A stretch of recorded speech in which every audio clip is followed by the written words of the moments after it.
Xue's mother said both of them were in good health and told her not to worry. Your father went to work early this morning. It's been really cold these days, but luckily he can drive slowly and get out right at the company so he doesn't have to freeze. Oh, by the way, your dad sent you 2 heaters more than half a month ago. Did you get them? Xue Ling was taken aback and couldn't help but ask, "What heaters? No, I haven't received anything." Xue's mother explained, "A while ago, your father's old friend, Uncle Gu, went abroad. He took a cruise. He bought a few heaters, and they're really great. You just plug them in and they blow hot air, and you can adjust the strength. They're so convenient."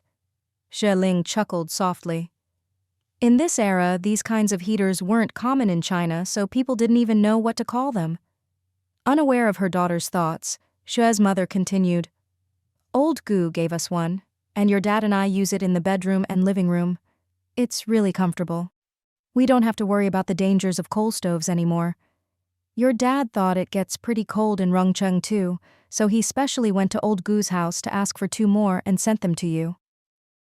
Xue Ling felt a warm glow in her heart and whispered, "Thank you, Mom and Dad."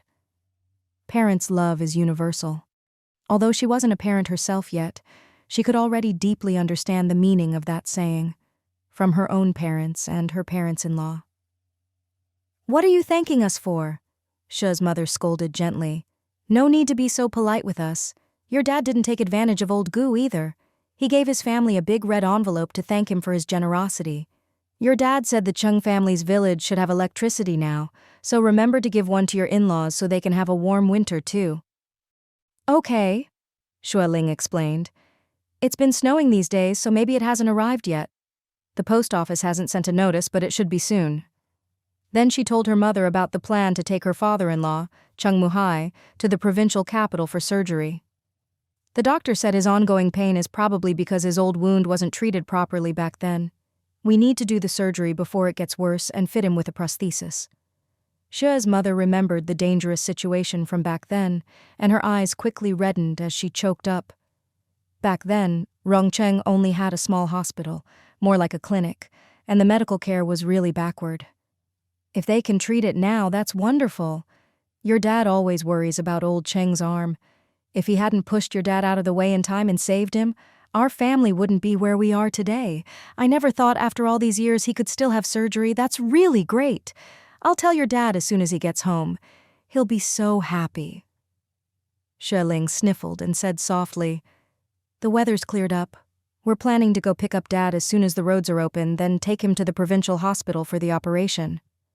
The next day was still sunny, and the snow on the roads slowly melted.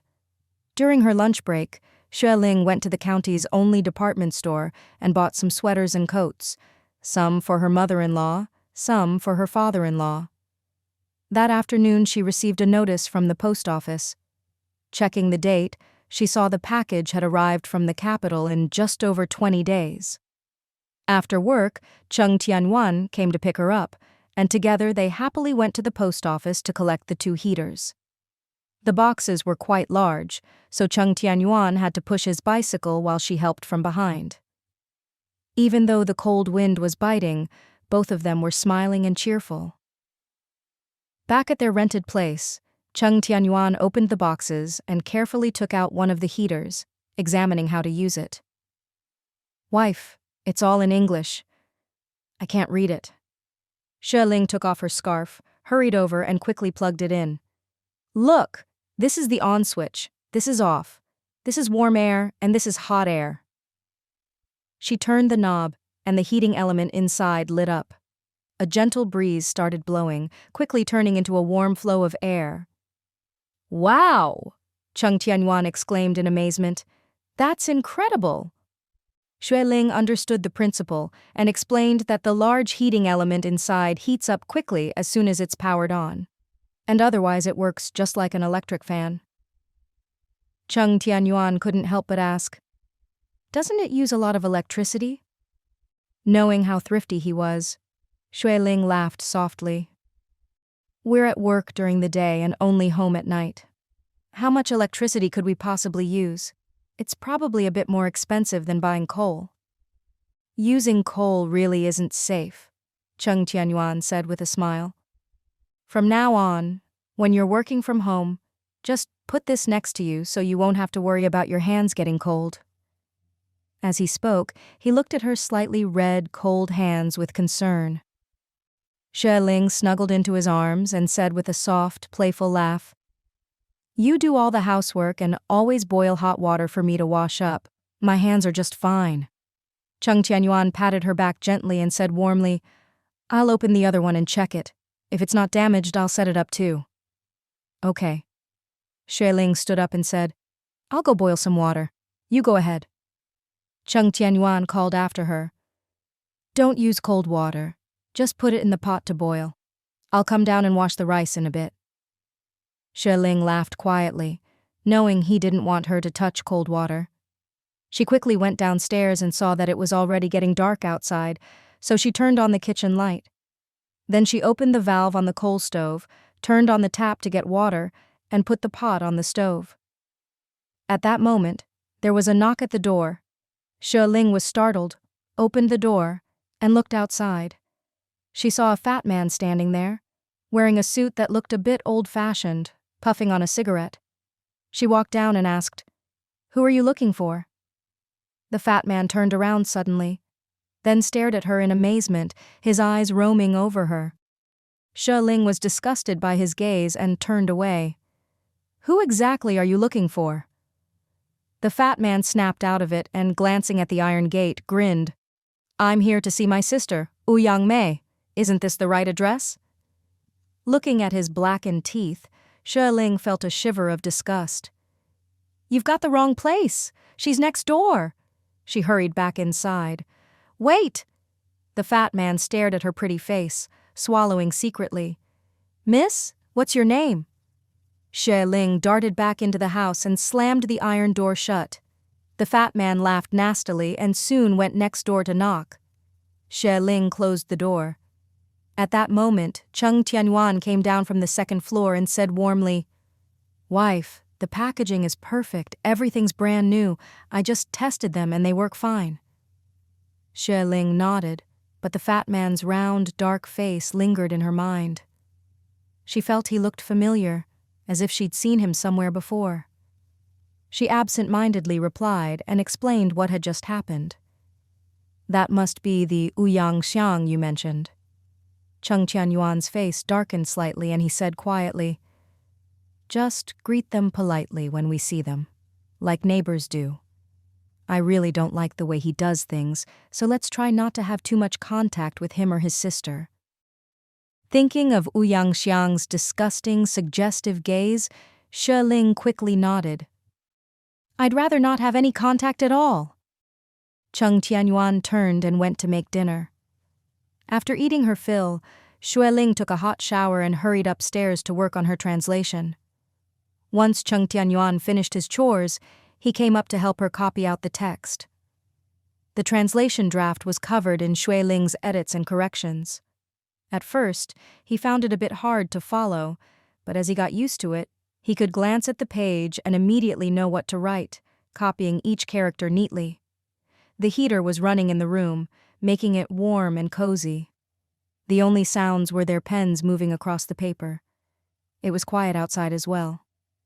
When Cheng Tianyuan finished copying, he saw that Xue Ling was still translating. He didn't rush her, just quietly went downstairs. A while later, he brought up some hot water. Noticing that his expression didn't look good, Xue Ling couldn't help but ask, "What's wrong?" Cheng Tianyuan replied, "Ah Fang went out after dinner." Xue Ling frowned and asked, "Didn't you check next door earlier? Are you sure you're not mistaken?" "I'm sure," Cheng Tianyuan said. "When I got off work, I saw her shoes were still here, but just now when I checked, she'd already worn them out." Xue Ling sighed softly and comforted him in a low voice. "She's her own person. You have to work during the day and rest at night. You can't watch her every minute. There's a saying, a thief can be a thief for 1,000 days, but you can't guard against a thief for 1,000 days." Cheng Tianyuan said in a low voice, "She must have gone to see that Lin guy. I noticed it once a few days ago, too.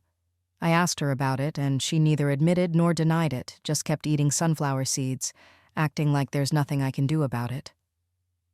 He sighed. I've tried talking to her nicely and harshly, but she won't listen. She's a grown girl now. I can't just go after her with a stick. But her head is full of mush. She just won't listen to reason. Xue Ling couldn't help but ask, "Are you going downstairs to look for her again? It's already 8 o'clock." The weather was cold, and sometimes it would snow or drizzle at night. In weather like this, why would anyone go out instead of staying warm in bed? Cheng Tianyuan wiped his face and said, "You keep working. I don't have anything else to do, so I'll go out and look for her." Xue Ling nodded and reminded him, "Remember to wear your coat." Late at night, Xue Ling rubbed her eyes and put down her pen, glancing at the old clock on the wall. It was already 11 o'clock. It was so late, and Cheng Tianyuan still hadn't come back. She couldn't help but worry, wondering if he'd be able to find his little sister. Sigh. She really couldn't help but worry. She poured herself a cup of hot water to warm up, then went downstairs. The kitchen was warm, with both doors tightly shut. After a while, there was still no movement. Xue Ling brushed her teeth and rinsed her mouth, then continued waiting in the kitchen. There were 3 stoves in the kitchen, so it was warmer than anywhere else in the house. It was quite comfortable to wait there. Suddenly, the door outside opened. Xue Ling couldn't help but call out tentatively, "Brother Yuan?" "Wife, why aren't you asleep yet?" Cheng Tianyuan asked with concern. Xue Ling hurried to open the door. Cheng Tianyuan pushed his bicycle inside. His handsome face was red from the cold, his nose especially so, and his big hands were icy. Xue Ling quickly turned to pour some hot water, mixing in a little cold. "Here. Warm your hands first." Cheng Tianyuan sniffled and quickly soaked his hands in the water. Xue Ling poured another cup of hot water and hurried over. "Drink something warm." Cheng Tianyuan took a deep breath and sipped slowly, his face still cold. She really did go to see that man. When I got there, she was at his house. I even heard her voice. But when the man opened the door, he kept denying it. I tried to go in, but he threatened to call the police. I was afraid she'd try to escape and hurt herself, so I had no choice but to leave. Xue Ling's heart sank. No matter how hard you try, you can't guard against everything. Cheng Tianyuan continued, "I waited outside for over an hour, but she never came out. It was so late and so cold that I could barely stand, so I had to come back first." Xue Ling patted his hand and said softly, "Let's go upstairs and warm up. You're freezing."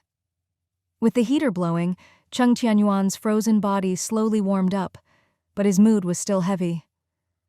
After Mid-Autumn Festival, I quietly asked around at the co-op about that guy. His surname is Lin, and he's a descendant of the Lin family from the ancestral hall in the west of the county. His house is over there, not far from where we used to live at the entrance of Dahutong. Xue Ling nodded, still a bit surprised. She hadn't expected him to investigate Lin Kong. It was good, though. Knowing the background meant they wouldn't be caught off guard if something happened. Cheng Tianyuan went on. His family's reputation isn't good. They used to be well off, but his father was caught for embezzlement and bribery and ended up in prison, where he got sick and died. Now it's just him and his mother. They had some savings, but he's lazy and eats through it all. Xue Ling already knew this and listened quietly. Cheng Tianyuan continued. A couple of years ago, he finally graduated from high school, but he was too ambitious and wanted a good job, but failed everywhere. Later, a distant relative got him a job as an accountant and investigator at the co-op. That's how he ended up in Chengjia village.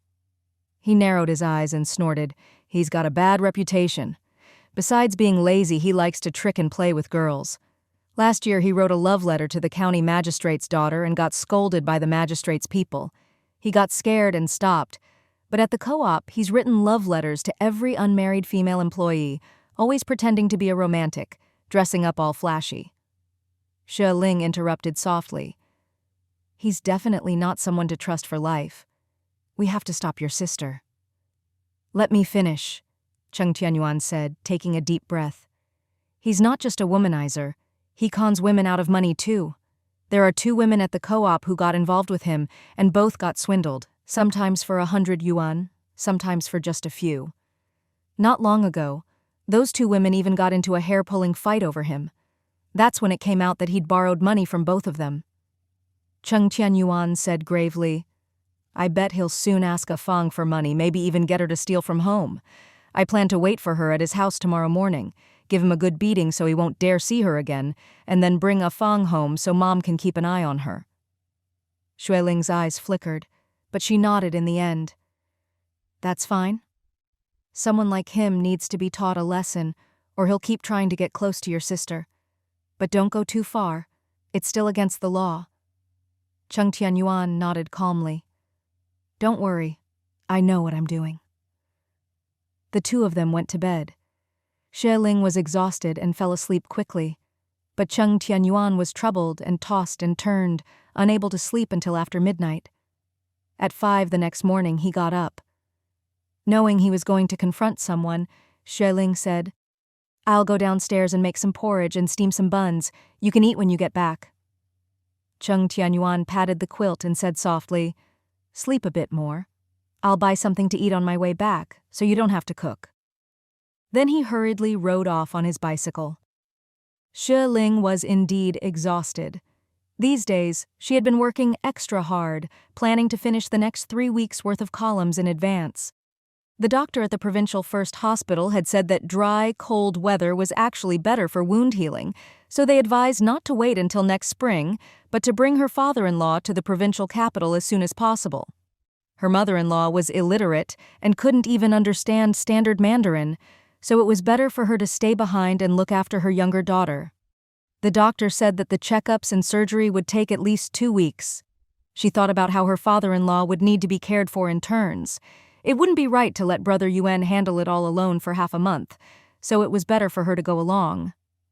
Her English column wasn't a heavy task, but having to do 4 weeks' work in 1 week suddenly made it much more demanding. On top of that, the English book was scheduled to be published and printed after the New Year, so she had to speed up her translation work. Being too busy was exhausting, especially with mental work, so she needed to keep herself in good shape. She twisted her alarm clock and set it for 6:30, then quickly fell asleep again.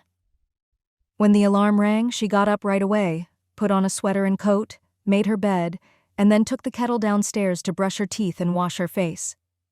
Brother Yuan still hadn't come back, so she boiled water in the kitchen while waiting for him. It was already bright outside, the weather clear, with a bit of sunlight streaming in. Xue Ling wasn't too worried, because Lin Kong was all show and no substance, while Brother Yuan was tall and strong. He could knock him down with one punch. She'd already reminded him last night not to go overboard, and he was someone who knew his limits, so she wasn't concerned. When the water boiled, she poured it all into the thermos.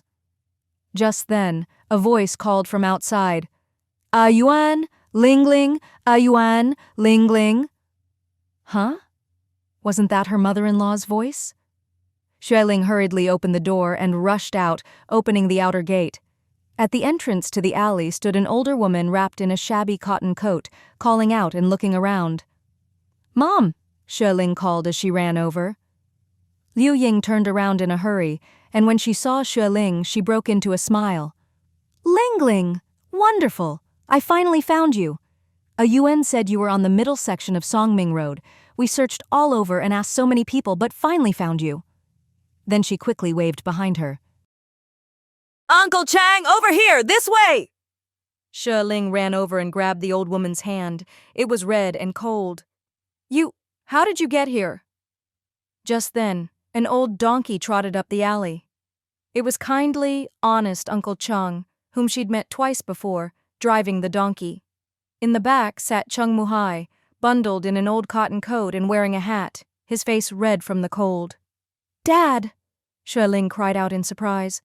Cheng Muhai looked pale and was shivering, but when he saw her, he still managed to force a gentle, kind smile.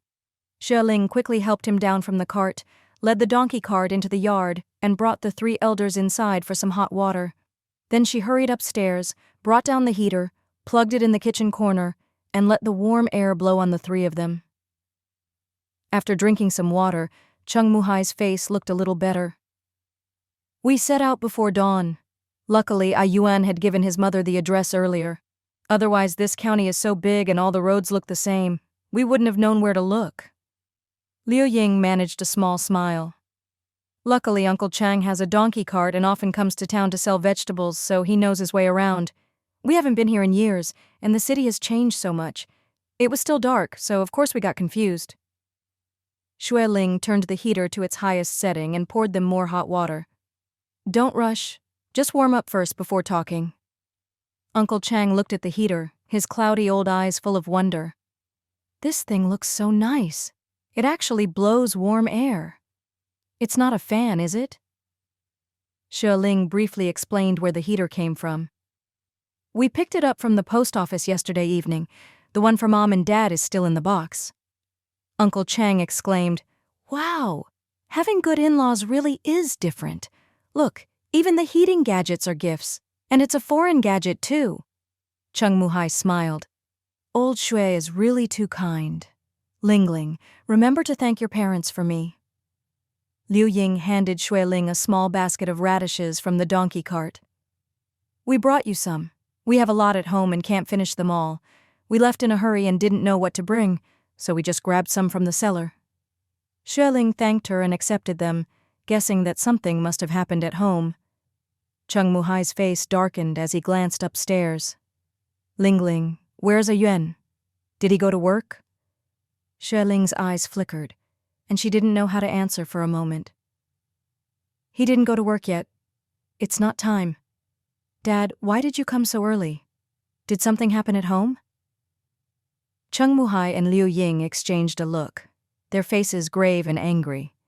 Uncle Cheng, who seemed to know what was going on, quickly explained to her. Yesterday morning, Fang came to the market to find me and asked me to take her home. It's been snowing heavily, so I hadn't been to town for days. Yesterday was the first time. The buses haven't been running to Chengjia village lately, so I figured she must have something urgent at home and agreed right away. I sold my things to the grocery store and took her home with me. The donkey is slow, so we didn't get home until noon. Uncle Chang put down his bowl and looked at Cheng Muhai and his wife. But then, yesterday evening, your mother-in-law came to my door asking if I'd brought Fang back to town. I said no. I saw how anxious she was and hurried after her to ask what was wrong. Turns out Fang stole all the money at home and ran away. What? Xue Ling's eyes widened in shock, a chill running down her back. Oh no, the money she kept in her room. Could it have been stolen too? That was the money for her father-in-law's surgery. Xue Ling took a deep breath and asked, How much money? Did she say anything? Liu Ying wiped her tears and said in a low voice, A Mei came to our house a while ago, saying she wanted to bring Fang to the city, and that you all live together now, so it'd be easier to look after each other. I didn't agree, but Fang said it was just for 2 or 3 days, and with A Mei and her brother there, we didn't need to worry, so she left with A Mei. Her brother called to say she'd arrived and was staying with you, so we felt at ease. Half a month went by, but she never came home. The snow blocked the roads and it was so cold we thought she was just stuck, so we kept waiting. Then yesterday at noon she suddenly came home. I made her a bowl of noodles and after she ate she stayed in her room. In the afternoon, the weather cleared up, so your dad and I went to the fields to see if the snow had melted and to gather some firewood. When we got back, she'd stolen all the money at home and disappeared, Cheng Muhai added grimly. Xue Ling frowned. About how much? Liu Ying choked up. There was 100 yuan left from selling the land at the village entrance, and over 100 that a yuan gave us when he came home for Mid-Autumn Festival. Altogether, more than 200 yuan. She took every last cent. Uncle Chang shook his head and sighed. Over 200 yuan. That's several months' earnings for me. Has that girl lost her mind? Xue Ling asked seriously. Are you sure? Are you certain it was a Fang? Could it have been some other thief? Cheng Muhai shook his head and said quietly, No one else could have done it. Only your mother-in-law and I knew where the money was kept. A Fang's been at home long enough to figure it out. The doors and windows were all shut tight and only she was missing. None of the neighbors heard anything either. It had to be her, an inside job. Xue Ling couldn't help but ask, So she just took the money and left? When did she come back to the county? Liu Ying replied, I asked around. She took a tractor from the village entrance into town. She even gave the driver 10 yuan in one go. The driver said they arrived in the county a little after 4 in the afternoon, and then he went back. She's really generous with other people's money, Uncle Chang grumbled. 10 yuan just like that. Throwing around the family's money makes me so mad. Cheng Muhai's face was dark with anger. She used to be disobedient and lazy, but she never dared do something so sneaky. She must have lost her mind this time. She's definitely come to the county. Her mother and I were afraid she'd blow through all the money, so we rushed over at dawn. Liu Ying choked up. Her father and I didn't sleep all night. We left at 4 in the morning. Uncle Chang came with us and the road was rough, but we finally made it. Cheng Muhai looked up toward the second floor. Lingling, that wretched girl must still be sleeping, right? Go wake her up, I'll break her legs myself. Xue Ling swallowed nervously and said in a low voice, Dad, Mom, please don't get too upset. Just sit for a bit and warm up. I'll go upstairs and check. She hurried upstairs. She opened the door and rushed to her desk to open the drawer. Sure enough, the dozens of yuan she kept there were gone. Her heart raced as she frantically searched for her dictionary. Thankfully, the 2,700 yuan from selling Ahu's land was still there. She breathed a sigh of relief. She checked her wardrobe and found that the 200 yuan she'd hidden in the corner was also missing, but the 600 yuan she'd stashed in her clothes pockets was still there. The bank was far away and it wasn't convenient to deposit money, so she kept cash on hand. Luckily, she had the habit of hiding money in different places, most of it well hidden, with some left out for daily use. Her sister-in-law had a key to the rental and must have come up to steal while they were at work. She didn't read or recognize many words, so she hadn't searched through the thick books. She also hadn't expected her sister-in-law to have so much money, so after taking a couple hundred, she stopped. This little sister-in-law, she's really hopeless. She hurried back downstairs. When Cheng Muhai and Liu Ying saw her come down alone, they couldn't help but ask, Where's that wretched girl? Didn't you wake her up? Xue Ling shook her head gently and explained, After she came, she's been staying next door with Ouyang Mei. Yesterday, when we got off work, she was still there. But after dinner, she ran off. Her brother went out to look for her and came home very late. He left again before dawn to find her, and he's still not back. The two elders were shocked. What was going on? Seeing she couldn't hide it anymore, Xue Ling told them everything, how Afang had secretly gone to see Lin Kong, and how she herself had lost over 200 yuan. Now that the elders had come all this way, there was no point in hiding the truth. Liu Ying staggered and leaned against the wall. Then she burst into tears. How did I raise such a daughter? Is she trying to ruin this family? Has she lost her mind? Cheng Muhai's face was cold and tense. Uncle Chang was dumbfounded, his voice trembling. She stole another 250 yuan. That's over 500 yuan in total. My God, that girl's gone mad. In those days, 500 yuan was a huge sum, Xue Ling said quietly. Brother Yuan never wanted her to stay because he was afraid she'd go looking for that man. That guy is slick and a real con artist. My sister-in-law must have been egged on by him to steal from the family. Brother Yuan tried to stop her every day, but she always sneaked out while we were at work. And with all the snow lately, the buses weren't running, so we couldn't send her home. Cheng Muhai said coldly, Let's go. We'll look for her at that man's place. No, Xue Ling said. Dad, your health isn't good, and you've just spent 3 hours on the road. You should warm up first. Besides, I don't even know exactly where that man lives. She'd moved away from there as a child and hadn't been back since, so she had no idea where Lin Kong's house was. Cheng Muhai grew more anxious. How long has a yuan been gone? Xue Ling thought for a moment. He left around 5. It's been about 2 hours. He should be back by now, right? Cheng Muhai asked. Xue Ling nodded. The county isn't big. It should only take an hour at most to go there and back. Cheng Muhai said in a low voice, Then something must be wrong. Xue Ling went upstairs to get her bag and brought down 100 yuan in small bills, handing it to Liu Ying. Mom, there are steamed buns and rice in the kitchen. Cook something for you, Uncle Chang, and Dad to eat. I'll take the bus to look for Brother Yuan. Take this money just in case you need it. Liu Ying hurriedly refused. No, that's your money, I can't take it. Don't say that, Xue Ling said. We're family, don't be so formal.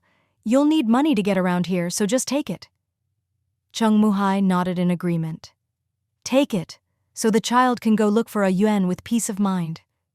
We'll wait here for them. Liu Ying finally accepted the money. Xue Ling hurried out. The buses had started running again yesterday, so she planned to catch one at the intersection and head to the west side of town to look. But as soon as she reached the end of Songming Road, she saw Cheng Tianyuan riding his bicycle back, his face cold and grim. Brother Yuan, Xue Ling called out. Cheng Tianyuan saw her, stopped his bike with a long stride. Wife, why are you out here? I was just about to go to the market to buy hot buns and soy milk. Xue Ling looked at the back of his bike.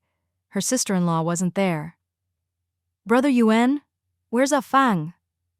Cheng Tianyuan shook his head. Last night, she and that man left town on a freight truck. What? Left? Where did they go? Xue Ling asked, eyes wide. Cheng Tianyuan answered gravely. The truck was heading north, supposedly to the capital. But whether they got off along the way, no one knows. We'll have to wait for Ah Hu to get in touch with the driver to find out exactly where they got off. Xue Ling was a little surprised. Ah Hu? You asked him for help? Cheng Tianyuan lifted his chin slightly. Get on the bike first. I'll take you to the market for some buns. Xue Ling quickly hopped on, sitting on the cold back seat. With a push of his long legs, Cheng Tianyuan took her toward the market. When I got there, Lin Kong's house was already empty. I knocked, but no one answered. Then the neighbor came out and asked who I was looking for. I said I was looking for Lin Kong. The neighbor said he left last night by car and his mother went back to her family in the countryside. Last night she knocked on the neighbor's door and left the key with them to give back when she returns. Xue Ling immediately sensed something was wrong. What car did they take? Aren't all the buses around here still not running? It was a freight truck, Cheng Tianyuan said. He'd found out they left by truck, so he rushed to the station to find Ah Hu. Ah Hu's job at his unit is now basically on hold, so he's been running long-haul trips with a group of truck drivers. He knows a lot of people there and quickly helped me find out. He said that last night, in the middle of the night, Lin Kong took a very young girl and got on a big truck loaded with quilts heading north, final destination the capital. Xue Ling felt a chill in her heart. She'd always worried about her sister-in-law getting too close to Lin Kong, afraid he'd trick her out of both money and her reputation. Despite all their precautions, it still happened. Cheng Tianyuan continued. Ah Hu said that with all the snow lately, it's not safe for buses to carry passengers, so only big trucks are going north. He guessed they might transfer to a train at Yuecheng since the trains are still running. Xue Ling sighed softly. They're on a freight truck with a dozen big wheels, and you only have 2 small ones. How could you possibly catch up? This isn't your fault. My sister-in-law was already brainwashed by Lin Kong. It was only a matter of time before she ran off with him. Brainwashed? Cheng Tianyuan didn't quite understand the word, but he got the idea. I know. Maybe because I chased after them last night, Lin Kong got scared I'd keep coming, so he packed up and left with a Fang in the middle of the night. Xue Ling asked. Did you tell Brother Ah Hu the whole story? Cheng Tianyuan gave a low, and explained. You can't hide the truth forever. Since I needed Ah Hu's help, I told him everything. Otherwise, he wouldn't know how to handle it. He was furious when he heard, said a man like Lin Kong is a coward. If he really liked a girl, he should come to the house openly, propose properly, and marry her, not sneak off in the night. He also said he knows a lot of drivers on that route and would help us ask around. He promised quietly that since this concerns a young woman's reputation, he wouldn't spread it around. I ran all over the station with him, but all we heard was that the truck went north to the capital. Ah Hu told me to go back to work and leave the rest to him. He said with frustration. There's nothing more I could do by staying there, so I had to come back. After work this afternoon, I'll go find Ah Hu again and see if there's any news. As they talked, they arrived at the market. Xue Ling quickly told him about her in-laws and Uncle Chang rushing over. All the money at home is gone. Not a cent left. She also stole over 250 yuan from my drawer and wardrobe. The elders were so worried they didn't sleep all night and set out with Uncle Cheng in the middle of the night to come here. Cheng Tianyuan was so angry he slammed his fist on the bike, veins bulging on his hand, his strong chest heaving. That brainless brat. Xue Ling sighed softly and tried to comfort him. Don't be angry. It's no use now. Let's buy plenty of buns to take back, get the 3 elders settled and fed, and then wait to see if there's any news. At this point, it was too late for anything else. Everyone had done their best, but they just couldn't change her sister-in-law's stubbornness. Xue Ling took out money and bought about 20 steaming meat buns, then bought a big pot at the market, washed it with hot water at the soy milk stall, and bought a pot of soy milk. Cheng Tianyuan bought some meat and vegetables, and then they headed back to the rental. With Afang gone, there was no way to hide the truth, so they explained everything to the elders. Cheng Muhai sat with a dark face, head down, smoking, not saying a word for a long time. Liu Ying's eyes were red as she muttered, "That foolish girl. How could she be so stupid? She stole all the family's money, even her sister-in-law's, and just ran off with that man. She's lost her mind." Uncle Cheng was silent, eating a meat bun in one hand and holding soy milk in the other. Xue Ling tried to comfort them. "Dad, Mom, your health is most important. Eat something and warm up first. Maybe we'll get good news this afternoon, so don't worry too much yet." After raising a daughter for 15 years, she still ran off before her wings were even fully grown, taking so much money with her. The pain in the elders' hearts was unimaginable. Cheng Tianyuan's handsome face was cold and hard as he lowered his head.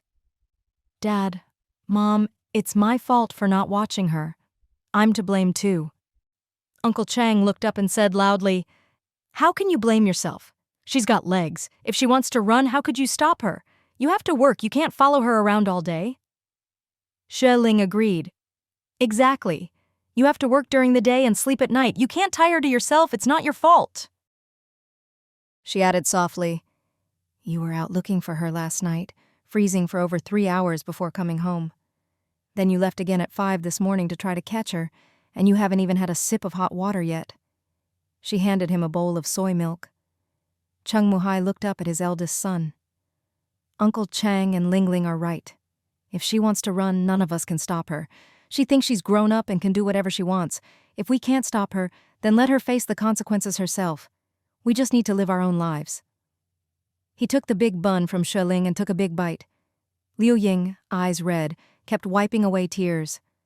Cheng Muhai looked at her and said, "Don't be sad. Girls can't be kept at home forever. Sooner or later they'll get married. She chose that man herself, even took money to give to him, and ran off without a word. As parents, if we can't stop her, we just have to let her go. She made her own bed. Now she'll have to lie in it. We just need to live our own lives." Uncle Cheng nodded repeatedly, swallowing his bun. "That's right. Girls get married sooner or later. In the end, you'll still rely on your son and daughter-in-law. A Yuan and the new sister-in-law are so good to you, you don't need to worry about having good days ahead. Fang chose her own path. No one else is to blame." Xue Ling handed a bowl of soy milk to Liu Ying. "Mom, have some." Liu Ying nodded and joined them in eating. Cheng Muhai asked, "What time is it? Don't you two need to go to work?" "A Yuan, Ling Ling? With all that money gone, we can't afford to miss work. You two go on ahead. Sitting here won't solve anything." Cheng Tianyuan stood up. "It's almost 8. We'll head to work now. Dad, Mom, I'll come back at lunch. Uncle Cheng, have lunch before you go. There's a stove in the kitchen. Boil some water if you need it." "All right, you all go on." Xue Ling and Cheng Tianyuan both went to work. On the way, neither of them said much.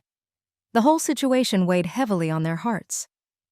After a while, Cheng Tianyuan seemed to remember something and said quietly, "Wife, about my sister stealing your 200 yuan. That's nothing." Xue Ling knew what he wanted to say and comforted him. "I still have plenty of money on hand. Don't worry, the money for Dad's surgery is all safe, and there's even some left over. Now that Dad's already here, we don't have to make another trip back. Let's talk to him this afternoon, then we can go buy tickets to the county." Cheng Tianyuan felt a warm rush in his heart and said gently, "Thank you, wife." "Silly," Xue Ling scolded him with a smile. When she got to the newspaper office, Xue Ling buried herself in work. Except for a quick lunch break, she was busy the whole time. Wang Qing, who sat next to her, couldn't help but ask, "What's up with you these past couple of days? You look like you're working yourself to death. Is something giving you trouble?" Xue Ling shook her head, her pen flying across the page. Wang Qing chuckled softly. "Good. As long as you're okay. You're the only one here who really knows English. The rest of us only know a few words. If you ran into a problem, none of us could help."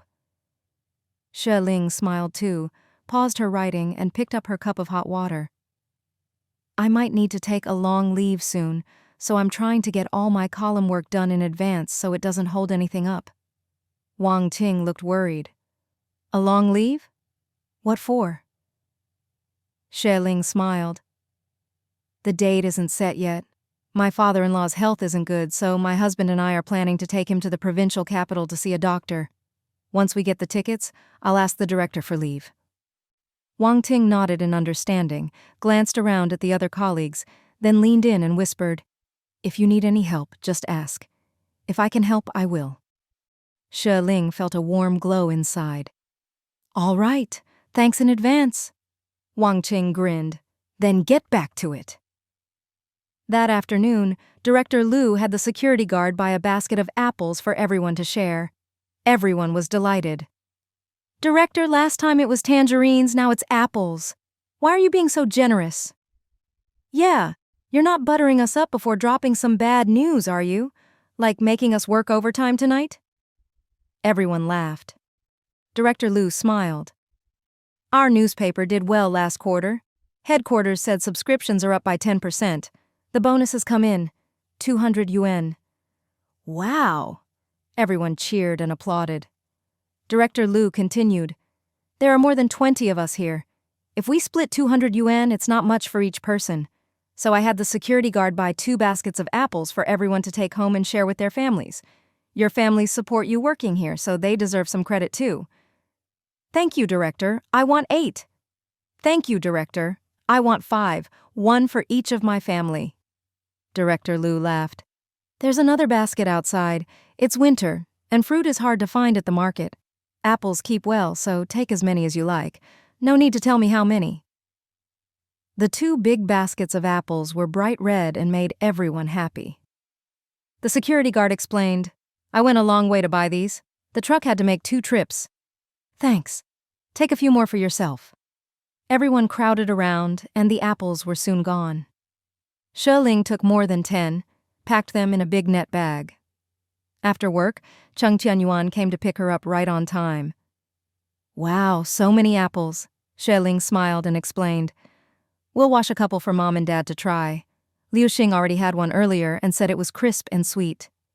Seeing that she hadn't even eaten one herself but thought of his parents first, Cheng Tianyuan felt even more love for his wife. "I rode home at noon and cooked for them. After lunch, I gave Uncle Chang 5 win to buy something for the old donkey. Then Uncle Chang took the cart and went home. Mom and Dad wanted to go with him, but I asked them to stay." "Did you talk to Dad about the surgery?" Xue Ling asked. Cheng Tianyuan nodded. "I did. At first he said no, told us not to waste money. Then I explained it was your idea and that you'd saved the money especially for his surgery. He didn't say anything after that, but I could tell he was moved." Xue Ling understood. She said softly, "Dad's worried about being a burden, afraid we can't afford it. He's also worried I'd object to spending so much at once. If he knows I saved the money just for him, he'll feel better about using it." Cheng Tianyuan murmured his agreement, then remembered something from his earlier talk with Ah Hu. "Just before we got off work, Ah Hu called the supply co-op. I listened in. He finally got in touch with the truck driver. The driver said Lin Kong and Afang got off at the Yuecheng train station, planning to take the train to the capital." Xue Ling recalled her vague memories from her previous life. Lin Kong would be in the capital for a long time after this. She snapped back to the present and asked, "So what do we do? Should we go look for them?" Cheng Tianyuan cursed under his breath, then said, The capital is huge, 10 million people. How could we find them? Even if we put out a missing person notice, they'd just hide. It's almost impossible. True, Xue Ling sighed. If they wanted to be found, they'd come to us. But they'll definitely be hiding, so it's too hard to search on our own. Cheng Tianyuan said seriously, "Let's focus on keeping Mom and Dad calm and getting Dad's surgery done. We'll stop worrying about her for now. I'll keep checking Lin Kong's house to see if his mother comes back. Maybe she'll know something." "That could be a breakthrough," Xue Ling said. "Go check whenever you have time." Suddenly, she remembered something. "Did Mom and Dad bring any clothes when they came this morning?" "No, I almost forgot. We need to buy them some changes of clothes." Cheng Tianyuan turned the bike around, smiling. "Good thing you reminded me." Luckily, the department store was still open. Xue Ling said, "I'll buy the clothes. You go to the small market and get more meat and bones and some dried goods. Now that Mom and Dad are here, we need to make sure they eat well." Cheng Tianyuan reminded her, "You already bought them some clothes last time. Don't buy duplicates." "Got it," Xue Ling said. "Let's split up so we're not out after dark." The rental was brightly lit and the kitchen was filled with the rich aroma of beef bone soup. Father Cheng sat on a small stool, quietly smoking.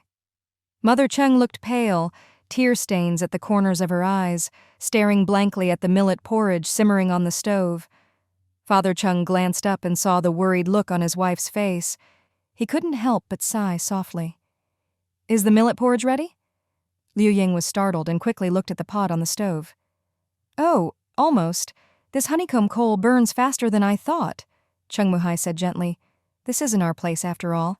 It's the kids' rental. Be careful with everything you use, and if you're not sure, just ask. Don't break anything." Liu Ying nodded quietly, lost in thought. Father Cheng lowered his voice. "I know you're worried about that girl. But what's the use? If she cared about your worry, if she cared about her parents' feelings, she wouldn't have done this. We didn't discipline her strictly enough, and she's rebellious and disobedient. In the end, she'll be the one to suffer." He let out a long sigh. "We're already half a foot in the grave. Some things you have to let go of, or how can you go on living? Children have their own fate. Don't overthink it." Liu Ying wiped her tears and said nothing. Father Cheng continued, "A Yuan and Ling Ling are both busy, and there's nothing to do in the fields in winter anyway. Let's stay here and help out however we can and try not to cause them trouble." "I know," Liu Ying replied softly. "Ling Ling is a good child. I treat her like my own daughter." Father Cheng smiled. "Your own daughter will leave you to get married at 16 or 17, but Ling Ling married into our family at 20 and will be with us for the long haul, so you should treat her even better than your own daughter." Liu Ying smiled too. Just then, the sound of the door opening came from outside. Father Cheng quickly got up and opened the inner iron door. In the dim light, their son and daughter-in-law came in, arms full of bags with more packages on the bicycle. "Dad!" they called in unison. Father Cheng nodded and stepped aside with a smile. Liu Ying was startled. "What's all this? Why so much?" Cheng Tianyuan explained, "She bought you both new clothes, 3 sets each, inside and out. There are also 2 sweaters and 2 coats each upstairs from before." "That's too much money," Liu Ying said quickly. "Ling Ling, we still have clothes at home. Can't you return some? 1 set is enough for me. I'm already wearing one." Xue Ling knew the elders were just worried about money and smiled. "Mom, they can't be returned. I was planning to buy more for you when we went home for New Year, but since you came early, I bought them now. Don't worry, these are all practical and not expensive." Cheng Tianyuan parked the bike and brought in a pile of dried goods and beef and lamb. "I'll slice up some beef and lamb. We'll have hot pot tonight." Liu Ying was surprised. "It's not a holiday. Why are we eating so much meat?" Xue Ling quickly took her hand and explained gently, "Mom, lamb is good for winter, very warming. Beef is good for your blood, and both are good for you and Dad. We won't make too much, just a little to add some richness.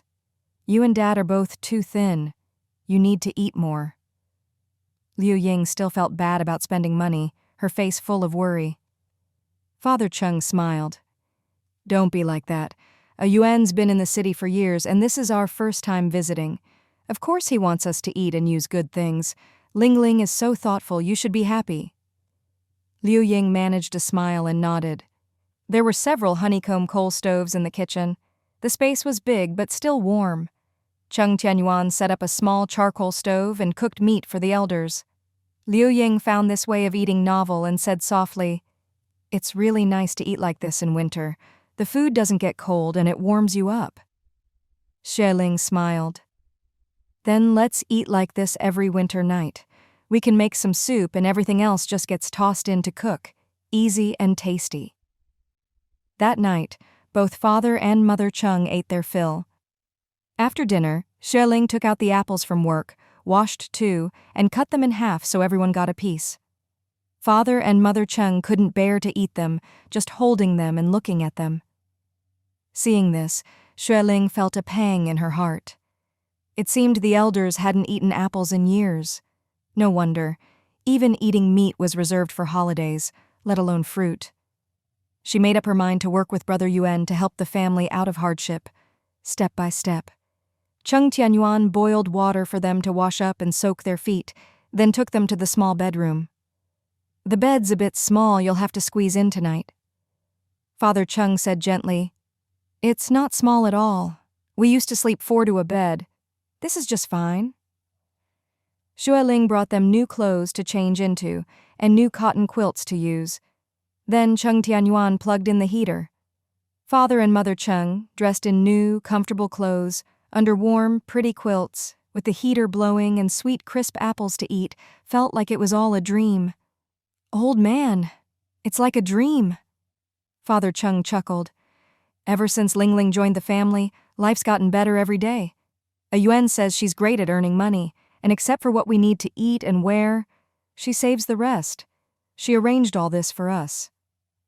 Liu Ying nibbled her apple carefully, then smiled as she remembered something. "Remember last summer when you were sick for so long?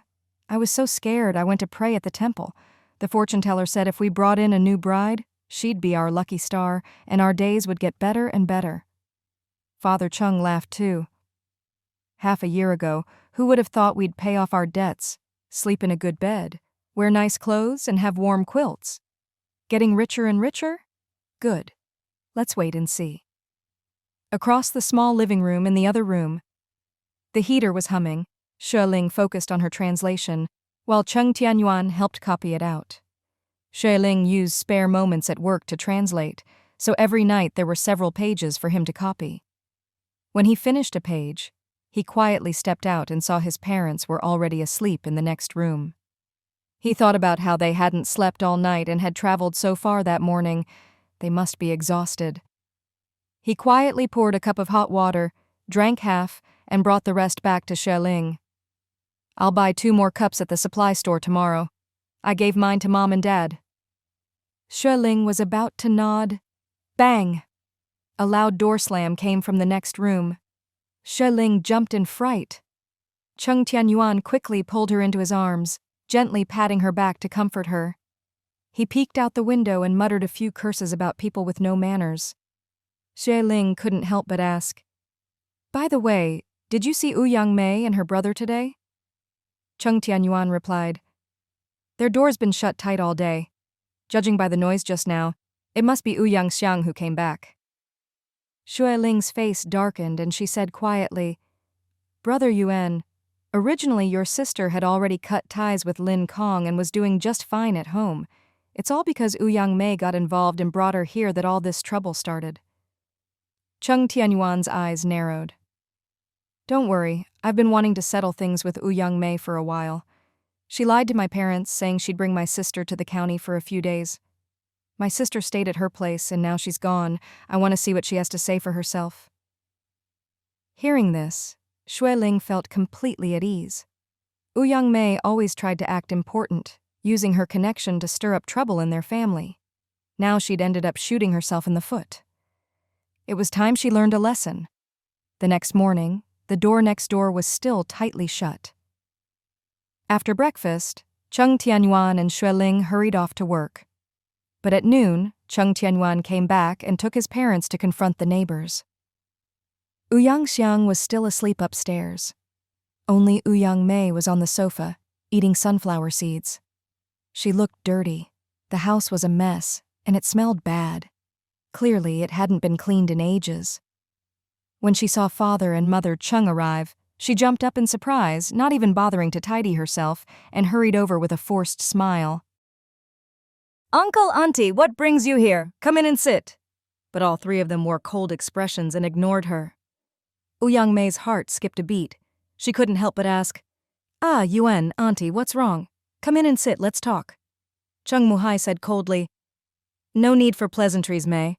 Over half a month ago you came to our house and said you'd take Afang to the county for a few days and she'd be back soon, but we waited and waited, over 20 days now, and you still haven't brought her back.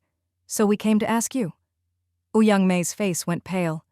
She blurted out, "Didn't she go to stay with Yuan and them next door?" Cheng Tianyuan looked down, his eyes cold. "When was that? She never came back?" Ouyang Mei quickly replied, "The night before last. She rushed back from outside. I asked if she'd eaten. She said yes. Then she went upstairs to pack her things. My brother had just come home. I asked why she was packing, said my brother had his own room, we could all stay together. She said no, she wanted to go back next door and left with her luggage." Cheng Tianyuan shook his head. "She didn't come back that night, and she wasn't back all day yesterday either." Liu Ying was angry. If it hadn't been for Ouyang Mei bringing her daughter to the county, she wouldn't have had the chance to get involved with that man again. "Mei, tell us where she went. We came all this way to bring her home. The co-op is still waiting for her to return to work?" Ouyang Mei was terrified. She was just a country girl in her early 20s, uneducated, never used to dealing with big confrontations like this. She panicked, wringing her hands, her voice trembling. I really don't know. That's what she told me. I didn't even see if she actually went next door. Yesterday I took my brother to see the new shop. Then we came home and slept. We haven't been out today. I haven't seen her since she left the night before last." Cheng Tianyuan said sternly, "What did you promise my parents? Now my sister's missing. What do you plan to do about it?" Ouyang Mei's face was ashen. She swallowed hard. I really don't know. I brought her here to work for me, to introduce her to a good-paying job. But she said if I told the truth, Uncle and Auntie wouldn't agree, so she asked me to tell you what she wanted you to hear."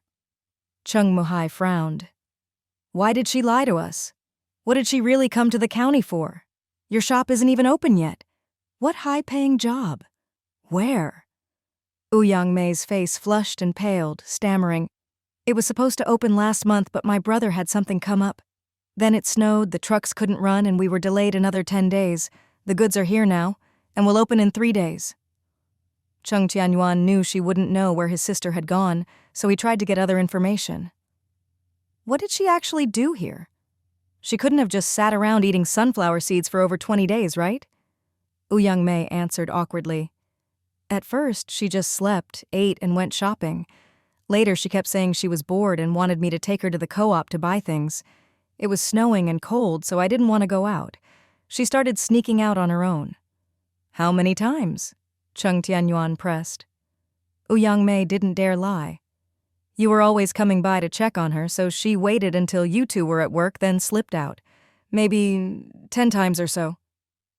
Cheng Tianyuan's voice was cold. "Where did she go? You really have no idea?" Ouyang Mei shrank back, intimidated by his tone. "She seemed to be close with a man." Father Cheng's face darkened. "Tell us everything." Ouyang Mei started to cry, choking out, "That man works at the co-op. He wrote her poems and love letters. She said she wanted to marry him and be a rich lady in the county. I saw him at the co-op in the village. He's pale and skinny, but I never spoke to him.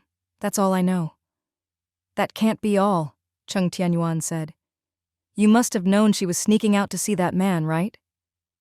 Caught out, Ouyang Mei's face burned. "She didn't say, so I didn't ask."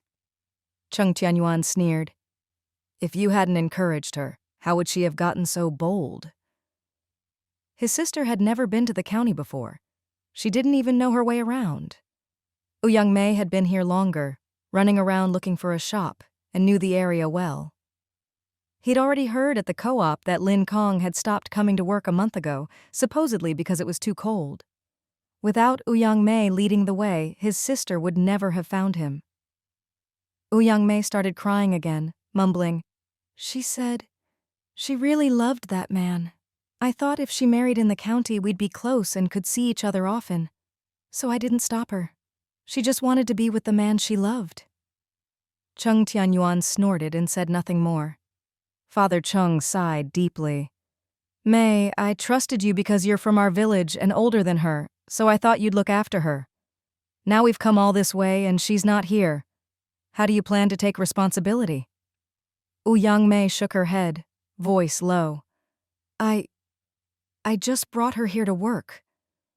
"Really?" Cheng Tianyuan said. "You brought her here, so you're responsible for her. If she comes back safe, fine. If not?" He deliberately left the sentence hanging. Ouyang Mei quickly said, I'll go out and help look for her right now. Please wait." Cheng Tianyuan and Father Cheng turned and left without another word. Ouyang Mei looked pleadingly at Liu Ying. "Auntie." Liu Ying frowned, annoyed. "It's already past noon and you haven't even had breakfast? Just woke up? Didn't even wash your face? Mei, how can you live so sloppily?" Irritated, she turned and walked away. Ouyang Mei's plump body went limp and she collapsed onto the floor. Where had Afang gone?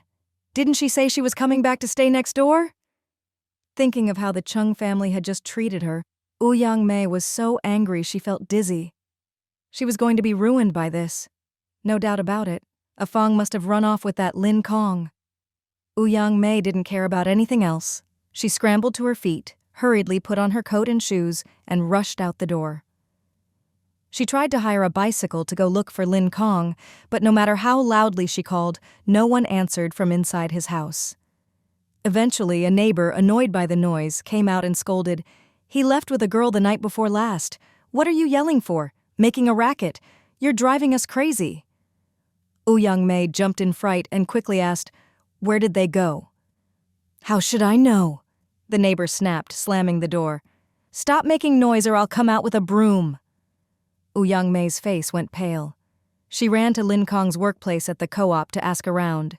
The staff there looked at her with disdain. Finally, someone said, "He hasn't come to work in ages, over a month, I think. If you want to find him, go look for him yourself." Ouyang Mei's mind went blank, and she started trembling in fear. Afang really had run off with Lin Kong.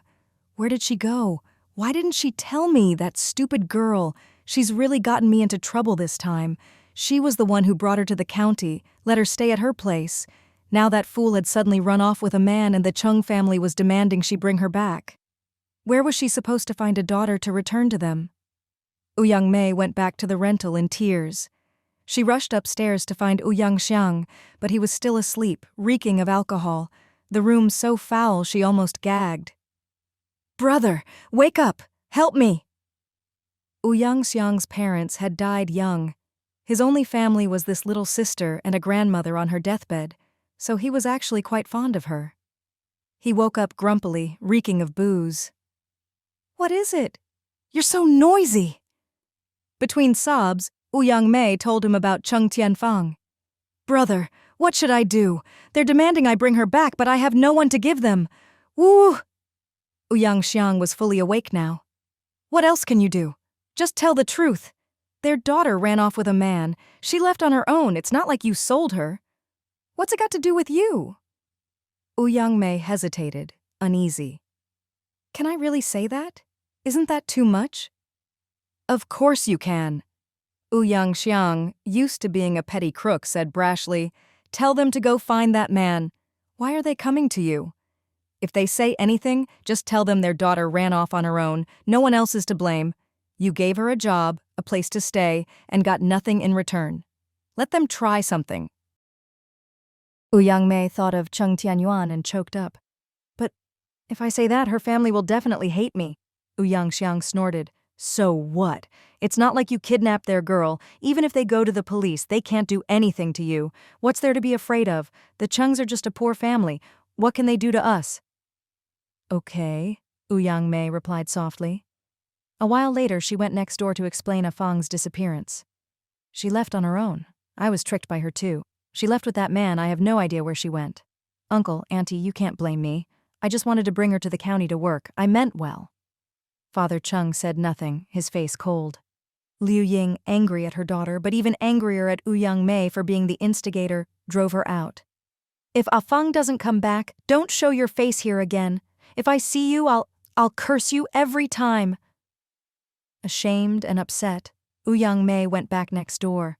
From then on, she always avoided the Cheng family and never dared visit again. She'd thought bringing Cheng Tianyuan to work at her shop would bring her closer to Yuan, but instead, she'd lost everything and ruined the relationship for good. Meanwhile, Cheng Tianyuan and Xue Ling were making arrangements to go to the provincial capital. Wife, the doctor said after the surgery, Dad will need to stay in the hospital for more than 10 days. That's a long time. I think we should bring Mom along so we can take turns caring for him and not get too tired. Besides, I don't feel comfortable leaving Mom here alone. She's so happy Dad can get a prosthetic and maybe even work again. She insists on seeing it with her own eyes. Xue Ling immediately agreed. Mom and Dad are husband and wife. For things like helping him wash up, it's better for her to do it. It's just one more ticket. Did you get it? Was it hard? No problem, Cheng Tianyuan said. I went to the station and found Brother Ahu. He took me straight to the ticket window. No waiting. We got tickets for the day after tomorrow, 8 in the morning. We'll get to the provincial capital around 6. Xue Ling nodded. There must be hotels near the station. We'll stay there first, then go to the hospital for a checkup the next day. Cheng Tianyuan asked worriedly, Can you get that much time off? We'll need at least half a month. Xue Ling shook her head, full of confidence. No problem. She'd already finished the next 3 weeks of her English column, checked everything twice that afternoon, and planned to ask Director Liu for leave first thing in the morning. Her work was all done, and Director Liu was easygoing. Plus, the paper's subscriptions were up and he was in a great mood. Getting leave shouldn't be a problem. Cheng Tianyuan looked troubled. Fat Wang is so stingy. When I said I needed half a month off, his face turned black. I told him I had to take my father to the provincial hospital, and he finally agreed, but said he'd dock 70% of my pay this month. Xue Ling rolled her eyes and muttered, That fat jerk, docking 70% for half a month, what kind of math is that? Robbery! Cheng Tianyuan gave a wry smile. It's fine. As long as Dad's surgery goes well and he can finally be free of pain, it's all worth it. Hearing this, Xue Ling hugged his neck and kissed him. You're absolutely right. Her brother Yuan was a true family man, one of the reasons she loved him so much. Cheng Tianyuan looked at her rosy lips, unable to resist. Wife. He bent down and kissed her hard, then picked her up and pressed her onto the bed. They hadn't been intimate for days. Cheng Tianyuan, like a torch suddenly set alight, burned with passion. He hurriedly pulled off her clothes, but worried she'd get cold, so he pulled the quilt over them both. The room quickly darkened. Xue Ling was shy, wrapping her arms around his strong waist. Won't someone hear us? It's so quiet in here. I feel embarrassed. Cheng Tianyuan kissed her lips, breathing heavily. No, there are 2 walls between us and we're under the covers. Be gentle. Shh. Don't move. The 2 of them melted into each other, lips and tongues entwined, not stopping for a long, long time. The next morning at work, Xue Ling went straight to Director Liu's office. Both directors had their own stoves for heating. Director Liu was wearing reading glasses, squinting as he reviewed documents. When he saw her come in, he looked a bit surprised. Xiao Xue, is something up? Xue Ling grinned. You really are a mind reader. I do have something to discuss. Director Liu put down his pen and said warmly, Sit down. You all rarely come to my office. Whenever you do, it's always for something. Surely you're not here just to chat. If you want to chat, come by more often during lunch break. Otherwise, I can't nap and just end up yawning by myself. Xue Ling laughed. We're young. We wish we could sleep a few more hours every day. I won't come bother you at lunch. Director Liu gave her a sidelong glance and smiled. Do you nap at lunch? I don't think so. From his observations, Xue Ling didn't have a heavy workload, but during lunch she was always reading or writing. Even if it wasn't her main job, she never wasted time. Most of what she read was in English, which he couldn't understand, but he knew she was hardworking. Most young people her age still had a bit of childishness or rebelliousness, but she was steady, careful, and got along well with everyone. Hearing this, Xue Ling wasn't nervous at all. Wow, I didn't expect you to be secretly observing us, Director. I'll have to be more careful and not slack off next time. Lunch break was everyone's free time, and even during work hours, Director Liu wasn't that strict, so of course he wouldn't care about lunch. Director Liu chuckled. So, what do you need help with? His gaze fell on the drafts in her hand. Not sure I can help. Can't even recognize all 26 English letters. Xue Ling grew serious. Director, I actually came to ask for a long leave. My father-in-law's health is poor, and after discussing with my husband, we've decided to take him to the provincial first hospital. The doctor said he might need surgery. With checkups and the operation, it'll probably take more than half a month. So I need to request leave. Director Liu frowned, troubled, and thought for a moment. Xiao Xue, it's only right for children to be filial. I admire your devotion to your father-in-law. Filial piety comes first, and I'd look heartless if I didn't approve this kind of leave. He paused, then smiled wryly. But you know you're the only one in the paper who handles the English column. If you're gone for several weeks, what will we do? I don't know where to find a replacement on short notice. Xue Ling smiled and handed him the drafts she'd brought. Don't worry, Director. I know our situation. Look, these are the new columns I worked overtime to finish last week. I was worried I might not be back in time, so I did several issues in advance. Enough for the next 3 weeks, she added. Don't worry. I didn't rush through them. I checked everything twice yesterday. I'll also have Editor Lin look them over to make sure there are no mistakes. Director Liu glanced through them and finally smiled. Very good. This way, work won't be delayed. I'll approve your leave right away. Xue Ling added, As for salary and bonuses, just deduct whatever needs to be deducted, according to the paper's rules. Director Liu smiled and gestured at her drafts. You've finished your work ahead of time? What's there to deduct? We're a proper workplace. Every employee has the right to take leave. Everyone has family, and sometimes things come up. I've been there. I understand. We'll just deduct a bit of the attendance bonus. Everything else stays the same. Thank you, Director, Xue Ling said gratefully. Director Liu said kindly, Take good care of your family. The weather's cold. Take care of yourself, too. Don't come back sick. Xue Ling bowed slightly. I will. Thank you, Director. The leave was approved very smoothly. After work, Xue Ling went home with Cheng Tianyuan to pack. The 2 elders had already packed, saying they'd brought all 3 sets of clothes Xue Ling bought for them. More than enough. Then they went downstairs to prepare dinner. Xue Ling took out the money and handed 1,500 yuan to Cheng Tianyuan.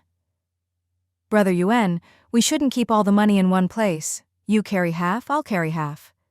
Cheng Tianyuan hesitated, then asked, Do we need to bring that much? The doctor said it would be about 1,700 or 1,800, but she was bringing nearly 3,000. Xue Ling said, When you're away from home, it's better to have more. We need to eat and have a place to stay, and the weather's cold. We can't let ourselves get sick and become a burden. She smiled and winked. Besides, we'll both be gone for 10 or 20 days. Leaving money at home isn't safe. Cheng Tianyuan agreed. Then keep a little hidden at home for emergencies and bring the rest. Okay, Xue Ling said. Cheng Tianyuan suddenly smiled. Wife, you know what? You're probably the richest person in our village. The richest? Xue Ling burst out laughing. How could that be? It's just over 3,000. Cheng Tianyuan nodded seriously. Back home, people either farm or raise fish. The best year, they might make a little over 1,000. Last year, the village chief said the richest family, the Cheng Biaos, had just over 2,000. Xue Ling laughed. If that's the case, I really am the richest. Soon, the county would be booming and Chengjia village would rise with it. If she didn't seize the opportunity, Just relying on translation, she'd soon be left behind by everyone, including the man in front of her. In her previous life, she hadn't dared see him, but she'd always kept an eye on him. He'd seized the chance to start a factory and build houses, then moved into real estate, and in 10 years became a true tycoon. Even now, he only had a little over 300 in savings. Cheng Tianyuan folded his coat and put it in the big canvas bag. "I'm all set. Wife, bring an extra long coat and a few more pairs of socks." Xue Ling glanced at the heater and said, "Brother Yuan, let's bring a heater with us?" Cheng Tianyuan was surprised. "Is that necessary? The hospital should have stoves, right?" Xue Ling replied, "Let's bring it anyway. The weather forecast says a cold snap is coming. It'll be more convenient for the elders." "All right," Cheng Tianyuan said. "I'll get the box and pack it up. I'm strong. I'll carry it." Early the next morning, the whole family was up. It felt like a day of celebration. Everyone was all smiles. After breakfast, they checked the doors and windows, made sure they had their ID cards, and carried their luggage outside. The weather was bright and sunny. Cheng Tianyuan said, "Dad, Mom, the station is too far from here, so we'll need to take the bus. It'll take about 15 minutes. "The bus? What kind of vehicle is that?" Liu Ying asked curiously. Xue Ling walked alongside her and quickly explained. "It's a big vehicle for carrying people, running fixed routes around the city. You pay a small fare, get on and get off at your stop. The stops are usually at big places, like the main bus terminal or the county government building." "That sounds great," Liu Ying said with a smile. They waited at the bus stop for just over 3 minutes before the bus arrived. It was busy in the morning, so the bus moved slowly. By the time they got off at the main terminal, it was already 7:30. Xue Ling said, "No worries, our bus leaves at 8. We got up early, so we have plenty of time." Cheng Tianyuan quickly found the long-distance bus to the provincial capital by following the signs and handed the driver their 4 tickets. The driver tore off half of each ticket and handed the stubs back. "No matter how much luggage you have, just shove it under the seat. Don't block the aisle." Cheng Tianyuan agreed and helped the elders get seated first. "Ah, Yuan, is Ling Ling on board yet?" Father Cheng asked. Liu Ying grew anxious. "What if we got separated in the crowd?" "Ah, Yuan, hurry and check." Cheng Tianyuan felt a bit panicked too and rushed off the bus, looking around nervously. "Brother Yuan, over here!" Xue Ling called from a distance. He followed her voice and saw her standing by a wall covered with papers. As he approached, Xue Ling explained, "Look, these are all missing person notices and job ads. The bus station has a lot of people coming and going. I think, if we want to look for your sister, we could try this method." Even though everyone said to let Ah Fong face the consequences of her own choices, blood is thicker than water. No matter what they said, they couldn't help but worry. Cheng Tianyuan had already asked Ah Hu to help look, and he checked Lin Kong's house whenever he could, but there was still no news. The capital was far away, huge and crowded. Finding someone was like looking for a needle in a haystack. But these little missing person notices could be effective, especially if you added something like 101 reward for useful information. That would definitely get attention. Xue Ling's suggestion made Cheng Tianyuan's eyes light up. "But how do they get the pictures on there? The text looks printed." Xue Ling said, "We don't have that here yet, but the provincial capital definitely does. After your dad's surgery, we'll look for a place. They use a printer to make the original, then make copies and charge by the number." In the late 1980s, printing technology was still basic, and only small sheets could be printed. Copy machines had been around for years, and Director Liu had recently applied for one, but it hadn't been approved yet. In a small county, this kind of thing was hard to do, but in the provincial capital, it would be easy. Xue Ling explained, "There are print and copy shops in the capital, but not here in Rongcheng because there's no demand. We'll find one in the capital, then ask Brother Ah Hu to give the flyers to drivers heading to the capital and pay them with a few packs of cigarettes as a thank you." "Good idea," Cheng Tianyuan agreed immediately. Xue Ling added, "I'll also send some to my parents and ask them to help keep an ear out." Cheng Tianyuan squeezed her hand tightly. "Thank you, wife." Rongcheng was about 100 kilometers from the provincial capital. They took the provincial road, which was quiet and free of traffic jams. Every 2 hours the bus stopped for a break, and at noon they stopped at a rest area for half an hour. The rest stop was open 24 hours and sold sweet potatoes, corn, and steamed rice. The steamed rice came with meat and vegetables and a bowl of clear soup, but it cost 5 yuan per serving. Liu Ying couldn't help but exclaim, "Just a little rice and vegetables for 5 yuan? That's robbery." Xue Ling smiled and explained, "Mom, all rest stops are like this. Everything is 5 or 10 times more expensive than outside. Travelers are just passing through, so they take the chance to overcharge." Father Cheng was also reluctant to spend and said quietly, "Let's just get some potatoes." "No," Xue Ling said. "Those are all cold. Dad, Mom, we can't skimp on a few yuan and make ourselves uncomfortable.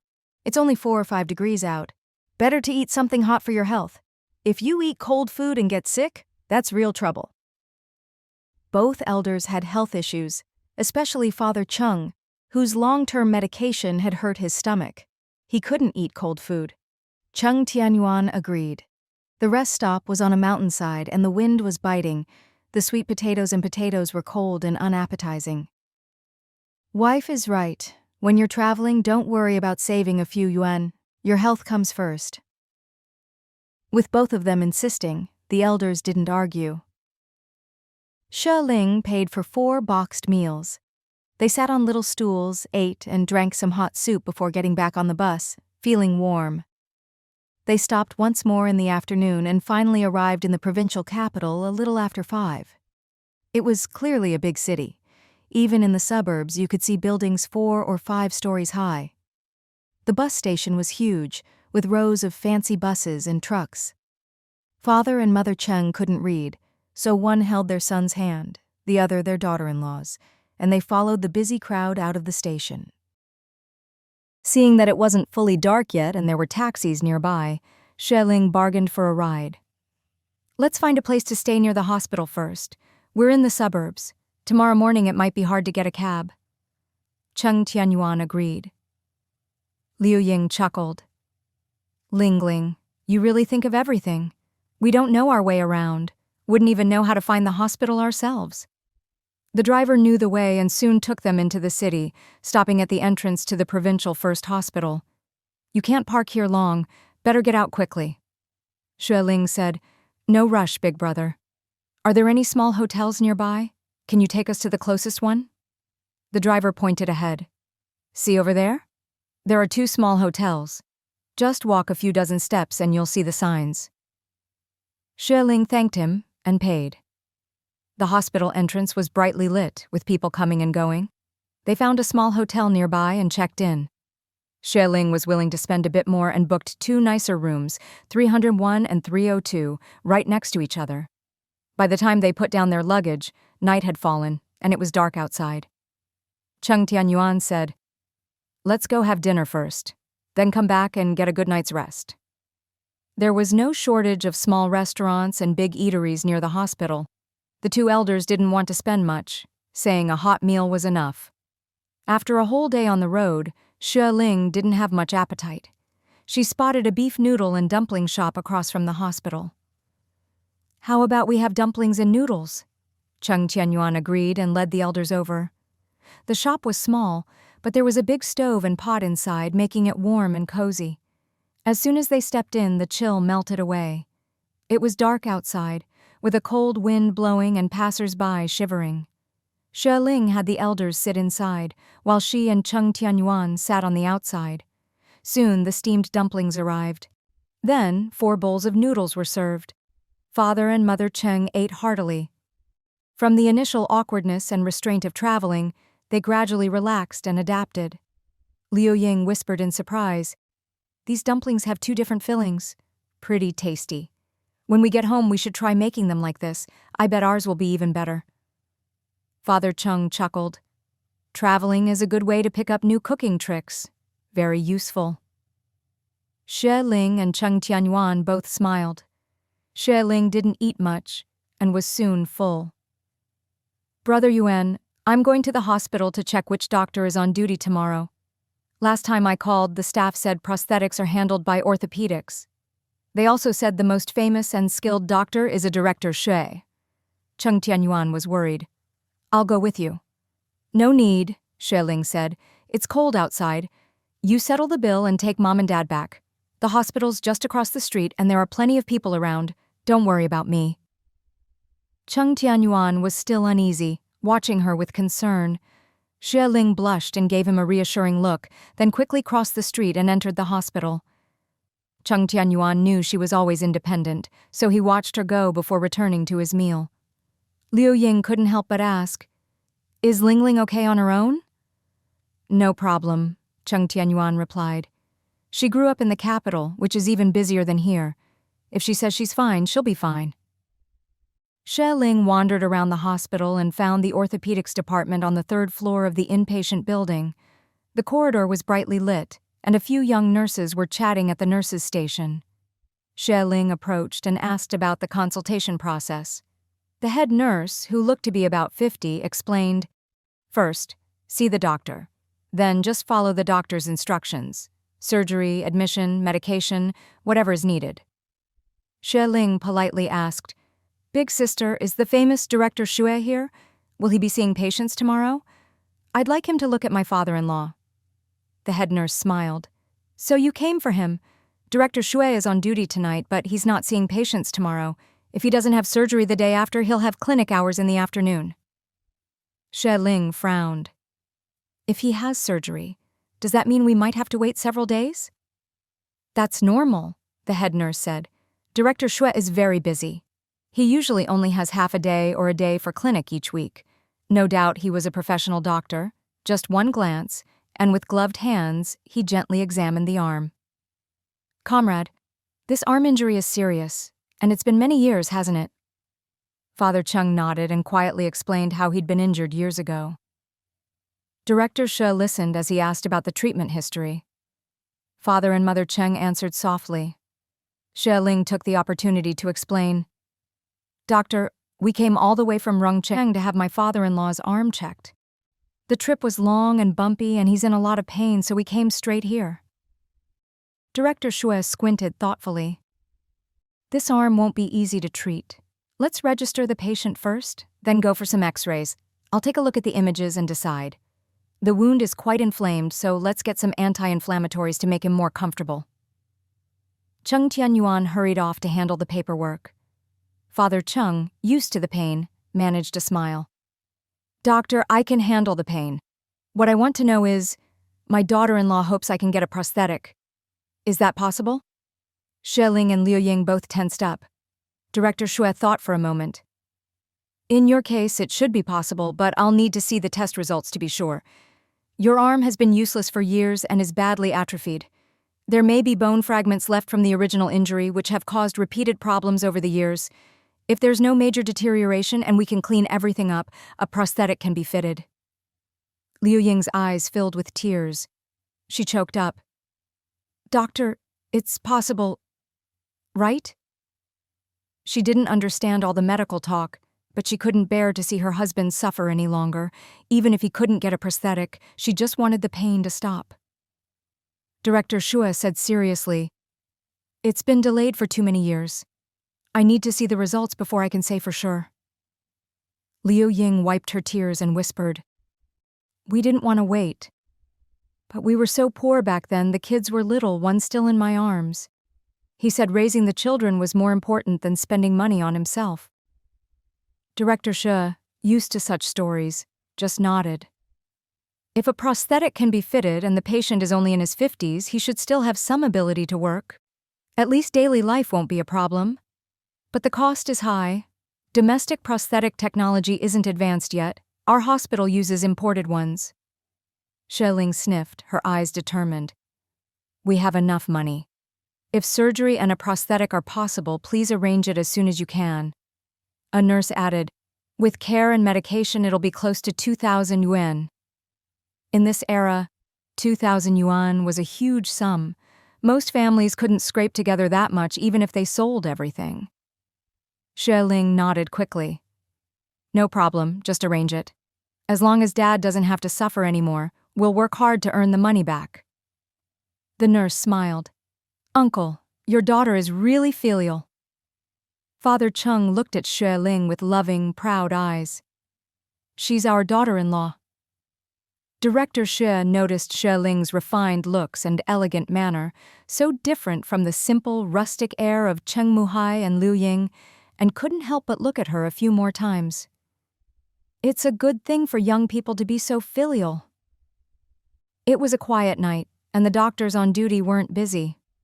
Director Xue sat down and asked in detail about how Father Cheng was injured. Father Cheng recalled, "Back then, I worked at a fertilizer factory in the county. One day there was a strong wind and a temporary rack was blown over onto the office. The office collapsed, and there were several technicians inside, including my good neighbor, Mr. Xue.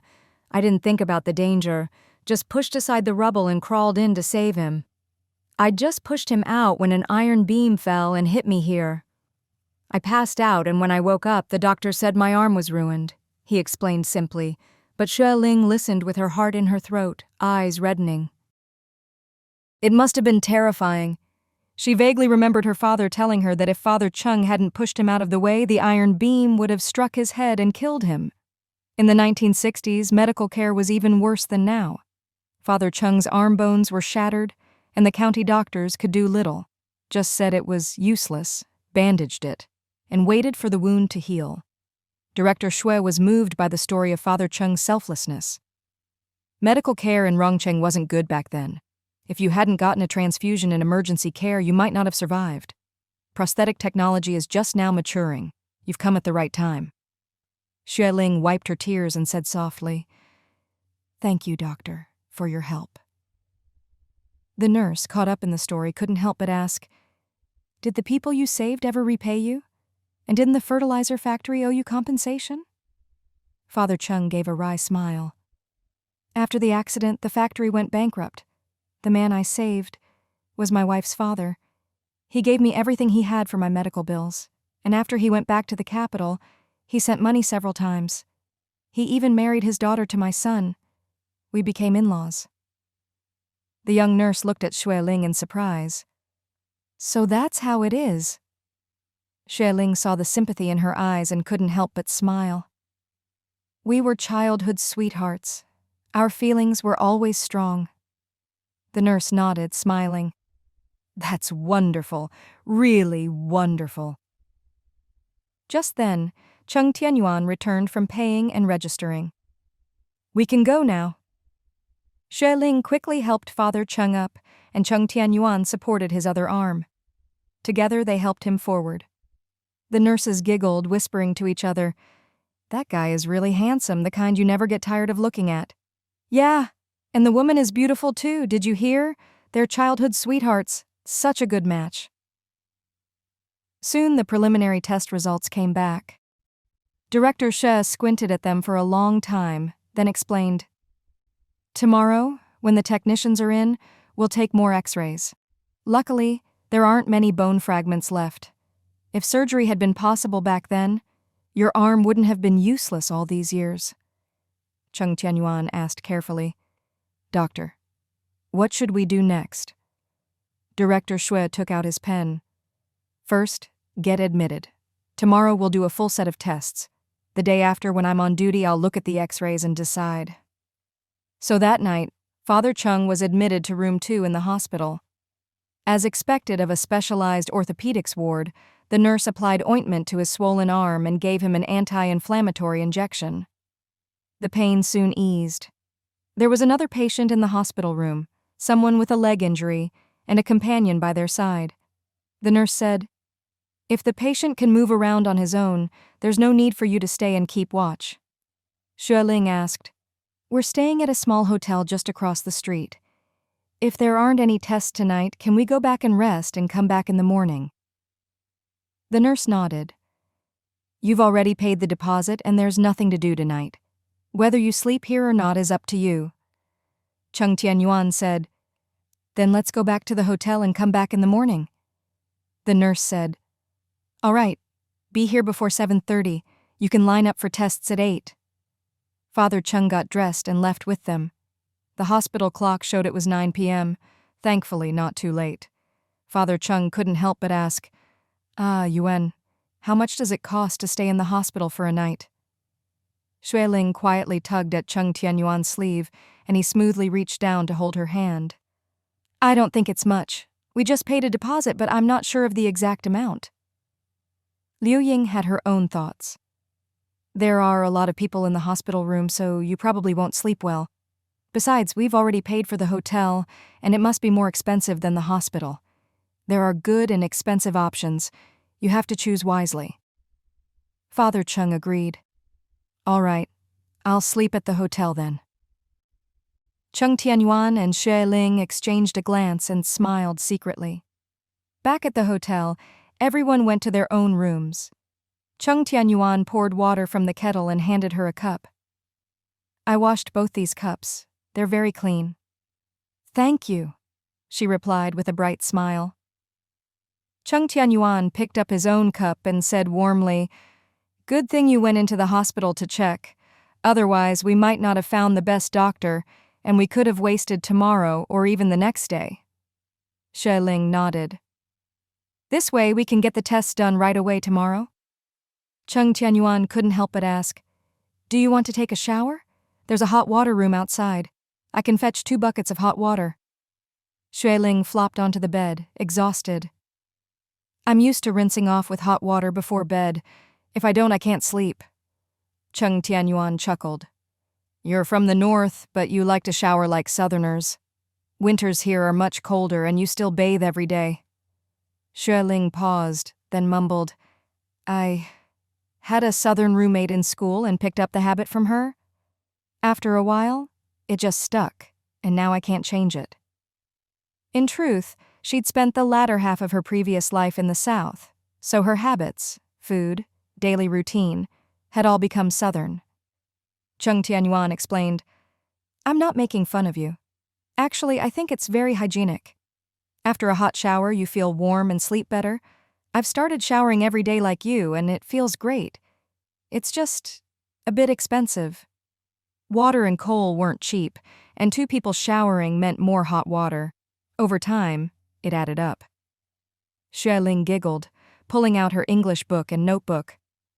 Then I'll just have to work harder to earn money. Cheng Tianyuan gave her a fond, slightly reproachful look. It's not about the money. You've been traveling all day, just shower and rest. No way, Xue Ling teased. I have to earn money or my husband will complain I spend like water. Cheng Tianyuan laughed, pretending to be stern. You spend more than just like water. You eat meat and drink soup every day, always heating water and running the heater. Back in our village, you'd have been dragged out for criticism. Xue Ling burst out laughing. More than like water? Like what then? Cheng Tianyuan thought seriously. Like a waterfall. Xue Ling laughed so hard she fell into his arms, playfully thumping his chest. A waterfall? If you keep going, I'll become a resentful wife. Cheng Tianyuan loved having her snuggled in his arms, her smile like a flower, his heart melting with happiness. As long as I'm here, you'll never be a resentful wife. With that, he gently kissed her lips. Xue Ling shyly dodged, whispering, You went too far last night. My waist is still sore. Cheng Tianyuan kissed her cheek, his big hand sliding to her waist. I'll give you a massage. Xue Ling sprawled across his lap, lazily snuggling in. Right. If you make my waist sore, you have to give me a massage. His ears turned a little red, and he murmured, I just can't help myself. After experiencing her sweetness, he found her irresistible. Every time she complained, he'd regret it. But in the heat of the moment, he forgot everything except wanting to hold her close and chase that bliss. Xue Ling grumbled, I'm ignoring you. After the massage, Cheng Tianyuan fetched a big bucket of hot water so she could enjoy a nice shower. Then she changed into loose pajamas. Since it was still early, she did an hour of translation work. Only when Cheng Tianyuan urged her to sleep did she yawn and curl up in his arms. The next morning, a little after 6, they were both awake. He fetched hot water for washing up. Mom and Dad are already up, chatting and waiting for us. Xue Ling couldn't help but envy. Older people really don't need much sleep. If I could, I'd sleep until noon. Cheng Tianyuan felt a pang of concern. You work at night and during the day. Except for Sundays, I always worry you don't get enough rest. Xue Ling replied, 7 hours a day is enough for an adult. Some people say life is full of little ironies. When you desperately want to sleep more, you can't. When you're older and have all the time in the world, you just can't sleep as much. Cheng Tianyuan lowered his gaze, as if thinking about something. Ling, I might quit my job at the supply co-op next year. Xue Ling was surprised, then smiled. Why? Do you have new plans? Cheng Tianyuan chuckled. I can't work for someone else my whole life, can I? Xue Ling wrinkled her nose at him. You didn't used to think that way. Cheng Tianyuan pinched her nose affectionately. You're right. I used to cling to the co-op job because it was stable and I couldn't find anything better. We only had 2 plots of barren land, enough to grow food, but my dad's arm was always getting infected and we racked up a lot of debt for his treatment. I needed a steady job to support the family and pay off what we owed. He smiled. Since you married in, you paid off the 200 yuan we owed Cheng Biao's family in one go and bought 20 mu of land at the village entrance for 500. All our debts are gone. Now, with a capable wife like you, I have no worries at all. It's time to take a leap. Xue Ling was delighted and asked, So you've got a plan already, right? Cheng Tianyuan couldn't help but smile at her obvious excitement. You're not against it? You look like you've been waiting for this. Xue Ling quickly replied, Of course I'm not against it. Working for others is just temporary. We can't spend our whole lives working for someone else. We have to find a way to make real money. After being together for so long, Cheng Tianyuan understood her well. She was a woman with vision and ambition. He'd also realized that his little wife had even bigger dreams and goals than he did. I told you before, I've been working with Fat Wang for years, and now I handle most of the accounts at the supply co-op. I'm also the one dealing with the suppliers. Not long ago, one of the suppliers, maybe because he trusts me, quietly suggested I save up some money and open a small shop. He even said I could get goods on credit for a while and pay him back after I start making money. Xue Ling was secretly pleased. It must be because of his character and reliability that people were willing to help him out like this. Otherwise, who would dare offer such a favor? Cheng Tianyuan thought it over carefully. I'm planning to quit after the new year and open a general store somewhere with lots of people. Xue Ling's eyes sparkled. Great! Once Dad's surgery is successful, we'll go back and take our time picking a good spot. But, Cheng Tianyuan hesitated, lowering his voice, I probably won't be able to pay you back for a long time. Once I start making money, you won't have to work so hard. You can just do translation at home and sleep in as late as you want. Xue Ling felt a rush of warmth. He was worried she wasn't getting enough sleep.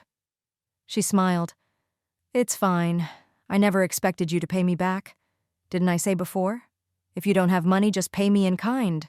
Marry me and that's enough. Cheng Tianyuan burst out laughing, tossed aside his towel, and pulled her into his arms. Wife, how about I pay you in kind every day? Xue Ling laughed out loud. They fooled around for a while, and when they realized it was almost 7, they quickly put on their coats and went next door to find Father and Mother Cheng. They went downstairs, had breakfast at the hotel next door, and hurried to the hospital. Because the doctor had already ordered the tests and the deposit was paid the night before, they saved a lot of time and hassle. The nurse handed them several forms. These tests are on different floors. Just follow the instructions and cooperate with the staff. They arrived early, so the hospital wasn't crowded yet. Still, there were quite a few tests, and sometimes they had to wait to fill out forms. By the time they finished, it was already noon. Back on the 3rd floor in orthopedics, the nurse collected their forms. You can go eat now. There are still cardiovascular and urine tests this afternoon. Come back after 3. It was about 1 o'clock, so the nearby restaurants were past the lunch rush. The 4 of them had a hot meal and went back to the hotel to rest. Around 3, they returned to the hospital. Xue Ling glanced at the darkening sky, remembering the weather forecast on the radio. There's supposed to be a cold snap this afternoon. Looks like it might snow. Liu Ying rubbed her hands. It's much colder than this morning. Cheng Tianyuan said. Let's get the tests done first. If we don't have to stay overnight, we'll sleep at the hotel again. It's warmer there. There weren't many tests in the afternoon, but there were a lot of people waiting, so it took a while. By the time they handed the urine test report to the nurse, the hallway lights were on, and the clock on the wall showed 5 o'clock. Cheng Muhai, which one of you? The head nurse called. Cheng Tianyuan immediately raised his hand and stepped forward. The head nurse said, Director Xue came by for a meeting this afternoon and reviewed your test results and images in advance. He said Cheng Muhai can have surgery to fit a prosthetic. Cheng Tianyuan and Xue Ling exchanged excited smiles. The head nurse continued. In the next 2 days, Cheng Muhai will need to prepare for surgery. Director Xue will be on duty at 8 tomorrow morning. You need to come in so he can check everything and finalize the surgical plan. Okay. Xue Ling nodded. Cheng Tianyuan asked, Does my dad need to stay in the hospital tonight? We're staying at the hotel just across the street, so it's easy to come and go. The head nurse replied, He can stay at the hotel tonight, but starting tomorrow, he'll need to be admitted for pre-op prep. Xue Ling shared the good news with her in-laws. Both were stunned at first, then burst into tears of joy. Especially Liu Ying, who kept wiping her tears. Come on, let's go have a big meal to celebrate. Ha ha ha. It was already getting cold outside, with the north wind howling and snowflakes swirling down. They hurried to the noodle shop across the street, ordered steaming dumplings and noodles, ate happily, and then hurried back to the hotel. Xue Ling noticed the hotel front desk had a phone and went over to ask about long-distance call charges. The clerk asked, Are you staying here? If so, it's free. Xue Ling was delighted and quickly showed her room key. I'm in room 302. The clerk glanced at it. Go ahead and call. Xue Ling quickly dialed home. After a few rings, her father picked up. He hadn't heard from his daughter in a while and was overjoyed, asking all sorts of questions. It's so cold outside. I got off work early today, came home to have something hot with your mom, and we're watching TV. Xue Ling said happily, Dad, I have great news. What is it? Her father teased. Am I going to be a grandpa? Xue Ling blushed. No, not that. She told him about coming to the provincial capital. Really? Her father was overwhelmed, his voice choked. That's wonderful. Where are you?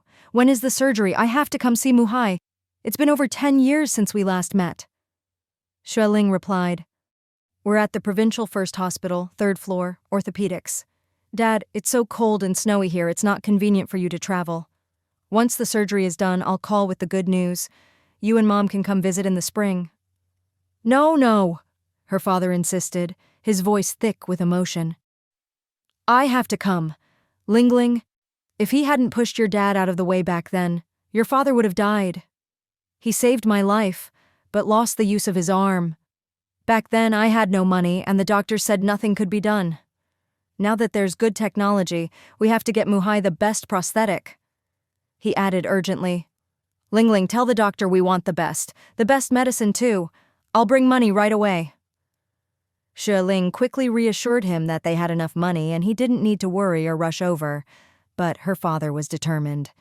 You wait for us. Your mom and I will pack tonight and come find you tomorrow. Xue Ling was delighted and asked, So you've got a plan already, right? Cheng Tianyuan couldn't help but smile at her obvious excitement. You're not against it? You look like you've been waiting for this. Xue Ling quickly replied, Of course I'm not against it. Working for others is just temporary. We can't spend our whole lives working for someone else. We have to find a way to make real money. After being together for so long, Cheng Tianyuan understood her well. She was a woman with vision and ambition. He'd also realized that his little wife had even bigger dreams and goals than he did. I told you before, I've been working with Fat Wang for years, and now I handle most of the accounts at the supply co-op. I'm also the one dealing with the suppliers.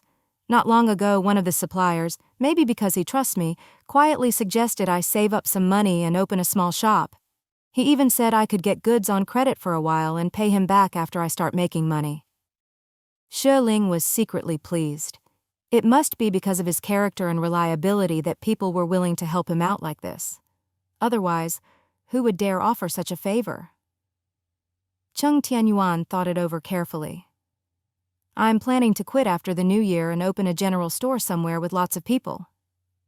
Xue Ling's eyes sparkled. Great. Once Dad's surgery is successful, we'll go back and take our time picking a good spot.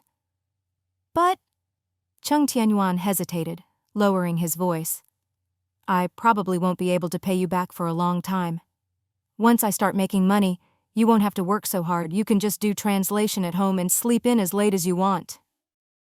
Xue Ling felt a rush of warmth. He was worried she wasn't getting enough sleep. She smiled. It's fine. I never expected you to pay me back. Didn't I say before? If you don't have money, just pay me in kind. Marry me and that's enough. Cheng Tianyuan burst out laughing, tossed aside his towel, and pulled her into his arms. Wife, how about I pay you in kind every day? Xue Ling laughed out loud. They fooled around for a while, and when they realized it was almost 7, they quickly put on their coats and went next door to find Father and Mother Cheng. They went downstairs, had breakfast at the hotel next door, and hurried to the hospital. Because the doctor had already ordered the tests and the deposit was paid the night before, they saved a lot of time and hassle. The nurse handed them several forms. These tests are on different floors. Just follow the instructions and cooperate with the staff. They arrived early, so the hospital wasn't crowded yet. Still, there were quite a few tests, and sometimes they had to wait to fill out forms. By the time they finished, it was already noon. Back on the 3rd floor in orthopedics, the nurse collected their forms. You can go eat now. There are still cardiovascular and urine tests this afternoon. Come back after 3. It was about 1 o'clock, so the nearby restaurants were past the lunch rush. The 4 of them had a hot meal and went back to the hotel to rest. Around 3, they returned to the hospital. Xue Ling glanced at the darkening sky, remembering the weather forecast on the radio. There's supposed to be a cold snap this afternoon. Looks like it might snow. Liu Ying rubbed her hands. It's much colder than this morning, Cheng Tianyuan said. Let's get the test done first. If we don't have to stay overnight, we'll sleep at the hotel again. It's warmer there. There weren't many tests in the afternoon, but there were a lot of people waiting, so it took a while. By the time they handed the urine test report to the nurse, the hallway lights were on and the clock on the wall showed 5 o'clock. Cheng Mu-hai? Which one of you? The head nurse called. Cheng Tianyuan immediately raised his hand and stepped forward. The head nurse said, Director Xue came by for a meeting this afternoon and reviewed your test results and images in advance. He said Cheng Mu-hai can have surgery to fit a prosthetic. Cheng Tianyuan and Xue Ling exchanged excited smiles. The head nurse continued. In the next 2 days, Cheng Mu-hai will need to prepare for surgery. Director Xue will be on duty at 8 tomorrow morning. You need to come in so he can check everything and finalize the surgical plan. Okay, Xue Ling nodded. Cheng Tianyuan asked, Does my dad need to stay in the hospital tonight? We're staying at the hotel just across the street, so it's easy to come and go. The head nurse replied, He can stay at the hotel tonight, but starting tomorrow, he'll need to be admitted for pre-op prep. Xue Ling shared the good news with her in-laws. Both were stunned at first, then burst into tears of joy, especially Liu Ying, who kept wiping her tears. Come on, let's go have a big meal to celebrate. Ha ha ha. It was already getting cold outside, with the north wind howling and snowflakes swirling down. They hurried to the noodle shop across the street, ordered steaming dumplings and noodles, ate happily, and then hurried back to the hotel. Xue Ling noticed the hotel front desk had a phone and went over to ask about long-distance call charges. The clerk asked, Are you staying here?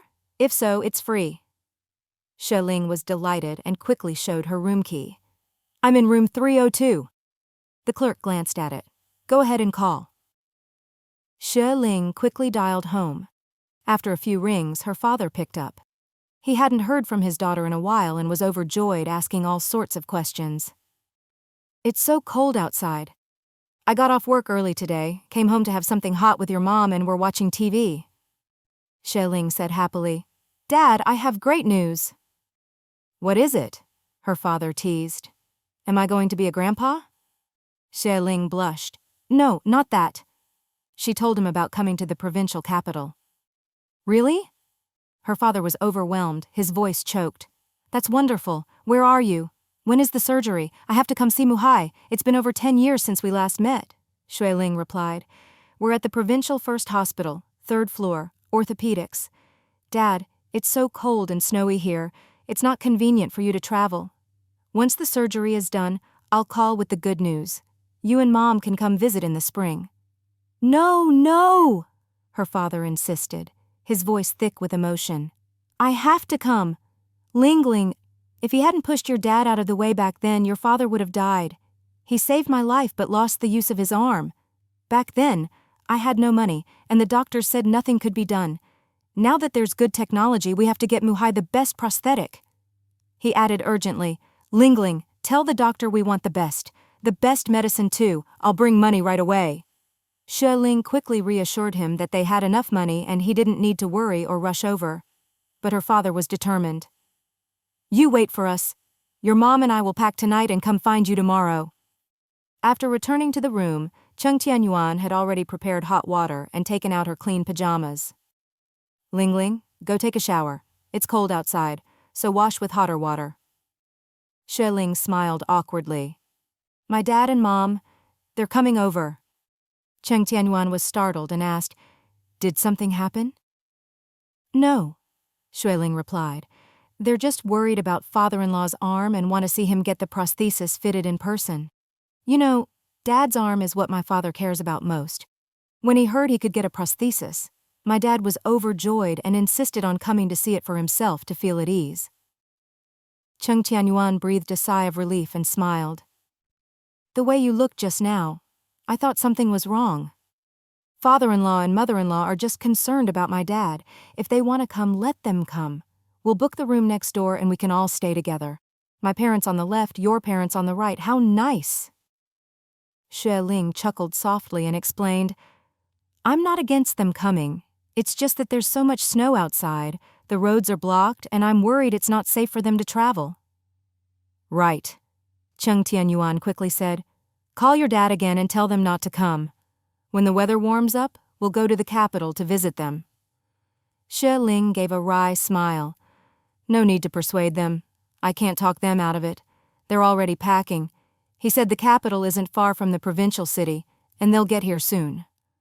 Cheng Tianyuan frowned. How is it not far? Even by train it takes 3 days. And with this cold, who knows if the trains will be delayed? It should be fine, Xue Ling said. Trains run on tracks.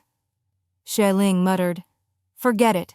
If they want to come, let them come.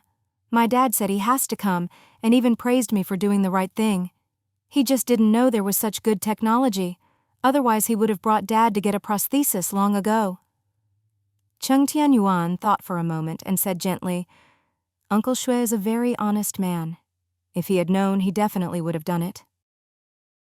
Xue Ling nodded in agreement and explained, I gave them the hospital address, so it won't be hard for them to find us. We'll be running back and forth to the hospital for a while, so we need to rest up.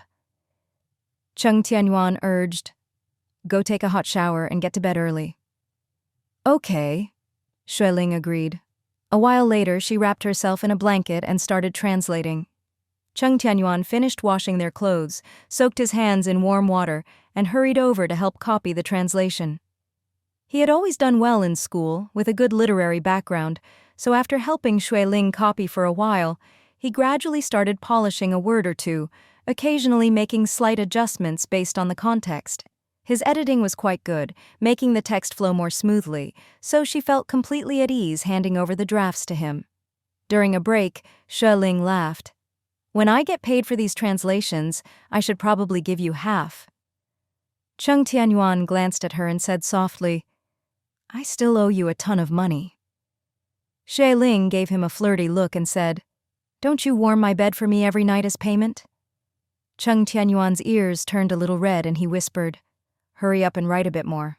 I can't wait to warm your bed. The two of them joked around for quite a while before getting back to the translation. Early the next morning, they went to the hospital.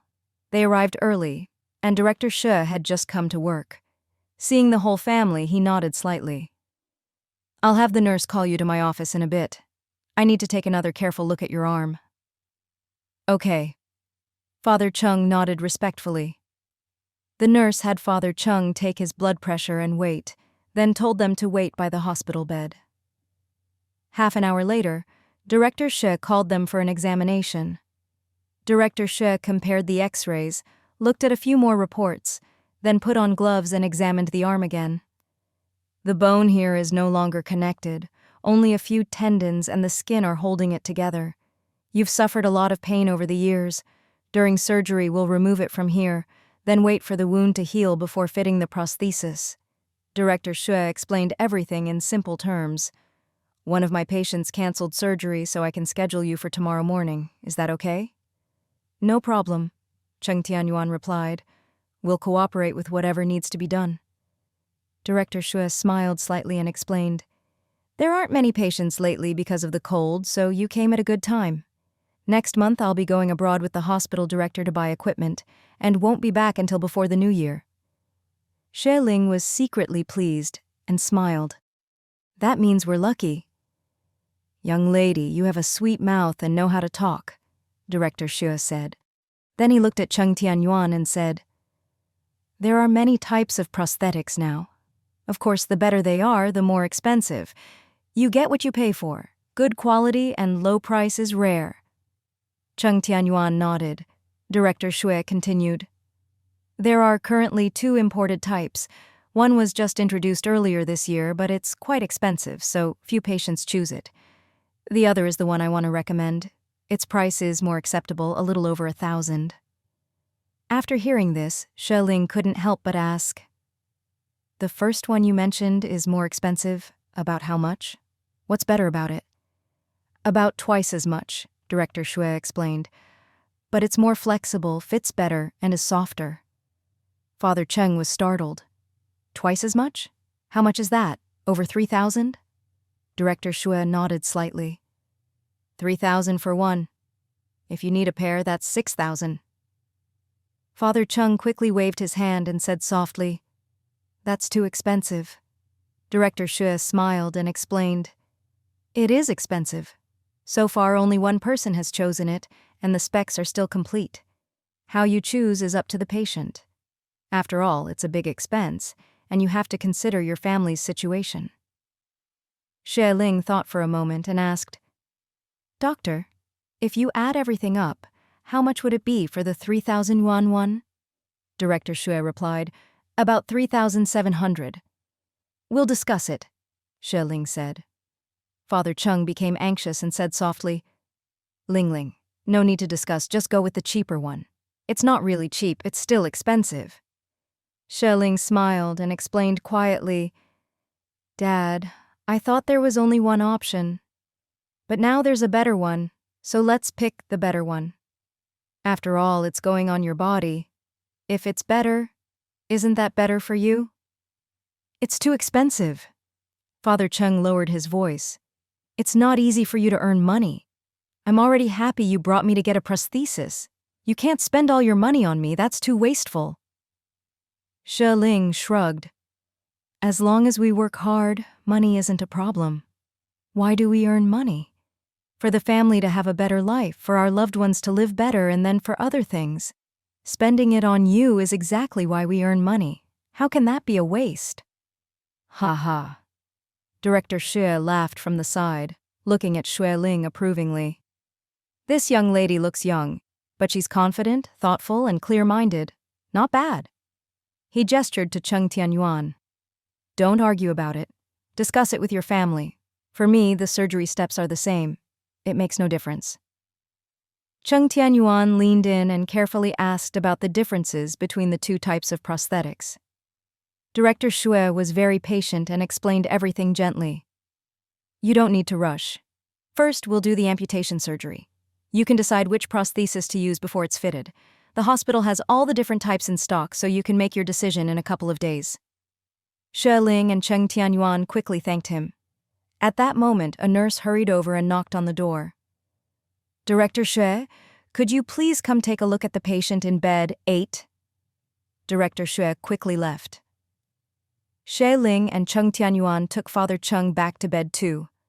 Liu Ying was waiting by the bedside and said, "The nurse just came by and said he needs an IV drip." Cheng Tianyuan nodded and went out.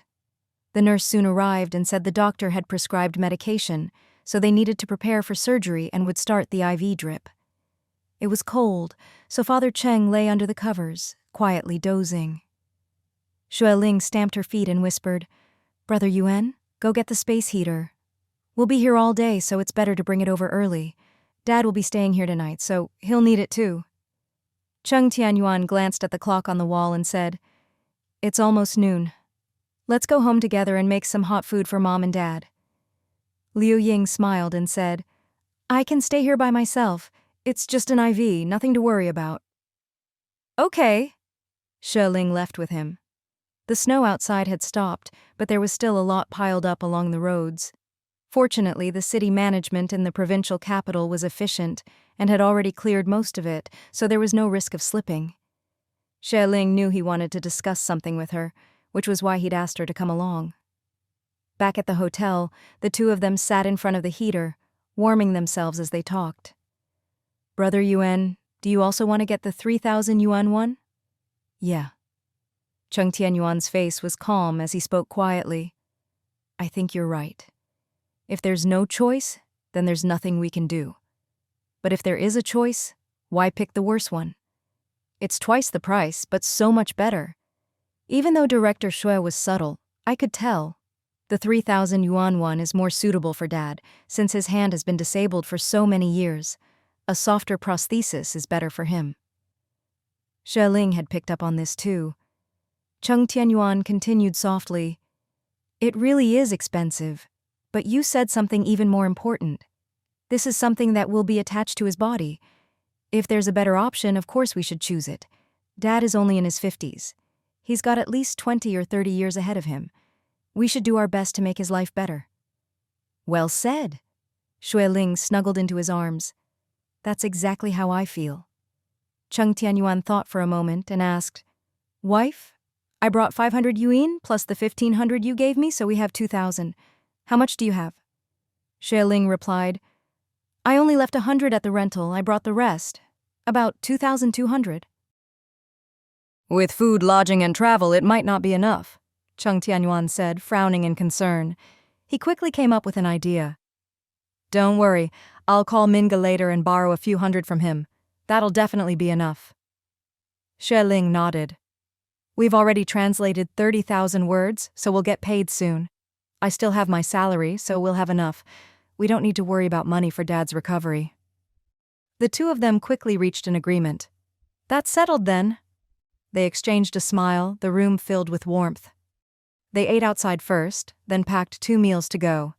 One carried the food, the other the heater, and they headed back to the hospital.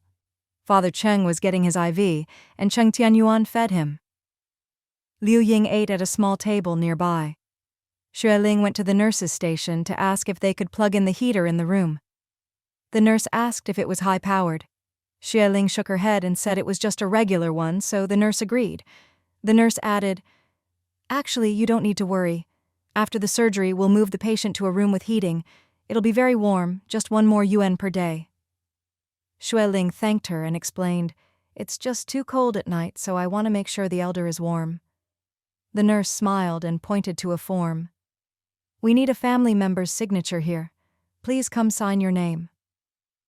Xue Ling quickly agreed and signed her name. The nurse glanced at it and said, "Xue Ling, same surname as Director Xue? Your handwriting is beautiful." "Thank you." Xue Ling smiled and handed back the pen. That afternoon, Father Cheng continued his IV. Other than having his temperature and blood pressure taken, there was nothing else to do. Fortunately, with the heater, the 4 of them didn't feel cold. They chatted quietly, and time passed quickly. Father Cheng whispered to his son, "Yuan, remember to pick the 1,000 yuan one. It's already ridiculously expensive. I know you and Lingling are willing to spend money on me, but that girl Afong just stole 500 from home, and it's not easy for you two to earn money. Don't borrow money to get me the 3,000 yuan. Otherwise I won't do it. Cheng Tianyuan tucked him in and helped him lie down. Don't worry, my wife and I know what to do. Hearing this, Father Cheng finally relaxed a little. Cheng Tianyuan and Xue Ling exchanged a glance, and she nodded slightly to show she understood. By evening, it had gotten cold again outside. Xue Ling got up and paced around. She saw the nurse from earlier hurrying over and waved to her. Xiao Xue, someone's looking for you over there. Xue Ling was surprised and instinctively followed her. Someone looking for me? Who could it be? Could it be my parents already? But that didn't seem right. They couldn't have arrived so quickly. Turning the corner, under the bright lights in front of the nurse's station stood two familiar figures. A man in his 50s, wearing a black wool coat, with a kind, slightly plump face, holding a large suitcase. Beside him stood an elegant, beautiful woman in a shiny leather coat, tall boots, and a lovely fox fur scarf. Her features were very similar to Xue Ling's, but with a more mature charm. She froze. This was exactly how her parents looked in her memories. Before she got married, this was how her parents looked. Later, after she was tricked by Lin Kong, her life became a mess, and she didn't dare go home, leaving in tears. After that, she worked hard every day, never daring to go north, and in the quiet of the night, the people she missed most were her parents. Even when she fell seriously ill, she never got the chance to see them again. Before she could see them clearly, her eyes were already blurred with tears. At that moment, her father turned and, seeing her, broke into a delighted smile. Ling Ling! Her beautiful, elegant mother looked over and called out joyfully, Ling! Tears streaming down her face, Xue Ling rushed forward and threw herself into their arms, sobbing. Dad, Mom, woo. Her mother's eyes glistened with tears, but she smiled. Look at you. It's only been half a year and you're already crying like this. Her father chuckled, his eyes full of fatherly warmth, and gently patted her back. You're married now, but you're even more of a crybaby. And you look like you've gained weight. Your mom and I never managed to fatten you up, but our son-in-law Yuan sure has. Xue Ling was crying, her face covered in tears, clinging tightly to her parents. Dad! Mom, I missed you so much. I missed you so much. Sob, sob. I'm sorry, I'm so sorry. She was crying so hard she could barely breathe, her words coming out in broken sobs, unable to say anything clearly, just crying and crying. Her mother's heart ached for her, and she comforted her gently. All right. We know you missed us, we've always known, but you're our daughter. And when you grow up, you have to get married eventually. My little darling, don't cry anymore. Her father scolded her playfully. You're already married, maybe about to be a mother yourself, and you're still crying like a little kid. Aren't you ashamed? Aren't you? Xue Ling wiped her tears, laughing and crying at the same time. Not ashamed. No matter how old I get, I'll always be your daughter. In your hearts and eyes, I'll always be your little girl. Her father looked at her, moved, his eyes glistening with tears. It's only been half a year, but suddenly, I feel like you've grown up. My Ling Ling has finally grown up. Her mother said softly, That's right. Your features are more mature now, you're less naive than before and more confident, but your father's right. When you were at home, you were so thin, but Yuan has really taken care of you. You've filled out a bit, your face is rounder, and you look even prettier. Xue Ling giggled and wiped her tears again. Brother Yuan's cooking is too good. Every time I eat, I'm afraid I'll get too full. Her mother exclaimed, Oh, so it's Yuan who does the cooking. Xue Ling nodded, a little embarrassed, and said softly, He cooks everything, and he even washes the dishes. That won't do. Her father pretended to put on a stern face and lectured, You're not being a good wife. I need to warn Yuan not to spoil you too much. If a girl doesn't help with housework, she'll get lazy and people will complain. Xue Ling burst out laughing. Brother Yuan would never complain. I help out sometimes, but he's afraid my hands will get cold or I'll cut myself, so he always does everything. Besides, I'm not good at cooking. When I do, it tastes terrible. so it's better to leave it all to him. You! Her father couldn't help but laugh, his eyes full of joy. Her mother was also delighted. Yuan really dotes on you, but even when you were kids, he always took care of you. He's not very talkative, and he's serious about everything, but he's so good at looking after people, especially you. Whenever he took you out to play, I never worried because he never let you get hurt. Her father nodded in agreement. That's right. Xue Ling hugged both their arms and asked, "How did you get here so fast? Did you fly? I thought you'd take the train and wouldn't arrive for a few days." Her father smiled and explained, "The provincial capital has had flights to the capital since last year, one every 3 days. Last night after your call, we packed right away and called a friend to help book tickets. As luck would have it, there was a flight at 10 o'clock. I booked 2 tickets without hesitation." Her mother added, "We went to the airport this morning. Because of the snow, the flight was delayed 2 hours, but the plane is still fast. It only took a little over 3 hours to get here." "We left the airport and took a car straight to the city, right to the hospital entrance," her father said. "Very convenient and quick, right?" "Right," Xue Ling said happily. "We're staying at the little hotel across the street. Later, you can stay in the room next to mine. I want to chat with you all night." Her parents both laughed. At that moment, Cheng Tianyuan came around the corner, looking a bit nervous as he glanced around. He was tall and sturdy, and Xue Ling's father spotted him right away, waving, Yuan! Cheng Tianyuan broke into a delighted smile and hurried over. "Uncle Xue, Dad, Mom, how did you get here so fast? This is great!" Xue Ling's father let go of his daughter and stepped forward to pat Cheng Tianyuan's shoulder, looking him over carefully. Very good. You look much better than you did half a year ago, and you're stronger too." Cheng Tianyuan glanced at Xue Ling and smiled. "It's all thanks to Ling Ling?" "Ha." Her father waved his hand. "No need to cover for her. She already confessed. It's you who cooks. She just eats. And you even wash the dishes. You cook so well, that's why she's gained weight." Her mother took Xue Ling's hand and looked at her son-in-law with a smile. "Not bad. You really are more handsome than before. Yuan, don't get too thin. You look just right now. Actually, you could even put on a bit more." Cheng Tianyuan bowed and said, "Mom, I understand." Xue Ling quickly explained that her parents had flown in, so they arrived in just a few hours. Her father asked with concern, "Where's your father, Muhai?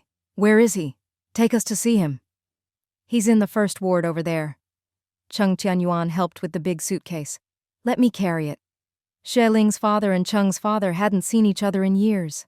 When they finally met, their eyes turned red and they held hands for a long time, holding back tears, unable to speak. Everyone else in the room was moved to tears as well. Xue Ling's father choked up. "All these years, whenever the weather was bad, I'd toss and turn at night, unable to sleep. Thinking your arm must be aching. Always worrying about you."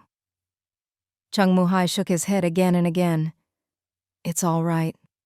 It's all right now." Xue Ling's father sniffled and said softly, "After the fertilizer plant closed, I didn't have much money left, but luckily I still had an old house in the capital. Those days I was running around everywhere, sent you money twice, but then lost touch. The distance was so far, and I didn't have your address. I felt so ashamed." Cheng's father frowned. "How could that be your fault?" "We went back to Chengja village, my old home. Most people there can't read, and the postman only comes by every couple of weeks. Technician Xue, it's not your fault, really." Cheng Tianyuan quickly washed 2 cups and poured hot water for his father and mother-in-law. Xue Ling's father nodded, took the cup, and drank a few sips. "Muhai, to be honest, before we went back to the capital, life was really tough. I didn't keep doing technical work, but borrowed some money to try my hand at business. I wasn't cut out for it, and it was hard. It took 2 years before things got a little better and I could start paying back the money." Her mother sighed and added, "Life slowly got better, and we tried to contact you, but no one at the alley would reply. There were no phones back then, only letters, one after another, but they all disappeared like stones in the sea." Liu Ying, eyes red, said, It really was hard to find us there. We never blamed you, not even a little, so you don't need to feel guilty. Really." Xue Ling's father shook his head and waved his hand, sighing. "You can't say that. In the end, we still owe you all too much." Cheng's father was displeased when he heard this and said, "How can you say that? You gave such a wonderful daughter to our family as a daughter-in-law, letting her work hard in our home and at her job every day. I'm the one who feels indebted." Xue Ling's father looked at his daughter, finally showing a hint of relief. "Luckily, I left our old home's address with my sister-in-law back then, so Yuan was able to find you by following it. Some of our old neighbors still live there, and they told him our new address. That's how our two families finally got back in touch." Cheng's father gave him a thumbs up. "You kept your word and married Ling Ling to us right away. Our whole family couldn't have been happier. She's a wonderful daughter-in-law, truly wonderful." Liu Ying laughed. "Ever since Ling Ling married in, her father's illness got better quickly.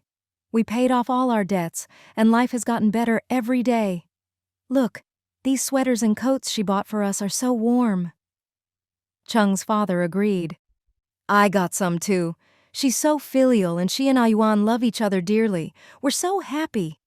She works hard, even does translation work, always busy, even working overtime at night, and all the money she earns she's using to get me this prosthesis. Technician Xue, sister-in-law, you raised your daughter so well." Xue Ling's parents both smiled, finally feeling at ease after hearing their in-laws praise their daughter so much. "That's what she should do. If she ever does something wrong, you should guide her more and not spoil her too much." "Not at all. She's wonderful. No one can compare." Xue Ling's father held Cheng's father's hand and said warmly, "Last night when I heard Ling Ling say you were getting a prosthesis, I was so happy. Old friend, no matter how far or hard the journey, I had to come see you." Cheng's father shook his head. "You've gone to so much trouble, I feel bad." "What are you saying?" Xue Ling's father replied. "No matter what, we had to come." Cheng Tianyuan finally managed to get a word in. "Dad, Mom, you must be hungry after such a long trip. Ling Ling and I will take you to the hotel to rest, then get you something to eat." "No, someone needs to stay here," Xue Ling's father said. "Ling Ling can take us. You stay." Liu Ying said, "It's fine here. Go get them settled. I'll stay. And if anything comes up, the nurse said I can just call for help." So Cheng Tianyuan helped carry the luggage to the hotel. The room next door was already booked, so Xue Ling immediately reserved a room across the hall. They took the keys upstairs and put away the suitcases. After that, Cheng Tianyuan went to get food for his parents at the hospital, while Xue Ling took her parents to a nicer restaurant, ordered some dishes, and waited for him to join them. With his long legs, Cheng Tianyuan quickly brought the hot food over. Then he hurried to meet up with Xue Ling and her parents, and they all ate together. "Wife, you take Mom and Dad back to rest and get some sleep. I'll stay with my dad tonight so Mom can come back and sleep." Xue Ling nodded, then took her parents back to the hotel. Her parents had barely slept the night before and had been traveling all day, so after chatting with her for a bit, they washed up and went to bed. Xue Ling wished them good night and returned to her own room. It was still early, so she took out her books to do some translation, but she was too excited and happy to focus, so her progress was slow. Not long after, she heard the sound of a key in the door. She was startled and turned to see Cheng Tianyuan coming in. He shook his head helplessly and explained, "My mom wouldn't let me stay. She said there's no extra bed, and since she's small, it's just right for her to sleep with Dad." Xue Ling asked with concern, "So Dad doesn't need the IV anymore?" "They stopped it after dinner," Cheng Tianyuan said. "Dad's fine, and told me to come back and get a good night's sleep. The nurse said the surgery is scheduled for 8:30 tomorrow, so we just need to get there a bit early." Xue Ling nodded, then said, "Brother Yuan, tomorrow we need to look for a foldable wooden chair nearby. That way we can use it as a seat during the day and as a bed at night. Dad's having surgery tomorrow, so Mom won't be able to squeeze in with him. We'll have to take turns staying overnight, so we need somewhere to sleep." Cheng Tianyuan agreed. "I saw other wards have them. I'll ask around and buy one tomorrow. By the way, are your parents asleep?" They are? Xue Ling said with a giggle. After such a long day, they're exhausted. Cheng Tianyuan leaned back on the bed, still in disbelief. Planes are really fast, just 3 hours to travel so far. Xue Ling lifted her chin and said, Planes really are fast. When we go to the capital in the future, we can do the same. Take a bus from Rongcheng to the provincial capital, then fly to the capital. That'll save us more than 2 days. Cheng Tianyuan had never flown before, and the idea was tempting. Plane tickets must be expensive. Around here, only the provincial capital has an airport, no other cities yet. Xue Ling thought for a moment. They're a bit more expensive than train tickets, but planes are so convenient. In the future, more and more cities will have airports, and tickets will get cheaper. For some people, time is money. Even if the plane is more expensive, they'd rather save time, because for them, time is worth more. Cheng Tianyuan was a bit puzzled, unable to fully grasp the idea. If you can already travel far, what's the difference of a day or two? Xue Ling laughed softly. That's how it'll be in the future, you'll see. Maybe, Cheng Tianyuan said, noticing she was still holding her English book. Don't stay up too late, get some rest. Dad's surgery is tomorrow and we'll be busy running around. Xue Ling replied, It's fine, you go shower first. I'll do a bit more. I haven't seen my parents in so long, I'm just too excited to settle down. Cheng Tianyuan noticed her eyes were still a little red, remembering how she'd cried in her parents' arms earlier. Wife, you came all this way to marry me. So far from your own family. Xue Ling burst out laughing and kicked him lightly. What are you saying? You're the one who came all the way to my house to ask me to marry you. Cheng Tianyuan laughed, grabbed her foot, and tickled her soul on purpose. Yes, I traveled 1,000 miles to propose and then brought you back with me. Back then, his father was seriously ill. The family was deep in debt, and she was cold and distant toward him. He'd felt so down. Thinking about it now, he realized how different his life and happiness were today. All because of her. Ha ha! Xue Ling was ticklish and quickly pulled her foot back, retaliating by tickling his armpit. Cheng Tianyuan was even more ticklish and dodged frantically. Xue Ling chased after him, even wrapping herself around him. Afraid she'd fall, he held her tight, but that only made her bolder. She attacked his armpit and waist, making him laugh uncontrollably. The two of them played around on the bed for a while before finally settling down to their own tasks.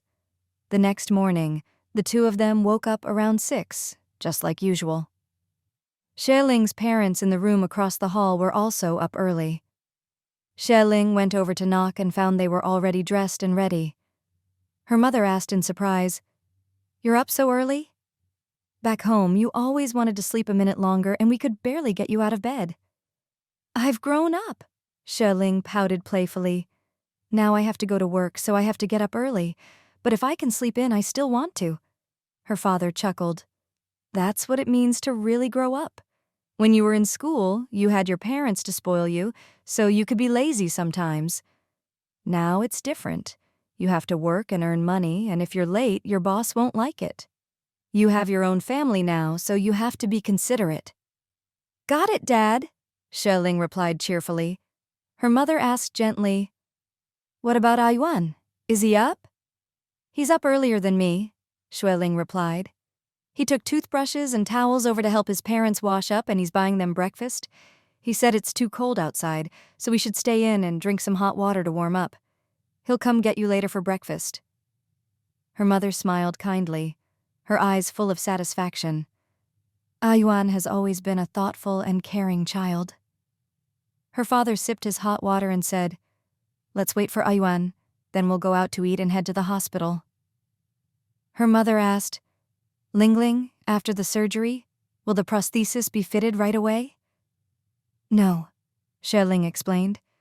The doctor said they'll do the amputation first, and after the wound heals, they'll fit the prosthesis. Her mother nodded in understanding. And the prosthesis can be removed later, right? Xue Ling lowered her voice.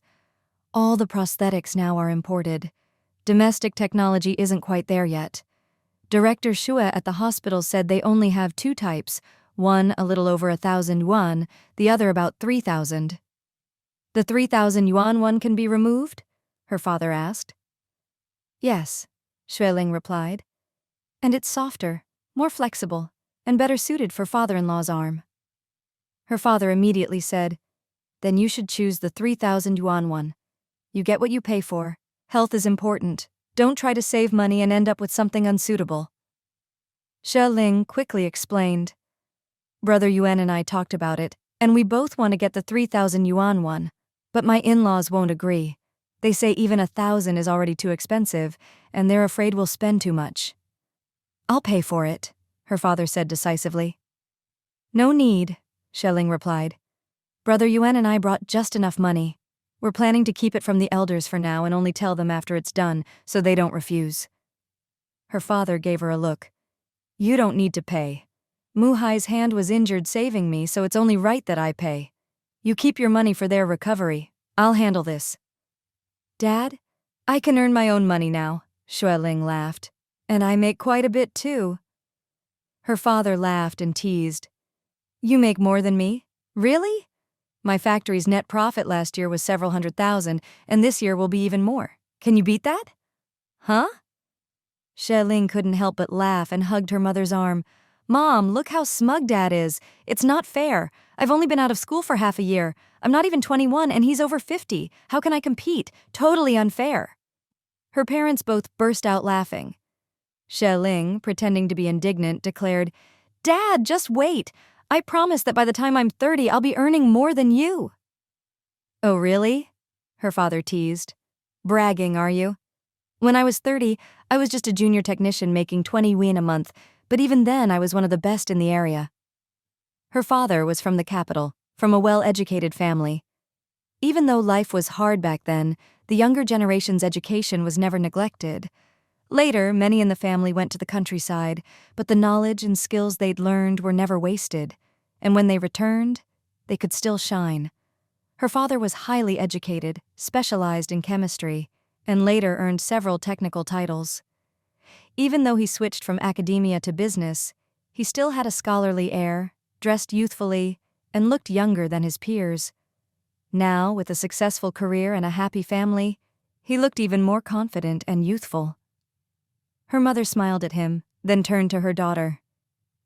So, do you have the confidence to be one of the best among your peers by the time you're 30? Xue Ling lifted her chin and said loudly, I'm confident, I definitely can. Her parents laughed again. After the laughter, her father returned to the earlier topic, insisting on paying for Cheng's father's medical expenses. Ling, tell Ayuan for me that I insist on this. Don't argue with me. First, I can afford it, and second, just let me do this so I can feel a little less guilty. Xue Ling understood his reasons and finally nodded. All right, I'll tell Brother Yuan. I don't mind either way. After all, Dad, you're so rich. Her father gave her a look. There's always someone richer. I'm not that wealthy. You need to work hard yourself and take Ayuan with you to make big money. When you're 30, your mom and I will check if you kept your promise or if you were just bragging. Xue Ling shrugged. No problem. Her mother, always softer, patted her daughter's back. Don't push yourself too hard. You'll have to raise children, care for your in-laws, and support Ayuan. Don't put too much pressure on yourself. Your dad is half joking anyway. Xue Ling giggled. Don't worry, I'll do my best. As long as I have no regrets, it's better to work hard while I'm young than to look back and feel I wasted my life. Her father squinted his eyes and smiled lovingly. You've grown up a lot in just half a year, and you see things more clearly now. That's a good thing. The best lessons aren't in school, but in life. Ling, you're our only daughter, so of course we want to give you the best. If you ever have trouble here, tell us. Don't try to tough it out, okay? Okay, thank you, Dad. Xue Ling's eyes sparkled with tears as she nodded hard. In her parents' eyes, no matter what she did, she was still their daughter, their flesh and blood, and they couldn't bear to see her suffer. They always cared for her, always put her first. Back then, she'd been foolish, afraid her parents would blame her for leaving Cheng Tianyuan, so she'd avoided the capital and her parents, wandering from place to place. Now that she had a second chance, she was determined to be a daughter her parents could be proud of. When they grew old, she would care for them, be filial, and look after them in their later years. Around 7 o'clock, Cheng Tianyuan returned. They all had breakfast together and headed to the hospital. Father Cheng was still in the ward, chatting quietly with his wife while enjoying the warmth from the heater. When Xue Ling brought her parents over, everyone gathered together, chatting lively and non-stop. A nurse came in and said, "This is a hospital, please don't be so loud. Luckily, the patient in the next bed was discharged yesterday, or you would have disturbed them." Xue Ling laughed.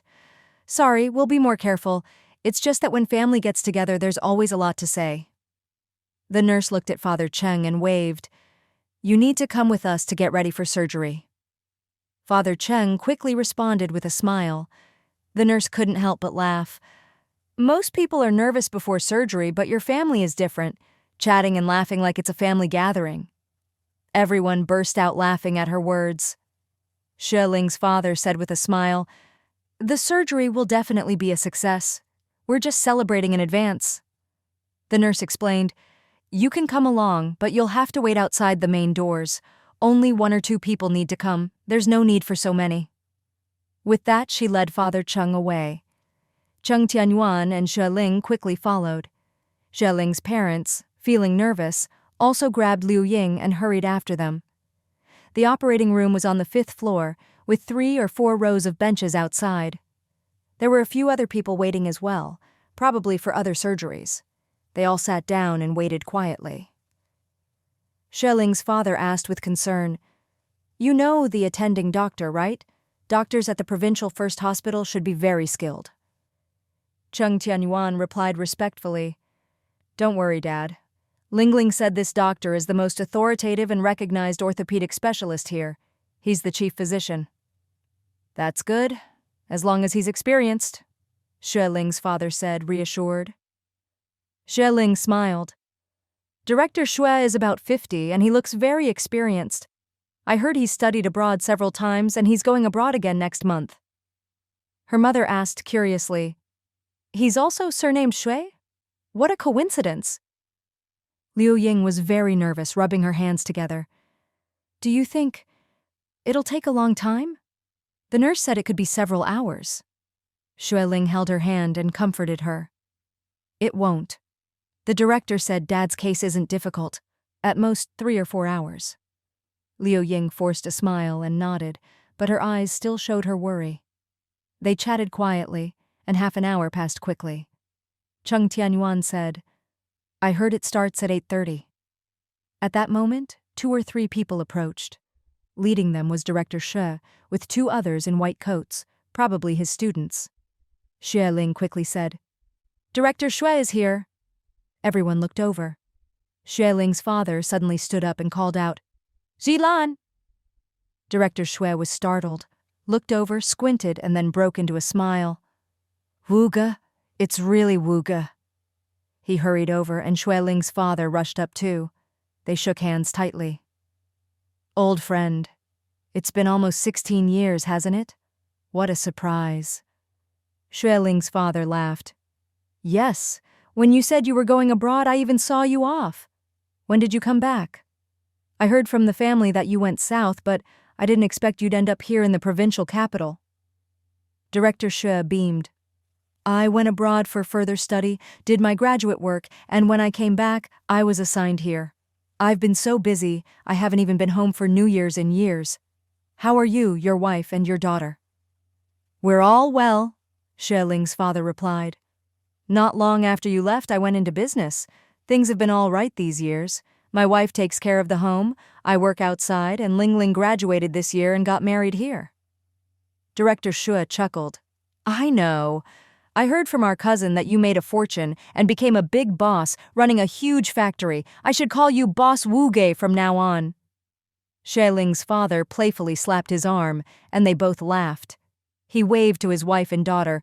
"Come here, this is Zilan." Her mother quickly came over and shook hands with a smile. "Zilan, it's been years." Director Xue nodded warmly. "Sister-in-law, it's been a long time. You're as kind and elegant as ever." Her mother smiled. We're all getting old. In a blink, it's been more than a decade. Our daughter's grown up and married, and we're both over 50 now. Xue Ling hesitated, then stepped forward with a bright smile and bowed. We all have the surname Xue. At first I thought it was fate, but I didn't expect we're actually from the same family. Director Xue looked at her in surprise, then laughed. So you're little Ling Ling from back then. No wonder your face looked familiar. When I left the capital, you were only 4 or 5, playing with a doll. We're all from the Xue family. Your dad is my cousin. We grew up together in the same hometown.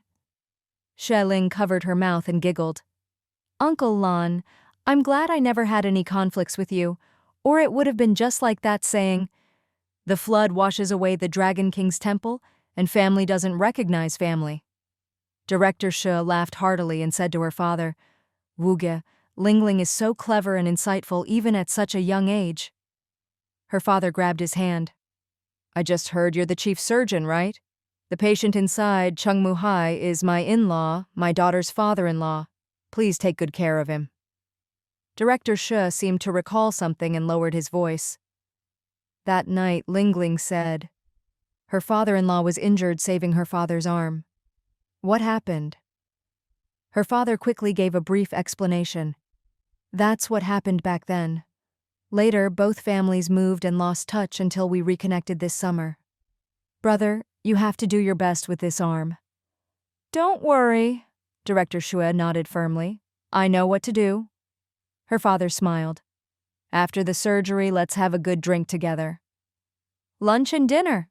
It's a date, Director Xue said, heading into the operating room, still nodding to Xue Ling and Cheng Tianyuan. Her mother pulled Liu Ying aside. What luck! He's a relative from our hometown. We used to get together all the time. He's been studying medicine since he was young and is very skilled. With his promise, we can all relax. Liu Ying was thrilled. Such a coincidence. What good fortune. After more than 2 hours, Father Cheng was wheeled out of surgery. Director Xue pulled off his mask with a big smile and said warmly, the surgery was a great success. Everyone breathed a sigh of relief and broke into happy smiles. Xue Ling's father hurried up. Jilan, please arrange the best ward, the best medicine, everything. And about the prosthesis, we want the 3,000 yuan one. I'll take care of it. Director Xue patted his shoulder and nodded respectfully. All right, I'll follow Boss Wuge's orders. Get out of here, Xue Ling's father laughed. Go change and come have a drink with your old friend. Let's go. Director Xue grabbed his hand, laughing. We won't go home until we're drunk. Let's have a real celebration. Director Xue was the most authoritative head of the entire orthopedics department. With just a word from him, every subordinate was deferential and obedient. After the surgery, Father Cheng was placed in a large, heated ward. There was an empty bed next to his, a long sofa chair, and 2 square tables. The room was spacious and bright. Cheng Tianyuan knew this was thanks to his father-in-law's arrangements and felt deeply grateful, though he didn't say much. He glanced at his father, still sleeping on the bed, and said quietly to Xue Ling, Wife, Director Xue and your parents have gone to lunch. I'll go back to the hotel to call Amin, then bring food over so we can eat here with Mom. Xue Ling immediately guessed he wanted to secretly borrow money from Chen Min and quickly grabbed his hand. Brother Yuan, don't borrow money. She then told him what her father had said that morning. Cheng Tianyuan looked troubled and said softly, Your father is being generous, and I understand. But it's a lot of money, and I don't feel right letting him pay for everything. We have enough for now. I just wanted to borrow a bit more to be safe. Xue Ling held his hand and explained, Brother Yuan, just listen to him. All these years, my dad has felt guilty and has always worried about Dad's arm. Back then, he didn't have money and the medical technology wasn't as advanced, so he had to give up. He's made a lot of money these years and hopes we'll give him a chance to help Dad get better so he won't feel so guilty. Cheng Tianyuan still felt uneasy. How about, I pay half and your dad pays half? No need, Xue Ling said with a smile. I'm their only daughter, and their money will all come to us eventually. We're one family, so don't worry about who pays more or less. They've already given you their most precious treasure, their daughter. So a few thousand yuan is nothing.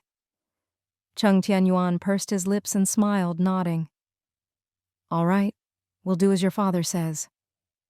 He quietly squeezed her hand and whispered, They gave me their most precious daughter. I'll definitely be filial to them, just like my own parents. Xue Ling felt warm inside and whispered, You have to keep your word. I'll be checking. Cheng Tianyuan smiled dotingly, reminded her to look after their parents, and hurried out. The ward was warm and spacious, so Xue Ling and Liu Ying took off their coats and sat on the sofa chair chatting. A while later, Cheng Tianyuan returned with hot food. His handsome face and hands were red from the cold, and there were a few snowflakes in his hair. Xue Ling quickly turned on the heater. Come warm up. Liu Ying took the food and asked, Is it very cold outside? Is it snowing again? Yes. Cheng Tianyuan rubbed his hands. It's like spring in here with the heat, but outside it's snowing heavily. Liu Ying couldn't help but worry. Lingling, are your parents dressed warmly enough? Xue Ling smiled. Don't worry, Mom. Director Xue has his own car and drove them. In a private car, you don't have to worry about the weather. As long as the snow isn't too deep, it's fine. Cheng Tianyuan added, No matter how much it snows here, it's never more than a foot deep. Liu Ying was reassured and smiled. Having a car is really nice. Xue Ling grinned. Mom, when Brother Yuan and I make a lot of money, we'll buy a big car and take you and Dad out to travel. All right, Liu Ying laughed happily. Even if she didn't know if it would happen, just hearing it made her happy. Cheng Tianyuan soon warmed up, took off his coat, and joined them for lunch. Before leaving, he'd bought 5 aluminum lunchboxes at the supply store, and with the 2 they already had, there were 7 in total. Having lunchboxes made it easier to buy food. Otherwise, in such cold weather, the food would get cold too quickly to eat. Because of the anesthesia, Father Cheng slept until after 3 in the afternoon. A nurse came to check on him and said not to touch the wound, that he could have a little warm water and should continue the IV. Nothing else was needed. Liu Ying asked quietly, Does it hurt a lot? I was asleep, so I didn't feel anything, not at all. Father Cheng replied. The doctor said something about anesthesia. I slept, and when I woke up, you were all here. Liu Ying smiled, her face full of joy. That's good. The 3 of them kept him company, and it was quite relaxing. The ward was warm and clean, much better than the hotel. Father Cheng soon fell asleep again. Liu Ying napped on the other bed, Xue Ling took out her books to translate, and Cheng Tianyuan, not daring to slack off, helped copy her final drafts. Xue Ling's parents didn't return until evening, carrying 2 large cloth bags. This one is freshly made rice noodles, still hot in the lunchboxes. Eat it while it's warm. The other is fruit from Jilan. Help yourselves. Xue Ling jumped up to take them. Why did you buy dinner? Did you eat already? Her mother replied, We ate at your Uncle Jilan's house. It's cold outside, and since we were coming back anyway, we bought dinner for you so you wouldn't have to go out in the cold. Thank you, Mom and Dad. Cheng Tianyuan took the bags and brushed the snow off their coats. Xue Ling's father checked on Father Cheng, and hearing that he'd been sleeping and was fine, finally relaxed. Jilan said everything went very well, and the prosthesis will work even better. He's been doing this for years. He's trustworthy. As they ate, Xue Ling asked, Are Uncle Jilan's kids here? I remember they're about my age, both boys. Yes, just a year or 2 younger than you, her mother replied. He and his wife live in a downtown apartment. She's also a doctor and very busy. Both their sons are studying abroad, one in the US, one in the UK. Xue Ling said, Oh, what are they studying? Medicine too? No, her father replied. One studies art, the other business. Xue Ling laughed. I thought they'd follow in their father's footsteps. Her father smiled and explained, Everyone has their own interests. Jilan didn't stop them. He said as long as they do what they love and can support themselves, that's enough. His older son, Xue Heng, is about to graduate. He's the one studying business. He's coming back to the capital, and your Uncle Jailan asked me to look after him." Xue Ling exclaimed, "Wow, that's great! Tell Heng to join me in the foreign trade market. We both know English anyway." Her father smiled. "It's not that simple. Just knowing some English isn't enough to do foreign trade. You need to build experience for a couple of years, wait for the right time, and when the market opens up, seize the opportunity and invest in good projects. That's how you succeed." Xue Ling gave him a thumbs up and muttered, "Got it. Dad, remember to save me a share? That's going to be the biggest piece of cake in the future. It'll be delicious." Her father just smiled and teased, "You're a clever one." Cheng Tianyuan poured everyone a cup of hot water. "Dad, Mom, have some water." "Thank you," Xue Ling's father said kindly with a smile. "Ayuan, once your father recovers, find a time to visit the capital with Lingling. Last time you came in a hurry to propose and left right after. I haven't had a chance to really talk with you." "All right." Cheng Tianyuan glanced at his young wife, then quickly looked away. "I was actually planning on that." Xue Ling's mother took Liu Ying's hand and smiled. "When the time comes, you and Muhai should come too. Old Xue and I will show you around, take you all over the capital." Liu Ying smiled and nodded. "Sure, once his arm is healed and the weather warms up, we'll go." She seemed to remember something, and the light in her eyes dimmed as she lowered her head and continued eating. Cheng Tianyuan and Xue Ling exchanged a glance, quickly guessing that the elder was thinking of their missing younger sister. He hadn't dared hide what the driver told Hu from the elders. He'd told them everything. It was very likely that Lin Kong had taken the younger sister to the capital, but exactly where, no one knew. After dinner, Liu Ying went back to the hotel to rest. Father Cheng was still asleep. When the IV bottle was almost empty, Cheng Tianyuan went to find the nurse, who replaced it with a new one. Xue Ling's father chatted quietly with his daughter. Her mother couldn't help but ask, "By the way, Lingling, doesn't Ayuan have a younger sister? When we lost touch, Ying was pregnant, and later she had a little girl. She stayed in Chengjia village, right?" Xue Ling sighed softly and replied, "She ran away from home." Her parents exchanged a surprised look. "What happened?" Xue Ling explained about her sister-in-law, though she didn't mention Lin Kong's true identity, just said it was a man. Her mother knew about Lin Kong and remembered that distant family connection, so she didn't want to complicate things. She just said it was a man, thin and pale, with a scholarly look but rotten inside, a schemer and a liar. Her father frowned and asked quietly, "So, what are you going to do? You've tried looking for her, right?" "We don't know how to look," Xue Ling replied. "We only know she might have gone to the capital. She's deliberately avoiding the family, and with so many people in the city, how can we find her? I discussed it with Brother Yuan. We're planning to put out missing person notices and see if we get any leads." Her father offered, "Write down her name and description. Do you have a photo? Give me one and I'll ask around." "Yes," her mother added. "We know a lot of people there. Maybe we'll find something." Xue Ling nodded. "There should be a photo. I'll find one and bring it to you."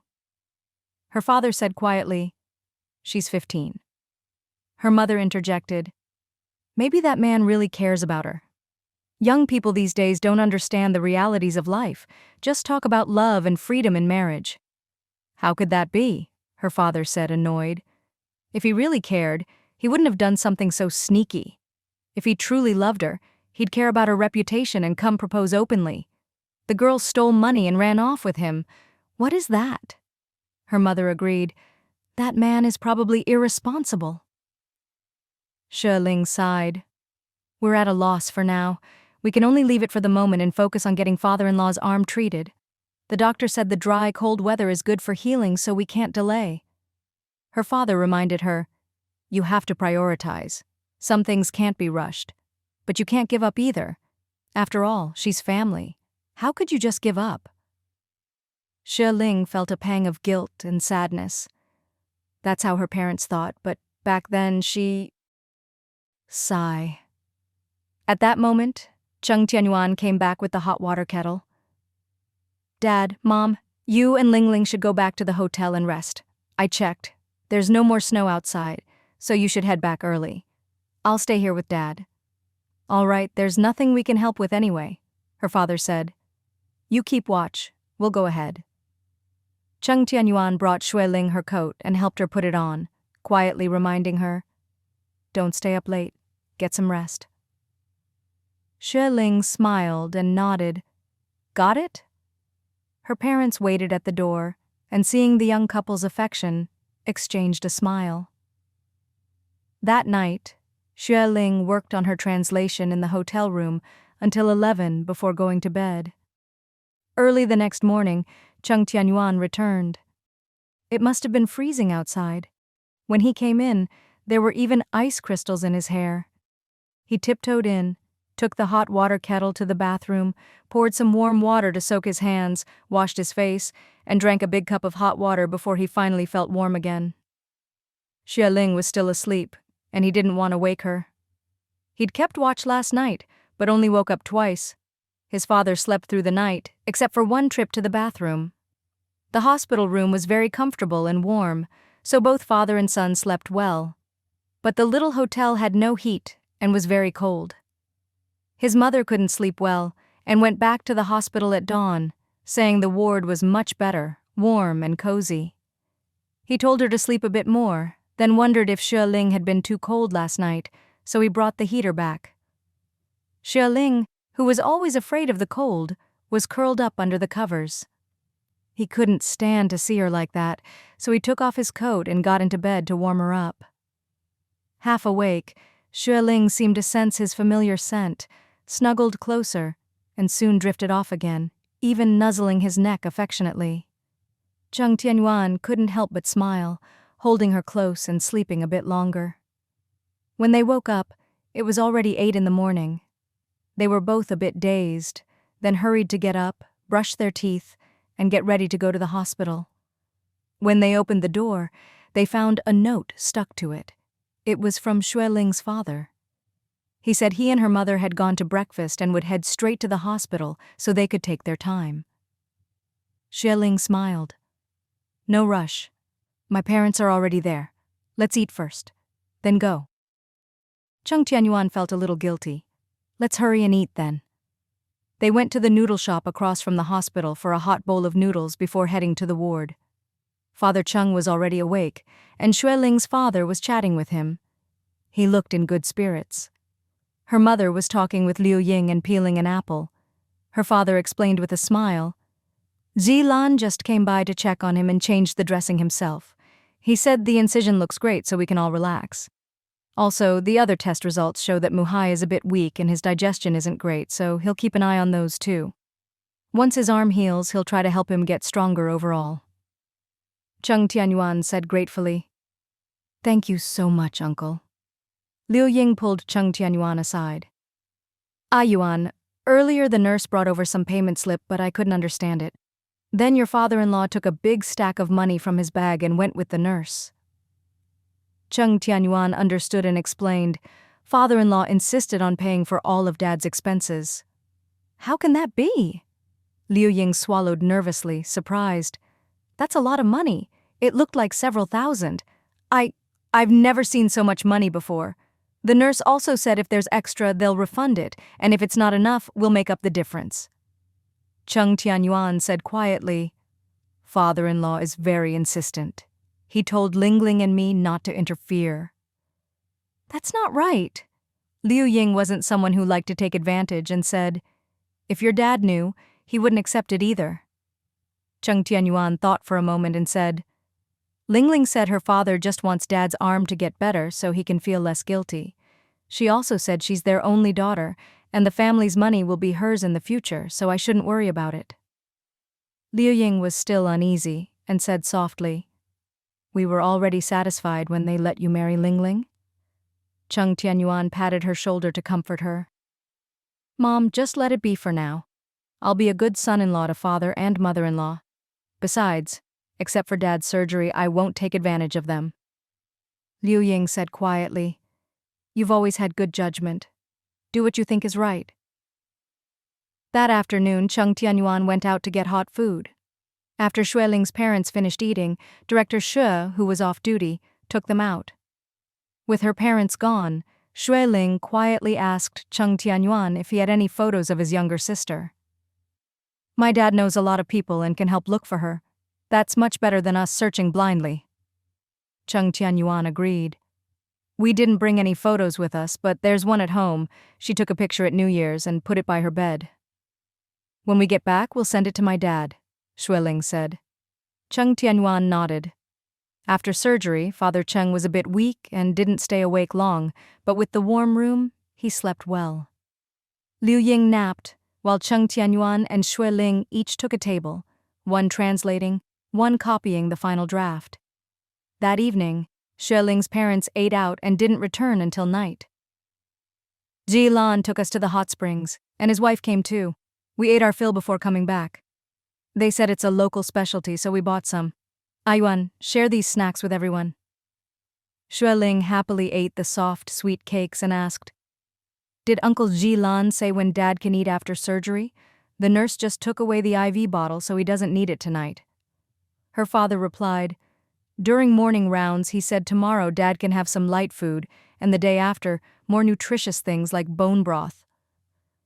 Cheng Tianyuan thought for a moment and said, The food outside is all pretty spicy. I wonder if we can cook ourselves. But there's no stove here, Xue Ling reminded him. Her father said, No worries, we'll ask Ji Lan tomorrow. The next morning, Director Xue came by for rounds. Hearing their concerns, he immediately took out a set of keys and handed them to Xue Ling. The green building behind the lab is the hospital staff dorm. Room 301 on the second floor is a small apartment the hospital gave me years ago. Last year, when your aunt went to the countryside for a month, I stayed there instead of going home. There's a kitchen with utensils in the back.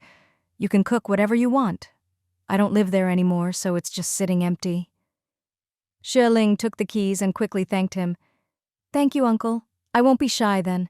Don't worry, we'll clean up the apartment for you. No problem, I don't live there, so I don't care how dirty it gets, Director Xue joked. Xue Ling giggled. Don't worry, Brother Yuan and I will clean it as a thank you. Director Xue laughed. Yesterday, Ah Heng called home and I told him about your dad and you. That kid still remembers you and kept asking about you. He's only a few months younger than you, but since he was born the year after, he's a year younger. He said you were his favorite playmate as a kid. I barely remember, Xue Ling said.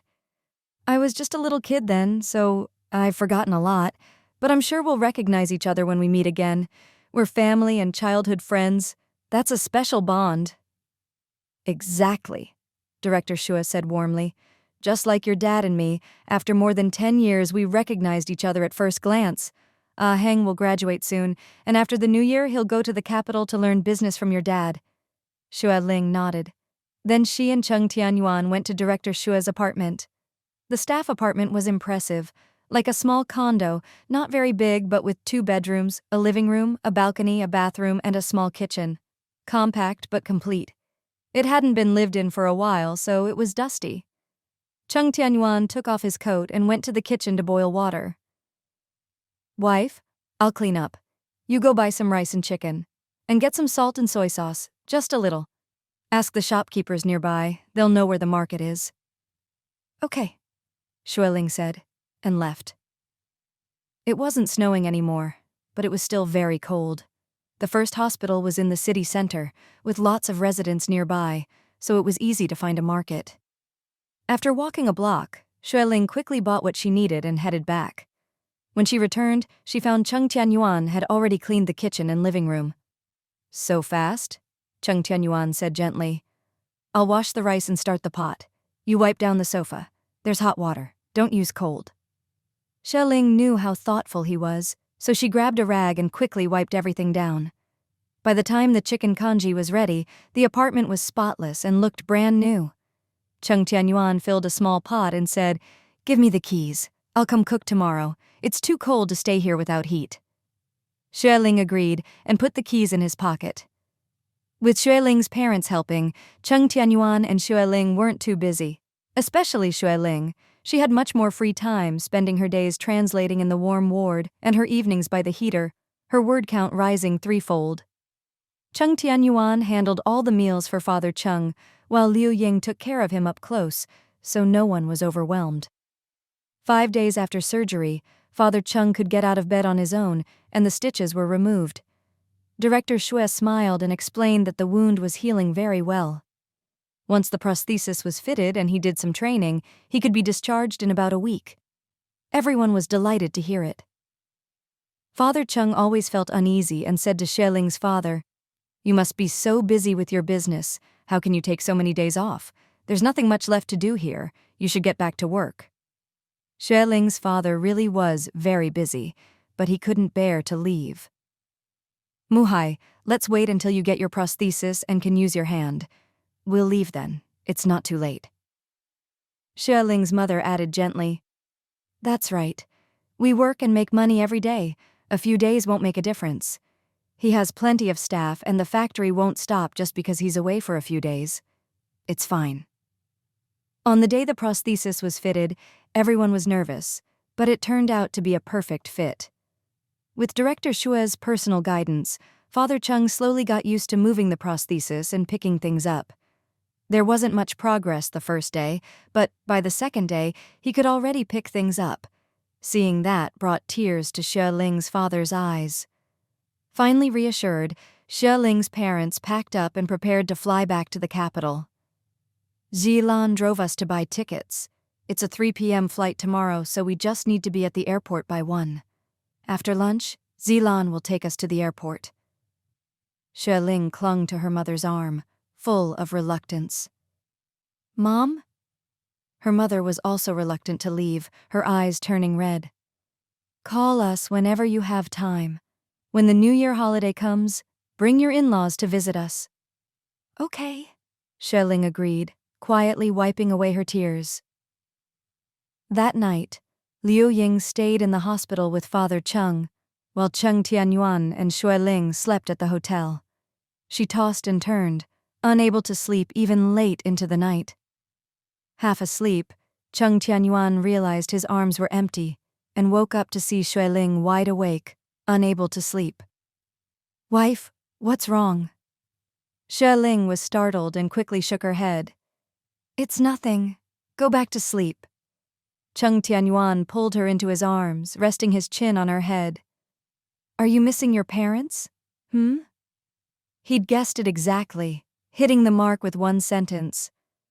Xue Ling sighed softly and nuzzled his neck. "Yes."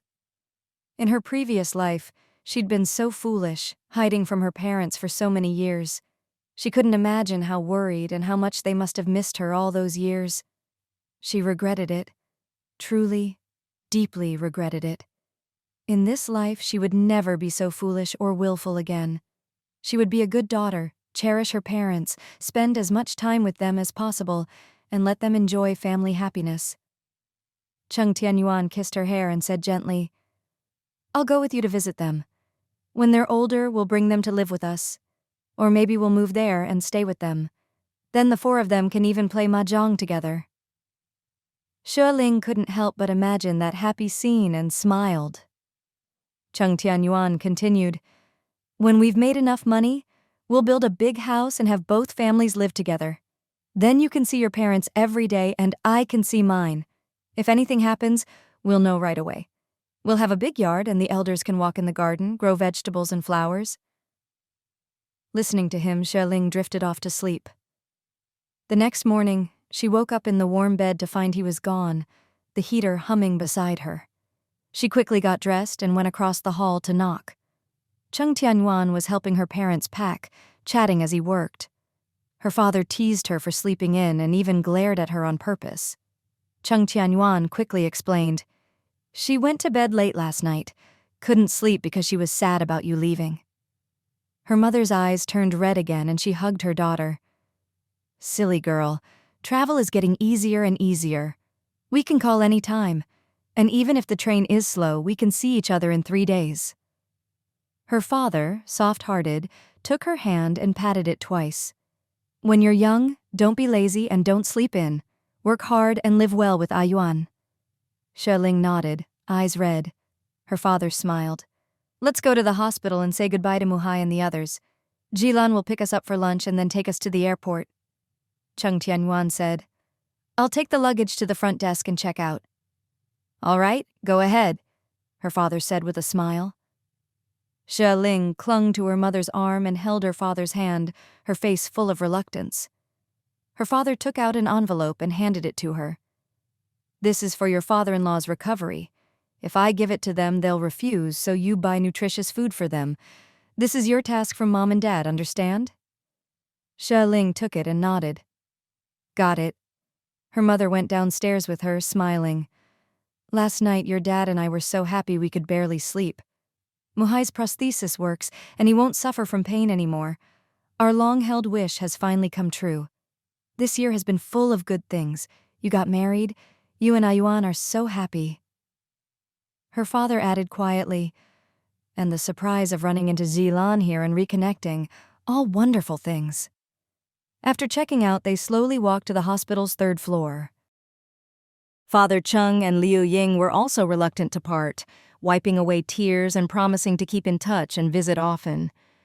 Cheng Tianyuan poured a cup of hot water for Xue Ling and quietly slipped her a red bean pastry. For you to snack on. Xue Ling realized she hadn't eaten breakfast, smiled, and ate it bite by bite. Her father saw and scolded. Only Ayuan spoils you. Ayuan, if she dares sleep in, don't give her breakfast. Cheng Tianyuan was a little embarrassed and mumbled, Can't let her go hungry. Xue Ling pouted. Brother Yuan is the best. I don't want Dad anymore. Daughters are like water thrown out when they marry, her father said, pretending to be annoyed. Hot potato handed to Ayuan? Now we can relax? Everyone burst out laughing. What's so funny? Director Xue came in, having changed out of his white coat into a formal suit, smiling. The farewell feast is booked. Let's go. Father Cheng quickly said, Ayuan Lingling, you two go with your in-laws to the airport and help with the luggage. Liu Ying added, There's nothing to do here. I'll stay with your dad. You all go. Xue Ling's parents shook hands with everyone again, giving repeated reminders and waving again and again before finally leaving. Liu Ying helped her husband out to watch them disappear at the stairwell. Director Xue drove the whole family to a very fancy restaurant. It's on the way to the airport. After we eat, we'll head straight there.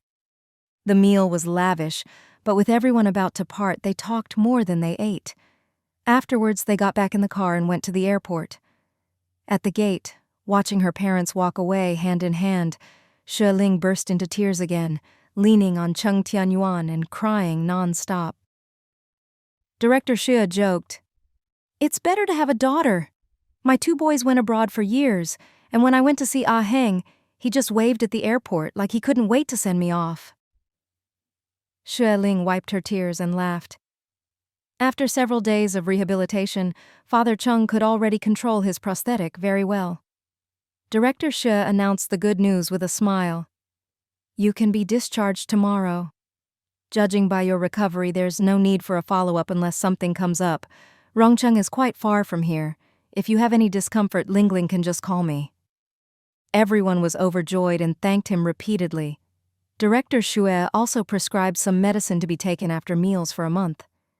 He then wrote out 2 medicinal food recipes and handed them to Cheng Tianyuan. These are tailored to your father's condition. Make them often for him. It'll be good for his health. Cheng Tianyuan thanked him profusely. Xue Ling went out and bought a pile of gifts for Director Xue and also returned the apartment keys to him. Early the next morning, they completed the discharge procedures and returned to the small hotel. Taking advantage of the sunny weather, Cheng Tianyuan went to the station and bought tickets for the next morning at 7 a.m., a direct bus to Rongcheng. Seeing the sunshine outside, Father Cheng took Liu Ying out for a walk. His arm had shriveled and looked small before, and his sleeves always hung empty. With the prosthesis and a glove, you couldn't tell at all. He was in a great mood, saying that since they rarely came to the provincial capital, he wanted to take his wife out for a stroll. Xue Ling was worried and wanted to go with them, but Father Cheng refused, saying, You stay and rest. We'll just walk nearby, not far. So Xue Ling stayed behind. When Cheng Tianyuan returned with the tickets, he saw someone selling sticky rice cakes and bought some for Xue Ling. She ate them happily and, feeling refreshed, took out her English book to translate. While packing, Cheng Tianyuan asked, "Looks like there's not much left." Xue Ling grinned. "I thought we'd be super busy these 2 weeks, but the surgery went so smoothly, and with my parents and Uncle Jilan helping, I barely had to do anything. I had time to translate during the day and at night. I bet we've done over 50,000 words in these 2 weeks. Yeah. Cheng Tianyuan thought for a moment. About 60,000. Xue Ling was thrilled. Add that to the 30,000 before and we'll soon hit 100,000. Wow, we're going to get paid again. Cheng Tianyuan smiled. The hospital bills were all paid by your dad. Other than the travel and hotel, we only spent about 500 yuan. Our savings have grown again. Xue Ling squeezed her English book. Only about 20 pages left. I'll finish translating and send it all to Jiaxu at once. Should get over 2,000 yuan. Cheng Tianyuan worried she'd tire herself out. Didn't you say you just needed to finish before New Year's? Don't push too hard. There are still 2 months left. There's more after this, Xue Ling explained. Jiaxue said these English booklets will be made into bilingual editions, which are really popular with college students and literature lovers. She said there's plenty more to translate, so as long as I keep at it, I'll never run out of work. Cheng Tianyuan finished packing and sat down to help copy the final draft. Take it easy, no rush. Xue Ling took what he'd copied and said, At first I was clumsy, but now I'm used to it. With your help copying, it's much easier. That afternoon, Father Cheng and Liu Ying came back. We already ate. Cheng Tianyuan was surprised. Where did you eat? Father Cheng laughed. We walked and enjoyed the sights. There was a little shop selling zongzi and black sesame soup. Your mom smelled the sesame and said she hadn't had it in years. I said, What are we waiting for? Let's go in. We had a few zongzi and 2 bowls of sesame soup each. Liu Ying beamed. It was delicious.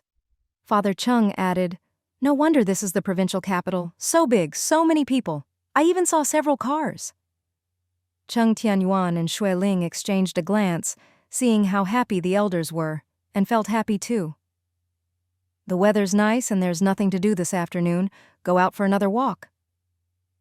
The next morning, they took a tricycle to the station. The coach bus was bigger and more comfortable than those in Rongcheng. It left on time and only stopped at noon for a break. The weather was clear, the roads were dry, and the bus was fast and steady. By 4 p.m., they arrived in Rongcheng. Father Cheng exclaimed, So fast, faster than a bird. Liu Ying teased, No way, planes are faster. Whoosh, and you're far away. You know that? I saw it at the hospital. Planes are huge, flying across the sky, gone in a flash. Wow, you've even seen planes. More than me? Cheng Tianyuan and Xue Ling watched the 2 elders, unable to hold back their smiles. Soon the city bus arrived. It was Friday and not rush hour, so the bus was nearly empty. They got to their rental by 5. Cheng Tianyuan cleaned the kitchen, boiling water on all 3 stoves, then rode his bike out to buy groceries. Xue Ling and the others went upstairs to tidy up and unpack. That night, the family happily gathered around a hot pot. Father Cheng could already use chopsticks and a bowl, boasting, By spring, I'll be back in the fields. When we go back to the village, we'll buy some candy and gifts to share the good news with everyone. Xue Ling put down her bowl. Dad, Mom, don't rush back. It's too cold in winter and there's no farm work. If you go back, it'll just be the 2 of you. Stay here until after New Year's. Father Cheng shook his head. No, you 2 have your own life. It's not right for us to stay. Liu Ying agreed. We're used to the countryside. It's better to go back. Xue Ling quickly explained. Dad's still weak and his stomach isn't fully healed. He needs to take his medicine and eat the medicinal food. Uncle Jilan said a month of this will work wonders. Cheng Tianyuan nodded. There's nothing to do back home. Stay and help us watch the house and clean up. We'll feel better going to work. It's just a small place, not hard to clean, Liu Ying said. Cheng Tianyuan replied. I'll be busy, and Ling Ling will be working too with a side job at night. Just stay and help us out. It's warmer here than in the countryside. Wait until winter's over to go back. With both son and daughter-in-law insisting, the elders finally agreed. After dinner, Liu Ying helped wash the dishes and Father Cheng tidied up. Xue Ling said, "Dad, let us do it." Father Cheng smiled. Director Xue said I should use my hand more to get used to it. With the elders helping with chores, Cheng Tianyuan had it much easier. That night, he went out on his bike and didn't return until after 9. When Xue Ling saw him come in and close the door, she put down her pen, poured him a cup of hot water, and turned on the heater. Cheng Tianyuan drank the hot water and warmed himself, but his brow was still furrowed. Xue Ling couldn't help but ask, "Still no news? Lin Kong's mother hasn't come back?" She didn't need to ask. He must have gone to Lin Kong's house. Cheng Tianyuan shook his head and said in a low voice, "The house is still dark. I waited outside for a long time. Later, someone from the neighborhood came out to take out the trash. I went over, offered him a cigarette, and got some information." Xue Ling asked curiously, "What did you find out?" Cheng Tianyuan replied, "Turns out Lin Kong was in debt. A lot, it seems. Some people came to collect, and his mother was so frightened she packed up and ran to her family's place in the countryside. She probably won't be back for a while." Xue Ling rolled her eyes, not surprised at all by Lin Kong's troublemaking. Cheng Tianyuan continued. The neighbor said Lin Kong's mother wanted to sell the house, apparently at her son's request. Xue Ling immediately caught on. "So Lin Kong has been in touch with his mother all along." "Right," Cheng Tianyuan said seriously. "I asked the neighbor where her family lives, but he didn't know. But since she wants to sell the house, she'll have to come back to Rongcheng soon." Xue Ling nodded. "Just keep checking in. You'll run into her eventually." Cheng Tianyuan said, "Since I don't have to work tomorrow, I'll go back to Chengjia village. My parents haven't been home for almost a month, so I should check on the house and get A Feng's photo to send to your dad." Xue Ling agreed and reminded him, "Buy some candy and pastries to take back, share the good news about your dad's prosthesis with the neighbors, and ask them to help keep an eye on the house." "You always think of everything," Cheng Tianyuan nodded. The next morning, Cheng Tianyuan went out to buy meat and vegetables, prepared the medicinal food for the elders, and carefully instructed Liu Ying on how to watch the stove and when to serve the food. Then he headed back to Chengjia village. The weather was clear, and the buses were running again. An hour later, he arrived at the village, went home, and found everything locked up and tidy. He went to Cheng Tianfang's little bed and immediately saw the photo she'd stuck to the headboard. He gently peeled it off.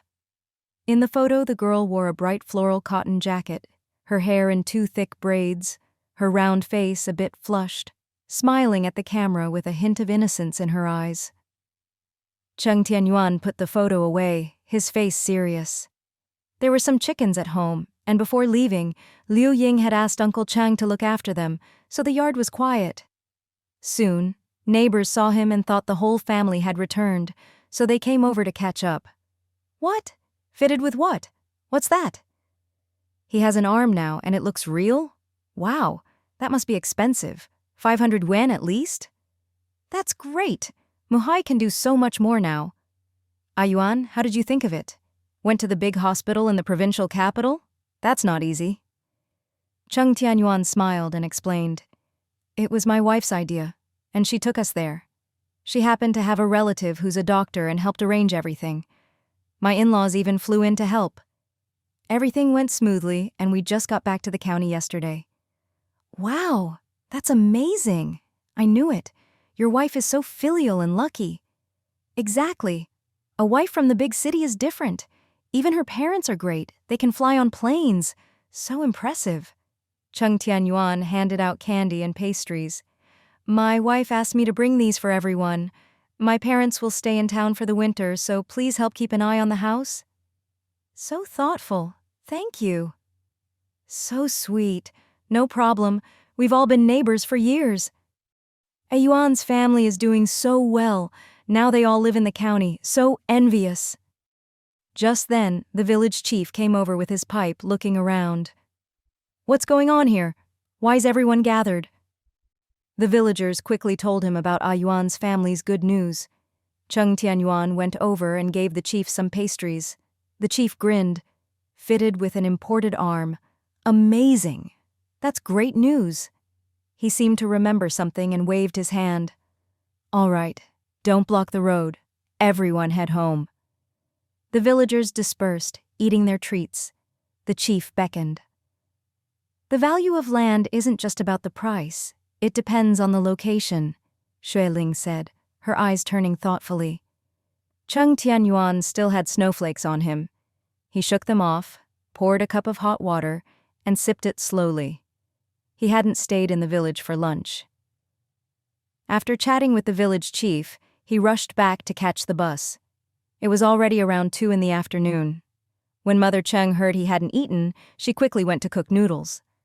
Xue Ling, worried he was too hungry, turned to find something for him to eat first. Honey, no need, Cheng Tianyuan said. You told me to bring pastries to the village, so I ate one. I'm not that hungry. But Xue Ling was still thinking about the fish ponds the Cheng Biao family wanted to sell, so she asked, Where exactly are they in your village? If they're in some remote corner by the mountains, it'll be hard for the price to go up. But if they're near the village road or the provincial road, there's a lot of potential for appreciation, and you can recoup your investment quickly. They'd originally prepared over 3,000 yuan for the surgery in the provincial capital, but her father had come to the rescue and paid all the hospital bills. Not only that, he'd given another 1,000 for Father Cheng's recovery, and their total expenses for the hotel, tickets, and food were just over 400. All in all, they'd actually saved over 500 yuan. Last night, Cheng Tianyuan returned all the money she'd given him before, telling her to keep it safe. She counted carefully. She still had a little over 4,000 yuan. If money just sits there, it never grows. But if you invest it well, it can appreciate quickly. Money makes money. So whenever there's a good investment opportunity, she wants to seize it. Cheng Tianyuan squinted and thought for a moment. He has land near the provincial road, I think. He bought it from someone, about a dozen mu, all turned into fish ponds. There's a stream nearby, and he diverted water from there to raise fish. Are you sure? Xue Ling asked.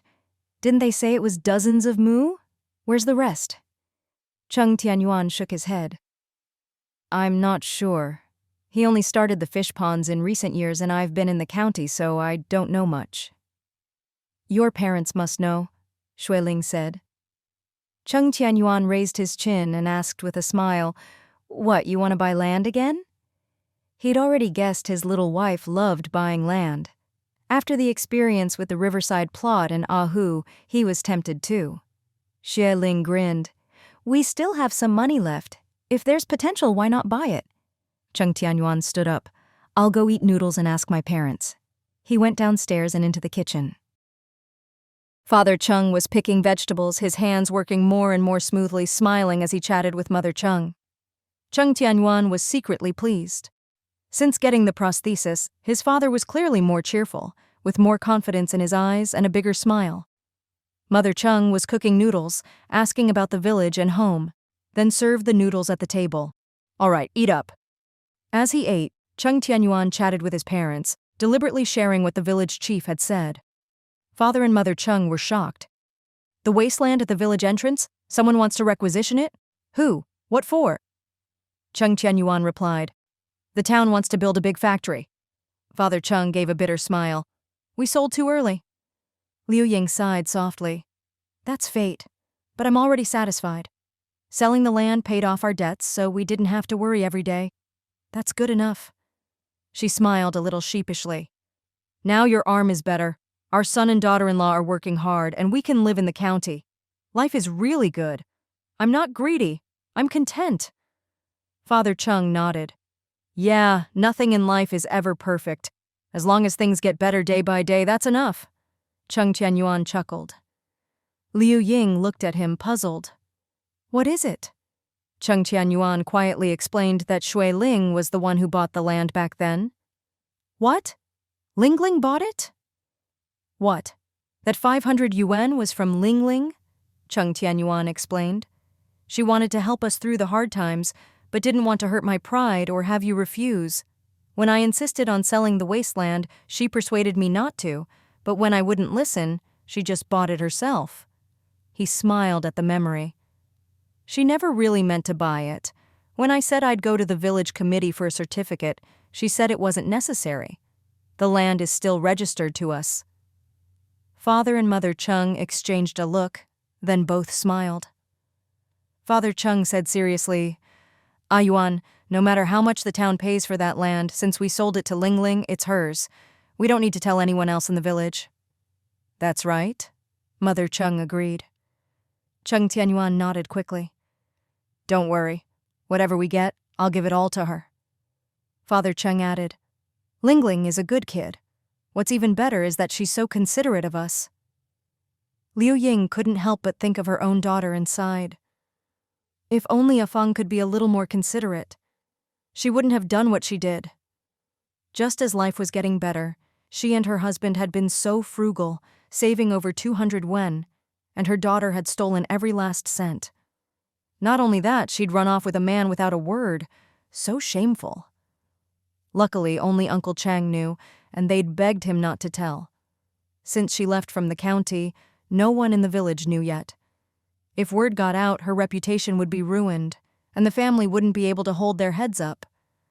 Father Cheng sighed too. Let's not talk about her. It just hurts to think about it. Liu Ying fell silent. Cheng Tianyuan comforted her. I've got her photo now. When the post office opens, I'll send it to father-in-law. He's from the capital and has lots of connections. Maybe we'll get some good news. He quickly changed the subject, talking about Cheng Biao's situation.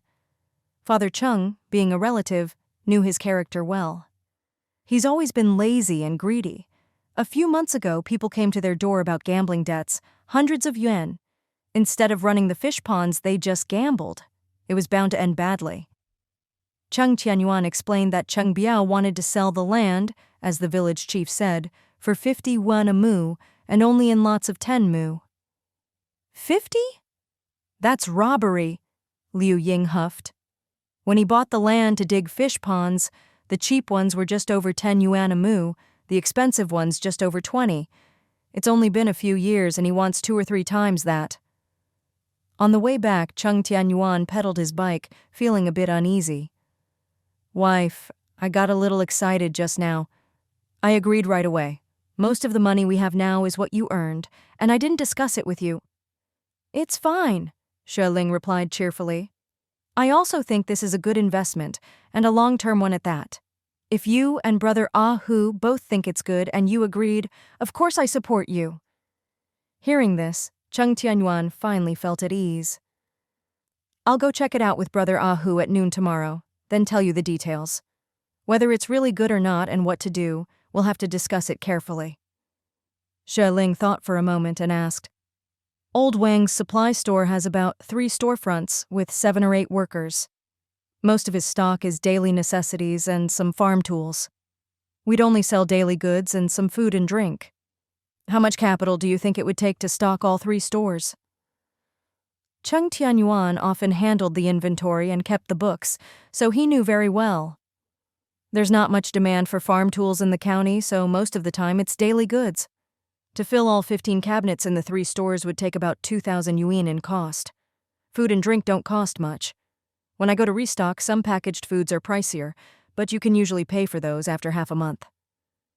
Xue Ling listened carefully and said quietly, That area is big, and there are lots of factories, so we won't be the only ones doing business. If we're going to do it, we have to make a splash, do it big and do it well, or we'll get squeezed out quickly. Cheng Tianyuan nodded. The two returned to their rental. Father and Mother Cheng had already cooked and were keeping the food warm on the stove. Wash up and eat. I made braised pork, Ling Ling's favorite. Xue Ling was delighted. I smelled it as soon as I walked in. It smells amazing, Cheng Tianyuan teased softly. Cat knows. Xue Ling happily picked up her chopsticks, took a bite, and praised, it's so good. Mom, Dad, you eat too. Here, Mom, have a piece. Dad, you too. The family gathered around, happily eating dinner. After the meal, Mother Cheng started cleaning up to wash the dishes. You've both worked all day. Go upstairs and rest. I'm home with nothing to do. I'll take care of it. Xue Ling felt bad and smiled. Let's do it together. It'll be faster. You already do all the cleaning. If you also cook and wash dishes, it's too much. It's not hard, Father Cheng explained with a smile. It's cold outside and we can't go out. Knitting sweaters every day is boring. If we don't keep busy, our bones will ache. Cheng Tianyuan pulled Xue Ling upstairs, whispering, Mom and Dad are used to working. If they have nothing to do, they feel out of place. Let them do what they want. Xue Ling's eyes sparkled and she suggested, Brother Yuan, if the store works out, why not keep Mom and Dad in the county and let them help out? They're getting older and working the fields is hard. Plus, if they stay with us, we can take care of them and make sure they eat well. They're always too frugal on their own. These days, with the elders around, they'd eaten more meat and soup, and both had put on some weight. Especially Father Cheng, his complexion and energy were much better. With Uncle Xue's medicinal recipes every day, he'd only get healthier. Cheng Tianyuan smiled and nodded. That's a great idea. I'll check things out with Ahu, and once we decide, we'll talk to them. After her shower, Xue Ling sat on the bed reading. She was used to translating every night, and suddenly having free time, she didn't know what to do, so she picked up a book to read. The elders soon went to bed and the lights in the small room went out. Cheng Tianyuan went out on his bike again, probably to Lin Kong's house. Thinking of this, Xue Ling decided she should call home tomorrow. There was a chance Lin Kong would take her sister-in-law to the capital to find her parents. She needed to warn them to keep Lin Kong from running off with her. Cheng Tianyuan came back soon, saying nothing. Xue Ling knew he'd come up empty again and poured him a cup of hot water. Cheng Tianyuan sat by the heater, drinking water, still puzzled. The Lin family's house is already up for sale, so why hasn't anyone come back to pack up? I heard it's his mother handling the sale. Xue Ling couldn't answer, so she told him to take a hot shower and warm up, then went to bed herself. The next morning, Mother Cheng had breakfast ready. I made millet porridge and a dozen big steamed buns. Xue Ling and Cheng Tianyuan ate and went to work. At lunch, Xue Ling called home during her break. Her mother answered, asked about Father Cheng's arm, and then chatted. Lin Kong? Her mother sounded certain. No, he hasn't come. Xue Ling knew the truth would come out eventually, so she told her mother everything about how Lin Kong had coaxed her sister-in-law to steal money and run away. There are lots of people with the same name, so I wasn't sure at first. But after Brother Yuan went to his house and told me the address, I was sure. Her mother was clearly shocked and took a while to recover. He was such a good kid when he was little. Pale and neat, and he studied too. How could he do something like this? Xue Ling said quietly. He's a womanizer, always flirting with female co-workers. He's also in debt. I heard they have to sell their house to pay it off. He took my sister-in-law to the capital partly to scam her and partly to avoid his debts. Oh my. Her mother and father were both honest people and the news left them dizzy. Nonsense. That beast. Xue Ling sighed. Mom, I've already mailed you my sister-in-law's photo. If they come to you, just pretend you don't know anything, keep them there, and let me know. I understand, her mother promised. If they come, I'll act like I don't know, treat them well, and then call you. Right, Xue Ling reminded her. I wrote my newspaper's phone number for you. If you hear anything, call that number. That evening after work, the north wind was howling. Cheng Tianyuan arrived on his bike, a big slab of cured pork hanging from the handlebars. This is from Brother Ahu. His mother made it and wanted us to try it. Xue Ling got on the bike and asked if he and Ahu had found anything at the riverside at noon. Yes, Cheng Tianyuan grinned. That whole area is under construction, busy as can be. There's a strip of land by the road that hasn't been requisitioned yet. Ahu and I are thinking of buying the little plot at the intersection, about 1 mu. It's got roads on 2 sides, super convenient. If you're opening a shop, that's the kind of spot you want. Xue Ling quickly shook her head and tried to persuade. Dad, the construction site is already contracted out. We provide the materials and Boss Lu provides the labor. It's windy and cold by the river. You really shouldn't go. Father Cheng was excited. Ling, I just want to go take a look. Yuan has to work and there's a lot to handle. Otherwise he wouldn't be coming home so late every night. I have nothing to do at home anyway, so I might as well help out a little. Xue Ling was still worried and said softly, "Dad, your arm can't handle heavy work." Father Cheng patted his chest, promising, "Don't worry, I won't lift anything heavy. I can help boil water or keep an eye on the building materials." Seeing how insistent he was, Xue Ling couldn't keep objecting. "All right then, when Brother Yuan gets back, I'll have him take you there in the morning. I only know the general direction, not the exact spot." Father Cheng nodded happily. Xue Ling went upstairs to get busy. Yesterday she'd received a remittance from Zhao Jiasue and another new English book. The remittance was just over 2,000 yuan. She gave 2,000 to Ayuan and kept the rest. The English book was much thicker than the last, twice as thick. Inside was a note from Zhao Jiasue. The editor was very pleased with her translations, said she was getting better and better, and hoped she'd keep it up and help translate this big book. After reading it, Xue Ling called Zhao Jiasue, saying such a big book would take at least half a year to translate, and asked if the pay could be raised. Her old classmate was very supportive, saying her work was fast and good, and she'd try to get the rate increased. A minute later, she called back, laughing. "The editor said if you keep up the high volume and quality, you can get 25 yuan per 1,000 characters. That's already a high rate. Even some master translators only get 30. Xue Ling was very satisfied, thanked her classmate, and promised to treat her to a meal when she went back to the capital for New Year's. Zhao Jiasue happily agreed and hung up. Xue Ling started reading the English book, page by page. Luckily, work at the newspaper wasn't busy, so she read whenever she had time, even during lunch breaks. She'd already finished a third. Reading was a pleasure, totally different from the mental effort of translating. At night, it was cold, so she curled up in bed to read. Late at night, she suddenly heard a noise under the window. She thought it was Cheng Tianyuan coming back, so she put down her book and quietly opened the window. In the faint moonlight, she saw two figures cuddling outside the next yard. A low, lazy male voice said with a teasing smile, "Baby, you're so warm. Come, let Brother Xiang feel—" The woman in his arms pouted. "Oh, Brother Xiang, you're so annoying. Your hands are freezing."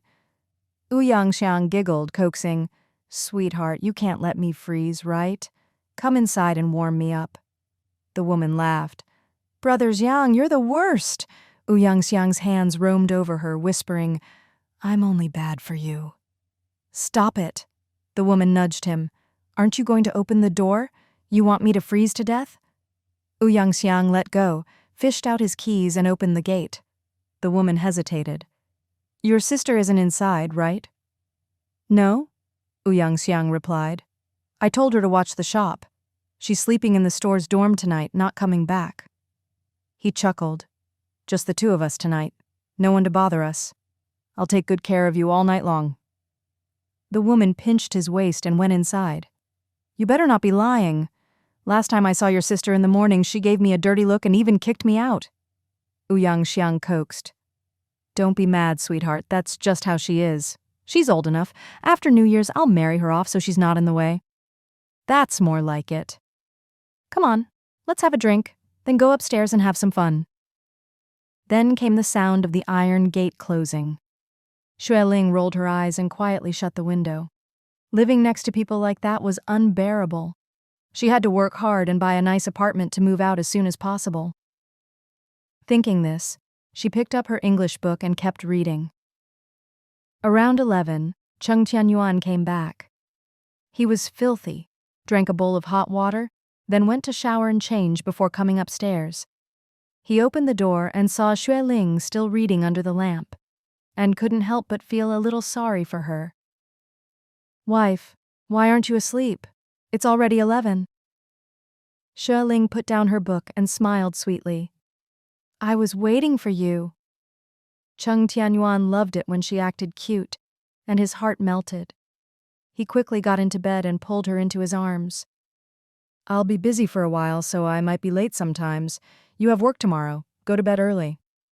Xue Ling snuggled up to him and asked, "How's it going over there? Have they started building the wall?" "Yeah," Cheng Tianyuan explained. "We were just going to build the wall, but Boss Lu said no. He said since we bought the land, it's ours, and whatever we build should be safe and long-lasting. He suggested we lay a solid foundation, so if we want to add another floor or two later, we can just build up. A good foundation means a sturdy, safe house. Then listen to him. He's the expert, Xue Ling said. Cheng Tianyuan smiled. Ah Hu and I both listened to him. We've been working on the foundation these past few days, and today we started on the wall. 10 or so people, all super fast. They finished half the first floor in a day.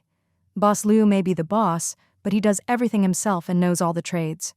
When Chen Min and I went over at night, he was still there. Xue Ling muttered. No wonder Ah Hu spoke so highly of him when he introduced him. Cheng Tianyuan said. He's only in his 30s, but he's straightforward and now leads a team of a dozen young guys doing construction. I heard he's built a lot of the new houses in the new district. Oh, Xue Ling said. When our finances are stable next year, we should build a house or buy an apartment. We can't rent forever. It had been comfortable living here, but ever since Ouyang Xiang and his sister moved in next door, the place felt chaotic. It was better to move out as soon as possible. All right, Cheng Tianyuan agreed. When we've made enough, we'll buy a new house. Xue Ling smiled happily and snuggled into his arms. You've worked all day. Get some sleep. Cheng Tianyuan hugged her, gently kissed her forehead, and tucked the blanket around them. Sleep. At dawn the next day, Cheng Tianyuan got up. He tiptoed downstairs and saw the kitchen light on. His parents were both in the kitchen, and when they saw him come down, their eyes widened and they smiled at him. Cheng Tianyuan was taken aback, then couldn't help but laugh. Dad, Mom, what's up? Father Cheng's face turned serious. Ling Ling already told us about you partnering up to open a store. You've always had ideas, and since you want to do it, we won't stop you. But you still have your job, running back and forth every day. Why not let me help out? I'm getting moldy from being idle. Cheng Tianyuan was about to persuade him. Enough! Father Cheng cut him off. I know my own body. Ling Ling already agreed. The project is contracted out. I'm just helping with the odds and ends, boiling water for the workers. Since his wife had already agreed, Cheng Tianyuan couldn't say much more. Then don't do any heavy work or I won't take you. Liu Ying, off to the side, smiled. You're threatening your dad now? Father Cheng didn't mind. To be able to help, he nodded eagerly. Liu Ying served up millet porridge and 4 big steamed buns. You two eat first. I'll wait for Ling Ling to wake up and eat with her. Father and son ate quickly, then headed out with their bikes. Cheng Tianyuan turned back and told Liu Ying, Mom, tell Ling Ling not to walk to work. I'll come get her when I go to work. It's cold. Her feet could get frostbitten. Okay, Liu Ying nodded. I'll remember. She watched them leave, then gently closed the door. The yard next door was piled with trash, and the entrance hadn't been swept. The north wind blew bits of garbage into their own yard from time to time. Liu Ying swept again and again, growing more and more annoyed. Those Ouyang siblings didn't even clean their own doorstep, so lazy. She glared at their door, then went back inside. After Xue Ling got up, she poured hot water to wash up. Liu Ying heard her and came upstairs with a smile. Ling Ling, you're up? Let me get you some hot water. Xue Ling quickly said, No, I'll do it myself. Mom, you rest a bit. Liu Ying came closer, smiling. I'm idle every day. No need to rest. You're the one working all day and reading and writing at night. You work so hard.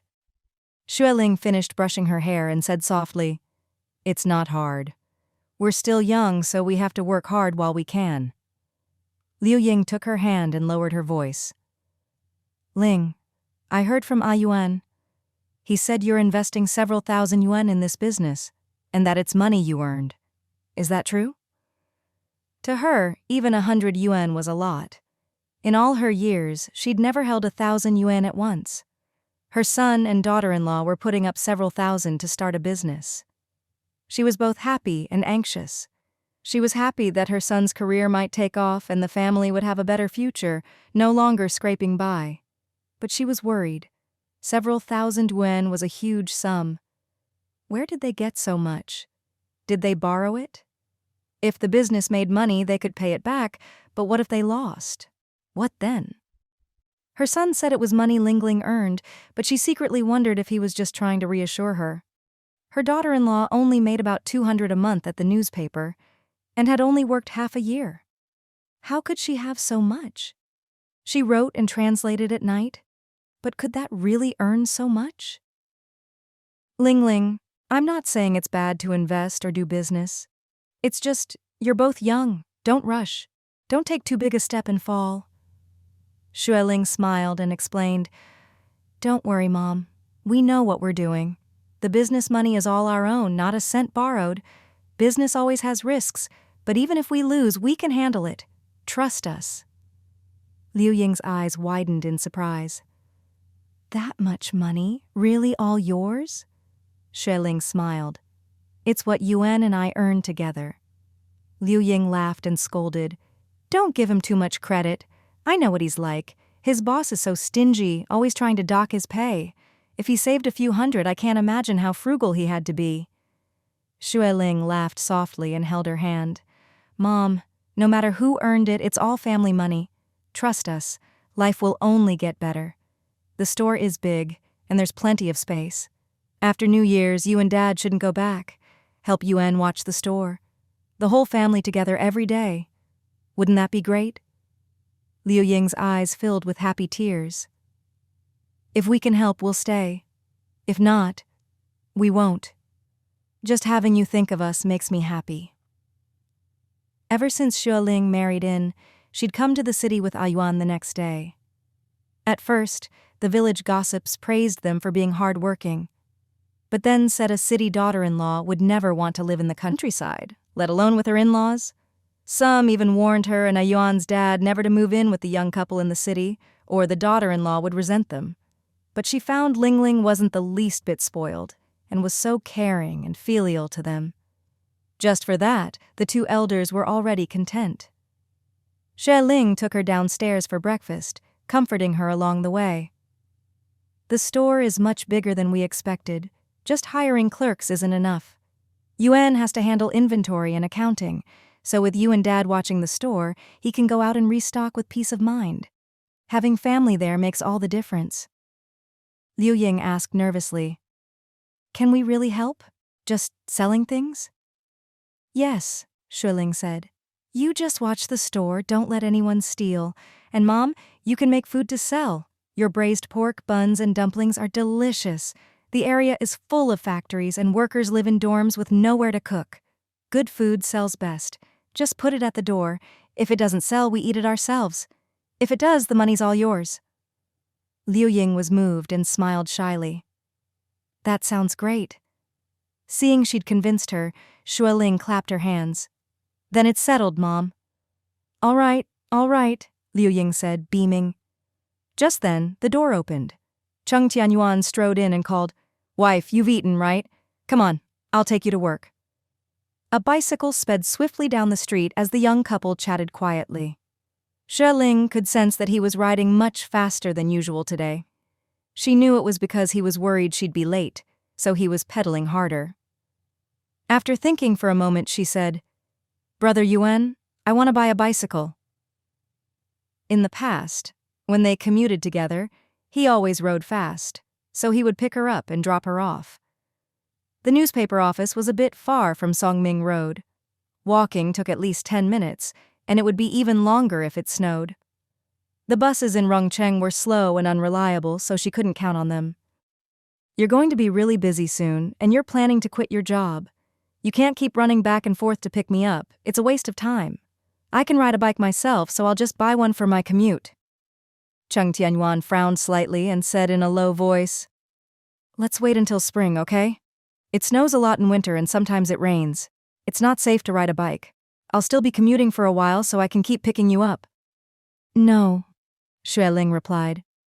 You'll be busy with the shop soon, and you might have to quit in a few days.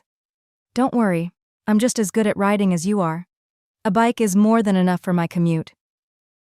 Cheng Tianyuan was still a bit hesitant, but Xue Ling insisted, I'll go check out the second-hand bike shop after work. Then I'll go with you, Cheng Tianyuan agreed. Xue Ling smiled. I'm getting paid today, so I'll use 100 yuan to buy myself a bike as a reward. Why not get a new one? Cheng Tianyuan suggested. A new bike is better quality, and you don't have to worry about hidden problems. Xue Ling shook her head. No, new bikes aren't as safe. Remember last time when someone almost stole ours? You're right, Cheng Tianyuan said. You always think things through. We'll get a second-hand one, just like you said. That afternoon, Cheng Tianyuan came to pick her up early at the newspaper office and took her to a small bike shop. They looked through more than 20 bikes before finally choosing a Women's Phoenix brand bicycle. Xue Ling was tall with long legs, so she handled the bike with ease. Cheng Tianyuan asked the shopkeeper to put on a new tire, replace the seat, and add a headlight. He even wiped the bike down himself until it gleamed. The bike looked brand new, and the more Xue Ling looked at it, the more she liked it.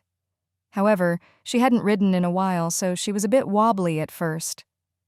Cheng Tianyuan was so nervous watching her that he ran alongside, ready to catch her if she fell. The shopkeeper laughed and teased, "Your wife's riding the bike, but you're more nervous than she is." Cheng Tianyuan blushed and only relaxed once Xue Ling was riding steadily. Then he took her home. You ride on the inside, I'll stay on the outside to shield you. On the street there were only tricycles and bicycles, with the occasional slow-moving bus and hardly any cars. Everyone rode bikes at about the same speed, so it was pretty safe. The two of them rode home one after the other. When Cheng's mother saw the new bike, she was delighted and kept saying how nice it looked. The village chief's family has one in this color too, bright red. It looks gorgeous. Seeing that it was getting dark, Cheng Tianyuan asked, Mom, hasn't Dad come back yet? Liu Ying replied, Not yet. Go pick him up so he doesn't get lost. Okay. Cheng Tianyuan turned and rode off again. Xue Ling drank half a bowl of hot soup, then helped her mother-in-law pick and wash vegetables. Half an hour later, Cheng Tianyuan came back with his father. As soon as Cheng's father walked in, he was all smiles. That place is huge. So many factories are being built, and there are big trucks everywhere. It's so busy. The shop we're building is enormous. If we make it 2 stories, it'll be just like a department store. Liu Ying's eyes lit up with excitement. Did you help out? Cheng's father shook his head. It's all workers doing the job. They don't need me. I just walked around and helped boil some hot water. At noon, Boss Liu even gave me a hot meal and called me uncle. He treated me like family. Cheng Tianyuan explained with a smile. Brother Liu is a generous and loyal guy. He and Ah Hu are the same type. Apparently they were comrades in the army and are very close. So when Ah Hu asked him for help, he said he'd treat our shop like his own. That's wonderful, Cheng's father said happily. Xue Ling brought the dishes to the table and urged, Dad, go wash your hands. Let's eat. The whole family sat down to a warm, happy dinner. Cheng Tianyuan and his father left early and came home late, busy as could be. Xue Ling commuted to work every day and did translation at night. Liu Ying took care of the meals and cleaning. Everyone was busy, but their days were full and satisfying. One evening, Xue Ling rode her bike back to the rental house. Before she even reached the door, she heard an argument coming from the neighboring room. What kind of brother are you? Who treats their own sister like this? I told you I don't like that fat guy. He's in his 30s and I'm only in my 20s. There's more than a 10-year age gap. I'm not marrying him. What do you know? Brother Kun is loaded. I don't care. I just know I don't like him. I'm not marrying him. Then who do you like? Who do you want to marry? You used to be obsessed with marrying Cheng Tianyuan, but he's already got a wife. Don't tell me you're still hung up on him. I'll beat you. No, I'm not anymore. Good. Brother Kun doesn't like just any woman, you know. He said he's the only son in his family, so his wife has to be able to have children. He even had a fortune teller check your birth chart and said you're very fertile. He looked you over and said you're good at having kids. If you weren't lucky and had wide hips, he wouldn't even consider you. Ugh, if he's only marrying for kids, I don't want it. I told you I don't like him. I'm not marrying him. If you want to, you marry him yourself. Sis, why are you so unreasonable? Brother Kun does freight. He's got more than a dozen trucks. His family owns a bunch of houses by the station and just the rent brings in over 1,000 yuan a month. You won't find a better match than this. I'm not marrying him, no way. Don't even think about it. You're older than me by several years. Why don't you get married? Why are you meddling in my business? You hang out with a bunch of women all day, but you're not getting married. Go, go, go. I'm your brother, so I get to decide. Don't cry. Brother Kun said the 24th of the 12th lunar month is a lucky day. He'll come to propose then, and after the new year, you'll pick a good day to get married. I don't want to. I'm going back to the village tomorrow. I'd rather die than marry that fat guy. Hey, I'm not done talking. Don't run upstairs. Get down here. I've tried to talk sense into you, but you keep making a fuss. Watch out or I'll hit you. Xue Ling listened to most of it, her delicate brows furrowing in disdain. She snorted inwardly and pushed open the door to go inside. The busy days flew by, and in the blink of an eye, it was already mid-December. The Supply and Marketing Cooperative paid wages on the 15th day of each lunar month. After receiving his wages, Cheng Tianyuan went to resign to Old Wang.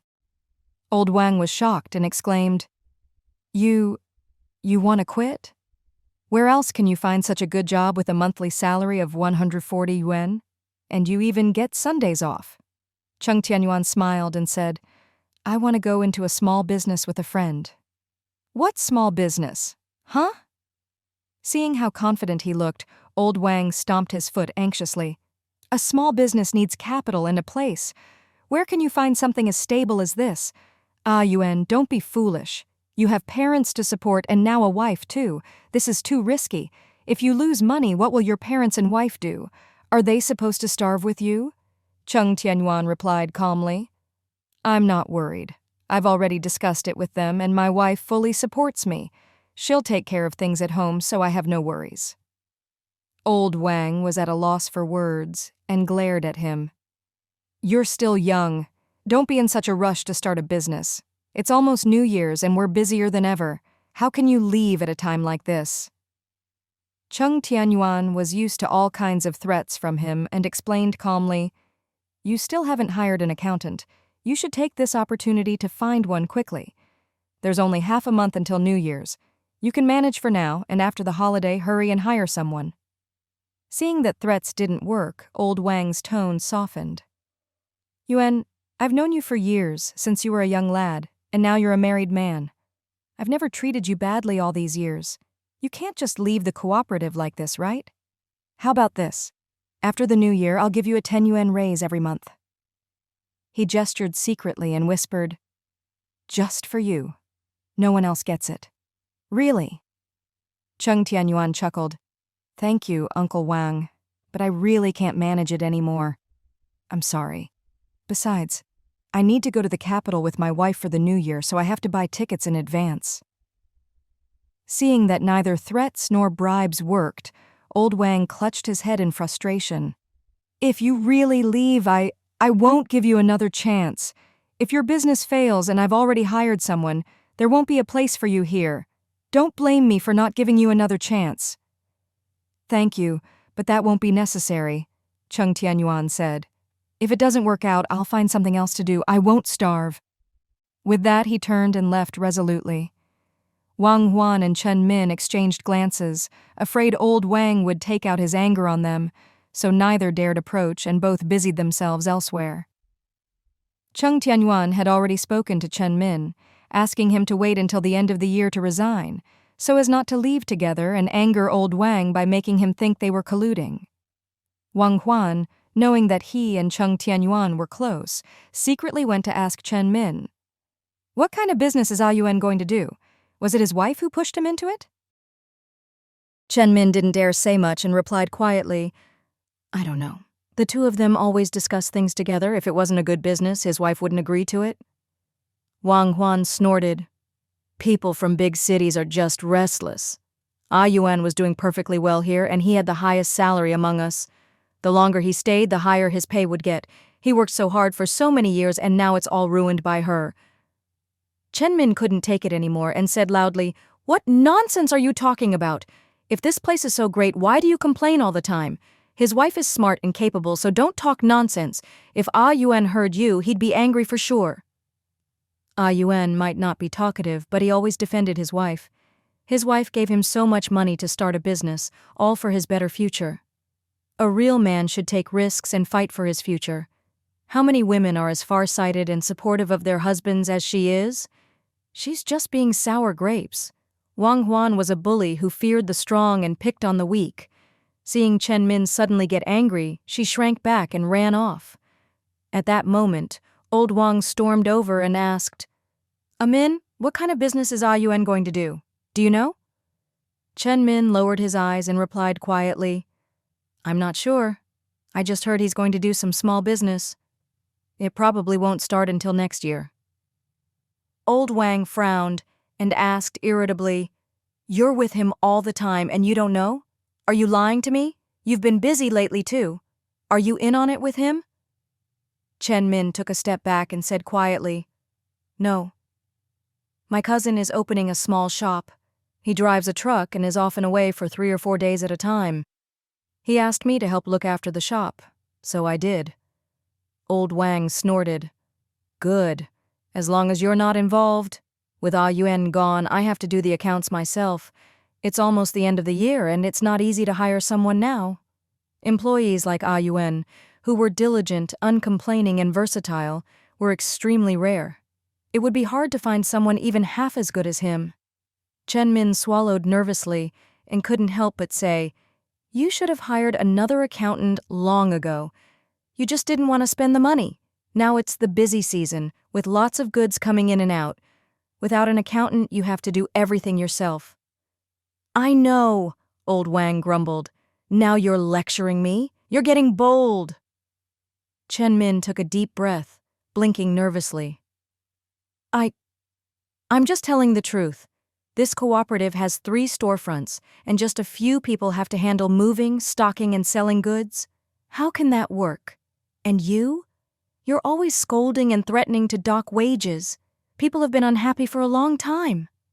Old Wang stared in surprise, about to scold him, but then realized something.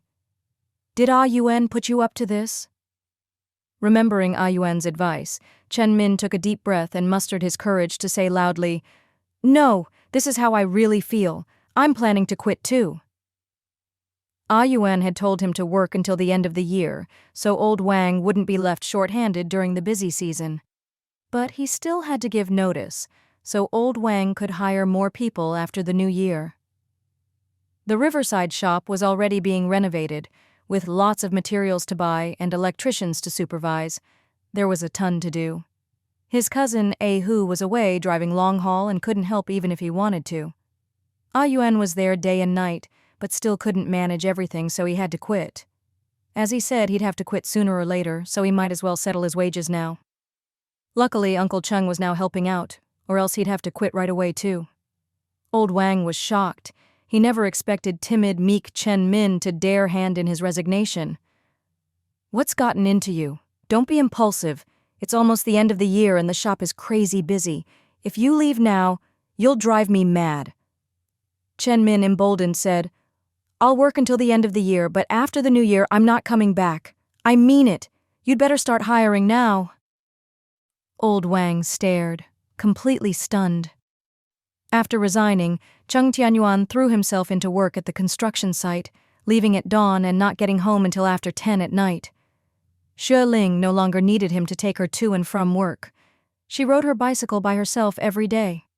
Director Lu called a short meeting and said that after the 24th of the 12th lunar month, everyone would be off for the New Year holiday. The first issue of the newspaper after the holiday would be published on the 8th day of the new lunar year, so everyone needed to be back at work by the 5th at the latest. This year, our subscriptions have steadily increased every quarter, and that's thanks to everyone's hard work. I've reported to the higher-ups and plan to give everyone a 100 yuan year-end bonus, plus some New Year's goods, rice, oil, cured meat, and so on, so everyone can have a bountiful New Year. Wow! Everyone cheered and applauded. Director Lu chuckled and said, Tomorrow is Little New Year. Finish up today's work and check everything 2 or 3 times. Don't make any big mistakes at the last minute. It'll ruin your holiday mood. The final drafts will be sent to the printing house tomorrow. Security will be responsible for checking the office's safety. Also, tidy up your things, lock up what needs to be locked, and take home anything you need." "Yes, Director," everyone responded in unison. After the meeting, everyone returned to their desks in high spirits. Xue Ling had already finished her small column yesterday and was carefully checking it over. Wang Ting asked quietly, "Hey, where are you and your husband spending the New Year? With your in-laws or your own family?" "With my family," Xue Ling replied. "My parents-in-law are staying in the county for the New Year. My husband already bought the train tickets a few days ago. We're taking the last train to the capital to spend the holiday with my parents." Liu Xing, who was nearby, couldn't help but laugh. "Your husband really spoils you. If it were me, I'd never agree to that. There's only one spring festival a year, and every family wants to be together. My wife would have to come home with me for the holiday." "Get out!" Xue Ling laughed and scolded him. "No wonder you're still single in your 20s. I'm my parents' only daughter, and I've been married for over half a year. I have to go back and spend time with them." She couldn't help but think of Cheng Tianyuan and said happily, "That's exactly what my husband said. He said his parents will live with us in the future and will be filial to them all year round, so missing one New Year together doesn't matter. From now on, every New Year he'll go with me to my parents in the capital." "Wow!" Wang Ting's eyes lit up with envy. "Now that's what I call a model son-in-law." Liu Xing pouted and muttered, "If you'd marry me, I'd go to your parents for New Year's too." Wang Ting blushed and scolded, "What nonsense! I live in the county and so do you. My family and my in-laws are both here. What am I even saying? Don't talk nonsense." Liu Xing laughed quietly, his eyes full of affection as he watched her. Xue Ling laughed and threw a paper ball at him, snapping him out of it. "If you like her, go after her. Be a man. Don't just talk. Do something about it. If you keep dragging your feet, she'll get annoyed." Lately, Liu Xing had been dropping hints to Wang Ting, and Xue Ling had noticed. Wang Ting was clever and pretended not to notice, but she knew exactly what was going on. Xue Ling said quietly, "She hasn't turned you down, so you've got a chance. But if you just keep probing and never take action, what's she supposed to think? That you're just flirting at work? Come on!" Liu Xing clasped his hands together and pleaded, "Boss Ling, give me some advice. Help me out. Have some sympathy."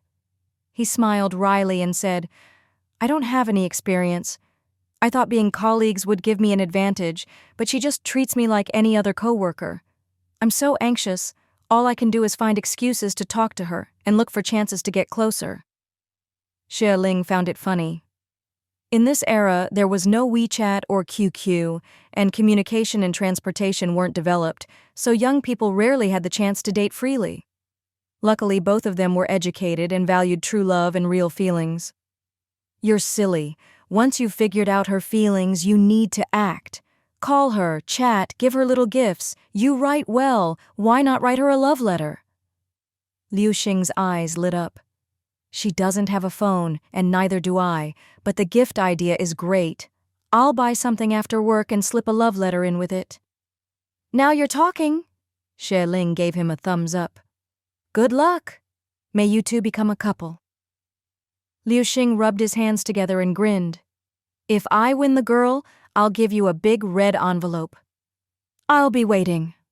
Xue Ling raised her eyebrows and whispered, "Hurry up. The holiday starts tomorrow. Do it during lunch break. Remember to include your address. Wang Ting might write you back tomorrow." "Got it." Liu Xing thanked her with a smile. During lunch, Liu Xing rushed out and came back to work busily. That afternoon, many colleagues finished their work early, sent their drafts to the editor-in-chief, then went to the director's office to collect their bonuses and New Year's goods, leaving with big smiles. Xue Ling put her bonus in her bag, picked up a string of cured meat, a bucket of oil, and a bag of rice, and asked the security guard to help tie them to the back of her bike. She happily rode home with her New Year's goods. "Xue Ling!" Someone called from behind. She quickly squeezed the brakes, put her foot down, and turned around. It was Liu Xing. He ran over, out of breath and looking worried. Xue Ling thought it was about his confession and quickly asked, "What's wrong? Did Wang Ting refuse you?" "No." Liu Xing caught his breath and lowered his voice. She blushed and accepted it, didn't say anything, but from the way she acted, I think I've got a chance. Xue Ling grinned. Then congratulations, Liu Xing pointed at her. I actually came to tell you something about you. Xue Ling was puzzled. What could it be? I'm fine. Liu Xing glanced around warily, then said, Earlier, when I was handing in my draft, I overheard Zhen Zhen talking to Director Liu about next year's plans. She said the English column isn't very popular, and it's not worth hiring an editor just for a small column. She hopes they'll cancel the English column next year. Xue Ling was shocked. The newspaper had hired her because she was an English specialist. If they canceled the column next year, wouldn't she lose her job? Liu Xing's nervousness was obvious as he explained. The director said he'd think it over, but it seemed like Zhen Zhen convinced him. I came to tell you so you'd be mentally prepared. He didn't have much influence at the paper, and with Deputy Director Zhen present, he couldn't confront her directly. Don't worry. I still have to go back to finish my draft. Once she leaves the director's office, I'll definitely put in a good word for you. Xue Ling smiled and shook her head. No need. But thank you. Seeing how quickly she calmed down, Liu Xing thought she was giving up and couldn't help but urge, Don't. Do you have a better opportunity lined up? This column isn't much work and it's a pretty easy job for you. Xue Ling explained, I'm fine either way. The paper's been great, and I've really enjoyed working with you all these past months. But the director's concerns aren't unreasonable. My column is small, and it's a bit of a waste to hire a full editor just for it. Liu Xing muttered, But still, around here only the provincial capital has a university with an English major. It's so rare to have someone like you. How could they let you go? Xue Ling felt a little embarrassed and said quietly, It's just a matter of specialization, nothing special. Thanks for telling me in advance. Now I can be prepared and handle things calmly. Liu Xing waved his hand, frowning. I know you're not worried about finding another job. Someone as talented as you will have plenty of offers. It's just that Wang Ting and I will really miss having you as a colleague. Xue Ling smiled. I'll miss you guys too. But if the paper lets me go, we can still be friends, even if we're not colleagues. Liu Xing chuckled quietly. That's true. Anyway, your husband's here in the county, so wherever he goes, you'll go. We'll still have chances to be friends. Thank you, Xue Ling said, pushing her bike forward. I'm heading home. Come visit me on Songming Road when you have time. I'll bring you all gifts from the capital after the new year. Just wait. Liu Xing waved as he watched her ride away, then hurried back to the office. Xue Ling rode home with her New Year's goods and called out, Mom? Liu Ying answered and quickly came out to help open the door. Oh, Ling, why did you buy so much again? We still have plenty of food and flour at home. Xue Ling laughed. These are New Year's goods from the paper. Today's the start of the holiday and the company gave us a bonus and some goods. It's not from my own money. The goods were heavy, so she left the bike in the yard and started untying the packages. So much. This is wonderful. Liu Ying beamed, hurrying to help. Xue Ling explained, It's a common employee benefit. Most companies give out something, some more, some less. Just then, the iron door next door banged open. Both women jumped and turned to look. Wu Yangmei stood there, ropes wrapped around her, hands tied to her stomach, a cloth stuffed in her mouth, hair disheveled, eyes red. She struggled, staring at them with wide eyes, making muffled sounds. Liu Ying cried out and turned around in shock. Girl, what happened to you? Xue Ling frowned, dropped the rope in her hands and rushed next door. The two courtyards had identical doors that could only be pulled shut, not locked. Xue Ling quickly opened the door and hurried in, first pulling the cloth from Wu Yangmei's mouth. Wu Yangmei gasped for air, swallowing repeatedly, then burst into tears. Sister-in-law, help me, please save me. Liu Ying soon rushed over as well. Wu Yangmei clung to her like a drowning person grabbing a lifeline, sobbing, Auntie, save me, please, I beg you. Xue Ling checked her over while calling, Mom, get the scissors from the kitchen. Hurry, these knots are tight. Liu Ying, flustered, nodded and ran back. Soon she returned with scissors. Xue Ling quickly cut the ropes and freed Wu Yangmei. Wu Yangmei trembled as she cried, clutching Liu Ying's arm, terrified and incoherent.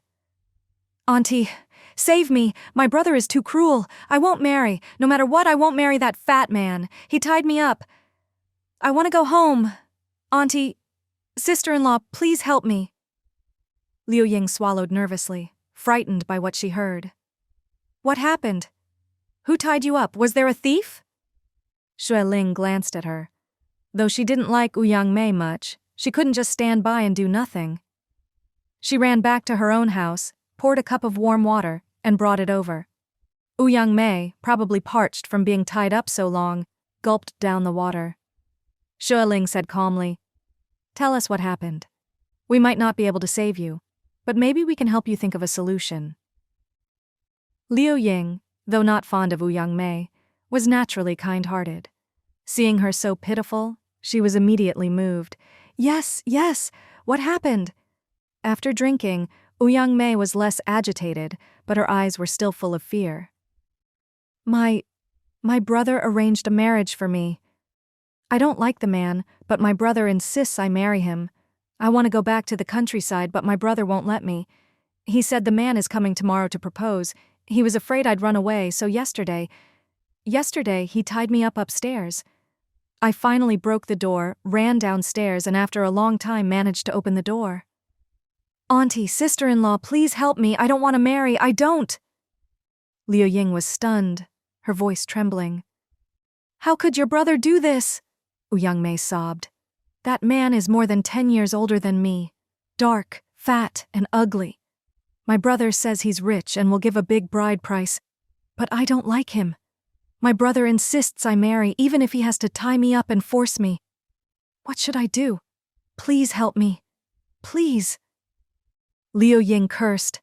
Wu Yangxiang, that scoundrel, what a bastard. How could he do such a thing? He'd always had a bad reputation, wandering around the village, stealing and causing trouble. Later, people said he'd turned over a new leaf and made money in business. They thought he'd changed, but he was still rotten to the core. Compared to their panic, Xue Ling was much calmer.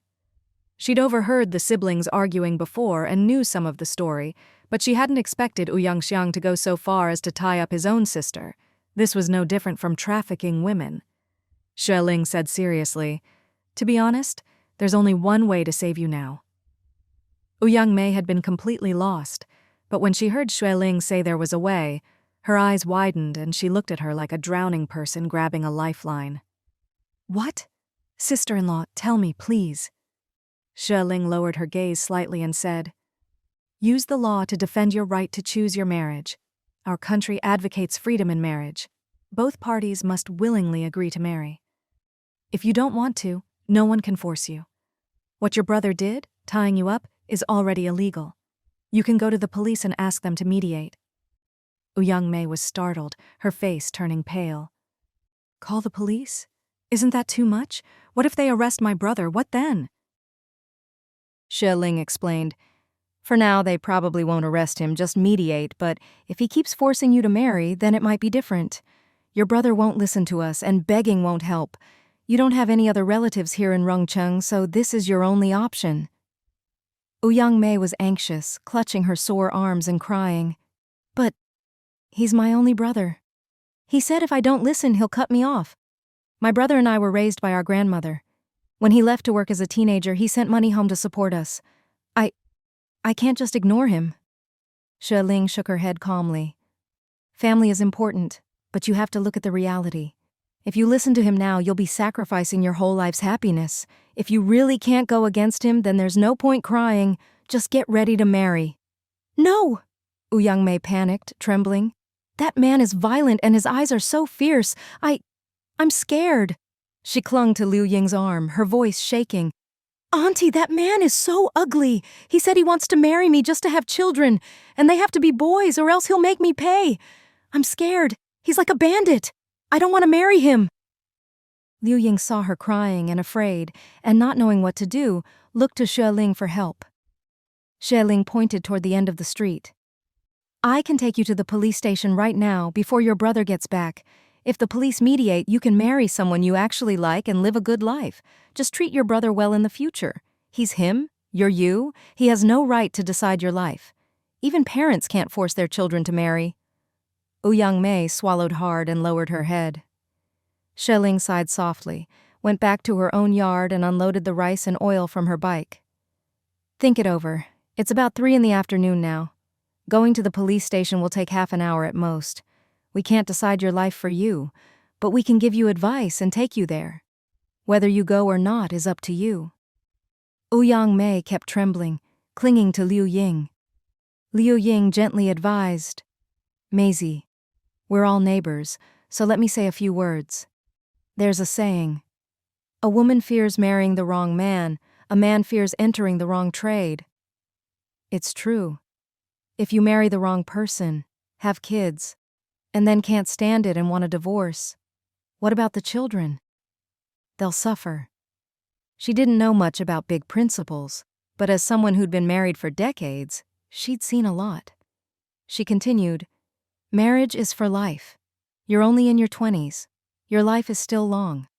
If you think you can just endure it for a while, you're wrong. Once you're married, it's a done deal. If you sleep with him and have kids, you might never get free. Mei's face was ashen, and she nodded repeatedly. Okay, I'll go. I'll ask the police for help. I'd rather die than marry that disgusting man. Liu Ying quickly took her hand and called out, Lingling, she's agreed. Take her there. Do you know the way? I do. Xue Ling finished unloading her things, turned her bike around, and quickly wheeled it out. I'll take you. Let's go. Mei hesitated again, her voice trembling. Auntie, sister-in-law, I'm afraid my brother will blame me. Xue Ling couldn't help but retort. Didn't you just say you'd rather die than marry him? What are you afraid of? If you're not afraid of dying, why be afraid of your brother blaming you? Liu Ying added. He's your blood, and you're his only sister, but he's willing to force you to marry a bandit. You're still worried about him blaming you? When you marry someone you like and your life is good, just send him some cigarettes and liquor, he'll get over it. After hearing this, Mei seemed to gain some confidence and got on the back of Xue Ling's bike. Xue Ling pushed off with her long legs, steadied the bike, and quickly picked up speed toward the intersection. It wasn't rush hour yet, so there were few people and even fewer vehicles on the road. Xue Ling rode fast, covering what would normally be a 20-minute trip in just over 10 minutes. Mei, cold and curled up, shivered the whole way. Whether from fear or the chill, it was hard to say. We're here. Xue Ling stopped in front of the police station. Mei got off, but her legs were so weak she nearly fell. Xue Ling quickly grabbed her arm. Her hair was a mess, her eyes red from crying, her face pale and ashen, and she was still trembling. Are you okay? Xue Ling asked. Embarrassed, Mei whispered, I haven't eaten since last night. Xue Ling looked around and saw a small noodle shop across the street. She quickly led Mei over. Come on, I'll buy you some noodles. Fill your stomach before you go in. It wasn't mealtime, so the shop was quiet. Xue Ling ordered a big bowl of plain noodles. The noodles came quickly, and Mei devoured them, finishing the bowl in no time. Want another bowl? Xue Ling asked. Mei shook her head and swallowed. Sister-in-law, thank you. Xue Ling didn't say much. She took out all the cash she had, including the 100 yuan bonus she'd just received, and pushed it toward Mei. I already paid for the noodles, just 1 yuan. You don't have any money, your clothes are thin, and it's so cold. Here's a little over 120 yuan. Consider it a loan. Use it for now. Mei stared at the money, tears streaming down her face as she choked up.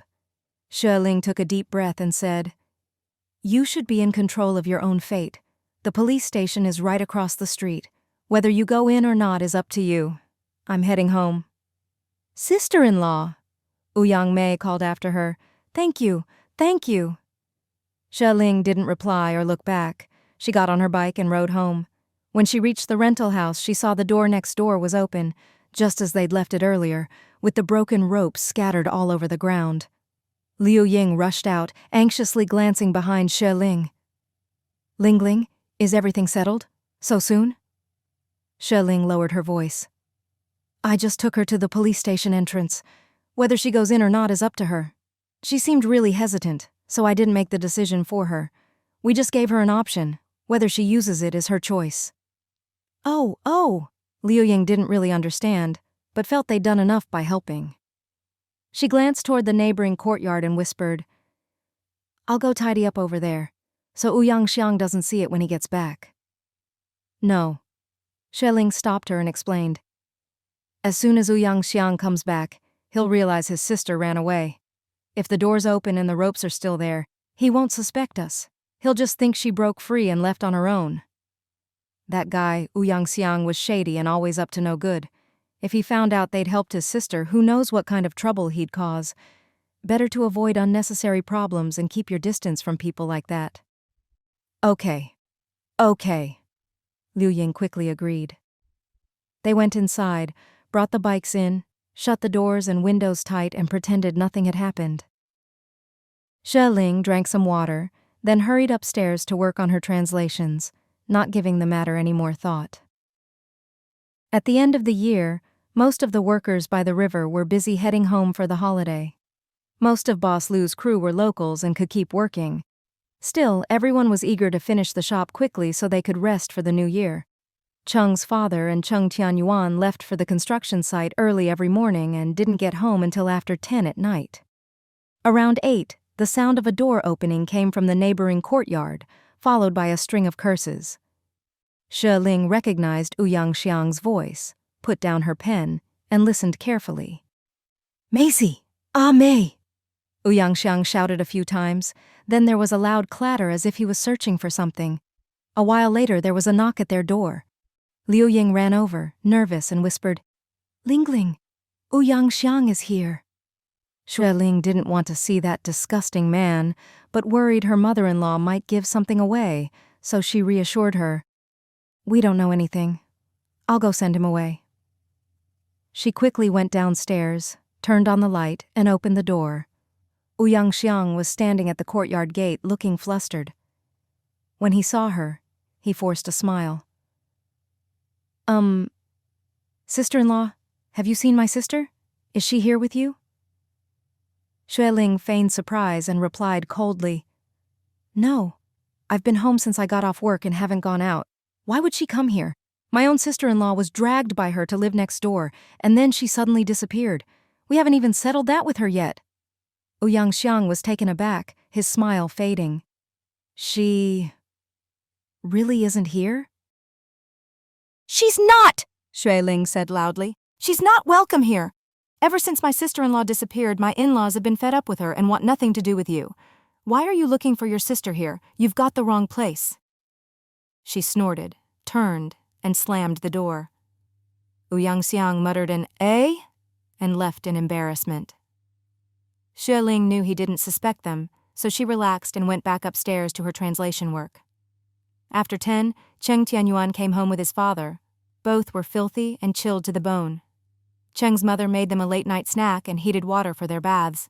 When Cheng Tianyuan came upstairs, he found Xue Ling still awake, working under the lamp.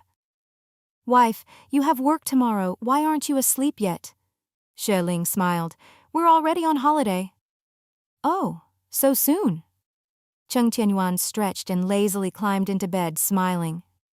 I thought it'd be a couple more days.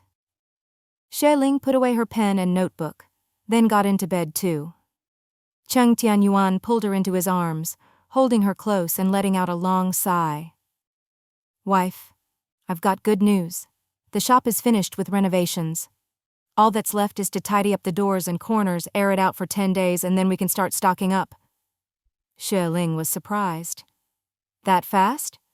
Cheng Tianyuan closed his eyes, his tired face softening. Everyone worked really fast. Hu and I helped, Dad managed things, and even Boss Lu pitched in. Don't worry, it's not just fast. It's good quality too. Xue Ling laughed softly, snuggling into his chest to find a comfortable spot. With you overseeing things, I'm not worried at all. Cheng Tianyuan bent down and kissed her fair forehead. Just a couple more busy days and I'll be free. Once the shop is aired out, I'll help you get ready for our trip to the capital. Time was tight, but luckily everything was on schedule. Xue Ling smiled and asked, "Did you get all the goods ordered?" "All set," Cheng Tianyuan replied. "Ahu ordered a batch of shelves and I went to check them out. Top quality. The suppliers all know me well. When I said I'd be buying, they promised to have everything ready in advance and not to raise prices even for the holiday." Xue Ling reminded him, "You didn't forget the order forms and deposits, right? Personal relationships are one thing, but business is business. A formal order is always better than a verbal promise." Cheng Tianyuan smiled, his chest rising and falling gently. "Don't worry, wife. I didn't miss a thing." He rarely joked or spoke sweetly, but he loved talking with her, about home or work. She always helped him catch what he might miss, making him feel at ease. Hearing him joke, Xue Ling couldn't help but giggle. "So polite! You even used the word please!" Cheng Tianyuan pulled her closer, kissed her ear, and gently nibbled her earlobe. Xue Ling shivered, blushing. I'm not ready yet. Give it another day or two." She was on her period and not quite done yet. He kissed her lips, murmuring, "It's fine. I can wait. Just holding you, hugging you. I can't help but want to kiss you. It's like my heart is melting, all soft and warm." Xue Ling smiled shyly, loving this gentle intimacy. Suddenly, bang! A loud door slam echoed from the neighboring courtyard. Xue Ling jumped in fright. Cheng Tianyuan frowned, instinctively holding her tight, muttering angrily, "Making noise in the middle of the night. It's really awful having neighbors like this." Xue Ling remembered the afternoon's events and quietly told Cheng Tianyuan what had happened. Ouyang Mei said that man is more than 10 years older, ugly, fat, and dark. She refused to marry him. Ouyang Xiang is truly heartless. He even tied up his own sister to force her to give in. Cheng Tianyuan's face darkened as he lowered his voice. "Don't get involved in their family's business, or you'll just bring trouble on yourself."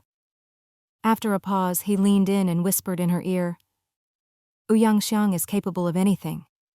When I went back to the village recently, the village chief said that when he left for the south years ago, it was probably because he got mixed up in a murder case. He used to be a real thug. This kind of thing is nothing for him." Xue Ling felt a chill run down her spine and whispered, "Good thing I didn't take Ouyang Mei directly into the police station." Cheng Tianyuan gently patted her shoulder and said softly, "You handled it very well. We're not bad people, just ordinary, decent folks. When we see someone tied up and suffering, of course we feel compassion. It's good to help when you can." "Don't worry," Xue Ling said quietly. "I made sure Ouyang Xiang wouldn't suspect us. The door next door was left open, just as it was before his sister left. He came looking for her, but I sent him away." Cheng Tianyuan nodded and closed his eyes. "That's good. Just leave them be." Xue Ling couldn't help but mutter, "Next year, when we've made some money, let's buy a new house. I really don't want to live near people like that." Cheng Tianyuan quickly agreed, explaining, "A couple days ago, I called Mrs. Gong, the landlady, and paid the rent for the first 3 months of next year. I'll work hard so we won't have to renew again." Xue Ling smiled and snuggled into his arms to sleep. For the next 3 days, Cheng Tianyuan kept taking his father to the riverside to work. Xue Ling stayed home translating, and when she had time, she went out shopping with her mother-in-law to prepare for the new year. Liu Ying advised, "This is your and Ah Yuan's first time going back to your family after getting married, so you should bring plenty of gifts. Oh, and make sure to take some of Rongcheng's pastries, and bring the cured meats I made too." Xue Ling nodded. "I bought some beef bones, beef and lamb for you and Dad. Make sure you eat well and don't skimp. Dad needs good nutrition to get better." "He's gotten a lot stronger lately," Liu Ying laughed quietly. "He eats rice and steamed buns every day, with meat at every meal and delicious soup. He's put on quite a bit of weight. He says he's been busy, but he doesn't feel tired at all." Xue Ling smiled happily. "That's great. Yuan and I are taking the train to the capital tomorrow afternoon. If you run out of food, you'll have to go to the market yourself. Oh, please, Liu Ying laughed, wrinkling her nose. With all the food you bought, we'll have enough for half a month. When you come back, we'll still have leftovers. Xue Ling always bought in bulk, and she and her husband worried about eating too much at every meal. And that's not all. Xue Ling pointed to another bag. These are from brother Ahu, for you and Dad for the new year. Save them to eat together. That night, snowflakes began to fall outside as Cheng Tianyuan brought his father home. Everything's pretty much done. Ahu and Min will handle the rest, Cheng Tianyuan said, sipping ginger tea. I'll go with you to buy gifts in the morning. Our train's at 2 in the afternoon. We'll have plenty of time. Xue Ling looked at the snowy street outside and smiled. I've already packed everything these past few days. The bags are over there, see? Cheng Tianyuan raised his eyebrows in surprise, then smiled. That's great. I can sleep in a bit tomorrow. Xue Ling felt a pang of sympathy and said softly, You really have been working hard lately, I know. You barely get a break and now you have to rush off to the capital with me. Mph. Before she could finish, Cheng Tianyuan silenced her with a kiss. He chuckled softly. I'm not tired. Just thinking that this shop is ours fills me with energy. I never seem to run out. My dad says the same. He feels so hopeful and happy working on it. Seeing the light in his eyes, Xue Ling couldn't help but feel full of hope herself. That night, the two of them took a hot bath and went to bed early. The next morning, the sun was shining. The snow from the night before wasn't heavy and melted quickly. They slept well, had lunch with Cheng's parents, and left for the station full of energy. Ahu was waiting at the street corner with a truck, waving at them. Ah Yuan, sister-in-law, I'm here to take you to the station. Cheng Tianyuan and Xue Ling were both surprised and quickly tossed their luggage into the back. Ahu laughed heartily. There's room in the cab, squeeze in. Cheng Tianyuan got in, pulled Xue Ling onto his lap, and sat her down. Ahu started the truck and explained, I heard from Yuan that your train's at 2, so you need to leave right after lunch. I happen to be free today, so I came to give you a ride. Xue Ling quickly thanked him. Ahu waved her off. Sister-in-law, don't be so polite. We're business partners now. If there's money, we all earn it together. If there's hardship, we all share it. We're like family, so don't keep thanking me. It makes us seem like strangers. Xue Ling laughed. Cheng Tianyuan couldn't help but ask, Ahu, isn't it busy at the end of the year? How come you're free these days? Ahu's face darkened and he said quietly, The truck owner is from the west side of town and has more than a dozen trucks, but he's not easy to deal with. I heard something happened in his family a few days ago and he left in a hurry, not even caring about making money. I haven't worked with him long, but I don't think he's a good person. I'm planning to return the truck in a couple of days and look for another job after the new year. Cheng Tianyuan grunted.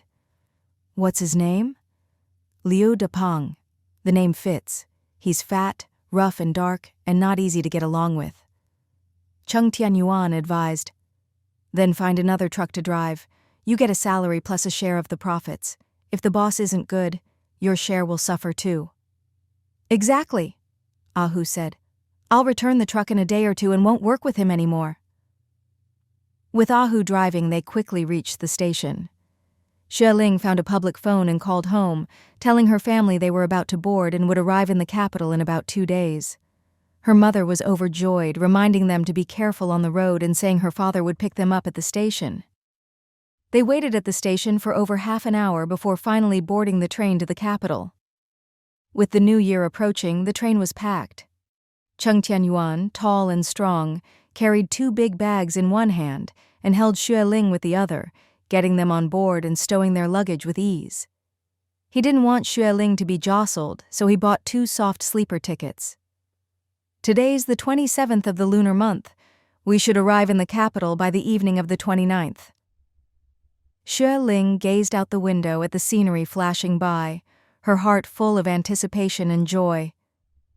After 2 days and nights on the train, they finally arrived in the capital a little after 5 in the afternoon. From afar, they could see the bright lights of tall buildings, and the bustling, vibrant atmosphere of the big city hit them head-on. Although Xue Ling was exhausted, she felt a wave of excitement and a bit of disbelief, her eyes brimming with tears. Cheng Tianyuan carried the luggage, keeping a close eye on his delicate wife amid the crowded station. Seeing the tears in her eyes, he couldn't help but feel a pang of heartache. She was an only child, cherished by her parents, but for the sake of marrying him, she had left home and her parents behind, moving to a small, backward county town and working hard just to get by. He slung one bag over his shoulder, carried another in his hand, and reached out with his left hand to hold Xue Ling's tightly. Xue Ling thought he was just worried she'd get jostled, so she nestled close to him and followed the flow of people. There was no need to look for signs. They just followed the crowd and soon exited the waiting hall, arriving at the station's exit. Outside, there were all kinds of vehicles, big trucks, vans, and plenty of cars. Cheng Tianyuan craned his neck. Dad should be here by now. I wonder which car is his. After so many years, Xue Ling had long forgotten her father's license plate number. How about we walk out a bit further? If Dad sees us, he'll definitely come out to meet us. Cheng Tianyuan agreed and led her outward.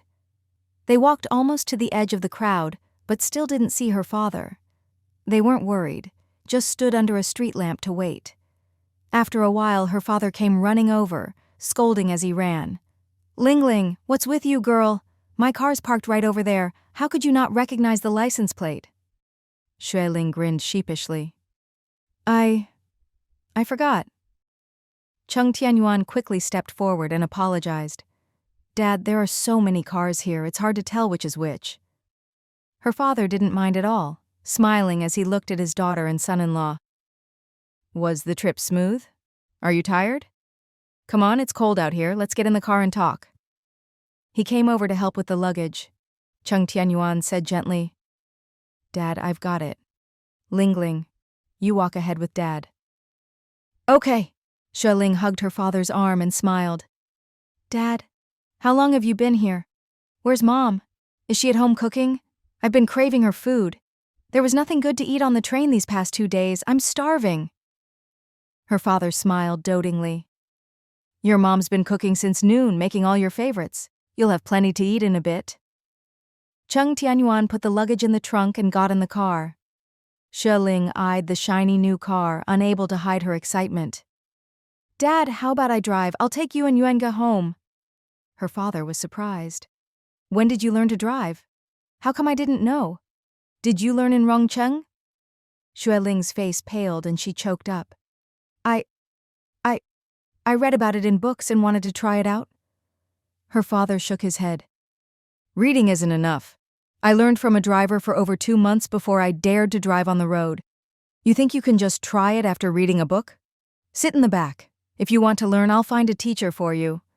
Xue Ling giggled and sat in the back with Cheng Tianyuan. Oops! She almost gave herself away. She'd actually learned to drive in Yancheng in the south in her previous life. After she made some money, she always drove herself. Manual or automatic, she could handle both. There was even a time when, because a delivery driver quit over low pay, she learned to drive a big truck herself, living and eating in the cab for days just to get the goods to the customer on time. It nearly wore her out. Looking at the neon lights outside, she felt a wave of emotion. Meanwhile, Cheng Tianyuan chatted warmly with her father, explaining that his own father's health had improved a lot. The prosthetic was working well, and he was much more confident and in good spirits. Her father was delighted, nodding repeatedly. That's great. Cheng Tianyuan then told him about quitting his job and preparing to open a shop. Her father was immediately interested. Where is it? What kind of business? Cheng Tianyuan explained in detail. It's right across from the commercial development zone. There are more than a dozen big factories. 3 are already built and the rest are under construction. There will be lots of workers, so the shop will sell daily necessities and food, mainly for them. Sounds great, her father praised. That's a stable market, definitely worth investing in. Father-in-law and son-in-law chatted the whole way, while Xue Ling dozed off. She didn't wake until Cheng Tianyuan called her, surprised to find they were already downstairs at her home. It was already dark, the north wind howling, but the house was brightly lit and looked warm and inviting. The heat was on inside, and as soon as they entered, they were enveloped in warmth and the delicious smells wafting from the kitchen. Her mother, in casual clothes and an apron, came out smiling to greet them. "Take off your coats and go wash up in the kitchen. Dinner's almost ready." A table full of hot, delicious food, happy faces, and laughter filled the house until after 8. Her mother said, "You've been on the train for over 2 days. You must be tired. I've heated water for you. Take a good bath and get some rest." Xue Ling's room was spacious, with its own bathroom, spotless and smelling of sunshine. Cheng Tianyuan smiled. "Having central heating is wonderful. It feels like spring." Xue Ling yawned. "It could be summer too. I'm so sleepy." Cheng Tianyuan quickly got up. "I'll get you some hot water. Go get your pajamas." After their baths, Xue Ling went to bed early and slept deeply. Cheng Tianyuan stayed in the living room, chatting quietly with her parents while they watched TV. Her father asked, "How long can you stay? Can you wait until after the Lantern Festival? Stay a few more days." Cheng Tianyuan apologized. Lingling's newspaper wants her back at work by Friday or Saturday. She says her job is easy, so at most we can stay until the 8th day of the new year so she can make the deadline. "That's fine. Work comes first," her mother said understandingly. Young people should focus on their careers. Her father, though, thought his daughter had great potential and said warmly, "If she likes it, let her keep working. If a better opportunity comes along, she can switch. She studied foreign languages. She should make good use of it, not let it go to waste." Cheng Tianyuan nodded. "She translates every day and even does freelance work on the road. Don't worry, she hasn't slacked off at all." Her father was a little surprised and couldn't help but smile. "She's become much more mature since getting married." "It's all thanks to Yuan," her mother said with a smile. Cheng Tianyuan smiled awkwardly. "It's all because my wife is diligent and hard-working." Her father patted his shoulder and smiled. "Lingling really has become more steady and responsible these past 6 months. We're all amazed. You deserve a lot of credit." Cheng Tianyuan felt a bit embarrassed, thinking his in-laws were giving him too much praise. Early the next morning, Xue Ling woke up, washed up, changed clothes, and excitedly ran to the kitchen. Her mother was steaming soup dumplings, and when she saw her daughter, she smiled lovingly. "Now that you're married, you know to come to the kitchen in the morning, so the family won't wake up to find nothing to eat." Xue Ling raised her eyebrows proudly and explained, "I don't even have to make breakfast. Yuan Ge and my mother-in-law always cook." "Lazy girl," her mother scolded with a smile. Her father was shaving in the bathroom. Hearing the mother and daughter chatting, he poked his head out and said, "When she was at home, you did all the cooking. I bet she didn't even know how to wash rice." "I know how now," Xue Ling replied with a grin. Her father laughed. "And now you think you're great, huh? Not embarrassed to say that?" Xue Ling hugged her mother's arm and whined, "Mom, Dad's making fun of me?" The couple laughed heartily. Her father explained, "Tomorrow is New Year's Eve. Your mom and I decided to have hot pot and dumplings at home. What does Yuan like to eat? I'll have your mom buy it at the market."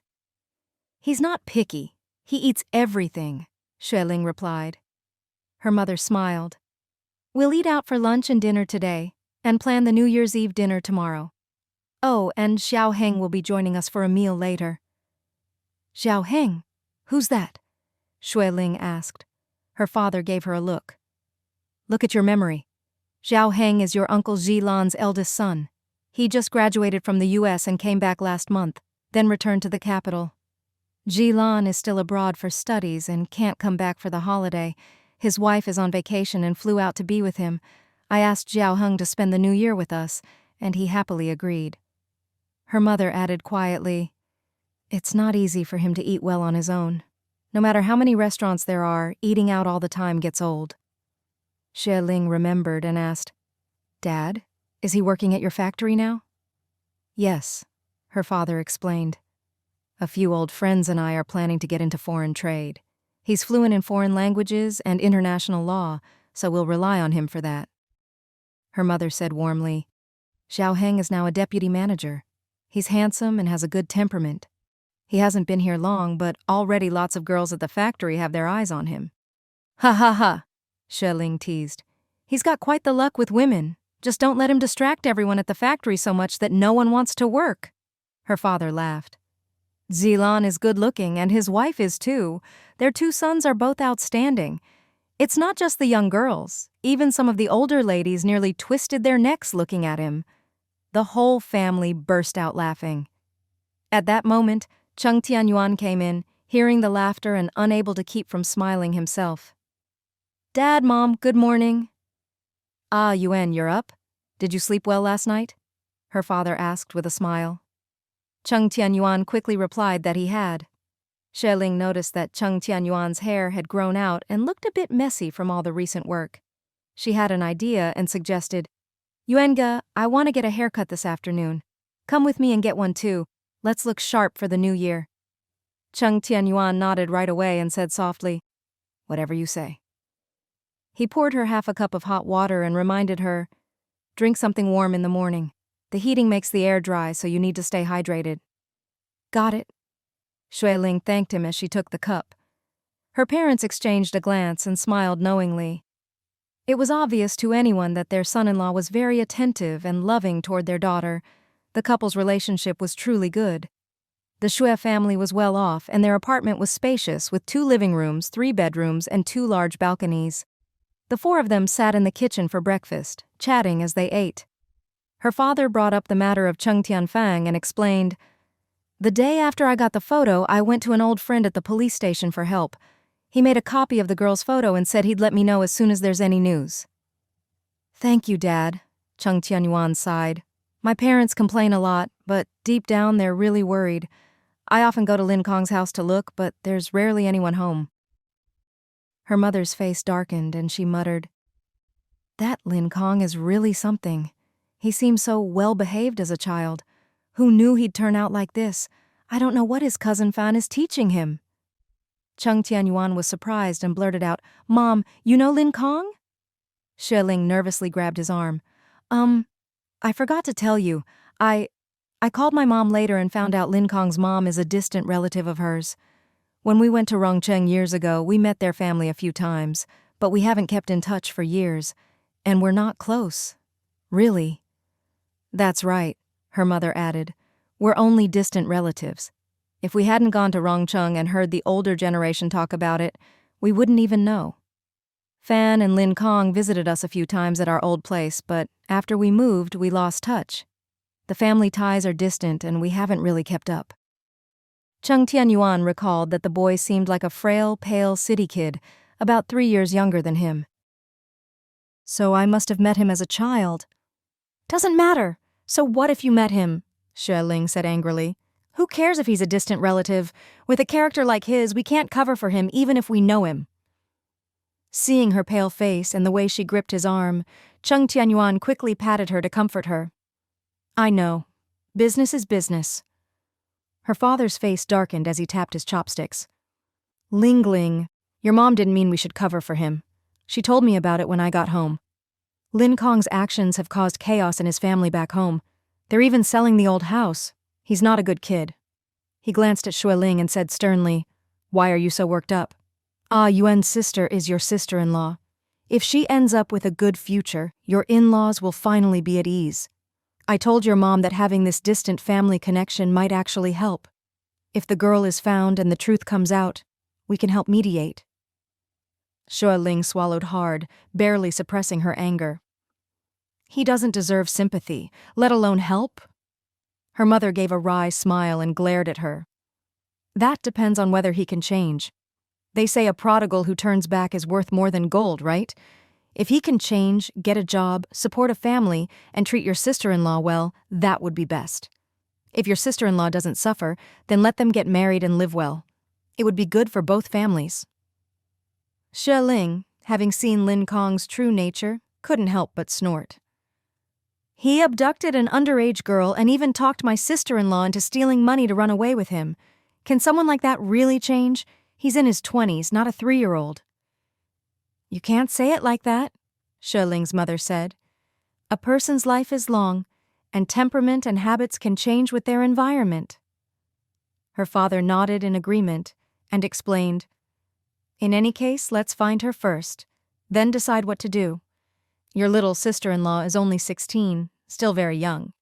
If Lin Kong really can't change his ways, then she'll just have to find a better match."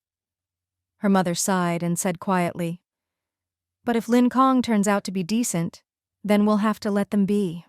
Your sister-in-law wouldn't have run off with him if she didn't like him. For a girl, her reputation is already gone. If he's at least passable, she'll just have to grit her teeth and make it work." Xue Ling calmed down a bit. Someone like him, lazy and spoiled since childhood, always looking for pleasure and avoiding work. It's harder for him to truly change than to climb to the sky. Better not to have such hopes. She knew Lin Kong better than they did, and she knew he was unlikely to change. Cheng Tianyuan ladled her a bowl of rice soup and said, "Let's listen to Mom and Dad for now. We'll decide once we find them.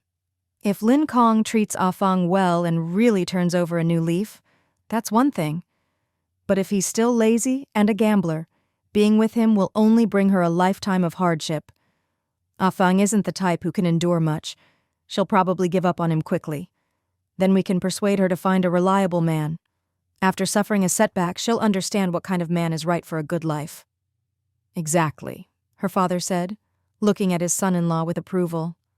"That's the right way to handle it." Thinking of her little sister-in-law's spoiled and headstrong nature, Xue Ling had to admit it made sense. Someone like that really does need a hard lesson, or she'll never change. But if she stays that way, it'll be hard for her to have a good life in the future. If she'd been born into a wealthy family, people might tolerate her temper, but she has no background, no education, and no looks.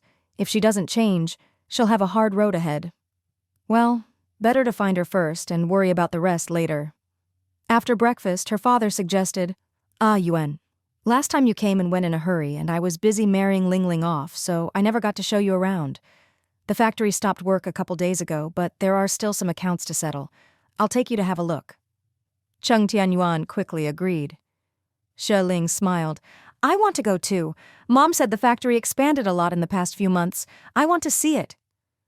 "Come if you don't mind being bored," her father said fondly.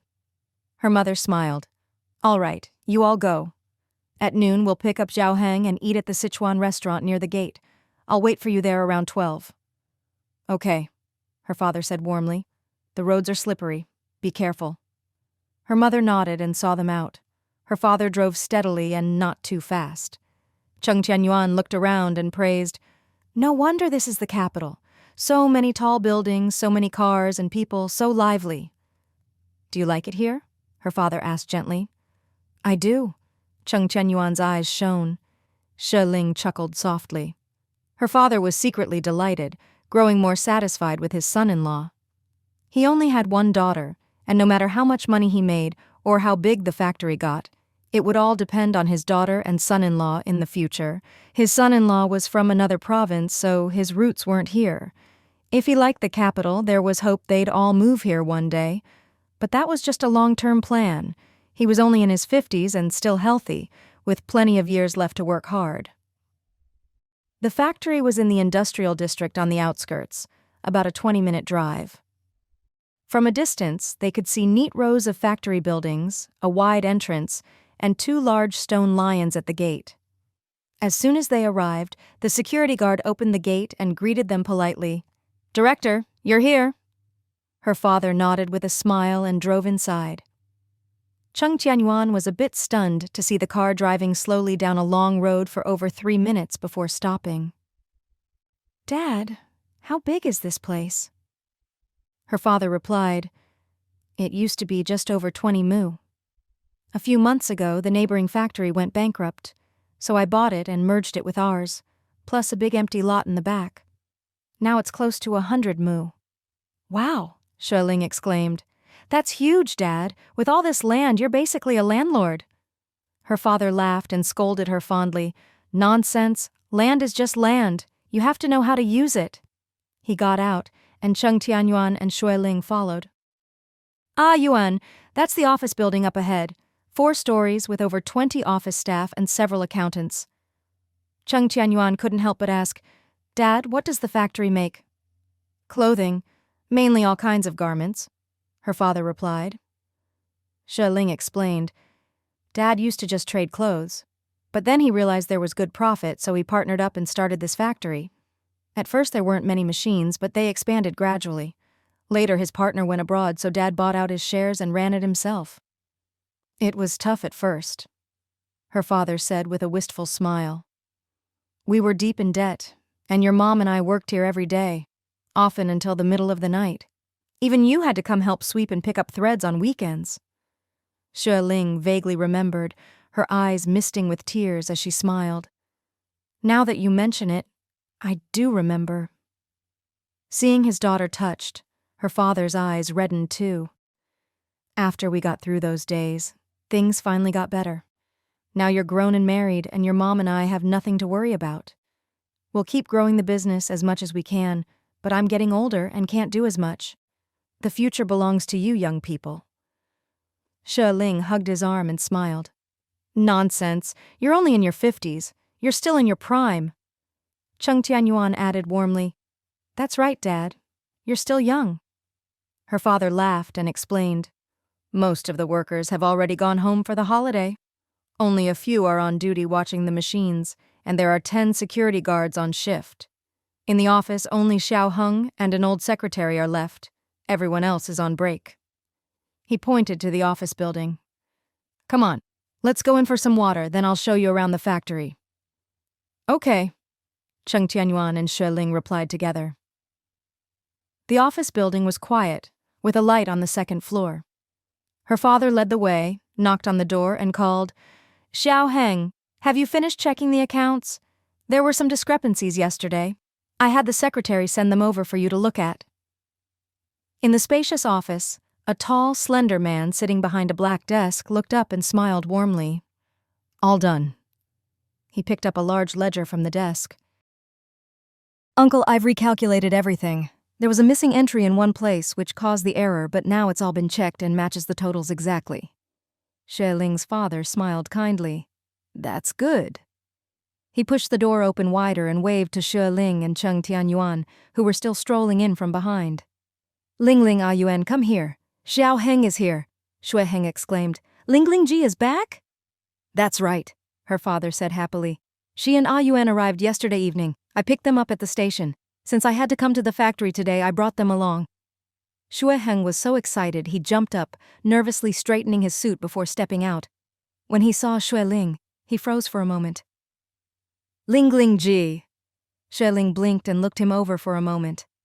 "Oh, you're Xiao Heng, right? Hello? Hello?" Xue Heng, a bit anxious, rushed over and grabbed her hand excitedly. Ling Ji, you don't remember me? Every New Year at the old house, we always played together. We played house, hide and seek, jump rope. Oh, and you never let me call you by your name, always made me call you Ji just because you're a few months older." Xue Ling laughed and patted his wrist.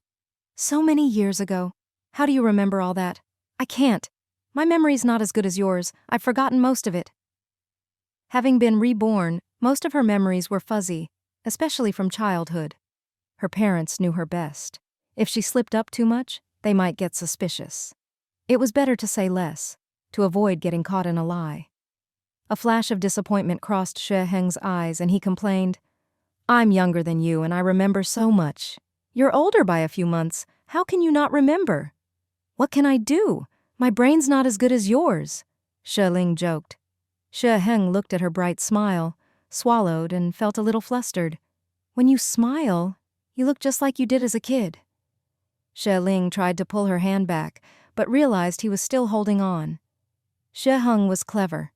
He noticed her movement and subtly let go. "Come, let's sit inside and have some hot tea." He pointed to a seat for Xue Ling and released her hand. At that moment, Xue Ling's father and Cheng Tianyuan came in, quietly discussing factory matters. Xue Ling pointed at Cheng Tianyuan and smiled. "Xiao Heng, this is my husband, your brother-in-law." Cheng Tianyuan looked over and nodded with a smile. "Hello?" Xue Heng smiled slightly and nodded back. "Hello?" Cheng Tianyuan said politely, A couple months ago, thanks to Uncle Jilan's help, my father's prosthetic surgery went so smoothly. Our whole family is very grateful.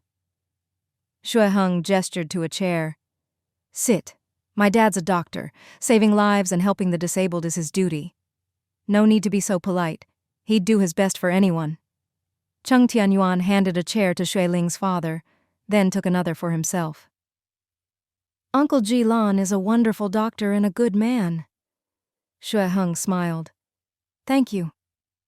Xue Ling's father looked at his daughter with affection and explained, the foreign trade market is just opening up, and a lot of my friends and I see the opportunity. I was worried I didn't have a good foreign language talent around, but then Xiao Heng came, like rain after a long drought. Xue Ling patted her chest and teased, You have me to thank for that. If we hadn't gone to the provincial hospital, if I hadn't spotted Uncle Ji Lan as the best doctor, you and he wouldn't have become friends, and Xiao Heng wouldn't have come to work for you right after graduation. So, it's all thanks to me. Yes, her father laughed. I can't argue with you, whatever you say. Xue Heng laughed too, his eyes crinkling as he looked at Xue Ling. You get half the credit. Actually, I decided 2 years ago that after graduation I'd come back to the capital to work in foreign trade. There's almost nothing in that field here yet, and the capital's economy is booming. Plus, this is my hometown, so it was my first choice. But being able to work with Uncle Xue is thanks to your matchmaking. Xue Ling giggled. Then you work with my dad for now, and when I get the chance, I'll join in too. Cheng Tianyuan raised his eyebrows in surprise. Xue Heng's eyes lit up and he teased, You studied foreign languages for so many years. How could you bear to give it up? I haven't given it up, Xue Ling explained. I work at a newspaper, but I run the foreign language learning section. I also do freelance translation, so I use my language skills every day. I've never slacked off. Really? Xue Heng seemed relieved and smiled. Then we'll work together in the future and make our clothing brand famous in America and Europe. Ha ha! Xue Ling laughed and nodded. Xue Heng glanced at Cheng Tianyuan, then quickly looked away. Cheng Tianyuan, though quiet, was very observant. Although this guy seemed polite, there was always a hint of disdain and subtle dislike in his eyes when he looked at him. It was their first meeting, and the conversation was perfectly normal. He hadn't offended him at all. Why was he acting like this? Cheng Tianyuan looked at his beautiful, smiling wife, then at the way Xue Heng looked at her. The look was all too familiar. He often looked at her the same way. With that, he'd already guessed most of it. After chatting for a while, Xue Ling's father stood up. Xiao Heng, the accounts are all checked, so there's nothing else here. I'll take Yuan and the others for a walk around the factory. You tidy up the office and join us for lunch later. With you and Ling Ling here for the new year, it'll finally be lively. All right, Xue Heng replied with a respectful smile. You take Ling Ling Ji to see the new workshop. I'll lock up the accounts and catch up with you. Her father led Xue Ling and the others out. Xue Heng stood at the door, watching them go before slowly closing it. Cheng Tianyuan's back stiffened slightly, and he turned his handsome face away for a moment before continuing forward. Even though the look of hostility from behind had been subtle, he'd still felt it. That afternoon, the whole family went to a Sichuan restaurant for lunch. Xue Heng chatted happily with Xue Ling's father, frequently using the serving chopsticks to offer food to her parents and to Xue Ling as well. He was witty, warm, and gracious. Women at nearby tables kept sneaking glances at him, and even the waitresses watched him shyly. On the way home, Xue Ling's mother couldn't help teasing him, calling him a heartthrob who was just too likable. Xue Heng glanced at Xue Ling and smiled. Not necessarily. Auntie, look, Ling Ling Ji isn't affected at all. Clearly I'm not that charming. Who says I'm not? Xue Ling joked. I was almost charmed to death by you, but I'm already married, and my heart's all for my husband, no other thoughts. Xue Heng quickly said, See, Auntie? She's the first one who's immune. It breaks my heart. Everyone laughed, except Cheng Tianyuan. Xue Ling's father joked warmly. Ever since he started at our factory, everything he does and says is the talk of the women workers. If he just stands at the gate, we don't even need to recruit.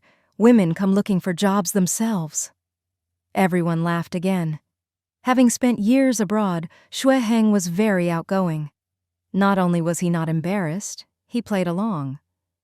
"Uncle, then the factory's recruitment is on me. You'll have to give me a raise." Xue Ling's mother laughed so hard she patted his arm. "I'll double your salary, okay? But you can't waste it. Save up for a wife, you hear?" "Of course," Xue Ling nodded. "I'll listen to my dearest auntie. Other than clothes and food, I'll save the rest." Her parents were both amused by him. Cheng Tianyuan watched from the side, unable to hide a trace of gloom in his eyes. Such a handsome and talented man, no wonder women, and even men, couldn't help but look twice. He was well educated, had studied abroad, and had so much in common with Ling Ling. Xue Ling didn't like spicy food, so she ate little. Noticing that Cheng Tianyuan wasn't eating much either, she leaned over and asked quietly, "Yuan-ge, what's wrong? No appetite?" Cheng Tianyuan forced a smile. "It's a bit too spicy." Xue Ling raised her brows playfully and whispered, "Then don't eat too much. I'll take you to find something tasty later. You'll love it." Cheng Tianyuan's eyes softened. "Okay." After lunch, the two said goodbye to her parents, saying they were going to get haircuts. Xue Ling quickly offered, "Want me to come with? I know the way, I can drive you."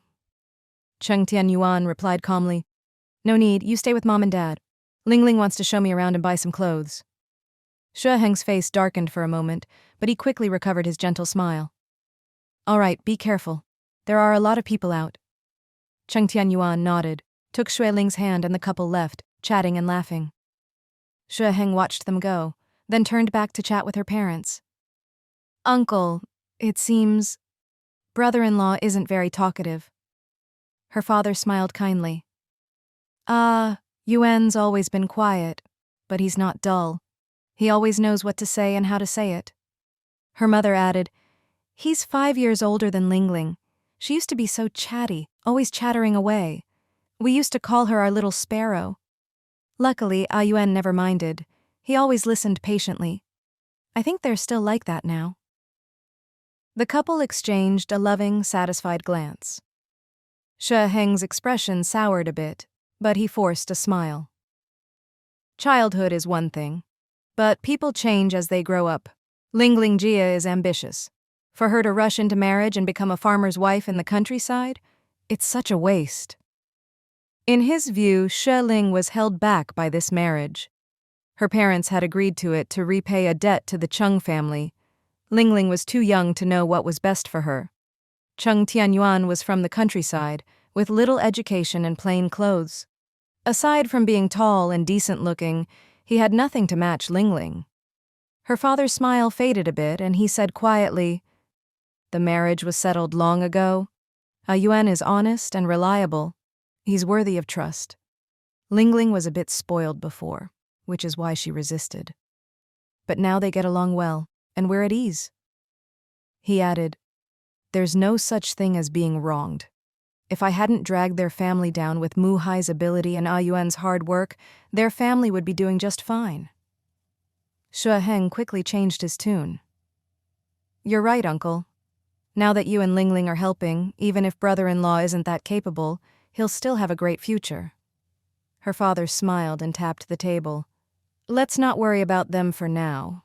Yuan is a promising young man. I trust my judgment." Her mother poured tea. "Have some to cool off. The weather's a bit gloomy. Let's talk more at home." "Thank you, Auntie," Xue Ling said with a smile. Xue Ling took Cheng Tianyuan shopping, bought lots of things, ate 2 bowls of sticky rice cakes, and found a salon for haircuts. They didn't return home until evening. "Were you close with Xue Ling as a kid?" Cheng Tianyuan asked. Xue Ling shrugged. "Not really. Our relatives only got together at New Year. Uncle Zilan later moved south and our families lost touch. Otherwise, my dad would have introduced us to him." Cheng Tianyuan glanced at the sky and said quietly, "Once the sun sets, it gets really cold. The neighborhood's just ahead. Let's walk faster." Xue Ling stamped her feet and hurried up. "It's drier here than in the south, either heavy snow or clear skies. There are lots of sights to see. Let's skip visiting relatives and go out and play these days." No way, Cheng Tianyuan said gently. It's our first New Year after getting married. We should visit the elders and pay our respects. Let's follow Mom and Dad's plans. Xue Ling thought about it and agreed. She turned to look at his new haircut and couldn't help but smile. Nervous about being the new son-in-law? The style you picked suits you? Looks great. She'd thought he'd go for his usual buzz cut, but with the recent work and cold weather, he'd let it grow out. Now, with a new style, his features looked softer and more handsome. Seriously, the more I look, the better it looks, she laughed. Cheng Tianyuan's eyes flickered. After a pause, he asked, Better looking than Xue Ling? Xue Ling thought seriously for a moment and explained, You and he are different types of men. He's the fair and handsome type, while you're the rugged, masculine type. They're not really comparable. She was just being honest. In modern terms, Xue Ling was the pretty boy type, while Cheng Tianyuan was the classic tough guy. Different standards, hard to compare. Cheng Tianyuan smiled at the corners of his eyes and asked, So, which type do you like, Xue Ling laughed and blurted out, Isn't it obvious? Of course I like your type. I already married you. Asking now is a bit late, don't you think? Cheng Tianyuan's lips curled up, and he let out a low, happy laugh. Xue Ling paused, poked him in the side, and teased, What's wrong? Were you jealous at lunch, seeing all those women looking at Xue Ling? Or are you afraid I'll be like them? Cheng Tianyuan quickly shook his head. No, nothing to be jealous about. He added quietly in his heart, Not jealous, just afraid you might like that kind of man. Xue Ling looked at his handsome profile and smiled. Exactly, nothing to be jealous of. You may not be as classically handsome as him, but you're more attractive and have more charm, especially with this new haircut. It makes your features look even more striking. Cheng Tianyuan was secretly delighted. In the southern suburbs of the capital, in a run-down urban village, the dilapidated village was dotted with lights. The north wind howled, power lines swayed, and the narrow alleys were a maze, littered with trash. A young woman in a thick cotton coat wrapped in a big scarf and holding a battered flashlight shivered as she hurried through the alley. Her face was blue with cold, her eyes dull and lifeless. Maybe because it was so cold, she walked quickly. She stopped in front of a shabby house, her frozen red hands trembling as she fumbled in her pocket for a brass key and unlocked the door. As soon as the door opened, a blast of icy wind swept into the house. She rushed in and closed the door behind her. Even though she moved quickly, the north-facing house was no match for the wind, and the room instantly turned frigid. Cheng Fang! Didn't you see I was sleeping? The place was finally a little warm and now you've let all the heat out. Lin Kong, wrapped in a blanket, lazily sat up and lit a cigarette. Cheng Fang stamped her feet, set down the flashlight, and blew on her hands to warm them. I closed the door as fast as I could. She was freezing. Looking around the messy room, she spotted a thermos on the low table and hurried over to pour some water, only to find it empty. She had no choice but to take the thermos to the kitchen. The kitchen was icy, the old stove cold and covered in ash. She set the thermos down, grabbed a pot from the corner, and went to the water jar, lifting the cracked wooden lid, only to find it empty too. There was no central heating in the old city, and it was freezing everywhere. The taps were usually frozen, so there was no running water. If you wanted water, you had to walk 10 minutes to the stone well at the village entrance. From the bed, Lin Kong called out lazily through a haze of smoke. Hey, what time is it? Must be 7 by now. I'm starving. Make me something to eat. Cheng Fang gritted her teeth and snapped, There's not a drop of water in the house. We can't even drink, and you want to eat? Lin Kong glared toward the kitchen, flicking his ash. Cut the crap. If there's no water, go fetch some. If there's no food, cook some. That's a woman's job. Don't expect me to do that kind of dirty work. Cheng Fang wanted to explode, but her throat was so dry she couldn't even argue. She slammed the pot down, grabbed 2 iron buckets, and headed out again. The north wind howled, the streetlights were dim, and the alley was deserted except for the occasional cat's cry. She didn't dare slow down. If she did, she'd only get colder. Her thick coat had once fit, but she'd lost so much weight that it now hung loose, letting the wind in through every gap. If she walked too slowly, she'd freeze even more. Few people lived in the old city now, just a handful of elderly residents. She passed a brightly lit house, and inside a girl's voice called out, "Mom, come see my new sweater. Isn't it pretty?" The cheerful, spoiled tone made Chengfang pause, then her eyes filled with tears. Tomorrow was New Year's Eve. In the past, her mother would knit her a sweater, scrimping and saving to buy her new shoes and clothes. Her father would secretly plan with her mom to give her a little red envelope. When her big brother came home, he'd always bring treats, cured meat, rice cakes, biscuits. Thinking of this, she bit her lip and sobbed quietly. She'd stolen all the family's money and a lot from her sister-in-law too. They must hate her now. She'd thought that running away with Lin Kong would mean a happy, romantic life in the big city, becoming a rich wife. But as soon as they arrived in the capital, Lin Kong gambled away all their money, and in the blink of an eye they were penniless. She pawned her silver necklace and rented a shabby old house in the southern city for 10 yuan a month. After paying rent, she spent the last of her money on rice and flour, and then there was nothing left. Lin Kong, though broke, still acted like a young master, demanding food and water, refusing to look for work, and making her wait on him hand and foot. She was cold and hungry, and finally had to go out and look for work. There were plenty of shops in the city, but every job required an ID, and they always asked about her education. She was only 16, too young for an ID and barely literate. She tried to get a factory job, but no one would hire a minor. With no proper work, she could only scavenge cardboard and junk to sell. She barely made a few cents a day, and soon the rice and flour ran out. They started going hungry. Lin Kong asked if she had anything else to sell, so she shivered and dug out a few new coats and sweaters. Those were bought with money her sister-in-law had given her when she first arrived in the county. She and Young Mei had gone shopping together. The pawnshop only gave her 10 yuan for them, not a cent more. Lin Kong took the money, tossed her 2 yuan, and ran off to buy cigarettes. He didn't come back until the next evening. He spat and cursed. "I'd won over 100, but then lost it all." She called him heartless and asked what they were supposed to do now. He flopped onto the bed and snapped, "If there's no money, go earn some. Isn't it obvious? Don't worry, I'll have money soon." She scavenged and looked for work every day, wandering the old city like a beggar woman. A few days later, she finally found a job at a small factory, shoveling coal into the furnace. Lunch was included. At first, the boss didn't want her, saying women weren't strong enough for the job. She cried and said she'd starve if she couldn't find work. The boss took pity and finally agreed, promising her a full lunch with extra meat. The coal shoveling job was exhausting, all hard labor, and every day she finished drenched in sweat, yet only earned 3 yuan a day. The boss took pity on her and agreed to pay her every 10 days, a full 30 yuan each time.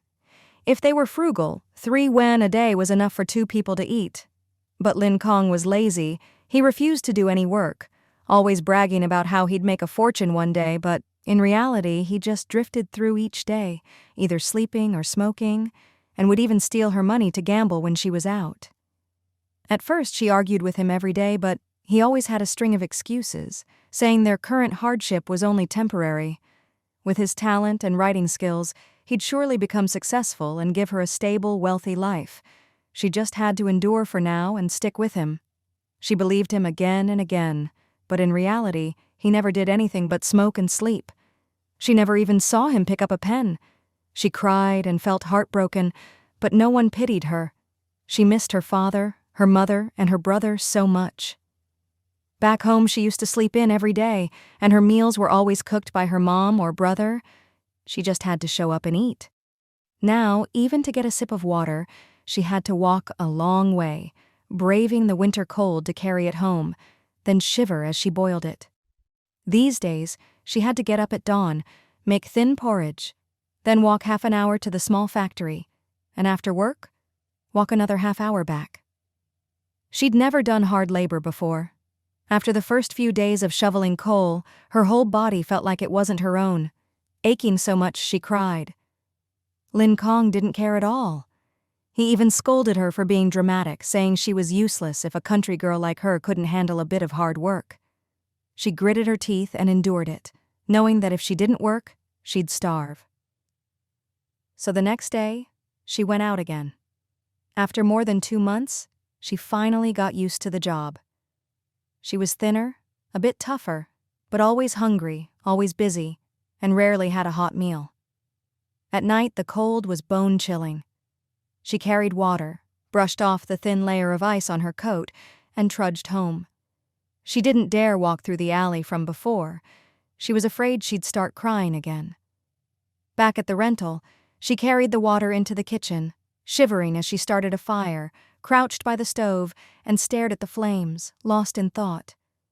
When the fire started to die, she tossed in a chunk of rotten wood. In the bright firelight, her hands looked rough and dark, like dead branches. She stared at them blankly, tears slipping down her cheeks. When would this life ever end? She turned to look at Lin Kong, still lying in bed smoking, and started sobbing harder. Lin Kong frowned and snapped, "What are you crying for now? Didn't I tell you? I'm hungry, I want to eat." Cheng Fang wiped her tears and shouted, "You lie in bed all day and still know what hunger is? I get up at 6 to work and don't get home until dark. I only ate once today, and I still have to work. Don't you think I'm hungry too?" Lin Kong rolled his eyes and muttered irritably, all right, stop yelling and just cook already." Cheng Fang bit her cracked lip, choking up. "Tomorrow's New Year's Eve, you know that? Huh?" Lin Kong was startled, then suddenly laughed. "Tomorrow's New Year's Eve? It's already the New Year? That fast?" Cheng Fang sniffed and sneered. "You do nothing but eat and sleep. You don't even know what day it is?"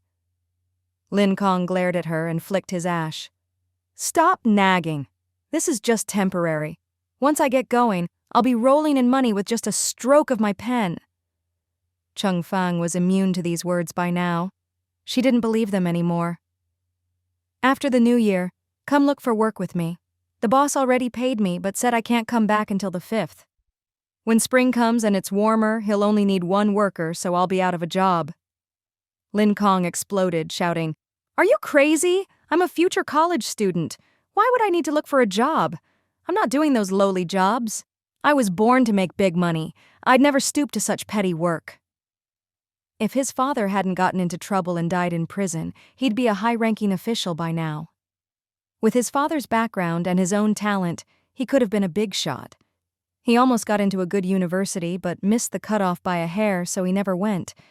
If he'd gone to college, he'd be a manager in a state-owned enterprise by now, or at least a senior technician.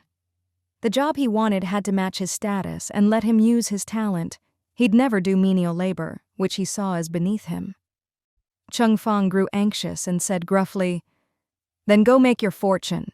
If you're so talented, why aren't you out there earning? All you do is gamble, smoke, and sleep. How am I supposed to believe you'll ever make money?" "Shut up," Lin Kong snapped. "When the time is right, I'll make a fortune. We still have a house and land in Rongcheng. Those are worth a lot. Once Mom sells them, I'll be rich." Cheng Fang lowered her eyes and sneered. "Didn't your mom say the house was already taken by your creditors? And the land is just rented. You can't sell it, only sublet it." She hadn't studied much, but after these months, she could see his true nature. A man like him had no sense of responsibility, only empty boasts. He couldn't even boil water. What was there to rely on? His family only had an old house left and over 2,000 yuan in gambling debts. Nothing else. Now the house was gone, taken by creditors, and he was still dreaming of getting rich by selling it. Hopeless. Lin Kong's pale, thin face turned even whiter, and he coughed awkwardly. "Renting it out is still money. Mom said after the New Year the land should be rented." Cheng Fang closed her eyes, feeling exhausted. "You've been holed up here for almost 3 months. Isn't it time to get out and do something? At least find a clerical job or something. Earn a little for living expenses. Office jobs." Cheng Fang lowered her head, too exhausted to argue. These days she'd matured a lot and seemed to understand much more. She used to be carefree, almost foolishly naive, and often spoke to others with an air of superiority. But after being bossed around by Lin Kong and looked down on by countless strangers, She'd become much calmer, her heart and temper no longer as fiery as before. Maybe she was just too tired. Working from dawn to dusk, her whole body ached, and her heart was even more worn out. She was so tired she didn't want to say anything at all. Finally, the water boiled. She ladled herself a bowl to drink. Then she rinsed and washed rice, put it in the pot to cook. Lin Kong finally got out of bed, wrapped in an army green cotton coat, smoking as he shuffled over to the big stove. "Babe, you got paid today, right? It's the end of the year. Tomorrow's New Year's Eve. The boss must have settled your wages." Cheng Fang's eyes flickered, but she said nothing. She used to think he called her babe because he liked her, but after spending time with him, she realized she'd been a fool. This man would sweet-talk any young woman, calling them babe or pretty girl without a second thought, utterly shameless. Lin Kong grinned and reached out to pinch her. "Give me 20 yuan. I'll go buy a pack of cigarettes and some New Year's treats." "No." Cheng Fang turned away. "I'll buy the New Year's food tomorrow. Fish, meat, whatever. It's too late now. The market's already closed." Lin Kong put his arm around her shoulders, smiling slyly. "But I'm out of cigarettes. Babe, you're the sweetest, most understanding, most obedient little cutie in the world. How could you let me go without cigarettes, right?" Cheng Fang clenched her jaw and said coldly, "Don't try to sweet-talk me. Every time you get money, you go gamble. If you win, you keep gambling until you lose every cent before coming home." Lin Kong's eye twitched awkwardly and he forced a laugh. "Don't be so heartless. I only want to gamble so I can win big for us. Small money can turn into big money. Once I have a lot, I'll buy you a fur coat and seafood, okay?" "No." Cheng Fang clutched her pocket, snapping. "I worked myself to death for that money. You don't care how hard I work, but you still have the nerve to ask me for money. Aren't you ashamed?" Lin Kong was surprised. He hadn't expected this dumb woman to be so stubborn this time. He glanced at her pocket, then quickly forced a smile. "Babe, of course I know you work hard. I may not say it, but I care. Don't worry, I don't want your money. Let's eat first, then boil some water for a foot bath. Tomorrow we'll go buy New Year's food together, okay?" Cheng Fang nodded and kept cooking. Lin Kong shot her a look and walked away. After they ate porridge, Cheng Fang went out to fetch 2 more buckets of water, boiled a pot for them to soak their feet. Lin Kong checked his old watch and squinted. "It's past 9. Babe, you must be tired. Let's go to bed early." Cheng Fang, exhausted, undressed and got into bed, falling asleep as soon as her head hit the pillow. Lin Kong listened to her soft snoring and grinned with satisfaction. Cheng Fang slept until after 7 the next morning. She woke up groggy, glanced at the only window, and suddenly sat up in alarm. She was about to get out of bed when she remembered she didn't have to work today. She let out a long sigh and flopped back onto the pillow, stretching lazily. This job was so important to her that she'd always been on edge, never daring to be late. "Hey, where's Konga?" she muttered, looking around suspiciously. Usually when she got up for work, he wouldn't even open his eyes. Why was he up so early today? She reached over to his side of the bed. Cold. She slowly pulled her hand back, then sat up straight, grabbed her big cotton coat from the corner, and frantically searched every pocket. One after another, all empty. Her heart grew colder and colder. In the end, she just sat there, clutching the coat, tears streaming down her face. She didn't know how she ran out the door, dashing through streets and alleys like a madwoman, desperately searching until her feet were numb and stiff, then wandered back to the little rental, dazed. It was already dark. In the distance, firecrackers popped and laughter and joy echoed faintly. It was New Year's Eve. Cheng Fang pushed open the door. The single bulb on the ceiling cast a dim light over the room. The blanket on the bed was shaped like a person, with snores rising and falling. The room was icy, the stove cold and dark. Everything was cold and dim. Cheng Fang rushed over and yanked the ragged quilt away. A groggy Lin Kong, chilled awake, snatched the blanket back and burrowed in. "What are you doing?"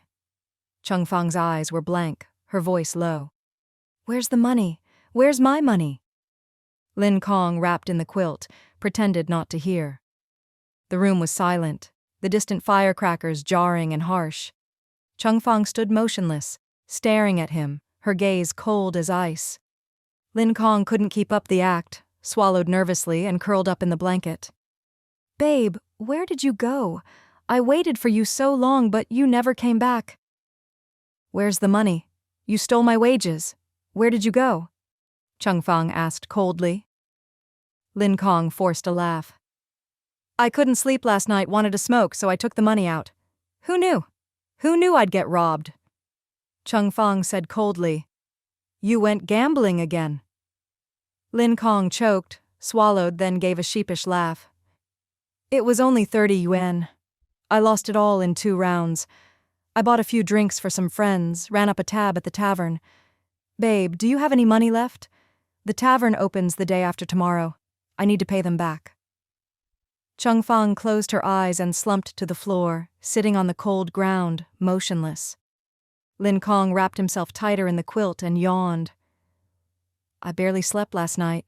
Came back at noon, wanted you to cook for me, but you weren't here, so I just slept. Babe, I'm starving. Go make me something to eat." But she didn't respond at all. He grew impatient and shouted, "Did you hear me? I told you to cook. It's just 30 yuan. Do you have to be so cold to me?" The person on the floor slowly stood up, walked to the corner, picked up the big burlap sack and headed for the door. "Lin Kong, from tonight on, you and I are strangers." Lin Kong was stunned, blinking in disbelief, thinking he must have misheard. Cheng Fang stepped out the door. "Babe!" Lin Kong was startled, hurriedly jumped up, but it was so cold he wrapped himself in the quilt, slipped on his shoes, and rushed out. Cheng Fang's hair was messy as she walked slowly down the dark alley. The alley was pitch black, almost nothing could be seen. Lin Kong, too scared to care about the darkness, rushed up and grabbed her arm. "Babe, what are you doing?" Cheng Fang didn't even look at him, her dirty face lowered as she said quietly, "I'm leaving. I don't want to be with you anymore. From today on, even if we meet, we'll be strangers." "You... What nonsense are you talking?" Lin Kong grew anxious, forcing a smile. "I told you I'd marry you. Babe, we'll be husband and wife. When I make it big, you'll share in all the riches with me." "Pah!" Cheng Fang suddenly spat at him, her voice rough. "How can you even say that? Someone like you, lazy, greedy, and a gambling addict, you can't even feed yourself. I can't even eat my fill with you, and all you do is talk about riches and glory. I've had enough. I don't want to be with you anymore." Lin Kong's face turned pale, then red, and he snapped, "Cheng Fang, don't be ungrateful. You're just a country girl. Me being willing to marry you and treat you well is a blessing you earned in 8 lifetimes. I don't want any of that." Cheng Fang's face was cold. "For you, I stole so much money from my family. My parents must be heartbroken. For you, I worked myself to the bone, but you never thought about our future, just lazed around and gambled. I see through you now. Goodbye. No, let's never meet again." She must have been blind and deaf to be tricked by such a scumbag. In just 3 months, it felt like she'd lived a lifetime. No sweetness, only lies, cold and hunger. If he could admit his mistakes and change, maybe she'd stay. But he couldn't even face his own faults, always living in his fantasies, refusing to work and gambling away what little they had. Staying with him would mean a life of lies and endless hardship. Even if she had to live alone, it wouldn't be this miserable, so why stay? She didn't know any grand truths or how to explain herself, but she knew she didn't want to stay here, not for another moment. If this went on, she felt she'd go mad. She might even want to kill him. Lin Kong saw she wasn't just throwing a tantrum, and his usual fake anger couldn't stop her. He grew truly afraid and quickly changed his tone. "No! Fang, I was wrong. I just said those things in the heat of the moment. I was scared you'd leave me, that's why I said it. I like you, I want to be with you, you can't go." He had nothing now, and still owed gambling debts back home in Rongcheng.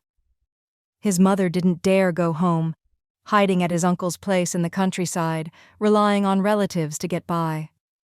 The capital was too big, and his mom had told him to seek out a distant aunt, giving him an address, but when he went, he found the Xue family had already moved. Now he had no relatives to turn to. It was freezing, and he was too lazy to even fetch water or cook. If Chengfang left, who would do those things for him? And he was penniless. He couldn't even pay rent and would soon be out on the street. Thinking of this, he panicked. He grabbed Chengfang and dropped to his knees with a thud. Babe, I'm begging you, please don't go. Whatever I did wrong, I'll change. I was way out of line. Please forgive me. I'll never do it again. Please don't leave, okay? Chengfang was startled by his sudden move, frozen in place. Lin Kong clung to her, shivering in the cold, the quilt he'd wrapped himself in now lost somewhere. "Fang, my darling, you're the woman I love most. I said once you're of age and have your ID, we'll get married. I really love you. I have nothing left but you. Can you really be so heartless and leave me? Please, Fang, I'll change, I promise." Chengfang was still young, and his crying, kneeling, and begging softened her heart. You'll really change?" "I will." Lin Kong immediately raised 3 fingers and rattled off a string of solemn, flowery promises. Chengfang didn't understand most of it, but seeing his attitude change, no longer arrogant or entitled, actually willing to kneel and beg, she felt a glimmer of hope. In truth, she had no money left. Even if she wanted to go back to Rongcheng, she couldn't afford a ticket. And she was too ashamed to go home. She'd stolen all her family's money, and her sister-in-law's, and run off with a man. Whether in the countryside or the city, that was a disgraceful, humiliating thing. Unless this man married her and gave her a good life so she could return home in glory, she'd be looked down on forever. There was no way back for her. Seeing her waver, Lin Kong quickly snatched the burlap sack from her hand and grabbed her wrist. "Let's go home. It's New Year's Eve. Let's make something to eat and have a good New Year."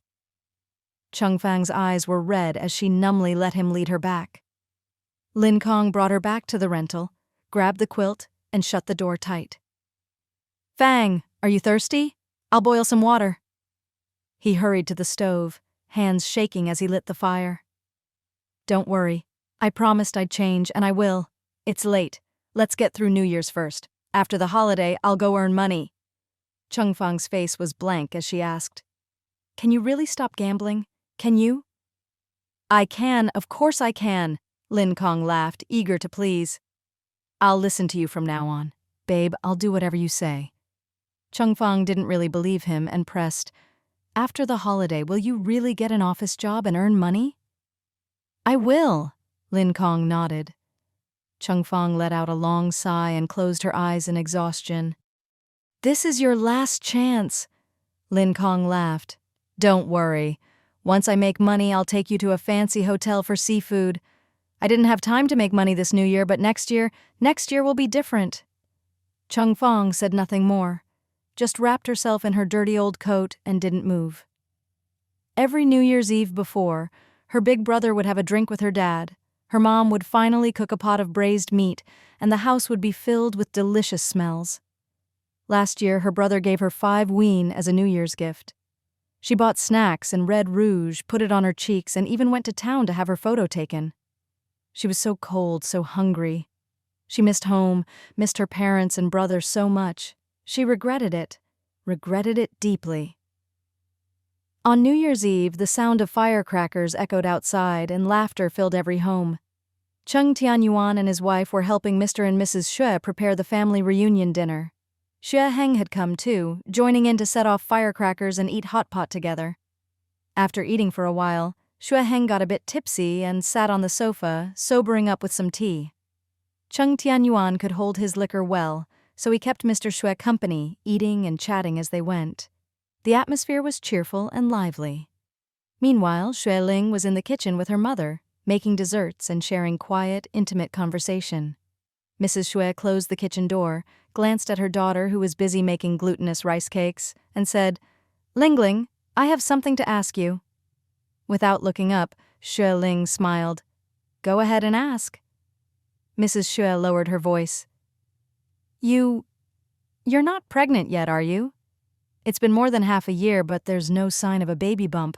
By all accounts, your health should be fine. Why is it taking so long?" "Huh?" Of all the things Xue Ling thought her mother might say, she never expected this.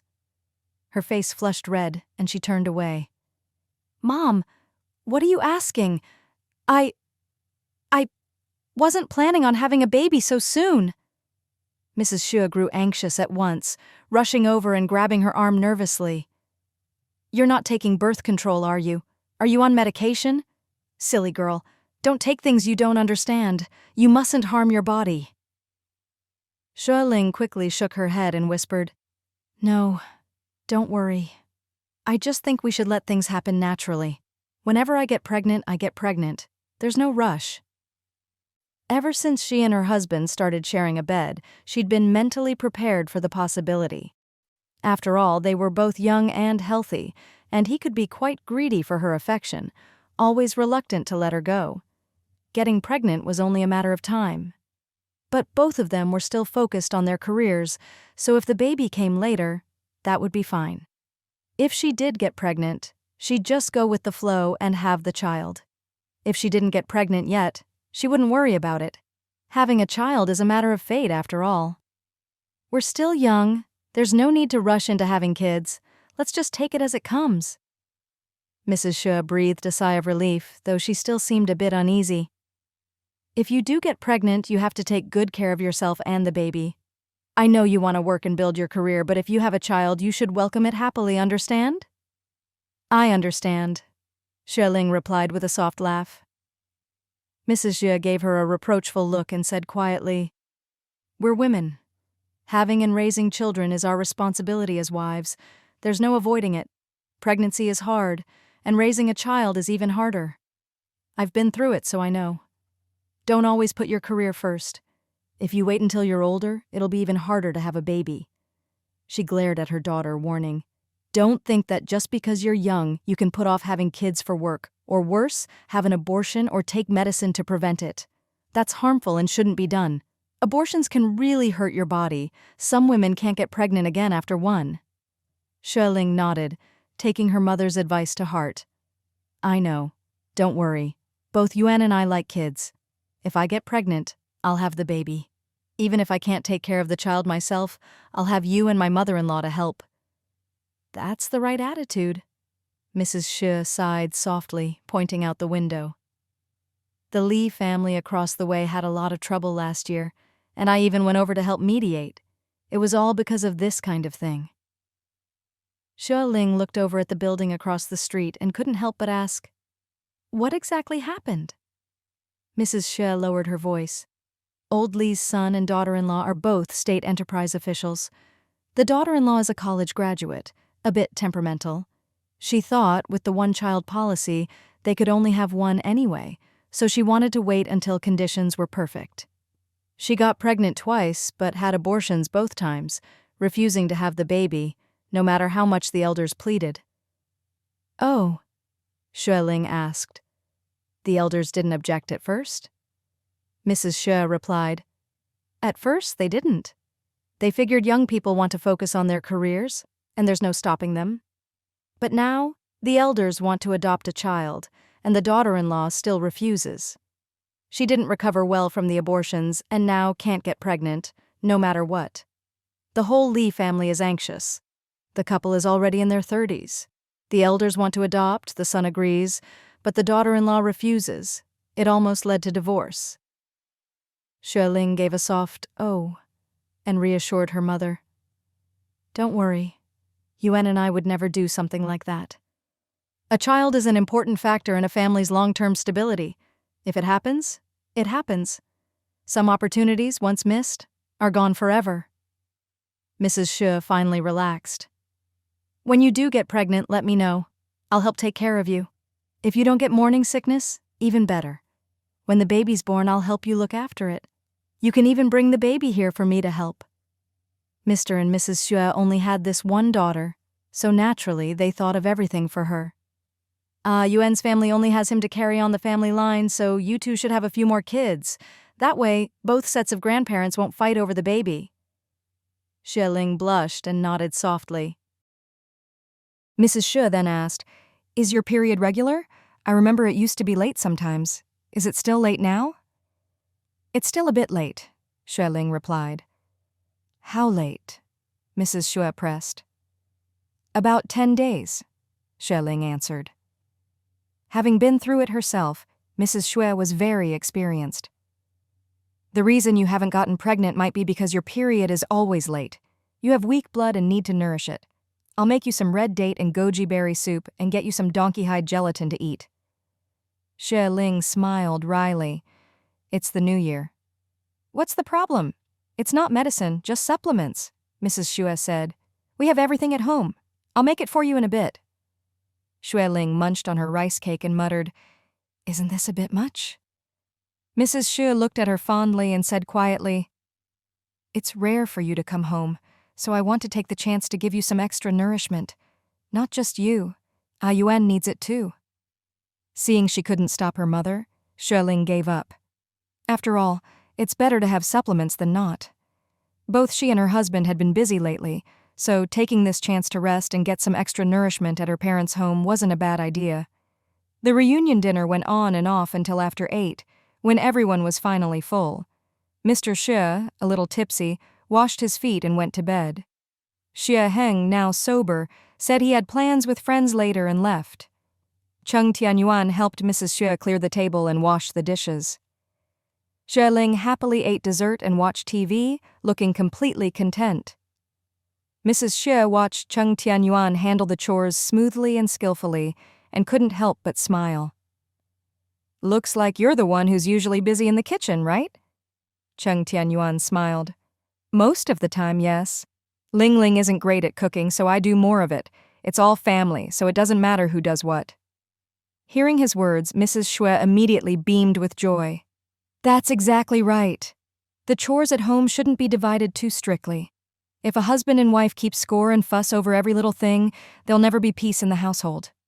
Cheng Tianyuan nodded in agreement, his hands never pausing in their work. Mrs. Xue smiled apologetically. But our Ling Ling has been spoiled since she was little. She's not very good at cooking or washing dishes. That's my failing as her mother. Cheng Tianyuan hadn't expected his mother-in-law to blame herself like that and quickly explained, Mom, you shouldn't say that. Ling Ling is just really busy with work. She's often up working until midnight. It's exhausting. It's not that she doesn't do housework. When I'm busy, she always helps out. That's good, Mrs. Xue said in a low voice. But you shouldn't spoil her too much. Don't help with things she should do herself or she'll get lazy. Cheng Tianyuan chuckled softly. Don't worry, that won't happen. As they chatted, Mrs. Xue kept herself busy. Cheng Tianyuan couldn't help but ask, Mom, what are you still doing? Didn't we just finish eating? Why are you cooking again? Mrs. Xue replied, Oh, I'm just preparing some tonic food, letting it steam slowly over the water. Tomorrow morning you and Ling Ling can have some. This pot is for you, and the other is for Ling Ling. Remember to eat it in the morning. Cheng Tianyuan remembered that the elders would be staying up late for New Year's Eve and said gently, Mom, do you need us to go with you? Dad drank quite a bit earlier and is still asleep. Mrs. Xue waved her hand. No need. Around 11, Ling Ling's uncle will come pick us up. A lot of relatives are coming this year, so everyone will probably stay up all night. Tomorrow morning we'll go pay respects to the clan elder, and we probably won't be back until after dinner tomorrow night. The Xue family's ancestors had once been a prominent family in the capital, with a large and harmonious clan. Every New Year's Eve, the whole family would gather at the ancestral hall to eat, drink, chat, and stay up together. The next day, relatives would play cards, take turns visiting the elders to pay their respects, and hand out red envelopes to the children. Since Xue Ling was married, she didn't have to take part in these big family events. We're old now. We don't sleep much, so staying up all night is nothing. You and Ling Ling don't need to go. It's cold outside. Just stay in and watch TV. If you do go out, make sure to dress warmly. Okay? Cheng Tianyuan gently reminded her, Mom, leave this to me. You should go rest for a bit so you won't be too tired tonight. Mrs. Xue felt very comforted. Then I'll go rest for a while. Thank you for your hard work. Cheng Tianyuan smiled softly. Mom, there's no need to be so polite with family. Mrs. Xue smiled and went to her room. After tidying up the kitchen, Cheng Tianyuan boiled a big pot of hot water and went out to urge Xue Ling to take a bath. She loved bathing. She couldn't sleep well without one. Those 2 days and nights on the train had really worn her out. She'd tossed and turned, unable to sleep. Luckily, there was heating here, and the whole house was warm, so she didn't have to worry about catching cold after a hot shower. Xue Ling was in high spirits and pulled him over to watch TV with her. But Cheng Tianyuan couldn't sit still. Seeing the floor was a bit dirty, he quickly grabbed a broom from the balcony and swept, then mopped the floor, cleaned both balconies, and worked up a sweat. He simply poured the hot water for his own bath, then boiled another pot for Xue Ling. Xue Ling hadn't watched TV in ages, and even though it was just a black and white set, she was completely absorbed. She took a quick shower, and without even drying her hair, went right back to watching TV. Seeing her hair still wet, Cheng Tianyuan frowned, quickly found a dry towel, and gently dried her hair for her. Xue Ling giggled, lazily leaning against the sofa, letting him fuss over her. Mr. Xue opened his bedroom door and saw this warm, intimate scene, smiling quietly. "It's almost 11. We should get ready to go." Mrs. Xue came out behind him, holding a mink coat, yawning sleepily. "Yes. Your uncle said he'd be downstairs around 11. Cheng Tianyuan quickly made 2 cups of hot tea and brought them over. "Dad, Mom, have some tea to sober up and refresh yourselves." "Thank you." Mr. Xue's face was full of contentment. "We'll leave the house in your care tomorrow." Xue Ling grinned. "They say whatever you do on New Year's Day sets the tone for your whole year. I plan to sleep in, eat well, and get a big red envelope from Yuan. Then I'll have good luck all year with plenty to eat, plenty to sleep, and lots of money. That's my New Year's wish." Mr. Xue gave her a fond look and teased. "Are you saying you usually go hungry and don't get to sleep? Just admit you want to sleep in and get a red envelope. No need to put on a show." Cheng Tianyuan and Mrs. Xue both laughed. Xue Ling pouted playfully. "Well, that's what I'm going to do." Just then, the sound of a car horn drifted up from downstairs. Cheng Tianyuan went to the balcony for a look and quickly came back. "Dad, Mom, there's a maroon car parked downstairs." "Oh, that's your uncle." Mrs. Xue hurriedly brought out the gifts she'd prepared in the living room, finished her tea, and urged, "Old Xue, hurry up! Don't keep your uncle waiting." Mr. Xue put down his tea, threw on his coat, and picked up the gifts. After seeing them off, Cheng Tianyuan came back upstairs. Xue Ling noticed that after his trip outside, his hair had picked up a few icy strands. "Wow, it's really cold out there?" Cheng Tianyuan rubbed his hands and sat beside her. "Probably a few degrees below zero, damp and chilly. I wonder if it's as cold in Rongcheng." Xue Ling snuggled up to him and asked, "Are you missing your parents?" Cheng Tianyuan smiled, stretched out his long arms, and pulled her into his embrace. "They're living in the city now, with easy access to water and electricity, heaters, and all the meat and vegetables you prepared. I'm sure they're having a comfortable New Year, except they miss us and your little sister, right?" Xue Ling finished softly. Cheng Tianyuan kissed her fair cheek and said nothing more. Xue Ling sighed gently and comforted him. "We'll find her eventually, don't worry too much." He held her tighter, still silent. In such a vast world, if his sister didn't reach out first, it would be very hard to find her. Outside, firecrackers boomed everywhere, making the night lively and festive. The two of them chatted and watched TV, not going to bed until after midnight. The house was warm and cozy, and they slept in until after 8 the next morning. Cheng Tianyuan went to the kitchen to fetch the tonic soup, remembering his mother-in-law's instructions, and brought the one with red dates to Xue Ling. After washing up, Xue Ling wore only a thin nylon shirt, her fair neck and collarbones exposed, her dark hair half down, her skin like porcelain. She was stunningly beautiful. Cheng Tianyuan's gaze grew heated. He moved closer, pulled her into his arms, and pressed gentle kisses to her neck and ears. She shyly tried to dodge, but then hugged his strong waist. They'd both been busy lately, and then busy traveling to the capital, so they hadn't had much time for each other. Hearing his words, Mrs. Xue immediately beamed with joy. That's exactly right. The chores at home shouldn't be divided too strictly. If a husband and wife keep score and fuss over every little thing, there'll never be peace in the household. Cheng Tianyuan nodded in agreement, his hands never pausing in their work. Mrs. Xue smiled apologetically. But our Lingling has been spoiled since she was little. She's not very good at cooking or washing dishes. That's my failing as her mother. Cheng Tianyuan hadn't expected his mother-in-law to blame herself like that, and quickly explained, Mom, you shouldn't say that. Lingling is just really busy with work. She's often up working until midnight. It's exhausting. It's not that she doesn't do housework. When I'm busy, she always helps out. That's good, Mrs. Xue said in a low voice. But you shouldn't spoil her too much. Don't help with things she should do herself or she'll get lazy. Cheng Tianyuan chuckled softly. Don't worry. That won't happen. As they chatted, Mrs. Xue kept herself busy. Cheng Tianyuan couldn't help but ask, Mom, what are you still doing? Didn't we just finish eating? Why are you cooking again? Mrs. Xue replied, Oh, I'm just preparing some tonic food, letting it steam slowly over the water. Tomorrow morning, you and Lingling can have some. This pot is for you, and the other is for Lingling. Remember to eat it in the morning. Cheng Tianyuan remembered that the elders would be staying up late for New Year's Eve and said gently, Mom, do you need us to go with you? Dad drank quite a bit earlier and is still asleep.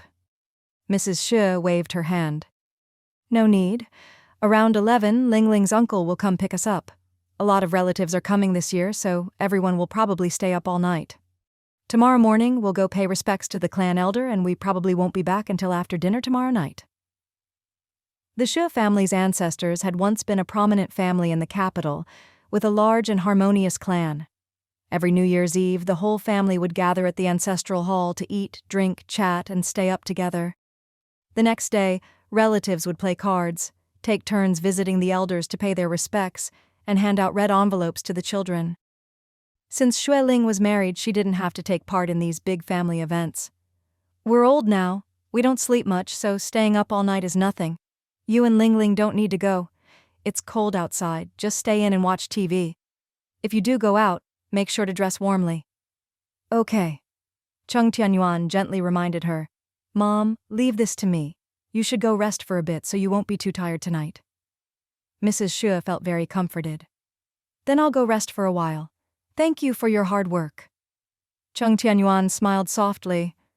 Mom, there's no need to be so polite with family. Mrs. Xue smiled and went to her room.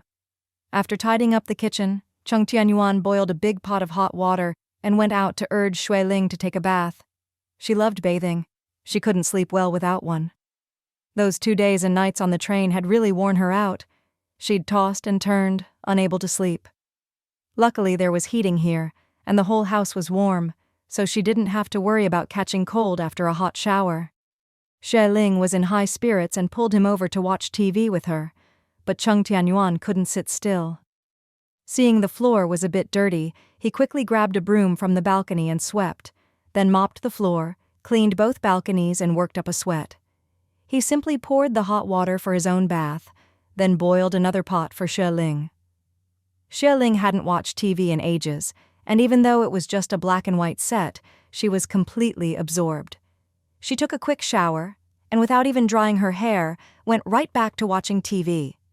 Seeing her hair still wet, Cheng Tianyuan frowned, quickly found a dry towel, and gently dried her hair for her. Xue Ling giggled, lazily leaning against the sofa, letting him fuss over her. Mr. Xue opened his bedroom door and saw this warm, intimate scene, smiling quietly. It's almost 11. We should get ready to go. Mrs. Xue came out behind him, holding a mink coat, yawning sleepily. Yes. Your uncle said he'd be downstairs around 11. Cheng Tianyuan quickly made 2 cups of hot tea and brought them over. Dad, Mom, have some tea to sober up and refresh yourselves. Thank you. Mr. Xue's face was full of contentment. We'll leave the house in your care tomorrow. Xue Ling grinned. They say whatever you do on New Year's Day sets the tone for your whole year.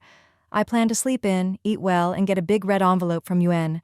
Then I'll have good luck all year with plenty to eat, plenty to sleep, and lots of money. That's my New Year's wish. Mr. Xue gave her a fond look and teased. Are you saying you usually go hungry and don't get to sleep? Just admit you want to sleep in and get a red envelope. No need to put on a show. Cheng Tianyuan and Mrs. Xue both laughed. Xue Ling pouted playfully. Well, that's what I'm going to do. Just then, the sound of a car horn drifted up from downstairs. Cheng Tianyuan went to the balcony for a look and quickly came back. Dad, Mom, there's a maroon car parked downstairs. Oh, that's your uncle. Mrs. Xue hurriedly brought out the gifts she'd prepared in the living room, finished her tea, and urged, Old Xue, hurry up. Don't keep your uncle waiting. Mr. Xue put down his tea, threw on his coat, and picked up the gifts. After seeing them off, Cheng Tianyuan came back upstairs. Xue Ling noticed that after his trip outside, his hair had picked up a few icy strands. Wow, it's really cold out there? Cheng Tianyuan rubbed his hands and sat beside her. Probably a few degrees below zero, damp and chilly. I wonder if it's as cold in Rongcheng. Xue Ling snuggled up to him and asked, Are you missing your parents? Cheng Tianyuan smiled, stretched out his long arms, and pulled her into his embrace. They're living in the city now, with easy access to water and electricity, heaters, and all the meat and vegetables you prepared. I'm sure they're having a comfortable New Year except they miss us and your little sister, right? Xue Ling finished softly. Cheng Tianyuan kissed her fair cheek and said nothing more. Xue Ling sighed gently and comforted him. We'll find her eventually. Don't worry too much. He held her tighter, still silent. In such a vast world, if his sister didn't reach out first, it would be very hard to find her. Outside, firecrackers boomed everywhere, making the night lively and festive. The two of them chatted and watched TV, not going to bed until after midnight. The house was warm and cozy, and they slept in until after 8 the next morning. Cheng Tianyuan went to the kitchen to fetch the tonic soup, remembering his mother-in-law's instructions, and brought the one with red dates to Xue Ling.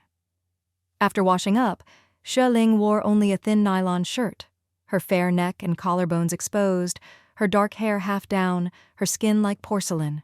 She was stunningly beautiful. Cheng Tianyuan's gaze grew heated.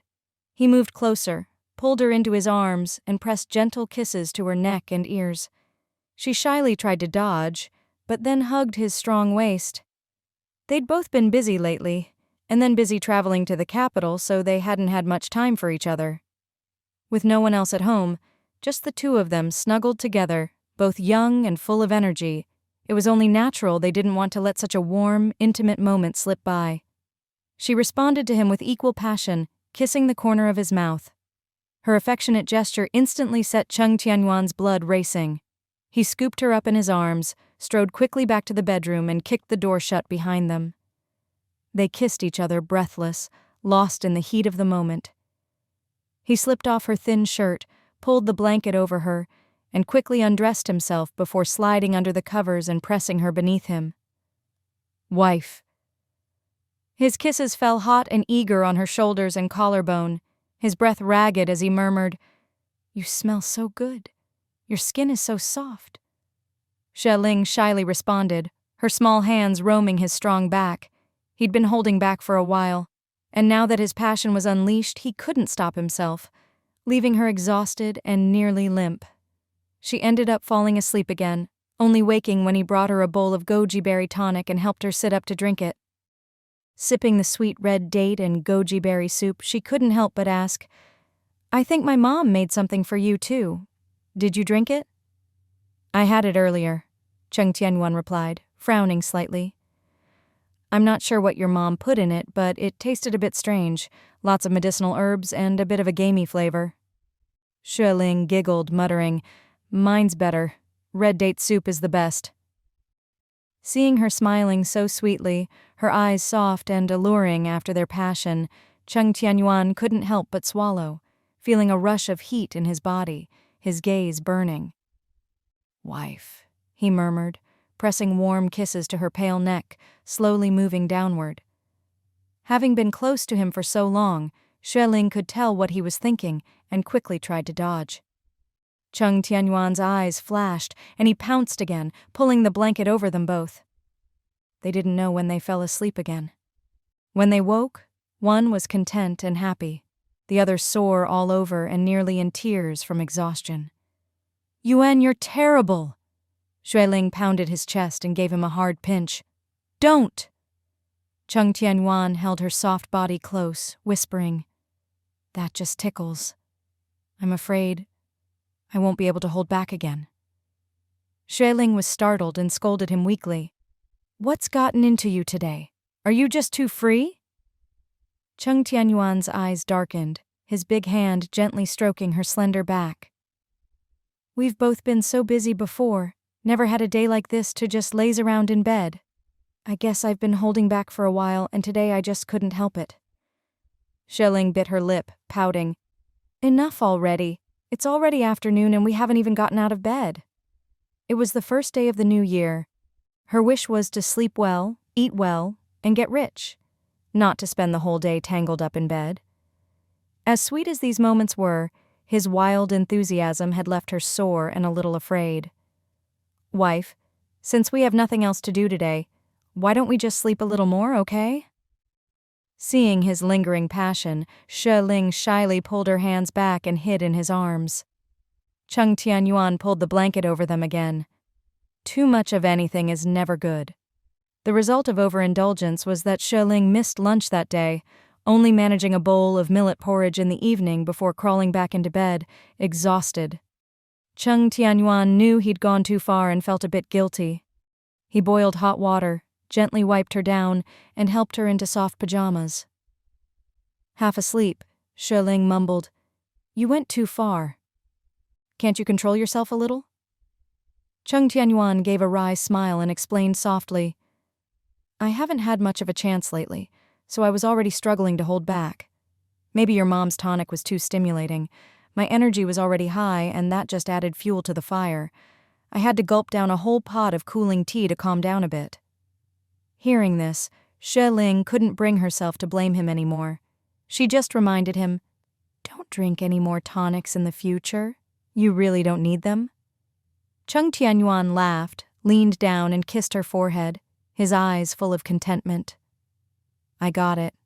No more tonics for now." Xue Ling pouted pitifully and drifted off to sleep. Not daring to disturb her, Cheng Tianyuan went out to boil more hot water, made some ginger tea, and cooked a small pot of millet porridge. Night had already fallen, and his in-laws still hadn't returned. He waited by the door watching TV. Suddenly, the phone in the living room rang.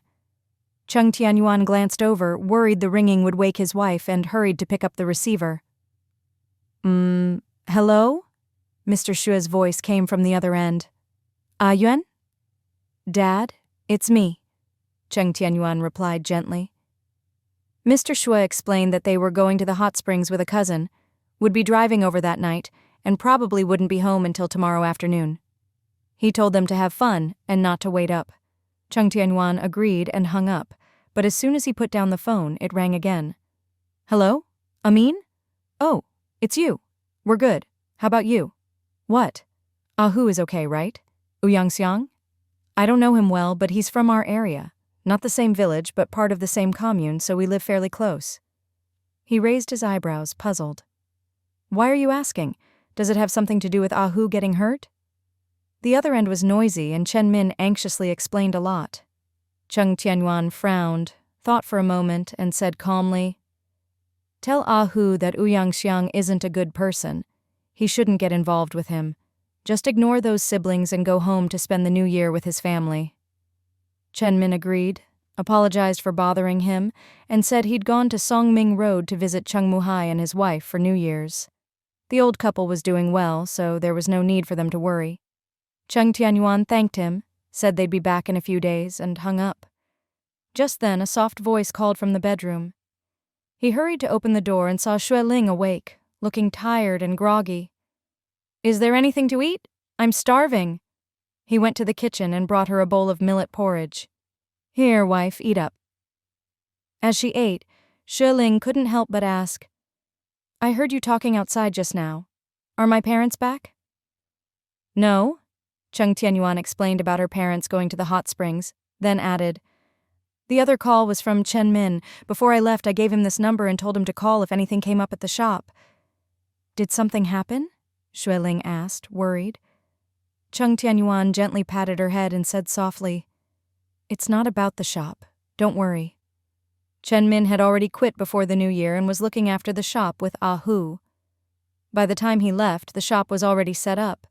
Aside from a few shelves and daily necessities that hadn't been stocked yet, everything else was pretty much in order.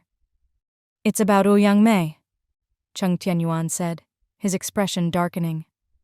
Xue Ling raised her eyebrows in surprise. What happened? Is she all right? That day, she'd helped untie Ouyang Mei at her own doorstep and then dropped her off near the police station. She could tell Ouyang Mei was anxious, afraid her brother would blame her, and even more afraid of offending the man who wanted to force her into marriage. So Xue Ling hadn't insisted she go in, just told her to decide for herself. She'd lent her money simply out of old acquaintance, seeing that Ouyang Mei was poorly dressed and penniless, and worried she'd suffer alone as a woman. That's why she'd given her the 101 bonus. Later, Ouyang Xiang had come looking for her at the door, but Xue Ling had driven him off. After that, things had been quiet next door, and she didn't know what became of the siblings or whether Ouyang Mei had ever gone to the police for help. Cheng Tianyuan explained, Chen Min called just now to say that Hu got into a conflict with his boss, Brother Kun, because he saw his boss beating a man named Ouyang Xiang and his sister. Hu couldn't stand seeing a woman being hit, so he tried to stop Brother Kun but ended up getting his arm hurt. What happened exactly? Xue Ling asked in surprise. Cheng Tianyuan shook his head. Chen Min didn't explain clearly on the phone. He just said that Ouyang Xiang claimed to be from Chengjia village, so Chen Min called me to ask if I knew him. Maybe he thought I could help. I told him not to get involved. Ouyang Xiang isn't a good person. And then? Chen Min told Hu what I said. Hu is a sensible guy. He'll know what to do. Xue Ling was silent for a moment, then said quietly, so, Ouyang Mei probably didn't go to the police for help but ran away, and was later found by her brother or that Brother Kun. Cheng Tianyuan frowned and said, let's not worry about them anymore. People like that, if they get beaten, it's their own fault. Ouyang Mei had a chance to escape but didn't seek help, so she has to live with the consequences. He had no sympathy for the Ouyang family, especially Ouyang Xiang, who was always causing trouble. Living next door to people like that meant being woken up in the middle of the night by their fights, and you never knew when their mess would spill over onto you. Xue Ling remembered what Hu had said when he took them to the train station and suddenly realized, so Hu's boss is the man who tried to force Ouyang Mei into marriage. Probably, Cheng Tianyuan said. I used to hang out with Hu a lot. He and some of the truck drivers would complain over drinks about how hard it was to get along with their boss. The guy has a few trucks and some money, so he throws his weight around and bullies people. Xue Ling recalled the argument she'd overheard between the Ouyang siblings and explained, Ouyang Xiang just wanted his sister to marry that man for the money. Cheng Tianyuan curled his lip in disdain. They're all the same. None of them are good people. Xue Ling asked worriedly, what about Hu's arm? Is it serious? It shouldn't be, Cheng Tianyuan replied. If it was, Chen Min would have been much more worried. Hu is a man of principle. He can't stand to see the weak bullied. If Brother Kun would even hit a woman, there's no way Hu would just stand by. That's true. Xue Ling's eyes sparkled as she teased. And you? You wouldn't just stand by either, would you? Of course not, Cheng Tianyuan said firmly. A real man with a sense of responsibility would never hit a woman, nor would he just watch something like that happen. Even though I don't like Ouyang Mei, if I saw something like that, I wouldn't just stand by. I knew it. Xue Ling grinned, setting her bowl on the bedside table and snuggling into his arms. And I also know you'd never hit me. Cheng Tianyuan chuckled and hugged her tightly. How could I? He couldn't even bear to raise his voice at her, let alone hit or scold her. With such a gentle, caring wife, all he wanted to do was cherish her. Hurting her was out of the question. Xue Ling blushed and playfully punched his chest. You may not hit me, but you're still terrible. My whole body is sore, I'm still not feeling well. Cheng Tianyuan's ears turned a little red as he gently massaged her waist. I'll give you a massage.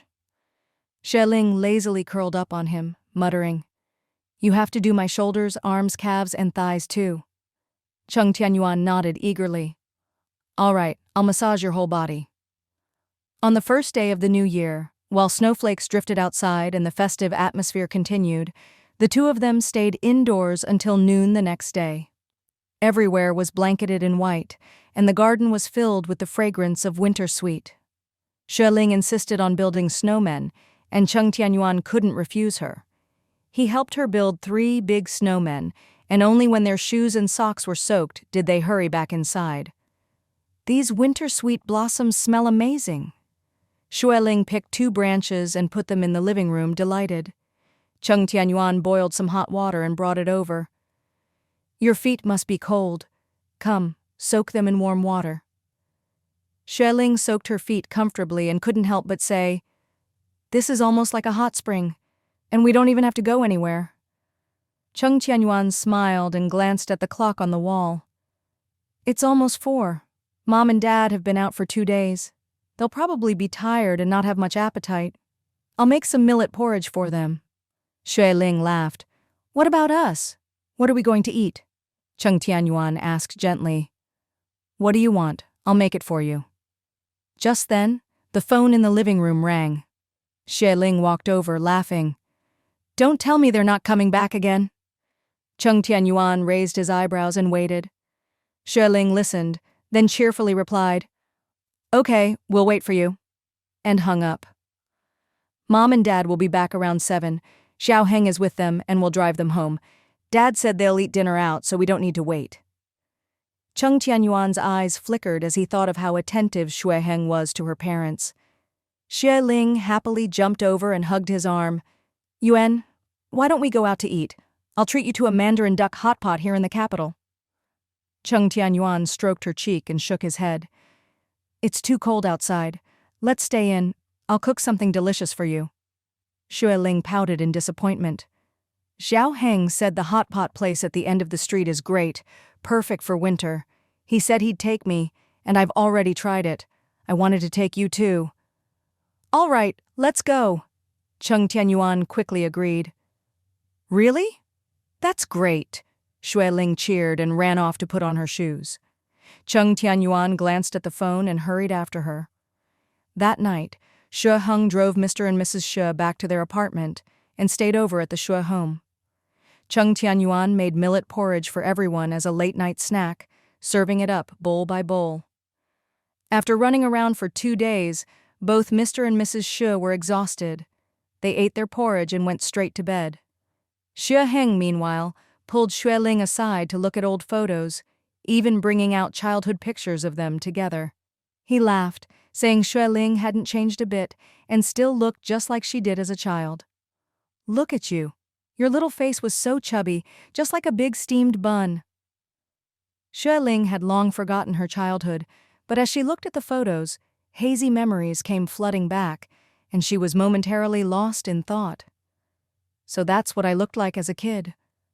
Xue Heng affectionately pinched her cheek and said, That's right. Back then you always loved pinching my face, and my little brothers too, dragging us all out to play together. Every time we came back to the capital, I'd always insist on seeing you first. Xue Ling laughed too, letting out a long sigh. Time flies. Now we're both in our 20s. Out of the corner of his eye, Xue Heng glanced at Cheng Tianyuan, who was washing dishes in the kitchen, and his tone turned a bit sour. After the new year, you'll only be 21. You've got so much time ahead of you. Life is long, but your single days are short. Why did you have to get married so early? Xue Ling shrugged and replied with a smile. Fate is a funny thing. When it comes, you just go with it. The handsome man sitting nearby glanced over, lowering his voice. Do you regret it? Xue Ling was startled, then quickly shook her head. Of course not. Yuan treats me so well and I like him too. We were engaged as kids. Getting married was only a matter of time. Xue Ling shot her a look, unable to hide his disapproval. You're a modern woman, well-educated. How can you let old-fashioned ideas influence you? Young people should pursue love and freedom in marriage. All that stuff about arranged marriages and parental orders is just feudal nonsense. It's toxic. But Xue Ling didn't mind, laughing. We're different. We truly love each other, and our love has only grown since getting married. For us, the family arrangement was just the icing on the cake. Xue Ling clearly didn't like hearing that and muttered, "If you ask me, you deserve better." In his eyes, aside from a decent appearance, what did Cheng Tianyuan have that was worth her lifelong commitment? The Xue family was a prominent clan in the capital, with a noble lineage stretching back centuries. If it hadn't been for Cheng's father saving Uncle Xue, there never would have been such a marriage. The Xue family was well off and respected, and someone like Cheng Tianyuan, a poor boy from the countryside, would never have had a chance if not for that old engagement. Uncle Xue was wealthy, and his business would only grow. All of this was the result of his hard work, not something a poor kid like Cheng Tianyuan could ever hope to claim. He thought of how, as soon as Cheng arrived in the capital, he'd gone straight to the factory the next morning. He couldn't help but look down on him. A poor boy was still a poor boy. Not only did he get such a wonderful wife, but he was probably eyeing Uncle Xue's business too. Xue Ling felt a bit annoyed by his words. Not at all. Yuan is wonderful. He takes care of everything for me. She glanced at the clock in the living room. It's already past 10. You should get some rest too. I'm heading to bed. Xue Ling handed her the photo album. I brought this just for you. Make sure you look through it.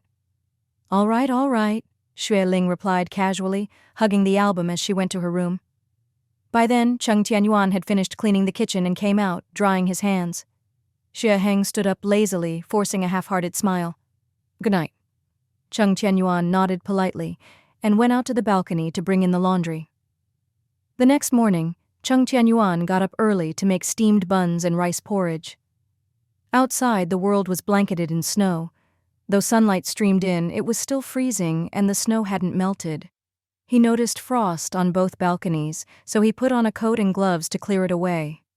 When Mrs. Xue got up and saw the tidy house and the fragrant buns and porridge, she smiled with satisfaction. Look at Yuan, he keeps everything spotless. In the past, whenever we came home from a trip, the house would be a mess. It's thanks to Yuan that everything is so clean now. Mr. Xue was washing his face, breathing in the aroma from the kitchen, and chuckled. With him taking care of our daughter, I feel at ease. If it were just her, the house would be a disaster. He knew his daughter well. She wasn't exactly lazy, but she only put effort into studying and work. When it came to daily life, she was pretty careless and didn't like doing chores. Mrs. Xue glanced toward Xue Ling's room and scolded with a smile. She's still sleeping, that lazy girl. The more they looked at their son-in-law, the more satisfied they felt, chatting and laughing as they went to the living room. Cheng Tianyuan saw them and opened the balcony door. Dad, Mom, good morning. I've refilled the thermos with hot water. Help yourselves. All right, Mr. Xue replied. Mrs. Xue gently reminded him, Don't catch cold. Come in quickly when you're done. Cheng Tianyuan smiled and nodded, then went back to work.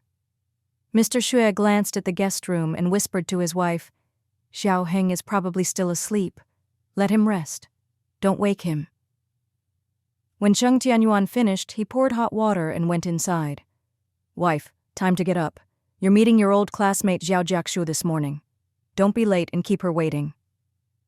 Ah, Xue Ling exclaimed, quickly getting up to dress and wash. Cheng Tianyuan went to the kitchen, took out the buns and ladled out bowls of porridge. Dad, Mom, breakfast is ready. The family gathered around the table, eating and chatting. Mrs. Xue praised, Yuan, you're really good at this. The buns are so soft and fragrant. Cheng Tianyuan smiled. If you like them, have a few more. I used to make them a bit firmer, but Ling Ling likes them soft, so now I always make them that way. They're delicious. Mr. Xue gave him a thumbs up. Xue Ling ate quickly, glancing anxiously at the clock. Cheng Tianyuan worried she'd choke and said softly, "Don't eat so fast. She's your friend. She won't mind if you're a little late." "You're right." Xue Ling slowed down, then asked with a smile, "Will you come with me? She wants to meet at the cafe across from People's Square. There's a direct bus." Mr. Xue quickly said, "Yuan, you should check out People's Square. It's lively over there." Mrs. Xue agreed. "You two shouldn't just stay at home. Go out, do some shopping, and bring back gifts for your in-laws and friends. It's not often you come here, so you should take some things back." Cheng Tianyuan didn't feel comfortable letting Xue Ling go out alone. It was just too cold. "All right, I'll go with her. I also need to take her to the train station this afternoon to buy tickets. Otherwise, it'll be hard to get them in a few days." "Oh, that reminds me." Mr. Xue put down his chopsticks and smiled. "I already booked 2 plane tickets for you in advance." Xue Ling let out a delighted, "Ah!" and asked excitedly, "Dad, really? That's wonderful." Mr. Xue gave her a fond, reproachful look and smiled. "Look how happy you are. Don't choke, eat slowly." Then, with a gentle gaze toward Cheng Tianyuan, he explained, "I have a friend who works at the airport.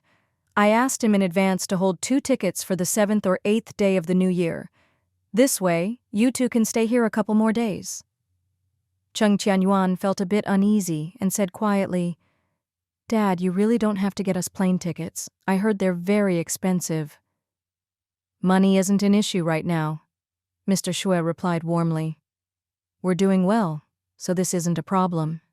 It's been snowing a lot lately, and the train ride is just too long. 2 or 3 days on the road is exhausting. Flying is much faster and more convenient." Mrs. Xue chimed in with a smile. "If we couldn't get tickets, that would be different. But since we can, why refuse?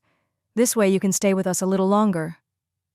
With both in-laws insisting, Cheng Tianyuan could only accept and thank them.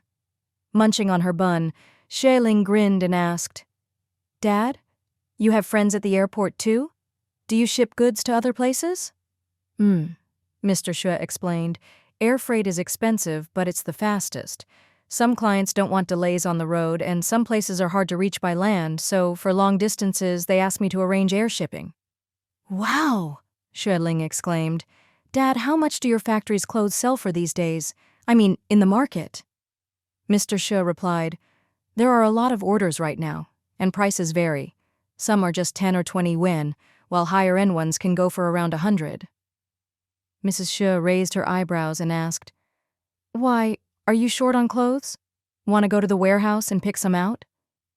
Xue Ling waved her off. "No need, I have plenty." Mr. Xue smiled. "Whenever there's a new style for young people, I always set aside 1 or 2 pieces for you in my office. I'll bring them home tomorrow when I stop by the factory." "Thanks, Dad."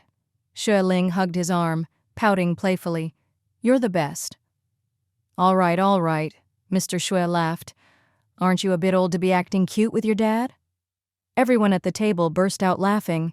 Mrs. Xue explained, "The factory makes a lot of clothes now. Sometimes I pick out ones with small flaws that aren't too noticeable and donate them to the old folks' home in the old city. But most of the styles are for young people, not really suitable for the elderly," Mr. Xue added, picking up a piece of pickled vegetable. "We've accumulated quite a few from last season. After the new year, I'll have my secretary arrange for someone to pick them up, just to recover a bit of the fabric cost." Xue Ling raised her eyebrows, curious. "Dad, these are all seconds, right?" "Yes," Mr. Xue replied.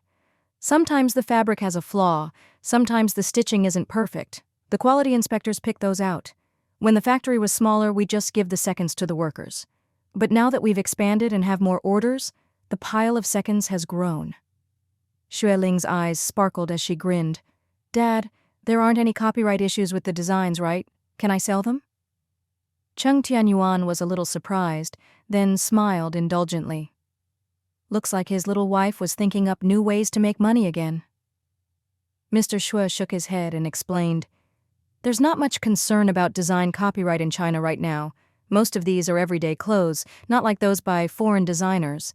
Some are drawn by amateurs, some by our own designers. Sometimes different clients order the same style. That's normal. If you want them, take them. No need to worry. Mrs. Xue sighed and teased. You just give her whatever she wants? Where's she going to sell them? Who would buy them? She glanced at her daughter with a smile. She's always so greedy, wanting to get involved in everything, and you, as her dad, always say yes to whatever she wants to do, especially if it's about making money. You spoil her rotten. Mr. Xue grinned. It's a good thing for her to want to do business. Everything takes experience. If she wants to make money, we should give her the chance to learn, so she can avoid detours and earn more. Why wouldn't I support her? Xue Ling quickly agreed. Exactly. It's our own stuff anyway. If you let someone else take it, you just get a bit of fabric money. If I sell it, I'll probably get more. Once I make a profit, I'll pay you back, Dad. What's this about paying back? Mrs. Xue laughed. You just said it's all family property. You're our only daughter. One day, it'll all be yours anyway. Why bother paying your dad back? If you can make money, just buy some nice things for your in-laws, that's enough. Mr. Xue waved it off. If it just sits in the warehouse, it gathers dust. Letting small vendors take it only recoups a little. It's no big deal. Take what you want to sell or give away. Thanks, Dad. Thanks, Mom, Xue Ling said cheerfully, helping them to more buns. Give me as much as you can. When I make big money, I'll buy a big house in Rongcheng for my in-laws so they can live comfortably. I'll even get a new phone line so I can call you every day. Just buying a house for your in-laws is enough, Mr. Xue said, waving her off. No need to call us every day. You might not get tired of it, but we would. Everyone laughed again. Xue Ling said, Tomorrow we'll go with you to the factory. Then I'll ship the clothes to Rongcheng by cheap freight. We're opening a shop soon, so there'll be plenty of places to sell them. If we keep the prices low and the quality good, I'm sure they'll sell well. Life in Rongcheng was more modest, and most factory workers were ordinary people. Affordable, good-quality clothes would definitely be popular. Mr. Xue reminded her, Don't forget to tell people they're factory seconds and surplus stock. The most important thing in business is honesty. Integrity is the key to long-term success. Don't worry, I will, Xue Ling replied with a grin. But for long-term success, I'll need you to keep sending me more stock, Dad. Nonsense, Mr. Xue laughed. The number of seconds should only go down. If you're really capable, come and order the best quality goods from me. Just wait, Dad, Xue Ling said, sitting up straight, full of confidence. I'll be placing big orders soon. Mr. Xue chuckled and went back to his breakfast. Watching the father and daughter, Cheng Tianyuan finally understood. No wonder his little wife was always so eager to invest and make money. It was all thanks to her father's influence. He'd thought that as a foreign language major, she'd be gentle and scholarly, but she was actually ambitious and determined to make her fortune. Truly, like father, like daughter. After finishing their meal, the two of them hurried out. Xue Ling had arranged to meet Zhao Jiasui at a foreign-style cafe. Because of the heavy snow, the bus was more than 10 minutes late. By the time they arrived at the cafe, Zhao Jiasui had already finished a cup of coffee and was reading while she waited. Seeing her old university roommate, Xue Ling felt a sense of unreality. Zhao Jiaxu, on the other hand, was overjoyed. She rushed over and gave Xue Ling a big hug. You got married without a word, and you married so far away. If you hadn't called me and we finally got back in touch, who knows if we'd have ever seen each other again. You're a foreign language talent. I have to make good use of you. I can't let you be buried in a small place like Rongcheng. Zhao Jiaxu was a bit plump, with delicate features and a medium build, dressed neatly and properly. At first glance, she looked like a dignified, gentle schoolteacher. Xue Ling's eyes sparkled with tears as she smiled and hugged her back tightly. These days, it's easy to stay in touch. As long as we have each other's phone numbers, we'll always be connected. I'll be counting on you to send me translation work so I can help support my family. Zhao Jiaxu giggled and scolded, Give you an inch and you take a mile. I'm just a junior staffer at a publishing house. If I don't do well, I might get fired. I'll be counting on you, future boss lady, to look out for me. She was a native of the capital, had been classmates with Xue Ling for years and knew she was a descendant of the Xue family and came from a wealthy background. Xue Ling laughed. "That's why I want you to look out for me, and you're already pushing it away. What kind of friend are you?" The two of them laughed together. Xue Ling pulled Cheng Tianyuan over and introduced him carefully. Zhao Jiaxue saw that Cheng Tianyuan was tall and well-built, with handsome, chiseled features. He was polite and composed, though his clothes were a bit plain, but he carried himself with quiet confidence. As someone who worked in literature, she was good at reading people. She noticed the gentle affection in Cheng Tianyuan's eyes when he looked at her friend and saw the happiness and pampered look on Xue Ling's face. She quickly understood. "When you first called me, I was shocked. I thought someone was trying to scam me. I remember how ambitious you were when you graduated, so full of big dreams, and then suddenly I heard you got married. Of course I was surprised." Zhao Jiaxue glanced at Cheng Tianyuan with a teasing smile. "Now I get it. Xue Ling was led astray by a handsome man." Cheng Tianyuan wasn't good at joking and blushed a little. Xue Ling burst out laughing, lifting her chin in mock defiance. "That's right. Don't be too jealous. Go find yourself a handsome guy and get married too." The two friends chatted happily, and Zhao Jiaxu updated her on several mutual friends. Xue Ling had forgotten most of them, but as Zhao Jiaxu mentioned them one by one, she gradually remembered. "I live a bit far away, so I probably can't get in touch. But we were all good friends. If you have their numbers, let me know. Once I get a phone installed, I'll call them when I have time." Zhao Jiaxu readily agreed. Xue Ling then asked about the publishing house. "Foreign language publishing house is a big place, right? Are the benefits good?" "It's all right," Zhao Jiaxu said, lowering her voice and winking. "Now we're starting to get commissions. I've done pretty well these past 6 months, and the director wants me to help with publishing sales. There'll be more bonuses and better benefits." Xue Ling smiled. "Congratulations! I'll be counting on you." "Oh, right." Zhao Jiaxu pulled out a stack of papers from her bag and quickly flipped through them. "You called me half a month ago, and I didn't know how to reach you, so I waited until we met to show you this." Xue Ling took them and asked, "What's this?" "Oh, the book I translated?" "Right," Zhao Jiaxu explained. "Translation books here are basically sold like original works. You've already been paid for the translation, and now there are 2 ways to handle the sales. One is a buyout, the other is a royalty split." "Oh," Xue Ling grinned. "There's more income? What a nice surprise. No, an extra surprise." Zhao Jiaxu raised her eyebrows. "Didn't I tell you from the start? The translation fee is one thing, but publication sales are another. Think it over and check the box for the model you want. When I'm back at work, I'll process it for you." Xue Ling winked and whispered, "Which one makes more money? I'll follow your advice." She was new to this, so she trusted her friend's expertise. Zhao Jiaxu thought for a moment. "Your book is pretty long. For something like this, a print run of 2,000 copies will last a while. The foreign language market is still pretty good. If you want long-term income and aren't in a rush for money, go for royalties. Buyout is a one-time payment. If the amount is good and you need cash, just take the buyout." Xue Ling nodded. "Got it. I'll take the buyout." Zhao Jiaxu sipped her coffee and asked, "Why? Are you short on cash?" She knew the Xue family was wealthy, and Xue Ling was an only child. How could she need money? Xue Ling smiled wryly. "Of course. Who doesn't need money? Even the world's richest people work hard every day to make more." "Oh, please," Zhao Jiaxu rolled her eyes, laughing. "Who'd believe that?" Xue Ling cleared her throat and explained seriously. "It's my first time translating, and the first 100,000 words weren't great. Practice makes perfect, and I got better as I went, but overall, I'm not that satisfied with this book." Zhao Jiaxue understood and nodded. "All right, let's do a buyout for this one. No matter how well it sells, it's safest to get the money in hand." "I'll do my best on the next one," Xue Ling said with a soft laugh. "I like the subject, and the start is going well. Once it's done, I'll consider royalties." Zhao Jiaxu gave her a look and smiled.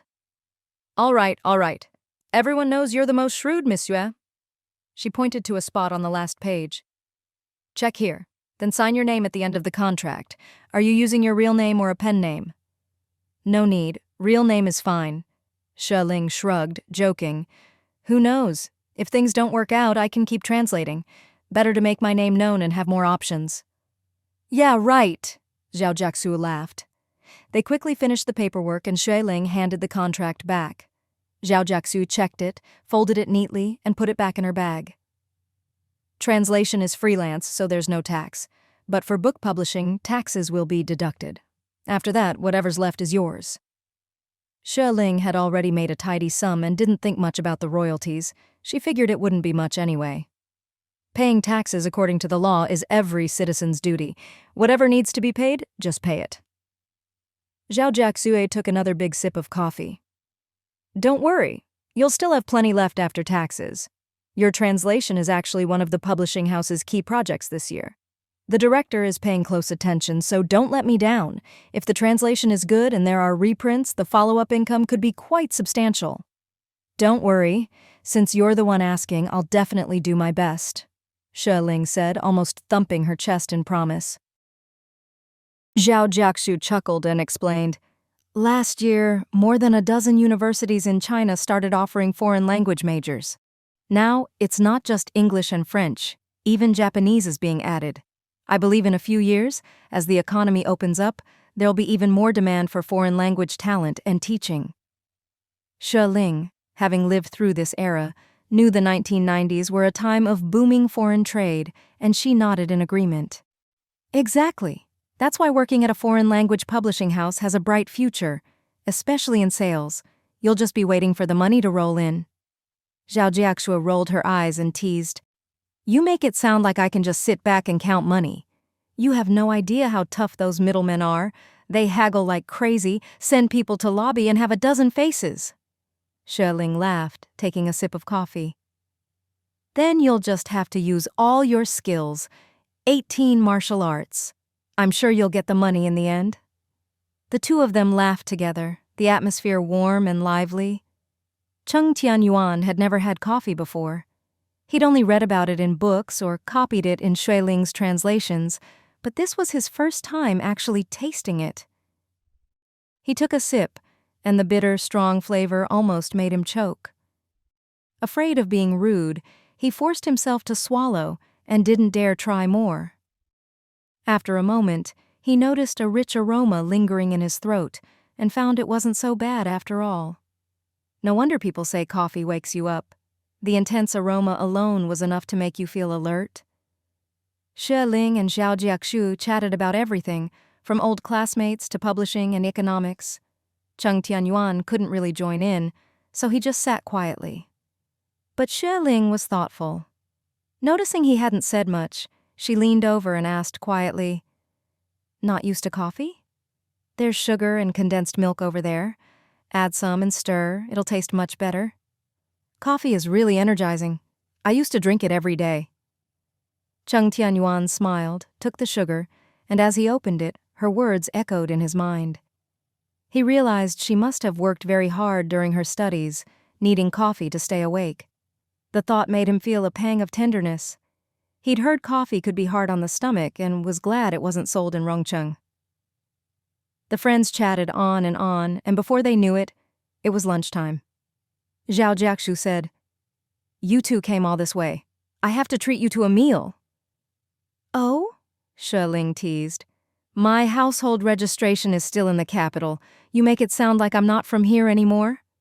Of course you're not. Zhao Jiaxu looked at Cheng Tianyuan with a playful smile.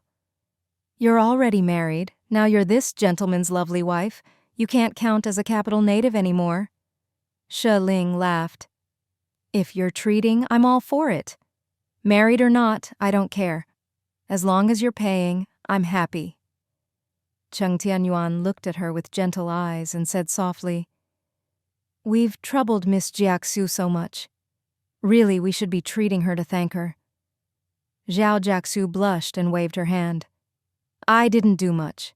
There weren't many translators at the publishing house, and the friends I recommended were all too busy. Several gave up halfway. Only Xue Ling stuck with it and finished a whole book quickly. That's what gave me face with the director, so I should be the one treating you. All right. Let's not argue. We'll sort it out later. Xue Ling winked at her husband. The couple understood each other perfectly and quickly guessed what she meant. Let's find a good place to eat first, Zhao Jiashua suggested. There are 2 new Western restaurants near the square. The steaks are supposed to be good. Do you like Western food? Xue Ling shook her head. We've had meat at every meal for the new year, and it's getting a bit much. We just had beef hot pot yesterday. Let's have something lighter. Cheng Tianyuan felt a little awkward, sensing his wife was turning down Western food for his sake, since he wasn't used to it. He glanced at her, feeling warm inside. Zhao Jiasui immediately suggested, There's a Chaozhou restaurant next door that's been open for years. I've eaten there twice. The food is light and tasty. Xue Ling looked at Cheng Tianyuan, who smiled. Anything's fine with me. She grinned. I think that sounds great. Let's go. The cafe was warm, so the 3 of them put on their coats and headed out. Next door was a small restaurant, also cozy and warm. It was lunchtime and the place was bustling. They ordered a mix of dishes, both meat and vegetables, and enjoyed a satisfying meal. Cheng Tianyuan excused himself to the restroom and took the opportunity to pay the bill. Afterward, the 3 of them strolled around the square. During the holiday, the square was packed with people, and the loudspeakers played festive New Year's songs. Vendors were selling cassette tapes, some with folk songs, others with popular tunes from Taiwan, the female voices sweet and clear. Xue Ling liked what she heard and bought several tapes. Some for colleagues, some for myself. Zhao Jiashui bought a few Peking opera tapes for her grandparents. There were also food stalls selling snacks. Xue Ling and Jiaxu shared some sweets and candied hawthorns. It was evening before they reluctantly said goodbye. The publishing house will be back to work in a couple of days. Once I process the contract and the payment comes through, I'll send it to you, said Zhao Jiashu. Great, Xue Ling waved. Let's keep in touch. Cheng Tianyuan held her hand as they walked to the bus stop and rode home together. By the time they got back to the neighborhood, it was already late and the lights were on everywhere. The 2 of them, happy and satisfied, returned home. Mrs. Xue was busy in the kitchen, while Mr. Xue and Xue Heng were playing chess. You're back? Mr. Xue asked with a smile. Was it cold outside? Cheng Tianyuan replied gently. It was sunny today, and there was no north wind in the evening, so it wasn't too cold. Xue Heng called out, Come help me, I'm about to lose. Xue Ling hung up her coat and went over laughing. Cheng Tianyuan went into the kitchen to help. As Xue Heng played chess, he asked, I heard from Uncle that all the factory seconds are going to be shipped to Rongcheng for you to sell, right? Yep, Xue Ling replied without looking up. We're going to the warehouse tomorrow to check it out. Xue Heng gave a half sigh, half laugh, and said quietly, Ling, Rongcheng is really only a place for selling seconds. The capital may not have many international brands yet, but in a few years it'll be full of them. I think you should stay in the capital. Xue Ling looked at the chessboard and shrugged, not caring at all. Big cities have their advantages, but small places are nice too. Rongcheng is already starting to develop an economic zone, and the economy will pick up soon. I might not be able to keep up with the capital's rapid growth, but I should be able to catch Rongcheng's progress just fine. Xue Heng chuckled and moved his general piece forward. Sis, you're such a talented leader. It's a waste for you to stay in a small place. Dad's planning to open another branch factory later this year, and business will only get better. Xue Ling shook her head with a smile. When Dad needs me, he'll call me back to help. For now, I want to try things on my own. Maybe I'll find my own path. Mr. Xue laughed quietly. Marry a chicken, follow the chicken. Marry a dog, follow the dog. She's Yuan's wife now, so she should go where he goes. Heh! Xue Ling stretched lazily and agreed. That's right. If he insists on staying in Rongcheng, I'll follow him. Xue Heng lowered his eyes to the chessboard and said nothing more. A while later, Cheng Tianyuan called from the table, Dinner's ready. Xue Ling went to help set the table. Mrs. Xue came out with a big bowl of soup, smiling. Yuan's cooking is wonderful. This soup smells amazing. Xue Ling watched Cheng Tianyuan bustling around the kitchen, feeling a bit disdainful.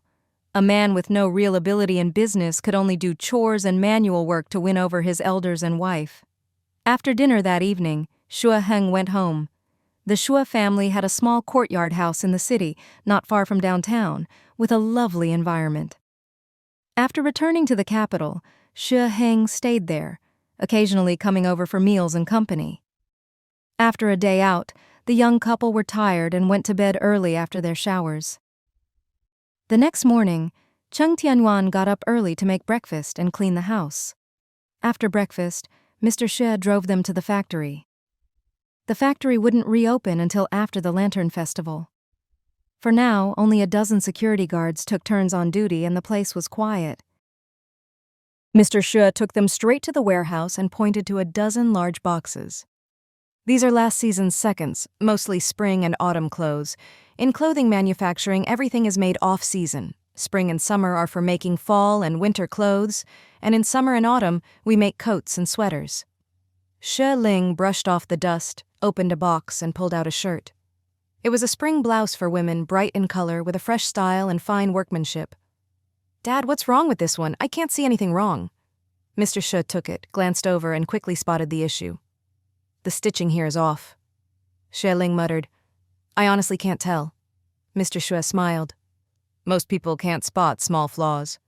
But if you want to do long-term business, quality is key. It doesn't matter if you make a lot or a little money. If the quality is good, customers will notice, and you'll never have to worry about orders." Cheng Tianyuan and Xue Ling exchanged a look and nodded in agreement. Mr. Xue thought for a moment. "There's a train station in Rungcheng, so it'll be easy for you to pick up goods. It's best to ship them by train. You two go ahead, and when the factory reopens and the workers are back, I'll have them deliver the goods to the station." "Okay," Xue Ling replied quickly. Cheng Tianyuan added quietly, "Not having to pay for the goods is already a huge favor. We can't let Dad pay for shipping too." Mr. Xue overheard and laughed. "All right, we'll do cash on delivery. Just pay the shipping when you pick up the goods at the station." After walking around the warehouse, they went to the workshop. Mr. Xue showed them the latest sewing machines. Right now, it's all about quantity, not quality. Foreign brands are all about custom orders and handmade goods.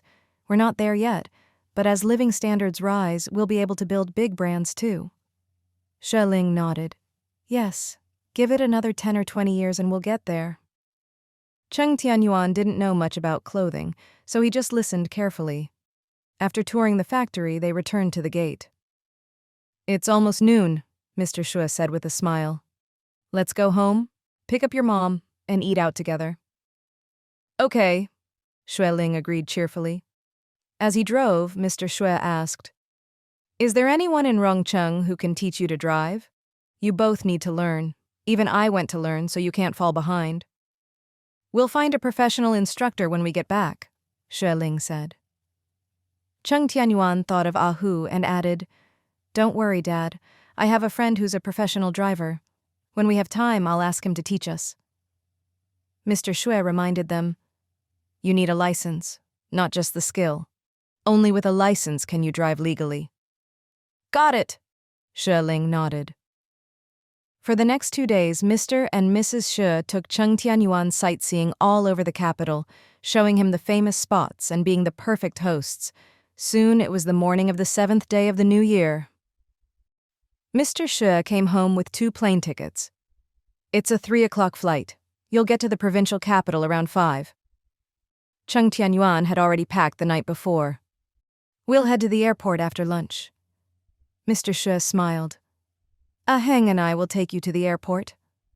"I'm coming too," Mrs. Xue said, her eyes red and voice choked. "There's nothing to do at home anyway. I might as well enjoy the scenery on the way." Xue Ling knew her mother couldn't bear to part with her and hugged her tightly. "Mom," Mrs. Xue immediately burst into tears, holding her daughter close. Mr. Xue managed to keep it together, patting Cheng Tianyuan's shoulder and saying quietly, "Come visit whenever you can." The house was suddenly filled with the sadness of parting. Xue Ling came too, and they all had lunch together. Then everyone got in the car and sped to the airport. Xue Heng drove faster than Mr. Xue, but still steady, and they arrived at the airport in an hour. After checking in their luggage, everyone said their goodbyes over and over, repeating their well wishes until, finally, with the boarding call, Cheng Tianyuan took Xue Ling's hand and led her into the departure lounge. It was Cheng Tianyuan's first time flying, and he was a bit nervous. Xue Ling, on the other hand, looked completely at ease, buckling her seatbelt and then helping him with his. He couldn't help but ask, "Have you flown before?" "No," Xue Ling, not wanting to be caught out, explained. "No, but I've heard my parents talk about it a lot, so I remembered what to do." Hand in hand, they chatted as time flew by, and at 5:15 they landed at the provincial airport. "Let's find a place near the station to stay tonight and buy tickets for Rongcheng in the morning." "All right." Xue Ling looked at the chessboard and shrugged, not caring at all. Big cities have their advantages, but small places are nice too. Rongcheng is already starting to develop an economic zone, and the economy will pick up soon. I might not be able to keep up with the capital's rapid growth, but I should be able to catch Rongcheng's progress just fine. Xue Heng chuckled and moved his general piece forward. "Sis, you're such a talented leader. It's a waste for you to stay in a small place. Dad's planning to open another branch factory later this year, and business will only get better." Xue Ling shook her head with a smile. "When Dad needs me, he'll call me back to help. For now, I want to try things on my own. Maybe I'll find my own path." Mr. Xue laughed quietly. "Marry a chicken, follow the chicken. Marry a dog, follow the dog. She's Yuan's wife now, so she should go where he goes." "Heh!" Xue Ling stretched lazily and agreed. "That's right. If he insists on staying in Rongcheng, I'll follow him." Xue Heng lowered his eyes to the chessboard and said nothing more. A while later, Cheng Tianyuan called from the table, "Dinner's ready." Xue Ling went to help set the table. Mrs. Xue came out with a big bowl of soup, smiling. "Yuan's cooking is wonderful. This soup smells amazing." Xue Heng watched Cheng Tianyuan bustling around the kitchen, feeling a bit disdainful. A man with no real ability in business could only do chores and manual work to win over his elders and wife. After dinner that evening, Xue Heng went home. The Xue family had a small courtyard house in the city not far from downtown, with a lovely environment. After returning to the capital, Xue Heng stayed there, occasionally coming over for meals and company.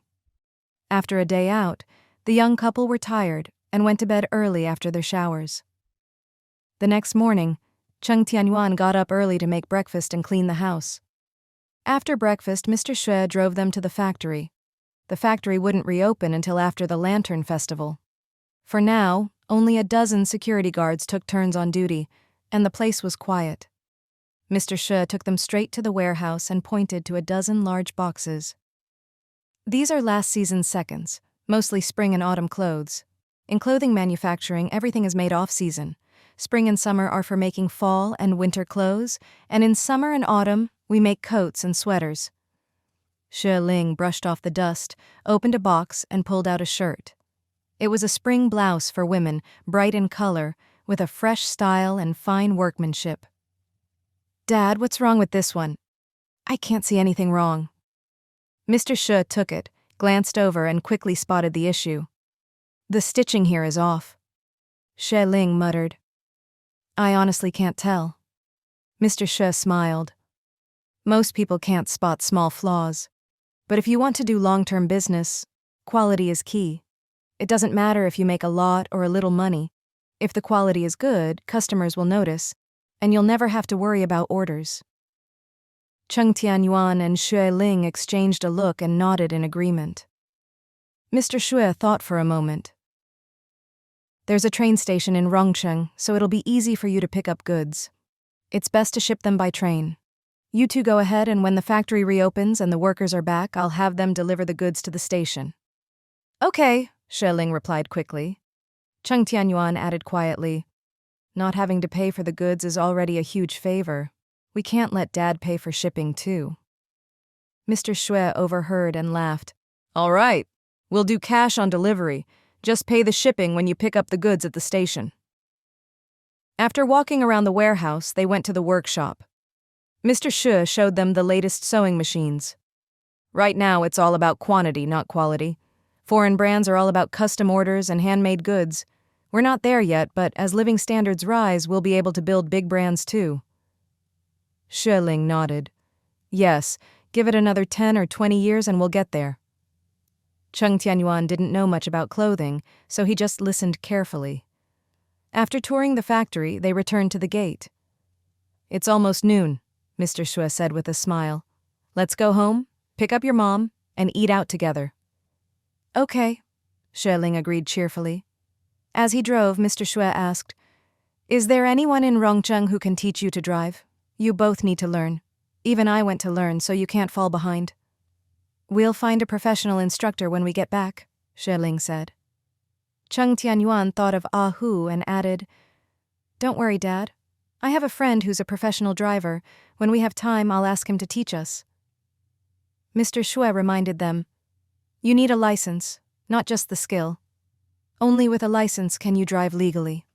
Got it, Xue Ling nodded. For the next 2 days, Mr. and Mrs. Xue took Cheng Tianyuan sightseeing all over the capital, showing him the famous spots and being the perfect hosts. Soon, it was the morning of the 7th day of the new year. Mr. Xue came home with 2 plane tickets. It's a 3:00 flight. You'll get to the provincial capital around 5. Cheng Tianyuan had already packed the night before. We'll head to the airport after lunch. Mr. Xue smiled. Heng and I will take you to the airport. I'm coming too, Mrs. Xue said, her eyes red and voice choked. There's nothing to do at home anyway.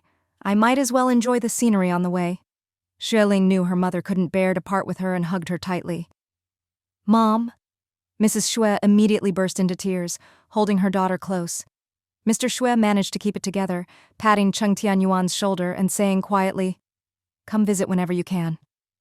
The house was suddenly filled with the sadness of parting. Xue Heng came too, and they all had lunch together. Then everyone got in the car and sped to the airport. Xue Heng drove faster than Mr. Xue, but still steady, and they arrived at the airport in an hour. After checking in their luggage, everyone said their goodbyes over and over, repeating their well wishes until, finally, with the boarding call, Cheng Tianyuan took Xue Ling's hand and led her into the departure lounge. It was Cheng Tianyuan's first time flying, and he was a bit nervous. Xue Ling, on the other hand, looked completely at ease, buckling her seatbelt and then helping him with his. He couldn't help but ask, Have you flown before? No. Xue Ling, not wanting to be caught out, explained, No, but I've heard my parents talk about it a lot, so I remembered what to do. Hand in hand, they chatted as time flew by, and at 5:15 they landed at the provincial airport. Let's find a place near the station to stay tonight and buy tickets for Rongcheng in the morning. All right. There was no shortage of small inns near the station, and the 2 of them picked a clean one and got a room. Afterwards, they went out for dinner. Cheng Tianyuan told her to rest in the room while he braved the cold to check things out.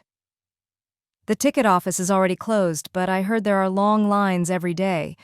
It's not easy to get tickets. Xue Ling thought for a moment and explained, A lot of people come back here for the new year, and now they're all heading back. Since we're going from the provincial capital, tickets shouldn't be as tight. Cheng Tianyuan agreed. Let's get some rest and I'll go line up early tomorrow. But Xue Ling wasn't sleepy. She took out her translation notebook and started working. I haven't written anything these past few days. If I slack off any longer, my brain will rust. Cheng Tianyuan poured her a cup of hot water, drank half a cup himself, and went to bed first. Xue Ling read until midnight before finally sleeping. When she woke up the next day, it was already past 9. Cheng Tianyuan was sitting on the edge of the bed, waiting for her to wake up, waving the tickets in his hand. If you didn't wake up soon, we'd have missed it. The tickets are for 10:30. If the bus goes smoothly, we should get to Rongcheng by evening. Xue Ling threw off the covers and sat up, laughing. Quick, let's get breakfast and then get on the bus. There weren't many buses to Rongcheng, but the road was clear, and they arrived a little after 5 in the evening. The couple took a city bus, walked a short distance, and finally, as night fell, returned to their rented place on Songming Road. The lights were on inside, and the sound of pots and pans came from the kitchen. Xue Ling called out happily, "Dad, Mom, we're back!" Cheng's parents, each holding a pile of gifts, smiled and told them to rest early, then went back to their own room. Xue Ling looked around at the spotless house, sipped hot tea, and felt a surge of happiness. After living here for over half a year, being away for just 10 days made coming back feel like returning home. Cheng Tianyuan unpacked and urged, "It's late. Go take a bath and rest. Mom boiled 2 big pots of hot water. Be careful when you carry it." Xue Ling lounged on the sofa, laughing. "No rush, I'll go in a bit." Cheng Tianyuan couldn't help but ask, "Didn't you say you have to work tomorrow?" Xue Ling remembered what Liu Xing had told her on Little New Year's Eve and replied absent-mindedly, "Yeah, I'm going in tomorrow." Cheng Tianyuan looked at her fondly and said softly, "Wife, you're too ambitious. You want to work at the newspaper, do translation on the side, and sell clothes. Do you think you're the Monkey King with 81 transformations?" Xue Ling giggled and shook her head. "Didn't I tell you? Working at the newspaper is just temporary, not long-term." Cheng Tianyuan raised an eyebrow. "What, you're planning to quit?"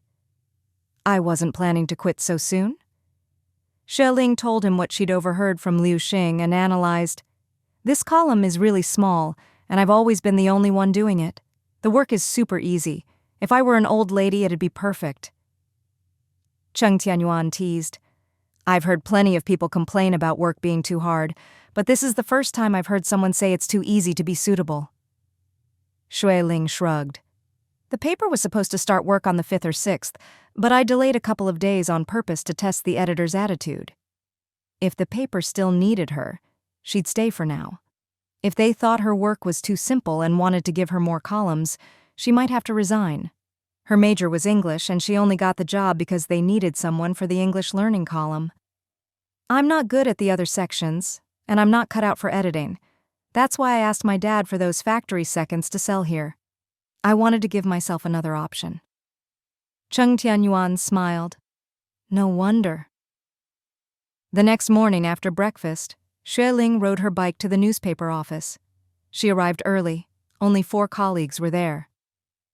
"Hey, Xue Ling, you're back. Heard you went home to the capital for New Year." "Yesterday, the editor was asking why you hadn't started work yet. Good thing you're here." Xue Ling took out a few cassette tapes and gave one to each of them. Everyone was delighted and thanked her. "Taiwanese songs are so sweet. My wife loves them. There aren't many shops selling these in Rongcheng, and the bookstores only have a few English learning tapes. So boring." Soon, more colleagues arrived. Xue Ling gave each one a tape, just the same. Editor Lu arrived, thanked her for the tape, and looked at her kindly. "Xiao Xue, why are you so late? Didn't we agree to start on the 5th? Xue Ling smiled. "Sorry, I went home to the capital for New Year. Train tickets were impossible to get, so my dad had to ask an old friend to get us plane tickets. We flew to the provincial capital yesterday, then took a bus here." Editor Lu couldn't say much after hearing that. "Well, just catch up on your columns so you don't miss the weekend print deadline." Xue Ling quickly replied, "Don't worry, I'll get it done." Editor Lu walked away, but then hesitated and came back.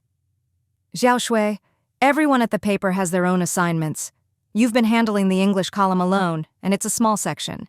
You should use your spare time to learn from Editor Lin and help with the town life section in the future." Xue Ling raised her eyebrows, not surprised at all. "Editor? I'm afraid I can't. I didn't major in Chinese, and I'm not good at editing." Editor Lu looked troubled. "Xiao Xue, your section is the smallest. Having you learn more is for your own good." But Xue Ling shook her head and said softly, "Thank you for your kindness, editor. But I really don't have the talent or interest for Chinese editing. I'm afraid I'll have to disappoint you." The other colleagues exchanged glances and fell silent. Editor Lu said nothing more and went back to his office, looking unhappy. Just then, Editor Lin came over and put her arm around Xue Ling's shoulders. "Back from the capital and already talking nonsense? If the editor says so, just agree. You're smart. You'll pick it up in no time if I teach you. Xue Ling gave a wry smile. Thank you, Sister Lin. Editor Lin patted her shoulder. I have a draft to revise. I'll talk to you at lunch. Xue Ling waved and sat back at her desk. Liu Xing slid over and teased. Are you tired of living? The editor just wants you to take on more responsibility, not fire you. Why'd you turn him down? Xue Ling raised her eyebrows playfully and whispered, How are things with Wang Ting? Any good news? Liu Xing blushed instantly, glancing at Wang Ting, who was making tea in the corner, his face full of happiness. She wrote back, Over the holiday, we went to a movie together. As soon as Xue Ling heard, she knew there was hope. She whispered, Keep it up. I'm waiting for your wedding banquet. Wang Ting was a shy, reserved girl. Since she'd written back and agreed to see a movie with Liu Xing, she clearly liked him too. In this era, arranged marriages were still common, but both Wang Ting and Liu Xing were intellectuals who longed for romance. Luckily, they worked together, so falling in love shouldn't be difficult. Their relationship would likely progress naturally. Liu Xing's fair face flushed. He mumbled, It's not that fast. Xue Ling nodded, grinning. Better start saving for the wedding. Try to have the banquet by the end of the year. Liu Xing smiled awkwardly. Seeing Wang Ting returning, he stopped chatting and went back to his desk. Xue Ling perked up and got to work. But halfway through, Deputy Editor Zhen came over and tossed the cassette tape back to Xue Ling. Xiao Xue, I appreciate the gesture, but I've never liked this kind of decadent music. Things that corrupt the mind and spread romance. Best not to bring them around. Xue Ling secretly laughed, pinching the tape between her fingers. Got it. She hadn't really wanted to give one to Deputy Editor Zhen, but since everyone in the office got one, it would have been awkward to leave her out. Deputy Editor Zhen lifted her chin and continued lecturing. As an intellectual, you should have the right mindset. Don't bring things like this to the office. It might influence others. Oh. Xue Ling rolled her eyes inwardly but agreed out loud. Liu Xing, unable to stand it, muttered, Deputy Editor, it's just a tape. Is it really that serious? We don't have these in Rongcheng, and Xue Ling brought them all the way from the capital as a gift. If you don't like it, fine, but why be so harsh? Quiet, Deputy Editor Zhen snapped. Liu Xing glared at her, then turned away. Xue Ling was a bit annoyed, realizing Deputy Editor Zhen was picking on her. She decided to face it head-on and stood up. Deputy Editor, is there something else? Zhen looked up. This year the paper is making some staffing changes. We all get the same salary, so everyone should share the workload. Your English column is the smallest, and you have the lightest load. We can't keep idle people here. From now on, you'll need to take on another section. Xue Ling lowered her eyes and shook her head. When the editor hired me, it was clear I was a foreign language major. That's my strength. I'm not familiar with the other sections and have no interest in learning them. Reading a newspaper is easy, but writing for one is not. Learning a whole new specialty would take a lot of time. She'd never been interested in this field. She'd stayed because of the good atmosphere and the relevance to her major. A temporary stop, not a long-term plan. If you're not familiar, get familiar, Deputy Editor Zhen said sternly. Work is work. What's this about interest? Don't be so precious. Young people shouldn't just talk theory. Get to work and learn. I can't, Xue Ling said, meeting her eyes. Deputy Editor Zhen was shocked, not expecting her to refuse. She couldn't believe it. A job at the paper was stable, well-paid, and in a good environment. So many people wanted in but never got the chance. So she played her trump card. If you won't follow the paper's arrangements, you'll have to leave. Miss this chance and you won't get another. We can't keep idle people here. Xue Ling smiled. Then I'll leave. I don't mind. You... Deputy Editor Zhen stared in disbelief. The other colleagues grew anxious and stood up. Xiao Xue, don't be impulsive. Let's talk this out. Deputy Editor, the editor didn't make it sound so serious. Writing for the paper isn't something you can master overnight. It takes time. Wang Ting grabbed Xue Ling's arm, trying to smooth things over. She's just being impulsive. Don't take it to heart. We'll help her. Everyone started talking at once. Liu Xing even argued with deputy editor Jen, accusing her of abusing her power and always stirring up trouble in the office. Deputy editor Jen got angry and started shouting back. At that moment, editor Liu heard the commotion and hurried out of his office. "What's going on?" Everyone fell silent. Xue Ling waved her hand and bowed slightly to editor Liu. "Editor, it's my fault. I need to report something. Actually, working here was always a temporary plan. I never intended to stay long-term. I could handle the English column because it fit my background, but anything else would be twice the work for half the result. I like doing business, not editing. So I plan to resign and do what I love." Editor Liu was shocked. You want to resign?" Xue Ling nodded. "My husband opened a small shopping center in the development zone by the river. I brought in a batch of clothes from the capital and planned to sell them there." Editor Lin was alarmed and rushed over. "Xiao Xue, don't be rash. Business needs capital and profit is best, but who can guarantee you'll make money? There's a lot of risk." Editor Lin had worked at the paper for over a decade and liked the steady life. She couldn't imagine the ups and downs of business. Xue Ling smiled gratefully and squeezed her hand. "Don't worry, my business doesn't need capital. The shop is ours, no rent. The clothes are from my dad. I just need to sell them to make money. No risk of losing." "Wow!" Liu Xing exclaimed. "That good? Your dad gave them to you? He's in clothing too?" Xue Ling laughed. "No, my dad owns a big clothing factory." "Wow, so you're from a wealthy family. You're so low-key," a colleague teased. "That business is a sure win. So good." "Clothes from the capital must be stylish. Xiao Xue, I'll buy from you. Give me a discount." The conversation quickly shifted from surprise and persuasion to support. Editor Liu frowned and shouted, "Quiet! What are you all talking about? If Xiao Xue leaves to sell clothes, who'll handle the English column? Who here can do it?" The office fell silent. Everyone remembered how, when the English column was first created, they'd all struggled and finally dumped the hot potato on Wang Qing, who barely knew a few words. So, as soon as Director Liu finished speaking, everyone immediately fell silent.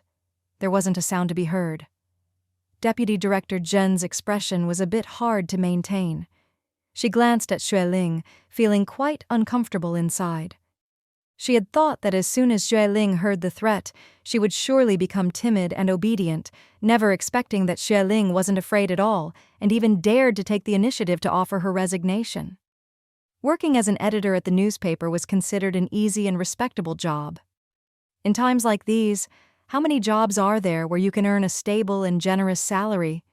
Who would have thought she was the daughter of a wealthy family and didn't need the money at all? So why did she even come to work? Just being pretentious. Director Liu looked at Xue Ling and spoke gently. "Xiao Xue, the English column has been running for over half a year and the reader's response has been excellent. We still need you for this column. You can't leave." Editor-in-Chief Lin was also reluctant to see Xue Ling go and grabbed her arm. Yes. We can't do without you for this column. For the other sections, we can occasionally fill in, but for this one we really can't." Wang Ting gave a wry smile. "I only know a few words in English. I can't handle it at all. Ling, you can't just leave and go be a boss's wife." Off to the side, Liu Xing muttered, "She doesn't need this 200 yuan job at all. How great would it be to be a boss's wife, running your own business, making more money, and it's your own goods, so you don't even need to worry about costs. I'm so jealous." Director Liu shot him a reproachful look and said in a low voice, "Don't talk nonsense." Liu Xing made a mock salute, not daring to offend his uncle. The other colleagues gradually reacted and all started trying to persuade Xue Ling to stay. Xue Ling chuckled softly and looked at Director Liu. "Director, actually the main reason I can work here is because the newspaper's English column needs someone with a foreign language background. The workload for this column isn't much, and your assessment is right. If you're only keeping me on for this small column, it really isn't cost-effective." Director Liu couldn't help but laugh. "You're quite clear-headed, aren't you?" Xue Ling smiled and asked, "Director, can this column be discontinued?" "No." Director Liu replied seriously. "In fact, we should be expanding it, but due to the needs of other sections, We can only maintain it as it is for now.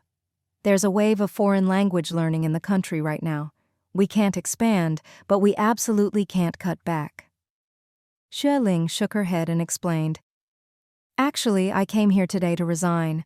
I've already decided to start my own business, and the goods will arrive here in about half a month. Director, you'd better start recruiting another foreign language specialist as soon as possible. This?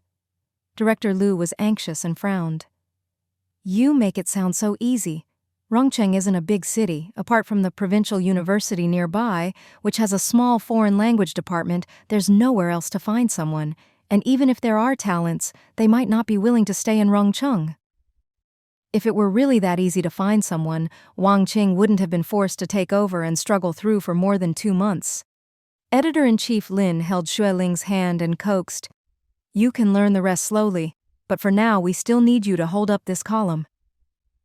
But Xue Ling really had no intention of staying, especially since Deputy Director Zhen was always picking on her every few days.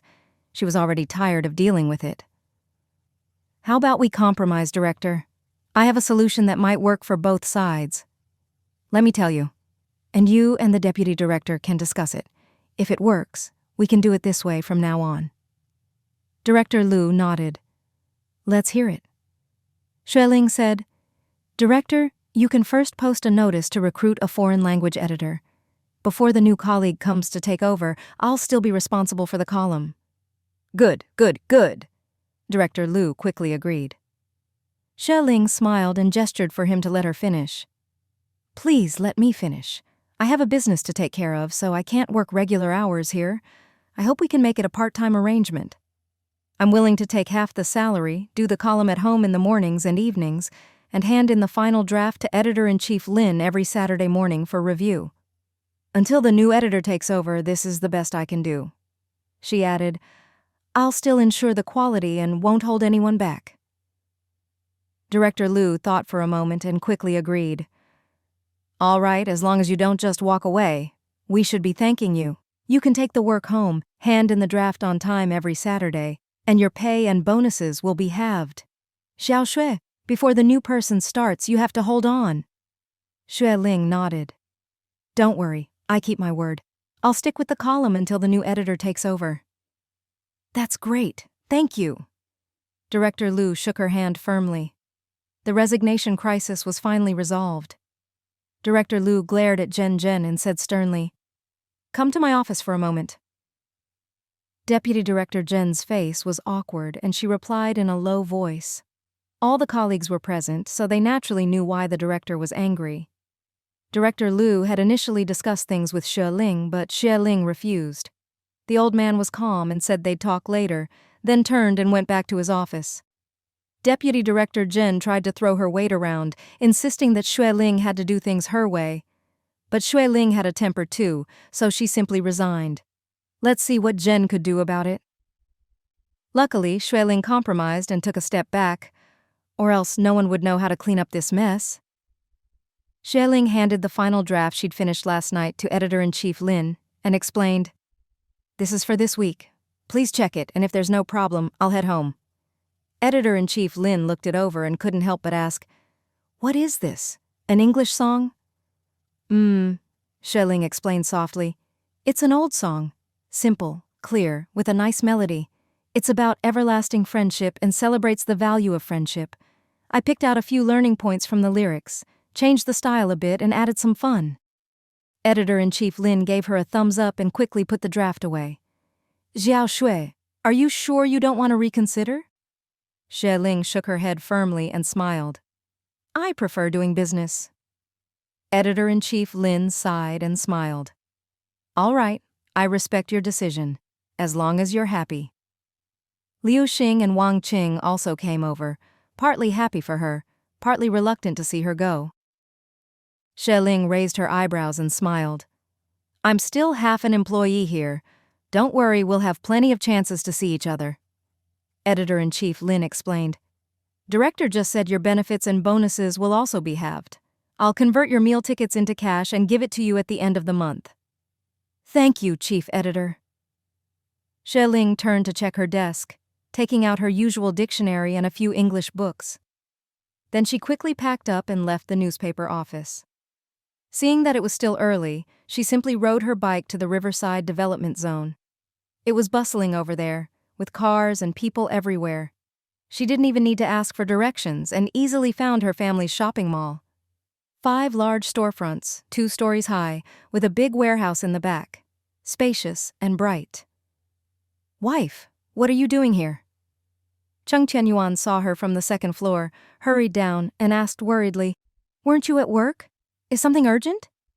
Xue Ling raised her eyebrows and said softly, "Brother Yuan, what if I stop working and let you support me from now on? Would that be okay?" Cheng Tianyuan was momentarily stunned but blurted out, "Of course!" It was only natural for a husband to support his wife. Xue Ling burst out laughing and briefly told him what had happened at the newspaper.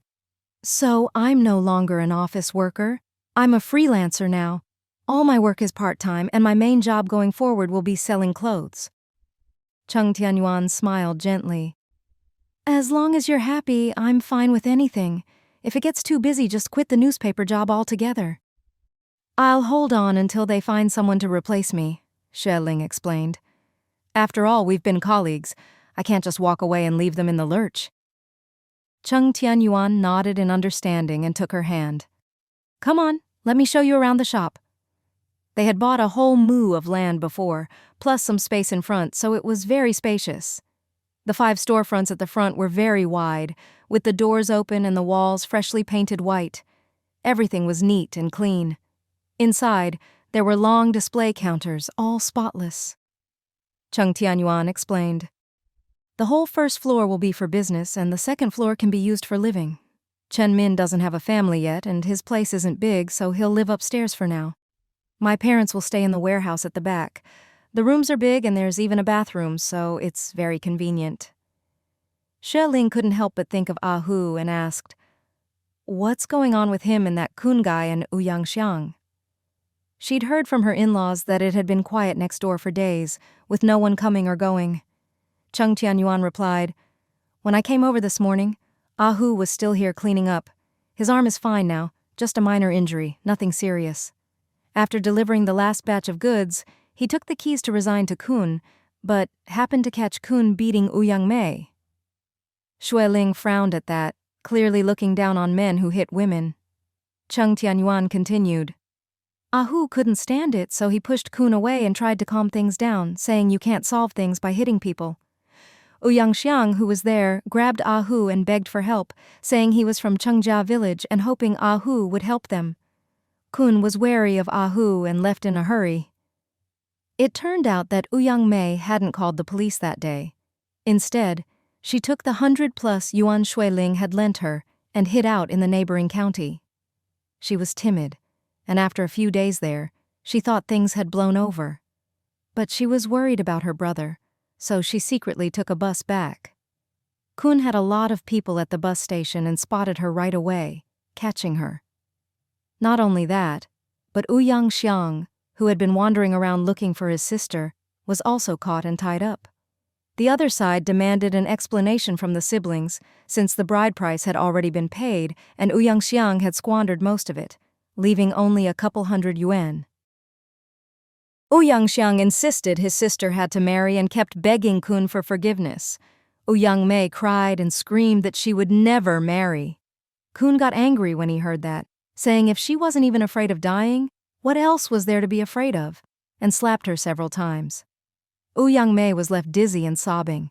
At that moment, Ah Hu happened to come by, stopped Kun, and managed to drive him off. Ah Hu wasn't a rash person. He took the siblings away from the station and went to find Chen Min, asking him to call Cheng Tianyuan to find out more about the Ouyang siblings, since they said they were from Chengjia village and figured Ah Yuan would know them.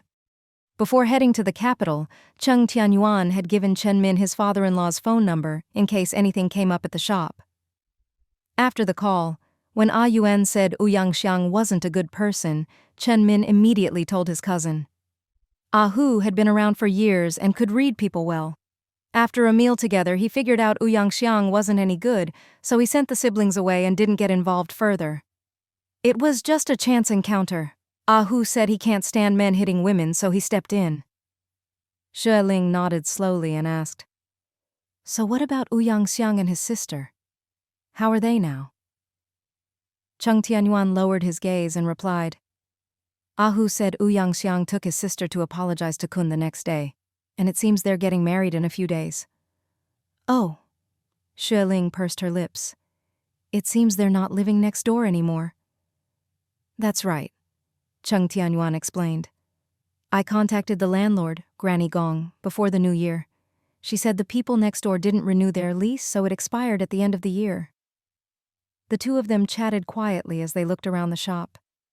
Cheng Tianyuan said, "It's just the start of the year, but 2 new factories inside have already posted hiring notices. They're each looking for several hundred workers. A few other factories are still under construction, and one is also hiring, so it should be finished soon." Xue Ling nodded and said softly, "Looks like the big hiring wave will come after the Lantern Festival. When are you planning to bring in stock? Is everything ready here?" "It'll be a few more days," Cheng Tianyuan explained. "The lights on the first floor aren't installed yet. I've already contacted the electrician, but he said not all his workers are back yet. He'll bring a few over tomorrow." Xue Ling reminded him, "Get started on anything else you can do for now." "Cheng, we're putting in 2 big windows in the warehouse. Boss Liu came by a couple of days ago to work on them. They should be finished today." Xue Ling had heard about this young boss Liu many times, but hadn't met him yet. "This boss is really hard-working. Come on, take me over to meet him." Cheng Tianyuan smiled, interlaced his fingers with hers, and led her to the warehouse. There, they saw a man in his 30s, fair-skinned and handsome, with long legs and arms, humming a tune as he quickly worked on the window frame. Cheng Tianyuan greeted him, "Brother Liu, come down and have some water." Brother Liu replied, "Hey," and seeing Xue Ling beside him, noticed how affectionate they were holding hands and grinned. "This must be your wife? Hello, sister-in-law." Xue Ling found him cheerful and friendly, so she started chatting with him, asking about the new buildings in the area. Brother Liu explained, "I don't have a big crew, at most 20-something guys. I just pitch in to earn some wages. Of all the places I've worked, Wangjiang Garden over there is the best." Xue Ling was immediately interested. "What's good about it? Can you tell me more?" "Ha ha, looks like you're interested in buying a place, sister-in-law." Brother Liu took out a cigarette, lit it, and explained, "First, half the units there face south, and the big balconies all have river views. The scenery is great. Second, it's separated from the industrial area, so unless there's a west wind, the factory fumes don't reach there. People who've lived here know there's almost never a west wind. If there is, it's only for a few hours. Very rare." Xue Ling couldn't help but ask, "Anything else?" "The construction there is really solid," Brother Liu said with a grin. "I spent the second half of last year working there. The investor is an honest guy, no cutting corners, and all the materials are top-notch." Xue Ling was instantly tempted when she heard this, rubbing her hands in anticipation. "When do they start selling? Wangjiang Garden is over there, right? Are the units big?" Brother Liu took a drag of his cigarette and chuckled. "Sis-in-law, looks like you really want to buy a place. I love it there too. I'm saving up as hard as I can to buy one myself. They're almost done topping out the buildings, so sales should start in 2 or 3 months." Xue Ling smiled and explained, "We're still renting right now. We plan to buy a small apartment once we've saved enough." "Can't be too small," Brother Liu said, blowing a smoke ring. "You've got your in-laws, and you'll have kids in the future. You'll need at least a medium-sized unit, around 100 square meters." But Xue Ling was a bit greedy. "Are there any even bigger ones over there?" She knew that housing in Rongcheng was still very cheap. Even in good locations, a 100-square-meter apartment was just over 1,000 yuan. It was best to buy early, first to get a good price, and second, to stop wasting money on rent. Only with your own place do you really feel at home. Brother Liu nodded right away. The biggest is over 250 square meters. The smallest is about 80. He seemed to remember something and pointed upstream along the river. In the future, someone might invest in a villa community up that way.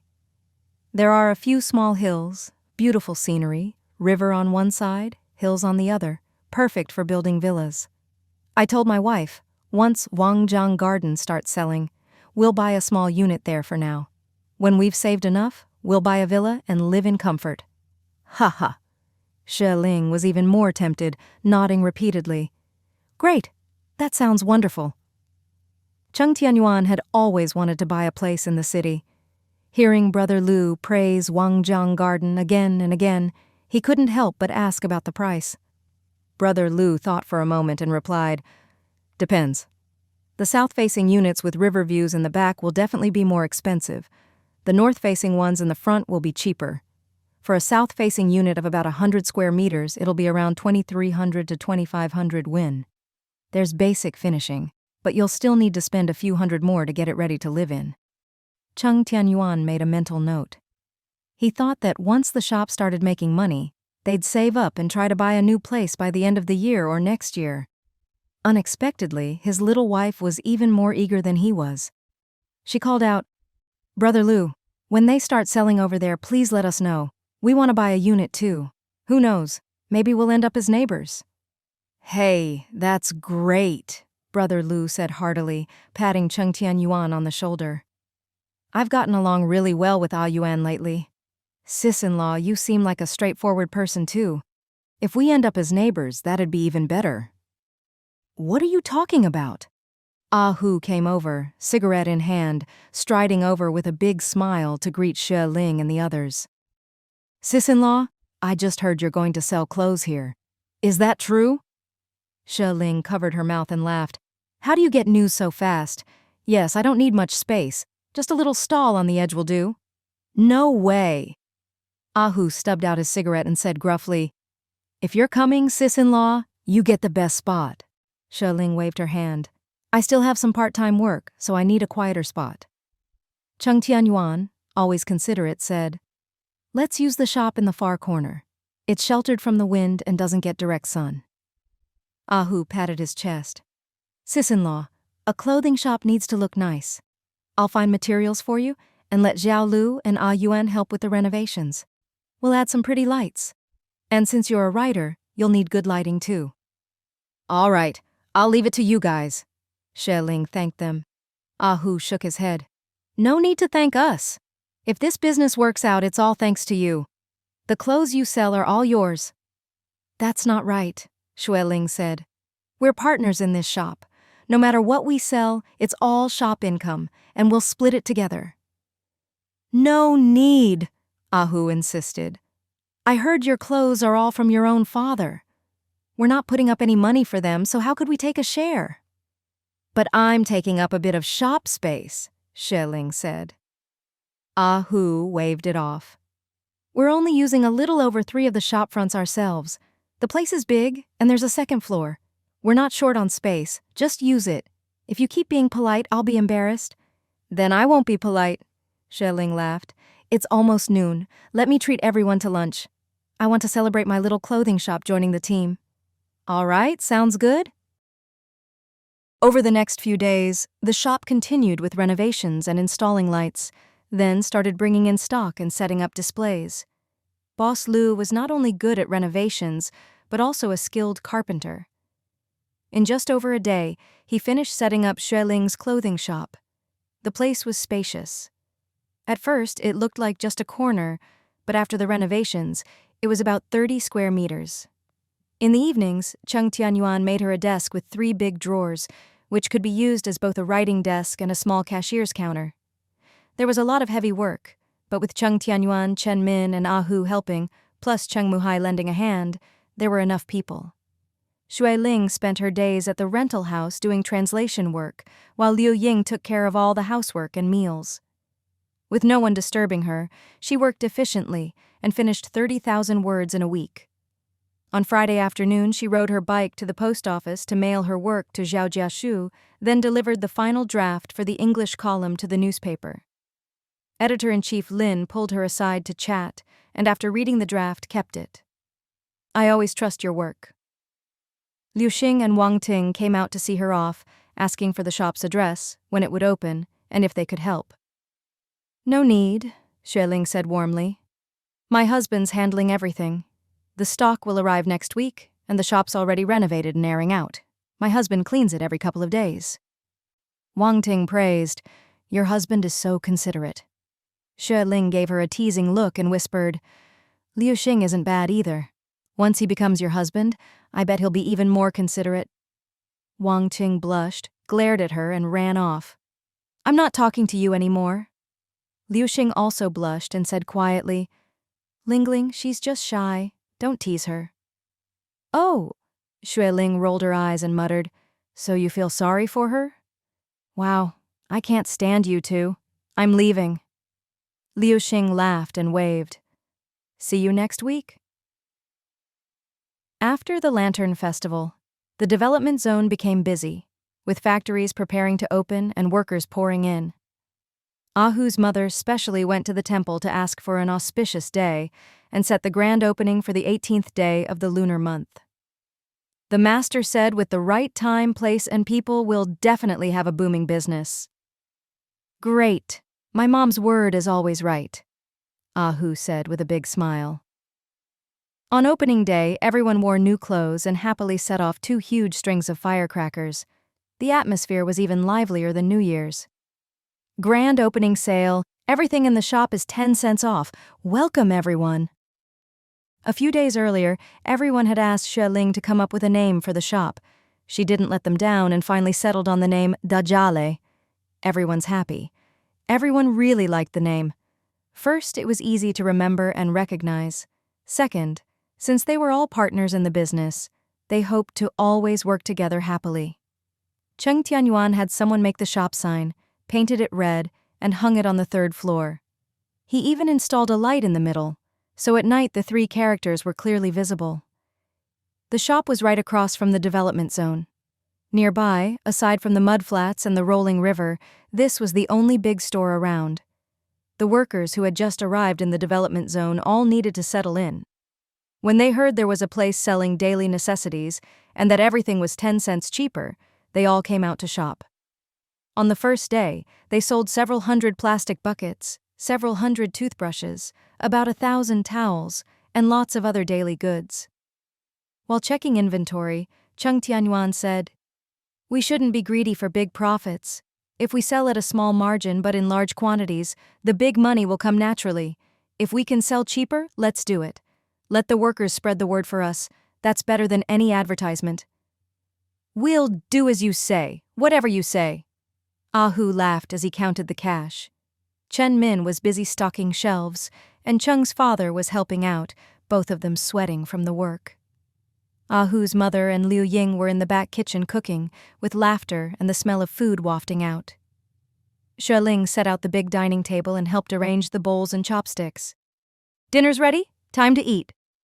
Everyone came over with smiles, all saying how hungry they were. "We haven't had a break since this morning," Ahu laughed, "but when you're making money you don't feel tired at all." Everyone burst out laughing. Cheng Tianyuan made arrangements. "My parents will move into the warehouse rooms in the back. Chen Min will sleep on the 2nd floor. There are 2 empty rooms upstairs. Ahu, you can stay if you want. We're a bit short-handed today, so if you go home, come early tomorrow."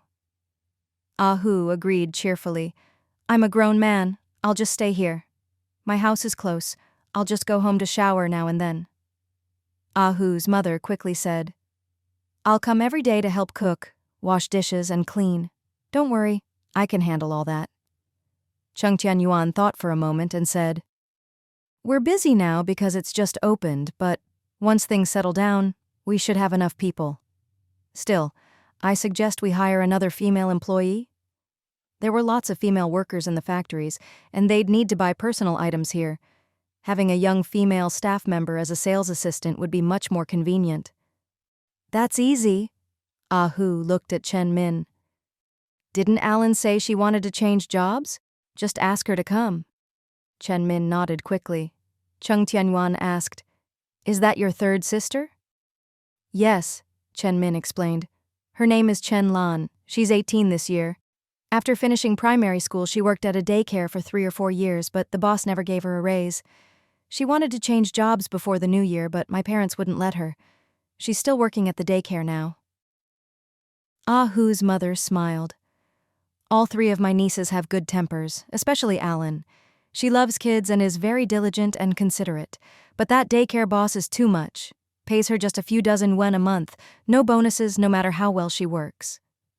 Xue Ling smiled. It's rare to find a girl who's patient with children. Here, she'd just be a sales assistant. It's not hard to learn. Brother Min, tell your sister, and if she likes it, have her come help out soon. It's a family business, she'll definitely agree, Ah Hu said. After I eat, I'll take my mom home and tell my uncle and aunt. 2 days later, Chen Min brought Chen Lan over. Chen Lan wore 2 braids and looked honest and simple. Though a bit shy, she was also straightforward and poised. Cheng Tianyuan explained, "You're our first employee. The monthly salary is 120 yuan. At the end of the year, there'll be a bonus, 10% of the profits, and everyone in the shop gets a share. How much depends on how well the business does." Chen Lan had clearly heard from her brother already and said softly, "Brother Yuan, I'll work hard." Chen Min waved her over kindly. "Come, I'll show you around and teach you the products and prices." "Go ahead." Cheng Tianyuan smiled. "Your brother worked at the Supply and Marketing Cooperative for over 10 years. He's got plenty of experience. With him teaching you, you'll pick it up in no time." With a full range of goods, a big shop, and employees who were all part owners, everyone worked with all their might, and business was booming. Xue Ling was busy getting the business license and health permit for the shop. At first, she was a bit late and got the runaround at the business office. She heard from Liu Xing that Director Liu was an old friend of a section chief at the business office, so she hurried to ask Director Liu for help. Director Liu readily agreed, made a call to his old friend, and put in a good word. Very soon, all the permits were sorted out. Xue Ling bought 2 cartons of cigarettes, one to thank Director Liu and one for him to give to his friend at the business office. Director Liu waved it off, saying it wasn't necessary, that it was just a matter of filling out some paperwork, all part of his job. Xue Ling grinned. "This is just to thank you and the section chief for your help. Honestly, these are just regular cigarettes from our own shop. Nothing fancy, don't overthink it." Director Liu took 1 carton and waved. "I'll just give him 2 packs. You have to pay for the cigarettes you sell, don't waste them." Then the old man asked with concern, "How are your clothes selling? Is business good?" Xue Ling replied with a smile, "The stock arrives tomorrow. In a couple of days, when I go to the newspaper, I'll bring some men's and women's clothes, one for each colleague. I'll ask everyone to help spread the word." Director Liu squinted and smiled. "I can tell you know how to do business. I get one too, right?" "Of course you do," Xue Ling promised. Director Liu laughed. "Don't worry, I'll definitely tell all the neighbors about your fashionable, trendy clothes from the capital." The next evening, Xue Ling and Cheng Tianyuan went to the train station to pick up the goods, 15 big boxes, each packed full. Ah Hu helped them arrange for a big truck to deliver everything to the shop. Xue Ling searched through the boxes and finally found the one with the best products. She called her father, asking for a box of high-quality items to use as gifts and for advertising, to see if they'd sell well locally.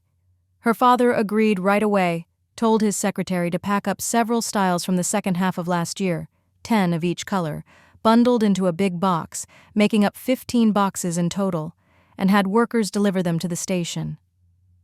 Xue Ling couldn't wait to open them. The styles were very trendy and attractive, and the colors were bright. "These are thin cotton, very comfortable to wear. My dad says nylon is being phased out, and there are more and more types of fabric now. Cotton is especially breathable, perfect for spring and autumn, and you can make short-sleeved shirts for summer too." Cheng Tianyuan couldn't help but say, "Pick out a few that suit you first. Here's the English translation of your text." A few days earlier, everyone had asked Xue Ling to come up with a name for the shop. She didn't let them down and finally settled on the name Dajale. Everyone's happy. Everyone really liked the name. First, it was easy to remember and recognize. Second, since they were all partners in the business, they hoped to always work together happily. Cheng Tianyuan had someone make the shop sign, painted it red, and hung it on the 3rd floor. He even installed a light in the middle, so at night the three characters were clearly visible. The shop was right across from the development zone. Nearby, aside from the mudflats and the rolling river, this was the only big store around. The workers who had just arrived in the development zone all needed to settle in. When they heard there was a place selling daily necessities and that everything was 10 cents cheaper, they all came out to shop. On the first day, they sold several hundred plastic buckets, several hundred toothbrushes, about 1,000 towels, and lots of other daily goods. While checking inventory, Cheng Tianyuan said, "We shouldn't be greedy for big profits. If we sell at a small margin but in large quantities, the big money will come naturally. If we can sell cheaper, let's do it. Let the workers spread the word for us. That's better than any advertisement." "We'll do as you say, whatever you say." Ah Hu laughed as he counted the cash. Chen Min was busy stocking shelves, and Cheng's father was helping out, both of them sweating from the work. Ah Hu's mother and Liu Ying were in the back kitchen cooking, with laughter and the smell of food wafting out. Xue Ling set out the big dining table and helped arrange the bowls and chopsticks. "Dinner's ready, time to eat." Everyone came over with smiles, all saying how hungry they were. "We haven't had a break since this morning," Ah Hu laughed, "but when you're making money you don't feel tired at all." Everyone burst out laughing. Cheng Tianyuan made arrangements. "My parents will move into the warehouse rooms in the back. Chen Min will sleep on the second floor. There are 2 empty rooms upstairs. Ah Hu, you can stay if you want. We're a bit short-handed today, so if you go home, come early tomorrow." Ah Hu agreed cheerfully. "I'm a grown man, I'll just stay here. My house is close, I'll just go home to shower now and then." Ah Hu's mother quickly said, "I'll come every day to help cook, wash dishes, and clean. Don't worry, I can handle all that." Cheng Tianyuan thought for a moment and said, "We're busy now because it's just opened, but once things settle down we should have enough people. Still, I suggest we hire another female employee." There were lots of female workers in the factories, and they'd need to buy personal items here. Having a young female staff member as a sales assistant would be much more convenient. "That's easy." Ah Hu looked at Chen Min. "Didn't Alan say she wanted to change jobs? Just ask her to come." Chen Min nodded quickly. Cheng Tianyuan asked, "Is that your third sister?" "Yes," Chen Min explained. "Her name is Chen Lan. She's 18 this year. After finishing primary school, she worked at a daycare for 3 or 4 years, but the boss never gave her a raise. She wanted to change jobs before the new year, but my parents wouldn't let her. She's still working at the daycare now." Ah Hu's mother smiled. "All 3 of my nieces have good tempers, especially Alan. She loves kids and is very diligent and considerate. But that daycare boss is too much. Pays her just a few dozen yuan a month, no bonuses no matter how well she works." Xue Ling smiled. "It's rare to find a girl who's patient with children. Here she'd just be a sales assistant. It's not hard to learn. Brother Min, tell your sister, and if she likes it, have her come help out soon."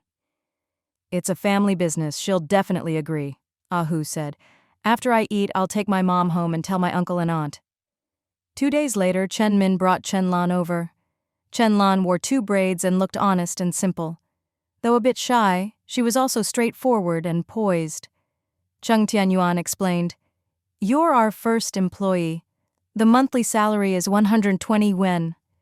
At the end of the year, there'll be a bonus. 10% of the profits, and everyone in the shop gets a share. How much depends on how well the business does."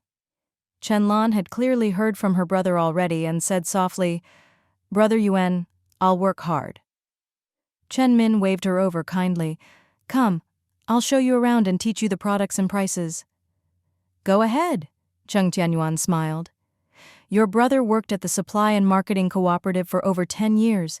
He's got plenty of experience. With him teaching you, you'll pick it up in no time." With a full range of goods, a big shop, and employees who were all part owners, everyone worked with all their might and business was booming.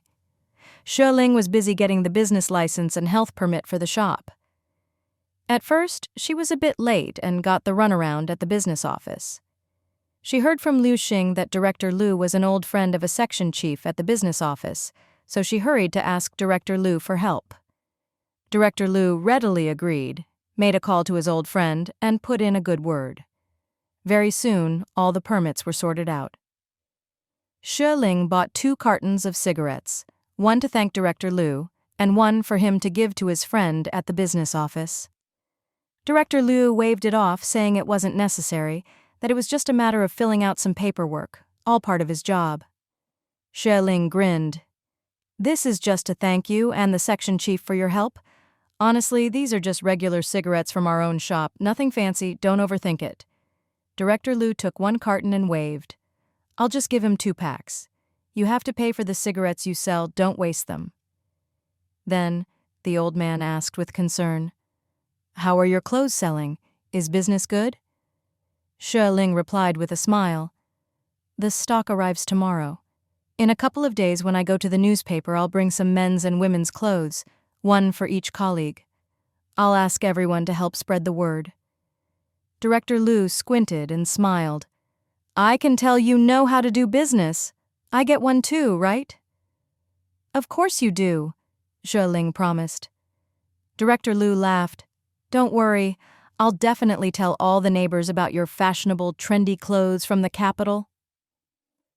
The next evening, Xue Ling and Cheng Tianyuan went to the train station to pick up the goods, 15 big boxes, each packed full. Hu helped them arrange for a big truck to deliver everything to the shop. Xue Ling searched through the boxes and finally found the one with the best products. She called her father, asking for a box of high-quality items to use as gifts and for advertising, to see if they'd sell well locally. Her father agreed right away, told his secretary to pack up several styles from the second half of last year, 10 of each color, bundled into a big box, making up 15 boxes in total, and had workers deliver them to the station. Xue Ling couldn't wait to open them. The styles were very trendy and attractive, and the colors were bright. "These are thin cotton, very comfortable to wear. My dad says nylon is being phased out, and there are more and more types of fabric now. Cotton is especially breathable, perfect for spring and autumn, and you can make short-sleeved shirts for summer too." Cheng Tianyuan couldn't help but say, "Pick out a few that suit you first." Hearing this, Xue Ling looked up and couldn't help but tease, "What? Are you afraid I'm not pretty enough?" Cheng Tianyuan's handsome face flushed slightly, and he replied softly, "In my heart, you're the most beautiful." "Hee hee." Xue Ling playfully punched his chest, feigning annoyance. "Good answer. If you ever dare say I'm not pretty, I'll beat you up." Cheng Tianyuan took the opportunity to gently hold her little fist and smiled. "You look good in anything. I just meant, since you said these fabrics are comfortable, you should pick a few for yourself. Here in Rongcheng, there are only fabric shops. Ready-to-wear stores are rare, and the styles are all outdated." She was good-looking and had a nice figure. He liked it when she dressed up. It made her more confident and cheerful. Xue Ling nodded. "I'll take one of each style in my size, and the rest I'll give away." While moving boxes, Cheng Tianyuan said, "I'll go check on things over there first. I'll come back later to help you sort." Xue Ling called out, "Wait, this light jacket is just your size. Come on, put it on and let me see." Cheng Tianyuan couldn't refuse her and obediently put on the jacket. Clothes make the man, as they say. Although he was tall and well-built, he was used to being frugal, so his clothes were always old and faded. The light jacket was styled after a Western casual blazer, giving him a refined look. As soon as he put it on, he looked completely different, like a real handsome guy. Xue Ling giggled. "You're not allowed to take it off before bed tonight." Cheng Tianyuan could only smile helplessly, pinched her cute nose, and hurried off to the shop. A while later, Hu came running over, excited. "Sis-in-law, do you have any more of that jacket Yuan's wearing? I want to buy one. Name your price. My goodness, it looks amazing, like one of those playboys in the newspaper." Xue Ling laughed. "Hold on, I'll see if I can find another one. Don't worry, I'm planning to give everyone one for free." "Then I won't be polite," Hu grinned. "When I get a girlfriend, I'll wear it every day to impress her." Xue Ling was amused by him and soon found another jacket, but it was a different color and a bit smaller. "This one won't fit you. Wait, I'll keep looking." Hu said, "I'm even bigger than Yuan, so I'll need a large size." Xue Ling kept searching and sorting and finally found a larger one. It's black, is that okay? Ah Yuan's is gray. Ah Hu, always straightforward, grabbed it and put it on. Perfect. This one's great. Xue Ling pointed to the big mirror. Go take a look, see if you like it. Ah Hu strode over, checking himself out in the mirror, shaking his arms and legs. I love it, I look younger. Ha ha! Clothes from the capital really are different, so stylish. Big cities are just better, even the clothes are nicer. All my clothes have been made by my mom, same style since I was a kid, never changed.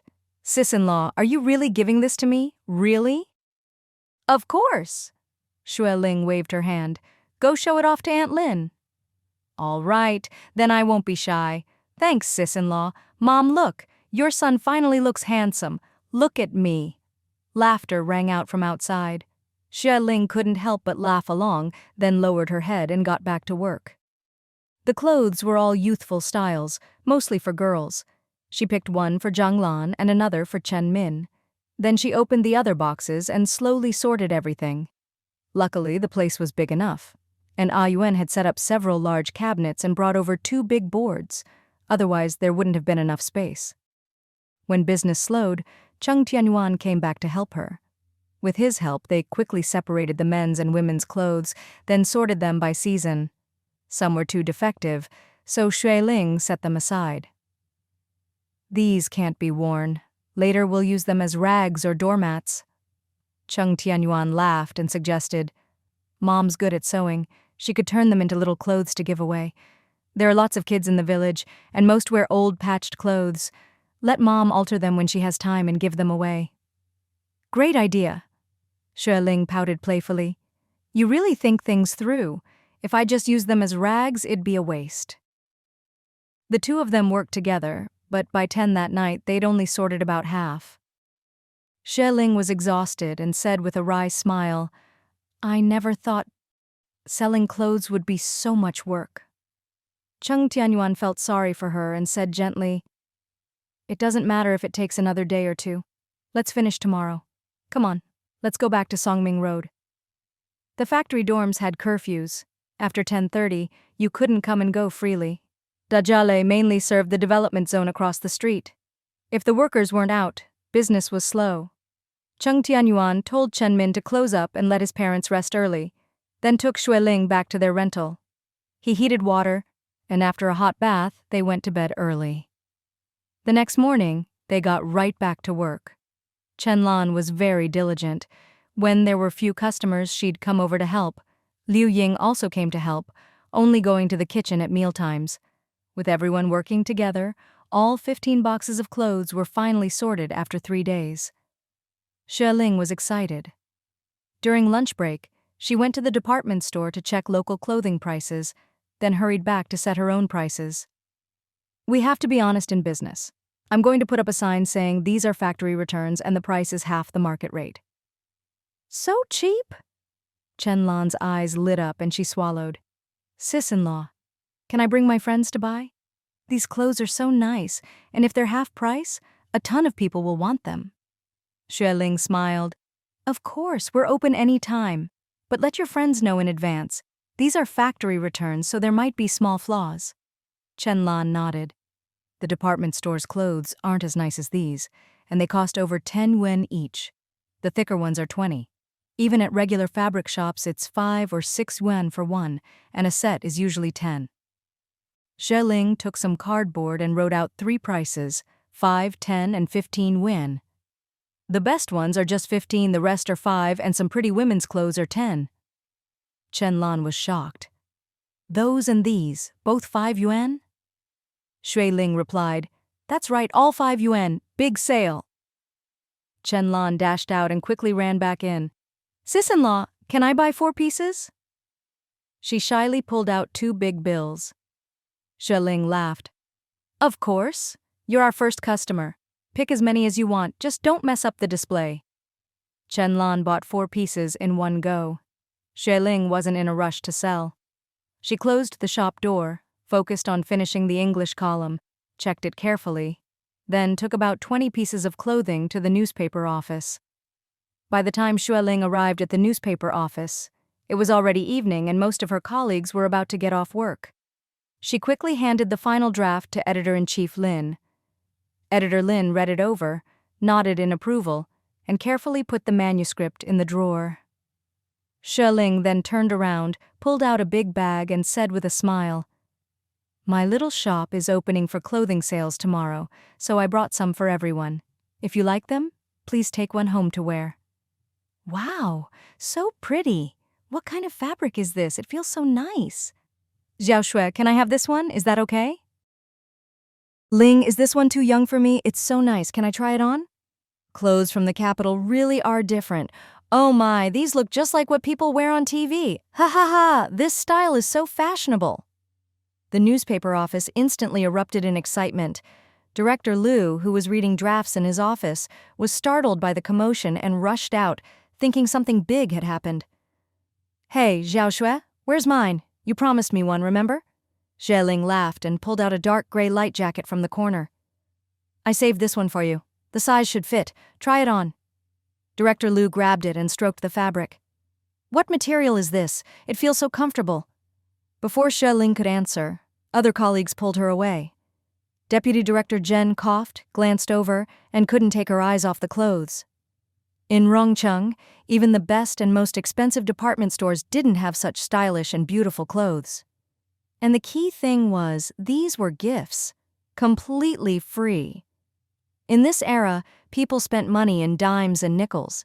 Being able to make a new set of clothes for a season was already a luxury. Liu Xing pulled Xue Ling aside and whispered, "Ignore her. She's always giving us a hard time. Let her be jealous." But Xue Ling didn't see it that way. Since she wasn't working here anymore, it was better to avoid unnecessary trouble. If everyone in the office got one except her, it would be too embarrassing for Deputy Director Jen, so she picked out a light purple spring cotton jacket and handed it to Deputy Director Jen. "Do you like this one?" Jen quickly took it and forced a smile. "Thank you." Xue Ling didn't linger, turning to say loudly, "Everyone, try them on. If the size isn't quite right, swap with a colleague. These are all genuine, no defects. The ones I'm selling in the development zone are factory seconds, with minor flaws that are hard to spot unless you look closely. The price is very cheap, 5 yuan each. If it's a genuine product, it's 15 yuan. Wow! 5 yuan? Editor Lin rushed over. Do you have this style I'm wearing? Do you? Xue Ling nodded.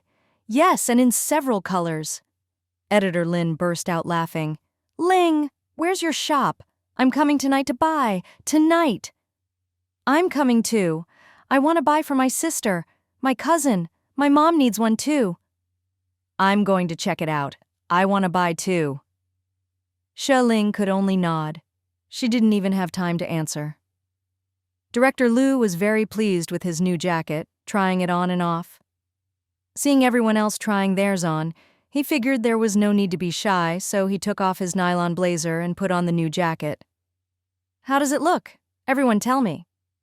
Liu Xing gave a big thumbs up. Looks great. You look 20 years younger. Nonsense, Director Liu laughed. If I look 10 years younger, that's good enough. Everyone burst out laughing, and the atmosphere was wonderful. Director Liu smiled at Xue Ling. Don't worry, Xiao Xue. I'll give you plenty of free word-of-mouth advertising. Xue Ling took the opportunity to say, Thank you, Director. When my business gets a bit bigger, I'd like to put a small ad in the paper. Would that be okay? Of course, Director Liu agreed without hesitation. Everyone happily discussed their new clothes, and Xue Ling returned to the development zone in high spirits. After dinner, Xue Ling took out her English books to do some translation, while Cheng Tianyuan looked after the shop.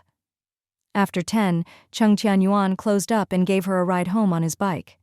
It was early spring, and the temperature difference between day and night was big. He took off his jacket and draped it over her shoulders before setting off. Wife, are we opening the clothing shop tomorrow, or should we wait a bit? Xue Ling replied. No rush. Our clothes are for spring and autumn. It's still a bit cold, so we can wait a couple of days. But plans never keep up with reality. The next morning, there were already a dozen or so young women waiting outside the shop. all called over by Chen Lan. Xue Ling had no choice but to open early. There are 2 fitting rooms over there. If you see something you like, go try it on. I have to remind you again, these are factory seconds, so there may be minor flaws. Please check carefully before you buy. There were so many people that Chen Lan hurried over to help. Young women love pretty clothes. Some bought 2, some even bought 6. One girl who had seen what Chen Lan bought specially asked her boss for leave, brought 40 yuan and bought 8 pieces. Xue Ling, seeing she bought so much, gave her one for free. Thank you, sis-in-law. I'll show these to my colleagues at work, and after my shift I'll bring them over to buy too. Xue Ling just smiled and nodded, not wanting to strain her voice. After the group of girls left, the shop finally quieted down. Cheng Tianyuan came back with a shipment and, seeing her tidying up, asked, "Why is it such a mess?" Xue Ling explained, "It was just really busy." She raised her eyebrows and grinned. "I did the math. We just made 265 yuan. Cheng Tianyuan was genuinely surprised. "They sold that well?" Xue Ling shrugged and smiled. As soon as they heard the clothes were from the capital, the girls all rushed over.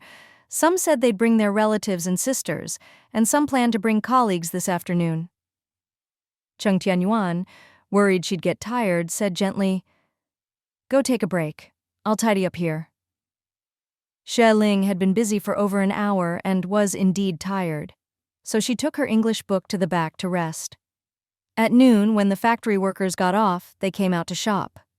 Xue Ling sold 5 yuan pieces before going to eat. During the lunch break, the shop was quiet, and so was Dajiao. Xue Ling read and translated, while Cheng Tianyuan, after restocking, poured her a cup of hot water and sat down to help her with her draft. "Wife, there are some leftover boards from the renovation stacked in the back warehouse.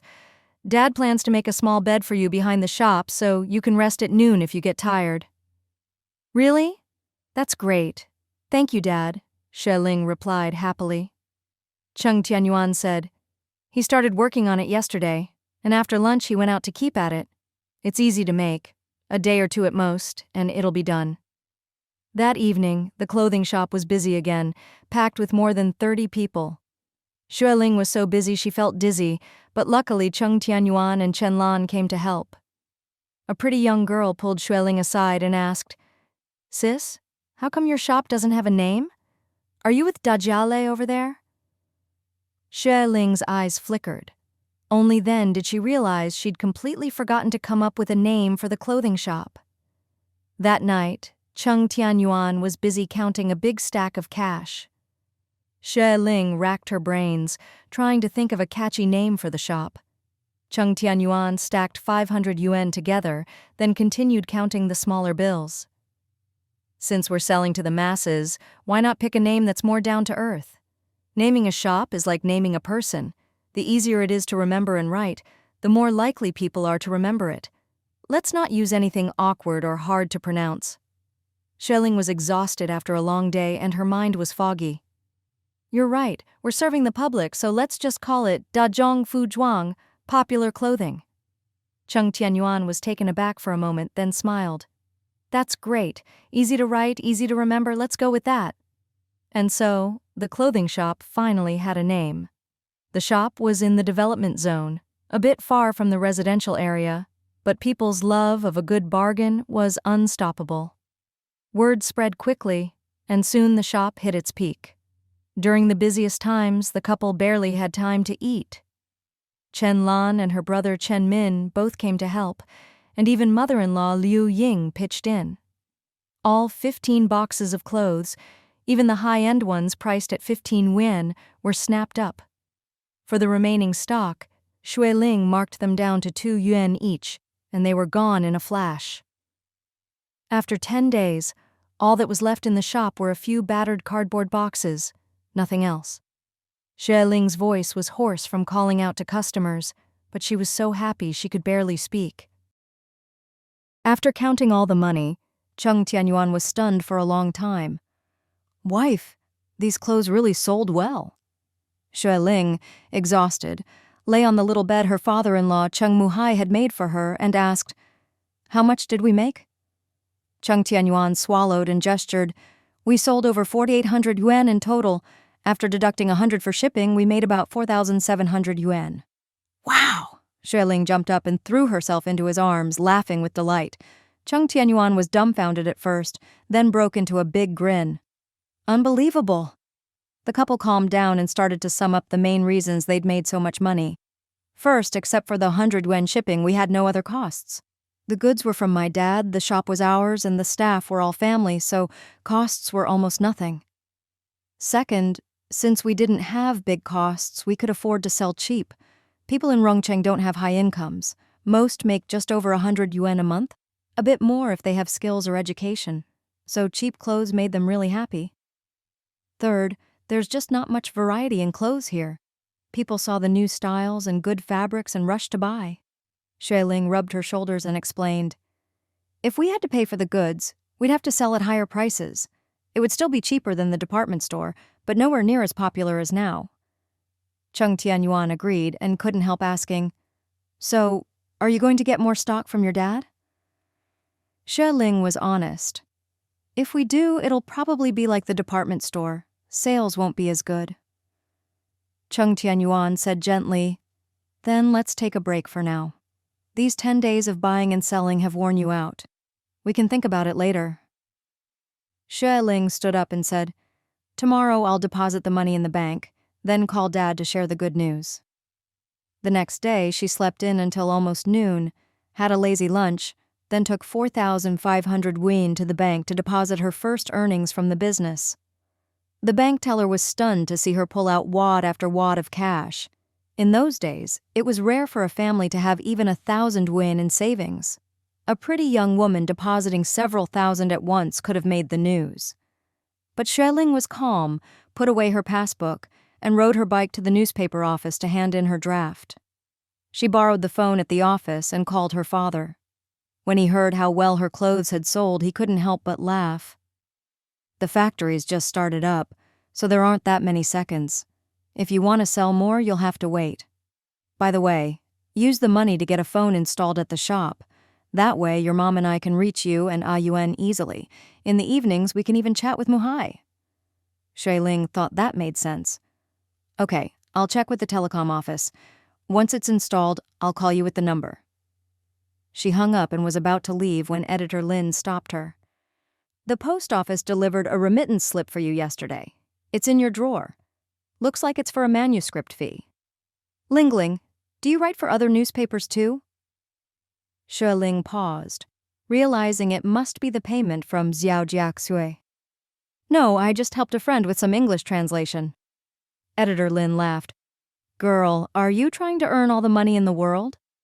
Liu Xing turned and joked, Comrade Xue, when you become a 10,000 yuan household, don't forget to help your little brother out. I'm counting on you. Xue Ling laughed, took the remittance slip and went to the post office. She was a regular there, sending manuscripts and collecting payments, so the staff knew her well. There's a note, 35,000 words of translation after tax, book publication fee. Xue Ling was secretly delighted and couldn't help asking, how much is it in total? Zhao Jiaxu had said the book fee wouldn't be much after tax, so she hadn't thought much of it. But now that it was here, every bit counted. The staff handed her the slip and explained, 1,953 yuan. Xue Ling was thrilled. After collecting the money, she headed to the telecom office. The telecom office was in the new district, not far from the newspaper and post office, about a 10-minute bike ride. Xue Ling didn't know the way, so she asked for directions 3 times before finally finding it.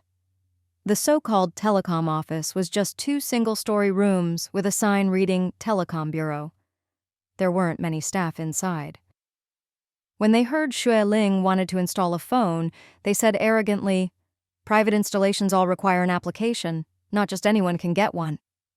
Xue Ling thought to herself that in another 20 years, everyone would have a mobile phone, and rolled her eyes inwardly. Comrade, my family runs a shop in the development zone. The phone is for the shop. The man in charge muttered, there are lines over there.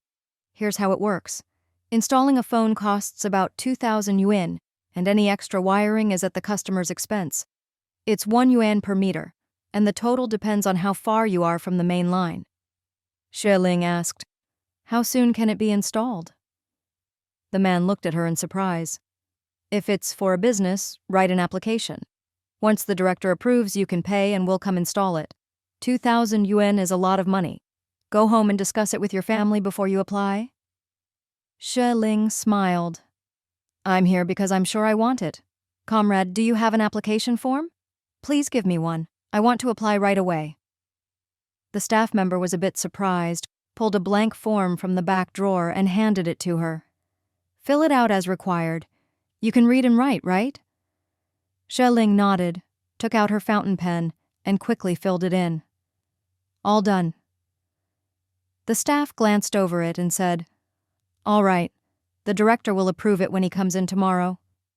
Xue Ling, worried about delays, politely asked, "Big brother, about when will I get an answer?" "If it's approved, it could be installed the day after tomorrow." Seeing how polite she was, the staff's tone softened. "Come by tomorrow afternoon to check.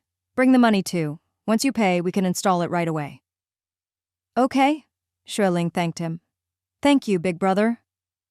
When she left the telecom office, the sun was already setting. She hurriedly rode her bike back to the development zone, and when she arrived at Dajiala, she found everyone waiting for her to eat. In the dusk, Cheng Tianyuan was anxiously looking out for her. When he saw her ride in, he finally relaxed. "Why are you so late? If you hadn't come back soon, I was about to go looking for you." She'd taken such a large sum of money out, and he'd been uneasy. But the shop had run out of 2 items, so he'd had to go restock, leaving her to make the deposit alone. When he got back and saw she wasn't home yet, he was worried, but was relieved to see her safe. Xue Ling understood what he was worried about and said softly, "Don't worry, Rongcheng's public security is pretty good." There were occasional petty thefts, but overall, people were honest and kind. Cheng Tianyuan said gently, "Go wash your hands. Everyone's waiting for you to start dinner." Xue Ling was starving and quickly washed up. Liu Ying handed her a big bowl of rice, smiling. "Eat more. I made your favorite braised pork belly." "Thanks, Mom." Xue Ling took the bowl and then told everyone about the phone installation. At first, everyone was happy, saying it was great to have a phone, but when they heard it would cost over 2,000 yuan, they all fell silent. Cheng Muhai said quietly, "A phone is good, but it's too expensive. Besides, you need someone else to have a phone to call them. Around here, hardly anyone has one." Chen Min thought for a moment and voiced his concern. "If it's installed in the shop, people might come to borrow it. Calls are expensive, and if we don't let them use it, it's awkward. If we do, we'll end up paying a lot for their calls." Xue Ling thought their concerns made sense and stayed quiet. In this era, most people communicated by letter. If something urgent happened, they sent a telegram. Spending over 2,000 yuan was a huge deal, more than the cost of a house. Unless it was really necessary, no one wanted to spend that kind of money. But she didn't see it that way. She'd seen the era of mobile phones and the internet and knew that better communication meant more opportunities to make money. But she couldn't explain that now, nor find another reason to convince them, so she stayed silent. Cheng Tianyuan put a piece of braised pork in her bowl and said gently, "Eat first." Ahu's mother couldn't help but ask, "Your wife wants to install a phone. What do you think? Do you have enough money? Should you take some from the shop? Will it affect business?" Cheng Tianyuan smiled. "My wife has more money than I do. If she wants to buy it, I'll support her. It's a good thing. Otherwise, why would a phone cost so much and still have so many people wanting one? It might not be ideal to put it in the shop, but she's got the clothing store too. It can go there." As soon as he finished, everyone else looked a bit embarrassed. This was Xue Ling's own money. How she spent it was her business.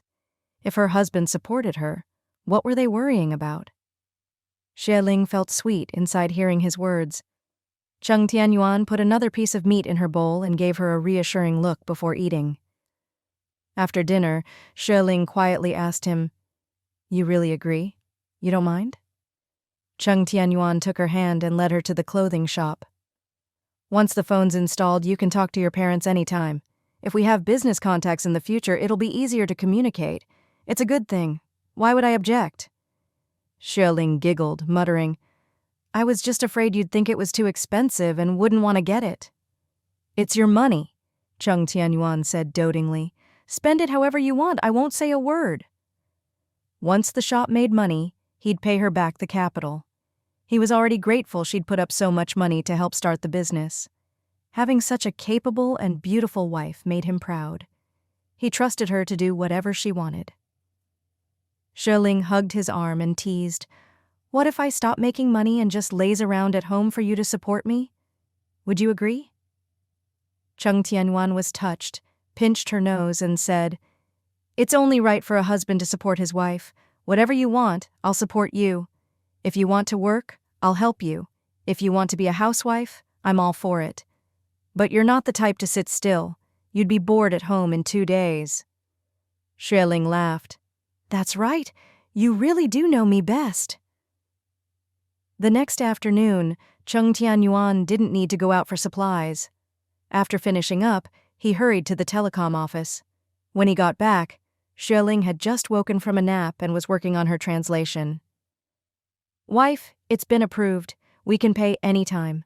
The phone costs 2,200 and the line will be about 150 meters, so we need to pay for that too. The staff can come install it right away. Xue Ling quickly took out the manuscript fee from yesterday, added another 500, and made up a total of 20,500 yuan. Let's go pay. Cheng Tianyuan said gently, Wait a sec. He went into the shop and grabbed 4 packs of cigarettes. If we want them to install it quickly, we should give them a little something. They went to the telecom office and paid in full. Each worker got a pack of cigarettes. It's still early. We'll go now. Run the line to your shop and you can use it right away. Cheng Tianyuan quickly thanked them. Thank you so much. That evening, everyone gathered in Xue Ling's clothing shop, curiously watching the little square box, full of wonder. Liu Ying couldn't help asking, Ling, you just press a few buttons and you can talk to your parents, even from so far away? It's all the same principle, Xue Ling said with a smile. I'll call my parents now and give them our new number. You and Dad can chat with them too. Great, great. Cheng Muhai was thrilled, whispering, We finally have a phone. In all of Chengjia village, only the village committee has one old phone. Cheng Tianyuan chuckled. Dad, last night Ling Ling told me she plans to buy a big house in 2 months. Then we'll have a big place to live in the city. Really? Cheng Muhai and Liu Ying were overjoyed, but then a little worried. Ling, don't put too much pressure on yourself. We can earn money slowly. With such a big place to live here at the shop, we're already very satisfied. Xue Ling laughed and said, Don't worry, I'll act within my means. Liu Ying couldn't hide her pride and said to Ahu's mother, Ever since Ling Ling married into our family, life's gotten better and better. Look, the shop just opened and we already have a phone installed. Ahu's mother was full of envy. How did you find such a daughter-in-law? I need to get my Huzi to find one too. Even half as good as her would be enough. Everyone burst out laughing. From next door, Chen Min called, There are a lot of customers. Come help. Ahu's mother and Cheng Tianyuan hurried over. Xue Ling remembered her home phone number, dialed the area code, then the number. Soon the call went through. Her father answered. He'd just gotten off work. Your mom went to help at the factory this afternoon. Now she's busy in the kitchen. Is something up? You just called yesterday. Why are you calling again? Xue Ling giggled and told him about the new phone, asking him to write down the number. Her father was overjoyed. I'll write it down right now. I'll give it to your mom and have her memorize it. Wait! Xue Ling laughed and handed the phone to her father-in-law. Cheng Muhai clumsily held the receiver, happily shouting, Old Xue, can you hear me? I can, loud and clear, her father replied cheerfully. Her father asked about his arm, and hearing that he was healthier than before, able to work with his prosthetic and living well with his son and daughter-in-law, eating and living comfortably, he was very happy. The shop's business is great. When the workers get off, they all crowd in. At noon, it's quiet, so we rest. The place we built is big and bright, and we can look after the business. Really wonderful. Her father was glad too, telling them to take care and not overwork. Don't try to do everything yourselves. Let Yuan and Lingling handle it. Cheng Muhai laughed.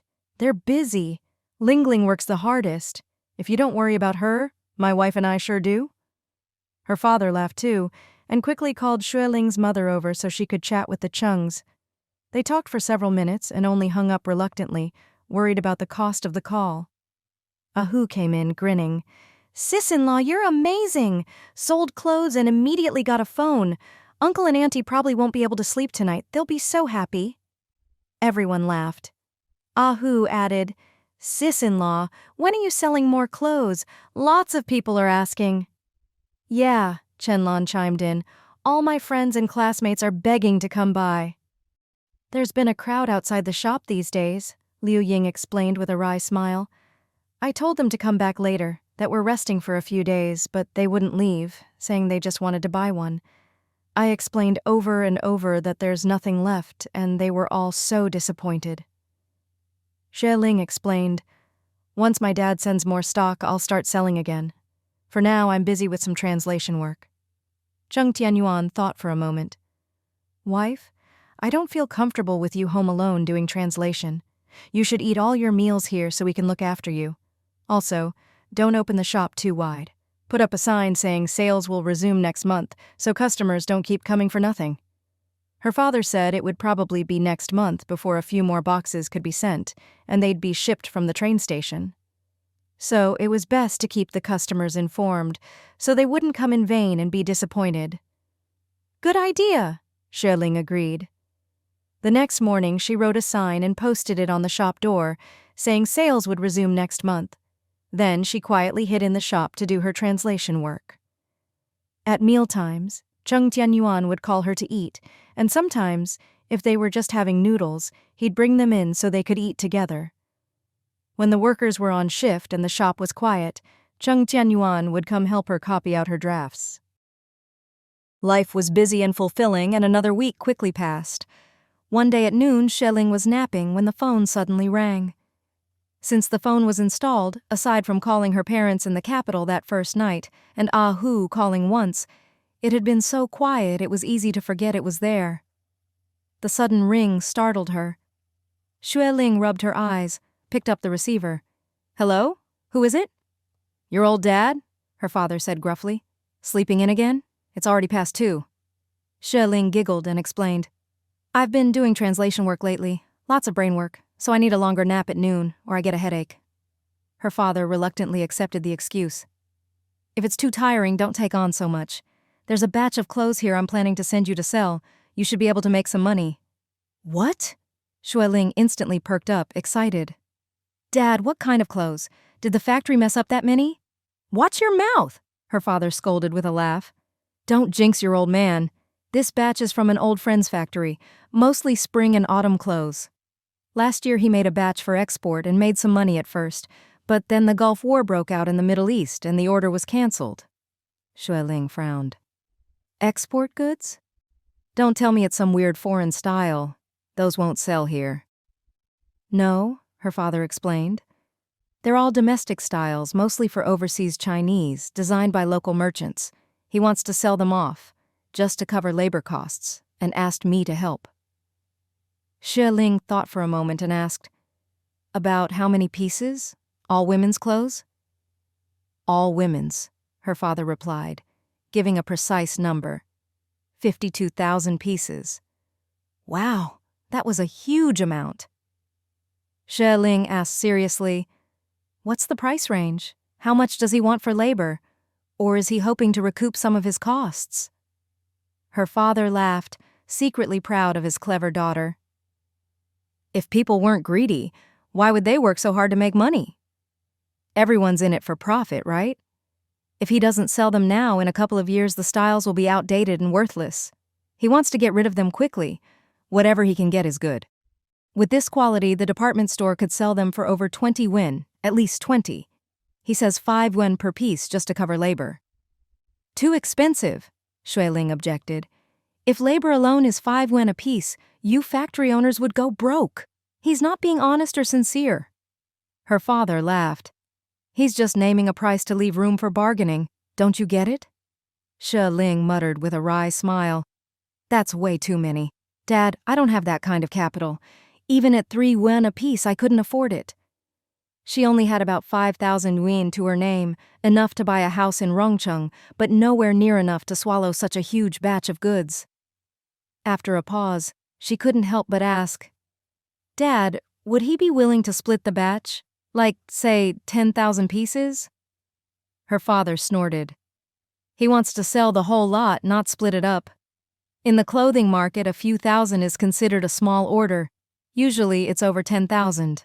For big companies like this, most orders are over 50,000. Xue Ling giggled and wheedled. Old Dad, can you help me out? Talk to this uncle for me. See if he'll sell me the whole batch at 3 yuan apiece and let me pay a month later. Is that possible? Her father laughed and scolded. You think that'll work? In the industry, credit is possible, but usually only for half a month. If you're really confident you can sell such a big batch, I can vouch for you and put my reputation on the line. Thank you, Dad, Xue Ling said happily. What about the price? Can you help me bargain it down to 3 yuan? If that works, I'll send a 5,000 yuan deposit first. Since her dad was making the introduction, she trusted the supplier. He must think it was a good deal, or he wouldn't have brought it to her. So Xue Ling didn't hesitate. If the price could come down and she could get some credit, she was confident she could handle the batch. First, spring was here, and people needed new clothes. Second, her last experience showed her that cheap, good-quality goods would definitely sell. Her father agreed readily. I'll try to get it down to 3 yuan, but if not, maybe 350. Silly girl, this batch is really high quality, all made to export standards. Even if you only make 2 yuan per piece, with this quantity, you'll make a fortune. Thanks, Dad, Xue Ling giggled. When I make money, I'll buy a big house for my in-laws. That's more like it, her father said warmly. Muhai did our family a huge favor. If he and his wife can live well in their later years, I'll have no regrets. If you make money and don't treat them well, I won't introduce you to any more suppliers. I'll let you spend your life wrestling with the alphabet until your head hurts. No, Xue Ling quickly promised. Don't worry. When I make big money, I'll buy 2 houses. One for them, one for us. The whole family can live comfortably and it'll be easy to look after each other. All right, her father said. I'll go bargain with Ouyang. Wait for my news and don't go anywhere. Thank you, Dad. Bye. Xue Ling was so happy she could fly. With her dad as the go-between, this deal should go through. She quickly washed her face and tidied her hair. The phone rang again. She rushed over and picked up the receiver. Dad, how did it go? It's done, her father said. Ouyang said since it's for you, he'll give his niece a good deal. If you take the whole batch, it's 350 per piece. As soon as the deposit arrives, he'll ship and he'll cover the freight. You just need to pay the balance within a month. 350? Deal. Xue Ling agreed right away. Her father thought for a moment. Remittance is slow, so I'll have my secretary take 5,000 over as a deposit and have him ship tomorrow. You should get it in a few days. Gives you a head start. Thank you, Dad. Over 50,000 pieces of clothing was a huge amount, and it required real capital, about 180,000 yuan. Xue Ling didn't want to worry the elders or scare them, so she didn't tell them the details, just said there'd be more clothes to sell soon. When Cheng Tianyuan heard, he was genuinely shocked. Wife, there are only about 100,000 people in all of Rongcheng, and you suddenly have so many women's clothes. I'm afraid you won't be able to sell them all in a month. What if you can't pay on time? Xue Ling gritted her teeth. Don't worry, I'll stall if I have to. If it really comes to it, I'll ask Dad to help cover it. Cheng Tianyuan was still uneasy and said quietly, The shop can only spare about 2,000 to help you. There's nothing else at home to sell, or I'd help more. Don't worry, Xue Ling said with a smile. Just help me sell the clothes. I'll sell here, and you and Ahu can go to the neighboring counties. Seeing her so confident, Cheng Tianyuan believed in her too. No problem. That afternoon, he went with her to the bank to withdraw money, then to the post office to send the remittance. At that time, there was no electronic transfer, and bank remittances were slow, sometimes 10 days, sometimes over a month. The post office was faster. The next morning, her father's secretary called to say the goods were already loaded on the train, gave her the estimated arrival time, and told her to note the train number. Xue Ling made sure to remember and quickly spread the word that Popular Clothing Store would reopen in a week with another big sale. She also quietly asked Liu Xing to write a short promotional piece for the shop, clearly stating the address and that next week there would be high-quality imported clothing for sale, still at the usual low prices. Liu Xing, who often wrote for the business section, agreed right away. This is basically an ad. I can write it, but it'll have to go through Deputy Director Jen. If she blocks it, I'll talk to Director Liu. Whether it works or not is half luck. Xue Ling laughed. No worries, just submit it. If it doesn't work, so be it. Remember to bring Wang Ting to my shop to try on clothes. I'll give you both a discount. With that promise, I'll write you up like a superstar. Liu Xing laughed. With the incentive, Liu Xing quickly wrote a 300-word piece. Deputy Director Zhen glanced at it and approved it right away. 2 days later, the paper came out, and Popular Clothing Store was soon the talk of the town. I heard it's really cheap. Big city clothes, good quality, only 5 or 10 yuan. They say it's reopening next week. There'll be a crowd for sure. 2 days later, the goods arrived. Ah Hu found 2 big trucks and made 2 trips to haul everything to Dajia. Luckily, the warehouse was big enough to store all 50,000 pieces. Xue Ling checked the invoice. 5 colors, 5 sizes, I'll check them first, then we can start selling. Cheng Tianyuan couldn't help asking, Don't you need to inspect them? No need, Xue Ling explained. These are made to export standards, very reliable. We've sold factory seconds before, so a few minor flaws aren't a problem. The promotion had worked, and the next morning people started coming to buy. Xue Ling decided to set a flat price of 7 yuan. The quality is great, but we can't sell for 10. People only buy 1 or 2 spring outfits, so we need to keep prices attractive. Also, emphasize that these are export goods. There won't be another chance, so customers should buy now. Chen Min's other 2 sisters came to help, and with Ah Hu took 2 big boxes to sell at the nearby market. Cheng Tianyuan left Dajiale to Chen Min and took his mother and 4 boxes to the neighboring county. Xue Ling had already done plenty of advertising, and word spread quickly among the girls. Soon, they were flocking in droves. Xue Ling and Chen Lan were busy serving customers, while Cheng Muhai guarded the door to make sure no one tried to sneak in or steal. Every time Xue Ling sold a piece, she marked a tally with chalk. On the first day, customers came in waves. Some bought 2 pieces, others 3 or 4. That night, exhausted, Xue Ling closed the shop and counted the crooked tally marks on the floor. Cheng Muhai brought 2 bowls of beef noodles from the back kitchen, saying with concern, Ling, eat something. You've worked all day and barely had water. Eat first. Don't let yourself go hungry. Xue Ling thanked him and called Chen Lan to eat with her. Dad, you should eat too. The shop's closed. No more customers will come in. Cheng Muhai agreed, but still looked worried. Ling, how many did you sell today? With over 50,000 pieces, it'll take a while. Don't rush. We can take it slow. Xue Ling grinned. Over 300 tally marks. More than 1,500 pieces. Cheng Muhai reassured her. There'll be even more tomorrow and the next day. Don't worry. Go eat, Dad, Xue Ling urged. A while later, Ah Hu drove back in his small truck. All sold out. Business was great. We went to a crowded spot and people swarmed over. As soon as they heard the clothes were from the capital, beautiful and good fabric, they all pulled out their money. I was so busy collecting cash I could barely keep up. Ah Hu poured out a pile of money, laughing. Sis-in-law, here's all the money. Don't worry, I kept a close eye. No one stole a thing, the count is right. Chen Xiang smiled and explained. We only came back after selling the last piece. Lots of people chased after us asking if there were more. Ah Hu told them we'd be back tomorrow morning, so they should come find us then. Thank you. Thank you, Xue Ling said gratefully, handing 3 large bills to Ah Hu and 5 to the Chen sisters. Ah Hu protested. That's too much. You still need capital for these goods. The Chen sisters were surprised and tried to refuse. Xue Ling smiled. You helped me all day. You deserve it. The price stays the same, so I hope you'll keep helping. Ah Hu laughed. No problem. I'd do this for 10,000 days if it's this profitable.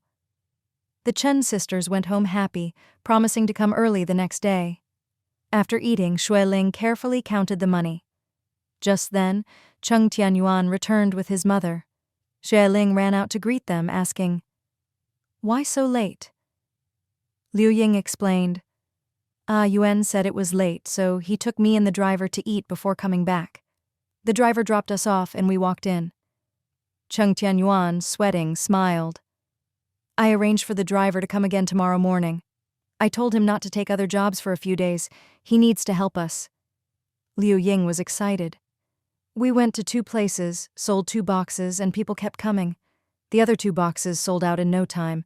The only trouble was the distance. It took a while on the road. Xue Ling patted her hand. Mom, rest early tonight. Dad's already in the back, you go too. Drink plenty of water. Okay. Liu Ying hurried off. Cheng Tianyuan led Xue Ling into the shop, saw the pile of money on the floor, and took off his army green bag, shaking out more cash. Wow, Xue Ling laughed. Let's count today's income. With so much stock we need to settle up daily. With 150,000 in capital, we'll have to remit it in batches. All right. Cheng Tianyuan sat down to help. Xue Ling glanced at the shop and nudged him. Amin watched the shop alone today. He must be tired. Go thank him and let him know you'll need his help the next few days. Cheng Tianyuan nodded and went out. He soon returned. He agreed right away. Most of the workers have already bought their daily goods, so it's quieter now. He can handle it alone. He also felt bad, said you gave each of his sisters 25 yuan, which was too much. Xue Ling smiled. The more I give, the harder they'll work. I hope we can sell out in half a month. Without them and Ah Hu, we'd never make it. Cheng Tianyuan agreed. If we give this much the first day, we'll try to keep it up. Xue Ling pushed the money toward him, smiling. Come on, count. The couple worked until after midnight, finally finishing the count, over 18,000 yuan. They were both exhausted, so they just slept on the little bed behind the shop. The next morning, Cheng Tianyuan said, Wife, I'll go get some clothes. Let's just live here for the next few days. It'll be easier and we can rest more. Xue Ling nodded. Okay. Cheng Tianyuan and Ah Hu took people to the nearby counties to sell. Every day they left at dawn and only came back after selling out, sometimes in the afternoon, sometimes at sunset. The popular clothing store was packed for 6 or 7 days before things slowed down. Every night Xue Ling counted the goods and cash, and every 2 days she went to the post office to remit money, 20,000 each time. The post office staff, seeing her haul out bundles of cash from a big sack, could only smile wryly, saying every time she came they'd be busy counting money for half a day. On the 10th day after receiving the goods, Xue Ling remitted the last 45,000 to the capital, then walked out, feeling light as air as she looked at the red sunset. That night she and Cheng Tianyuan counted the day's cash. Over 12,300, she said, writing down the number. Cheng Tianyuan smiled. All the payments are done. Starting tonight, every cent we count is pure profit. Xue Ling threw herself into his arms, exhausted but happy. With only one style left and mostly young women as customers, business gradually slowed. Xue Ling wasn't worried. She left Chen Lan to watch the shop, telling her to sell whatever she could. No rush. Then she and Cheng Tianyuan took goods to even more distant counties. Ah Hu and the 2 cousins also went farther and farther, sometimes coming back late at night. Xue Ling felt bad for how hard they worked, so she gave each of them a 10 yuan bonus per day, telling them not to rush, to eat and rest well. A month and 3 days later, the entire batch was finally sold out. The last few pieces were given to the 3 Chen sisters, 2 each. Not a single piece was left, and there was no need for discounts. It was thanks to everyone's teamwork that they managed to sell so much stock so smoothly. Cheng Tianyuan and Xue Ling went from county to county, nearly reaching the edge of the provincial capital. Hu and the two cousins were also constantly on the move, so busy that all three of them lost a lot of weight. But they were all happy and content. Xue Ling paid Hu a total of 1,200 yuan in wages, plus 300 yuan for fuel. The three Chen sisters, including Chen Lan who stayed at the shop, each received 1,000 yuan in wages. Chen Min was both excited and embarrassed, protesting, "That's too much. Sis-in-law, this is really too much. I feel bad." Xue Ling smiled. "If it weren't for your help, there's no way my husband and I could have sold so much on our own." Not only that, Xue Ling also gave 2,000 yuan to her parents-in-law. The two elders were shocked. They'd never seen so much money in their lives and were both delighted and moved. "We can't take it, Ling. We're family. There's no need for money. You're earning for this family, and we're just helping a little, giving some advice." "As long as we can help, of course we will. We don't need money." "That's right." Liu Ying smiled. "We have a big place to live, 3 meals a day. There's really nothing we need to spend money on." Xue Ling insisted softly, "This is my little gift for you. Each of you keep 1,000. Use it if you need it, or just keep it by your side, or put it in the bank." Cheng Tianyuan joined in. "Dad, Mom, this is Ling Ling's heartfelt gesture. Please accept it. I'll help you deposit it in the bank tomorrow. Just keep a couple hundred at home for daily use." "Well, all right then." Cheng Muhai tapped his cigarette ash, shaking his head in disbelief but smiling. "A few months ago, our house was cleaned out by that girl and we were heartbroken for a long time. Who would have thought that in just a few months we'd become a 1,000 yuan household? No, 2,000. In those days, most rural families were poor, and even the richest and poorest families only differed by about 100 yuan. If a family had 1,000 yuan in savings, they'd be the richest in the village and could make the newspaper. If they had 10,000, it would be the talk of the whole town, even the county." Looking at the thick wad of cash, Cheng Muhai was so happy he didn't know what to say. Hearing her husband mention their daughter, Liu Ying's eyes reddened. "Ever since we had Ling Ling, life's gotten better and better. That girl brought it on herself. I just wonder how she's doing now." "Enough," Cheng Muhai said sternly. "Don't mention that girl again. We raised her for over 10 years and she ran off without a word, not even a letter. If she's so heartless, why should you care?" Xue Ling and Cheng Tianyuan quickly tried to calm them down. "The capital is a big city with lots of job opportunities. Afang is 16, healthy and able-bodied. If she works hard, she'll be fine." Cheng Muhai nodded and waved them off. "You're all tired. Go rest. We're fine." But Xue Ling and her husband didn't rest. They closed up the shop and windows, then gathered up the remaining money. "I deposited 25,000 at the bank the day before yesterday. With what we had before, that's already 120,000. Cheng Tianyuan thought for a moment. "With 160,000 in capital and selling at 7 yuan each, making 3.5 yuan profit per piece, we should have made about 160,000. But with such a big quantity, there's bound to be some loss, plus a few things stolen and several thousand in wages and driver fees, at least 10,000. Xue Ling smiled. "Anyway, all the money left is here. Let's count it and deposit it tomorrow."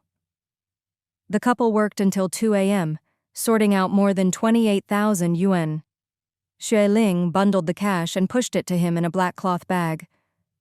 "Take your ID tomorrow and open a bank account. Put this in your name." Cheng Tianyuan raised an eyebrow. "Why? Let's just put it all in your account." "No," Xue Ling explained. "There's a saying in English. Don't put all your eggs in one basket. You keep some, I keep some. If anything ever happens, we'll still have hope." Cheng Tianyuan chuckled. "You always have a reason." Xue Ling washed up and lay down on the bed, falling asleep before she could even take off her clothes. Cheng Tianyuan put the money away and turned to see she was already asleep, her face thinner and pale, and his heart ached. She'd been sleeping and eating little, spinning like a top. He did his best to help, but couldn't do it all alone. Luckily, their hard work paid off. They'd made a big profit. Cheng Tianyuan looked at her, unable to hide his smile. A year ago, he was running between the supply depot and the docks, sometimes not seeing a piece of meat for days, saving every penny. Since marrying her, he'd seen hundreds, even thousands of yuan. His parents said they were a 1,000 yuan household. But in truth, they were a 10,000 yuan household. Over 100,000. A year ago, even if a god of wealth had told him, he wouldn't have believed it. In the past half year, they'd paid off all debts, his father got a prosthetic and was getting healthier, and he'd become a partner in a shop, earning dozens of yuan a day. And all of it was thanks to the woman before him. His little wife was his lucky star, the family's god of wealth. He let out a gentle sigh and kissed her forehead. The next morning, Xue Ling woke up around 10. Cheng Tianyuan had just come back, his hair wet from the spring rain. I just got back from the bank after depositing the money. Xue Ling quickly got him a towel and poured him a cup of hot water. He drank it in one go, then started tidying up the clothing shop. The shop was a mess of boxes and sacks after all the sales, and they'd had no time to clean. Mom left you a bowl of millet porridge in the kitchen. Go eat. Xue Ling agreed, ate, then checked the shop and saw it was busy. Chen Min was doing the accounts, saying quietly, "Some factories are hiring new workers. These are all newcomers, buying daily necessities." Chen Lan was helping customers, while Liu Ying, Cheng Muhai, and Ahu's mother were packing. Xue Ling was happy to see Dajiale running smoothly. Back at the clothing shop, Cheng Tianyuan was mopping the floor. "Wife, I put your closed for now sign back on the door. Take a break for a while. Tonight I'll take you back to the rental. We haven't been home in days." Xue Ling agreed, cleaned her desk, and took out her dictionary to work on her English column. "I've been so busy lately. Last time I rushed to the newspaper to hand in my draft, I almost left out a section. Luckily, editor Lin caught it, or it would have been a big mess." Cheng Tianyuan remembered how she'd rushed home after midnight, barely had time to shower, and still worked on her column, and his heart ached. "Wife, hasn't the paper hired anyone new yet? Maybe you should quit that part-time job." While writing, Xue Ling explained without looking up. "They still haven't found anyone, but Director Liu doesn't seem interested in hiring either." Cheng Tianyuan was surprised. "Why? Isn't he in a hurry to fill the position?" Xue Ling chuckled softly. "If he hires someone new, he'll have to pay them 200 a month. I do the part-time work well, and I'm experienced, but I only cost 100 a month. Before, they had me do more work to make the most of their manpower. Hiring another person would be the same logic." Cheng Tianyuan frowned. "So they plan to just drag it out?" Xue Ling replied, "It's fine. I'll keep going as long as I can. If I get too busy, I'll talk to them. We all get along well, and unless it's absolutely necessary, there's no need to fall out." Her colleagues at the newspaper were all locals with wide connections in the county. She and Cheng Tianyuan were outsiders, so sometimes they needed help from those connections. "The more friends you have, the more options you have. We shouldn't be too calculating. There are benefits to this. In a few days, when I hand in my draft, I'll bring some fruit for everyone." Cheng Tianyuan smiled gently. "I'm fine with whatever, as long as you don't get too tired." Xue Ling shook her head. "The stock is all sold, so I'm going to rest for a while. Other than translation and my little column, I don't want to be busy for now. If Dad sends any seconds, I'll just put them in the shop and sell them slowly. No rush." The last batch of spring clothes had to be sold quickly to turn over the money, and because spring was already here, timing was everything. "My dad says they're making autumn clothes now, and next they'll make winter clothes for summer. We can wait and sell slowly." That afternoon, she called her father's office. "Dad, our whole family worked hard for over a month, plus 4 helpers and a driver, and finally sold all the clothes." Her father smiled. "How much did you sell them for? 10 yuan?" "No, 7, Xue Ling explained. "They were all for young women and just spring styles, so I had to use low prices to attract more buyers." Her father nodded. "You still made a good profit." Xue Ling laughed. "It's all right. Not a huge amount, just enough to buy a few houses." Her father seemed satisfied. Young people should be like this. Don't think that just because you've made a little money, you're suddenly above everyone else. That kind of thinking will only hold you back, or even make you regress. Xue Ling immediately said, "Of course not. Making 100,000 or so is nothing. I'm aiming for 1 million, 10 million, even 100 million in the future." "Big talk," her father laughed. "A little success and you're already boasting. It's good to have confidence, but don't get arrogant." "No way," Xue Ling giggled. "I'm just setting long-term goals." Her father was pleased. "There's not much in the warehouse now. When there are 7 or 8 boxes, I'll send them to you. Rest for now, and if you see a good apartment, buy 2. Make Muhai and his wife happy. We need our own place. Can't keep renting forever." "Okay," Xue Ling replied. "There's a nice new development nearby with a view of the river and fields. A friend said it'll go on sale next week. Yuan Ge and I will go check it out." That evening, Cheng Tianyuan took Xue Ling out to eat. After dinner, they strolled back to their rental. They hadn't been back in a month, and the place was dusty except for the covered bed. They wiped things down and mopped the floor, working for over an hour before it was finally clean. "Wife, the hot water's ready. You go shower first." "Okay, there's a lot of hot water.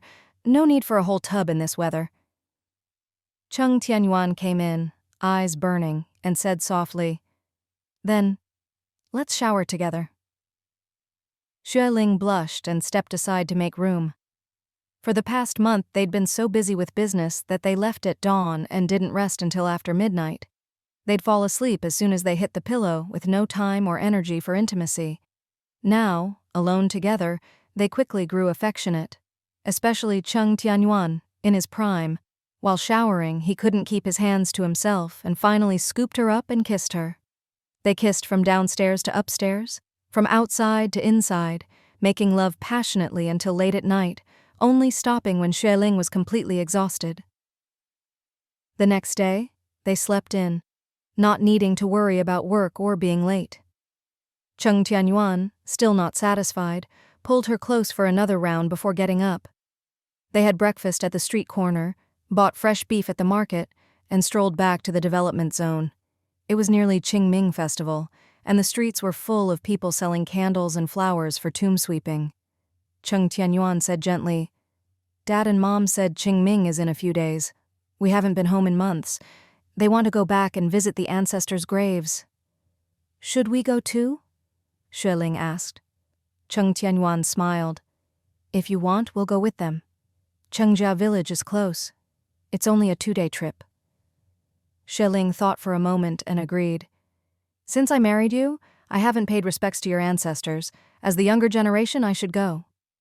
Cheng Tianyuan smiled dotingly. "All right, we'll all go together." Speaking of travel, Xue Ling was tempted. "Yuan Ge, let's find a chance to learn to drive." At this time, all cars were manual, not like today's automatics. But Xue Ling had learned to drive trucks before, so she was familiar with manuals. She just needed a reason to show off her skills. Cheng Tianyuan had always wanted to learn, so he agreed right away.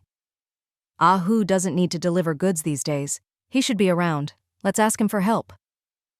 Back at the development zone, Xue Ling took the beef to the kitchen for her mother-in-law to make braised beef.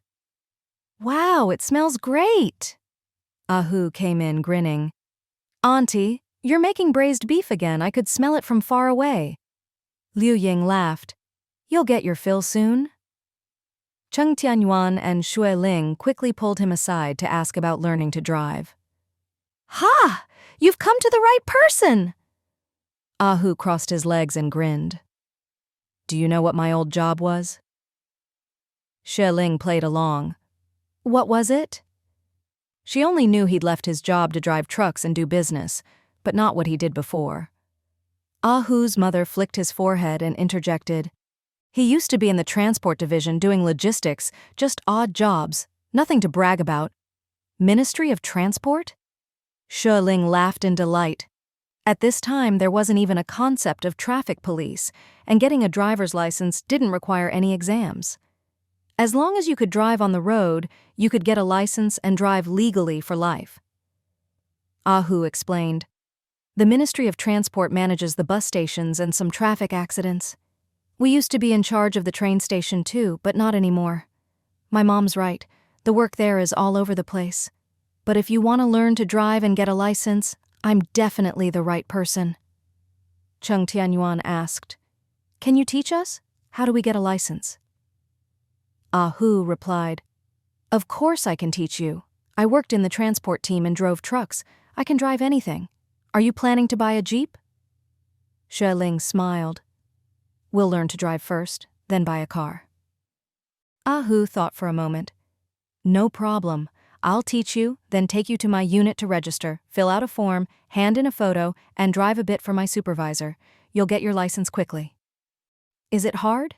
Xue Ling asked. Not at all. Hu patted his chest. Driving is just a few basic skills. Once you get the hang of it and stay calm and careful, you'll pick it up fast. Xue Ling wasn't worried and pressed. I mean, is it hard to get the license? Even easier. Hu grinned. With my help, you'll get it in no time, but you have to drive well, really learn it. Driving is dangerous if you're careless. If something happens, you could hurt yourself or others. Cheng Tianyuan nodded. Makes sense. Hu added, Sis-in-law, there aren't many cars in Rongcheng, mostly trucks. If you want to buy a car, you'll have to go to the provincial capital. I hear you have to order one, and if you're lucky, you'll get it in a month. If not, you might wait several months. Xue Ling was used to driving sedans, but with their current situation and the roads in Rongcheng, a sedan wasn't practical. I plan to buy a Jeep, taller, and we can use it to carry goods sometimes. Hu agreed. Yes, a Jeep is good. Suits you both. Hearing them talk about learning to drive and buying a car, Cheng Muhai was both excited and worried.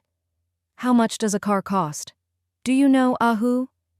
Hu held up 3 thick fingers. At least this much. Cheng Muhai guessed. 3,000? That much? Hu rolled his eyes and patted his shoulder.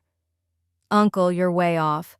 A Jeep costs at least 30,000, plus purchase tax and approvals, at least 35,000 in total.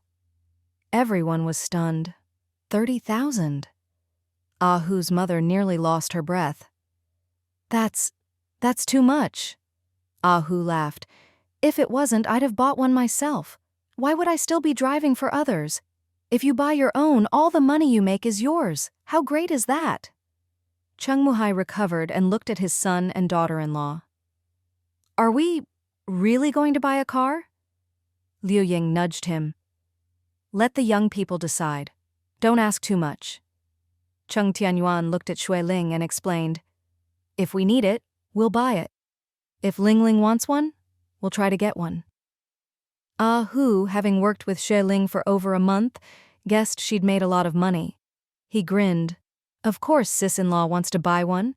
First, it's convenient. Second, it can help make money. With a car, you can go anywhere. No need to hire a driver. If she didn't want to buy, why learn to drive? Everyone looked at Xue Ling. She smiled and stood tall. Yes, I plan to buy a car. Hu was excited. I'll help you. I even have the number for a big dealership in the provincial capital. I know this stuff. If you want to buy, I'll order it for you. Thanks, Hu. No need. I just want more braised beef later. Smells amazing. Ha! After dinner, Hu took the couple out to learn to drive. Xue Ling already had experience, so she picked it up easily. Driving is like riding a bike. Once you've learned, you never really forget. Hu was amazed. Sis-in-law, you don't need lessons. You drive like a pro. Even better than me. Xue Ling laughed. My family had a car, and I watched my dad drive. I learned a bit from friends in school. Hu finally believed her. That explains it? Most people take weeks just to get the gears right. No wonder you're so good. Cheng Tianyuan had never driven before. Even though he was smart and worked hard, he still struggled. I'm totally lost. Hu encouraged him. For your first day, you're doing great. The couple practiced until evening, then returned to Dajiale, and Hu stayed for dinner. It was just after the workers got off, and the shop quickly filled up. Chen Min and Chen Lan were busy. As soon as they walked in, they helped out. Chen Min explained happily, 2 more factories are hiring, so business is picking up again. Cheng Tianyuan reassured him. Business always has ups and downs. When there are more workers, maybe we can get more goods to sell. What else can we sell? Chen Min said. The workers live in dorms. Besides daily necessities, there's not much else. Cheng Tianyuan smiled. But everyone needs to eat. We can't run a restaurant, but we could sell snacks, cakes, and pastries.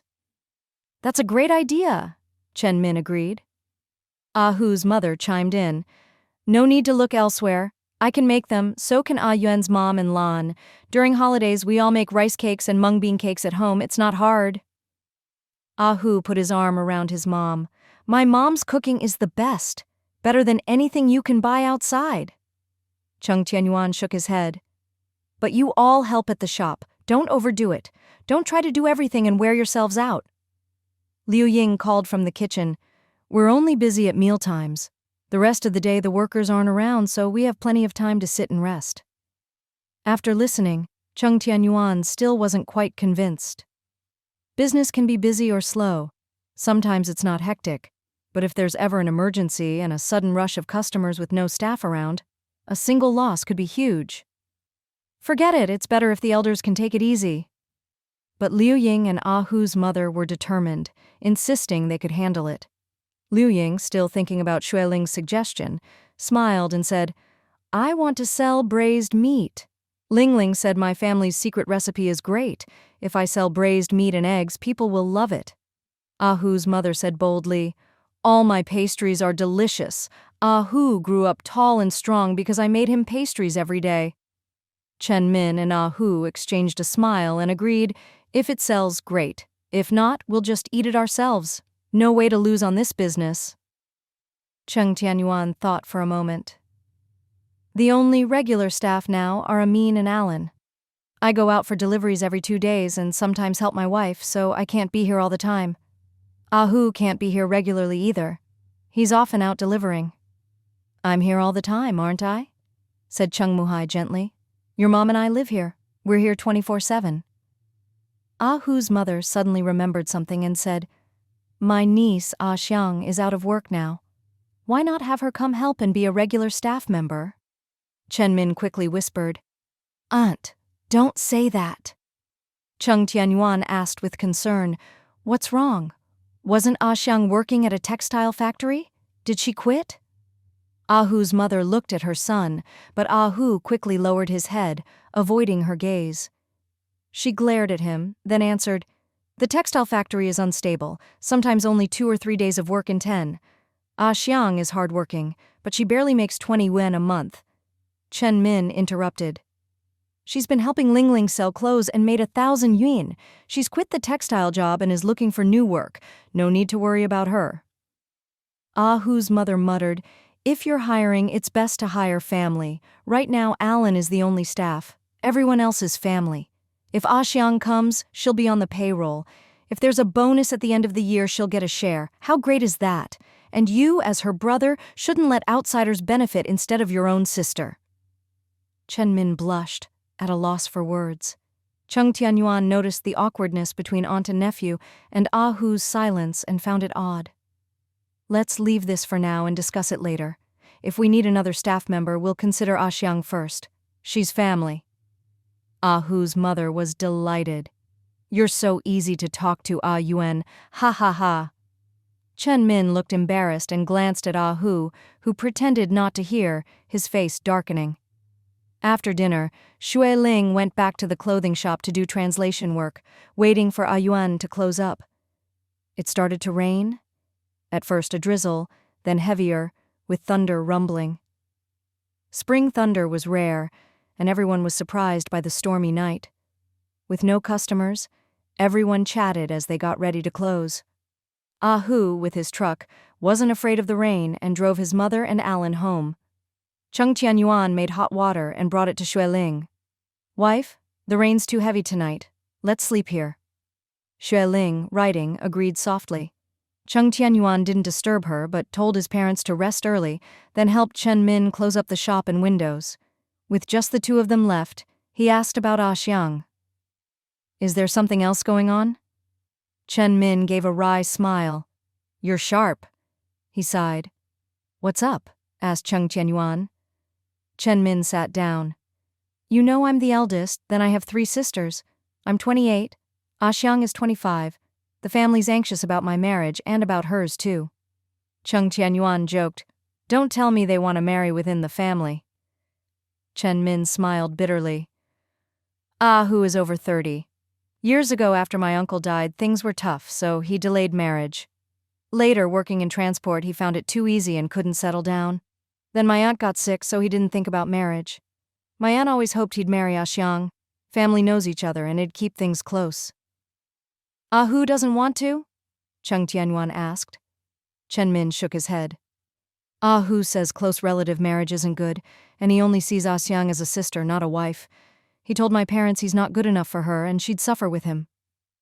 What about Xiang? Asked Cheng Tianyuan. She's always gone along with the family. When my aunt asked if she'd marry her cousin, she shyly said yes, but Ah Hu doesn't want to. He trusted his cousin, who was responsible and capable, a great brother-in-law, but he knew forced marriages never work. Cheng Tianyuan was quiet for a moment. Close relative marriage isn't good. Those old customs are outdated. Trying to keep things in the family isn't right. Chen Min nodded. So, until Ah Hu finds someone or my sister marries, we'll keep them apart, so my aunt doesn't meddle. I guarantee if Xiang comes here, Ah Hu won't want to come. All right, Cheng Tianyuan agreed.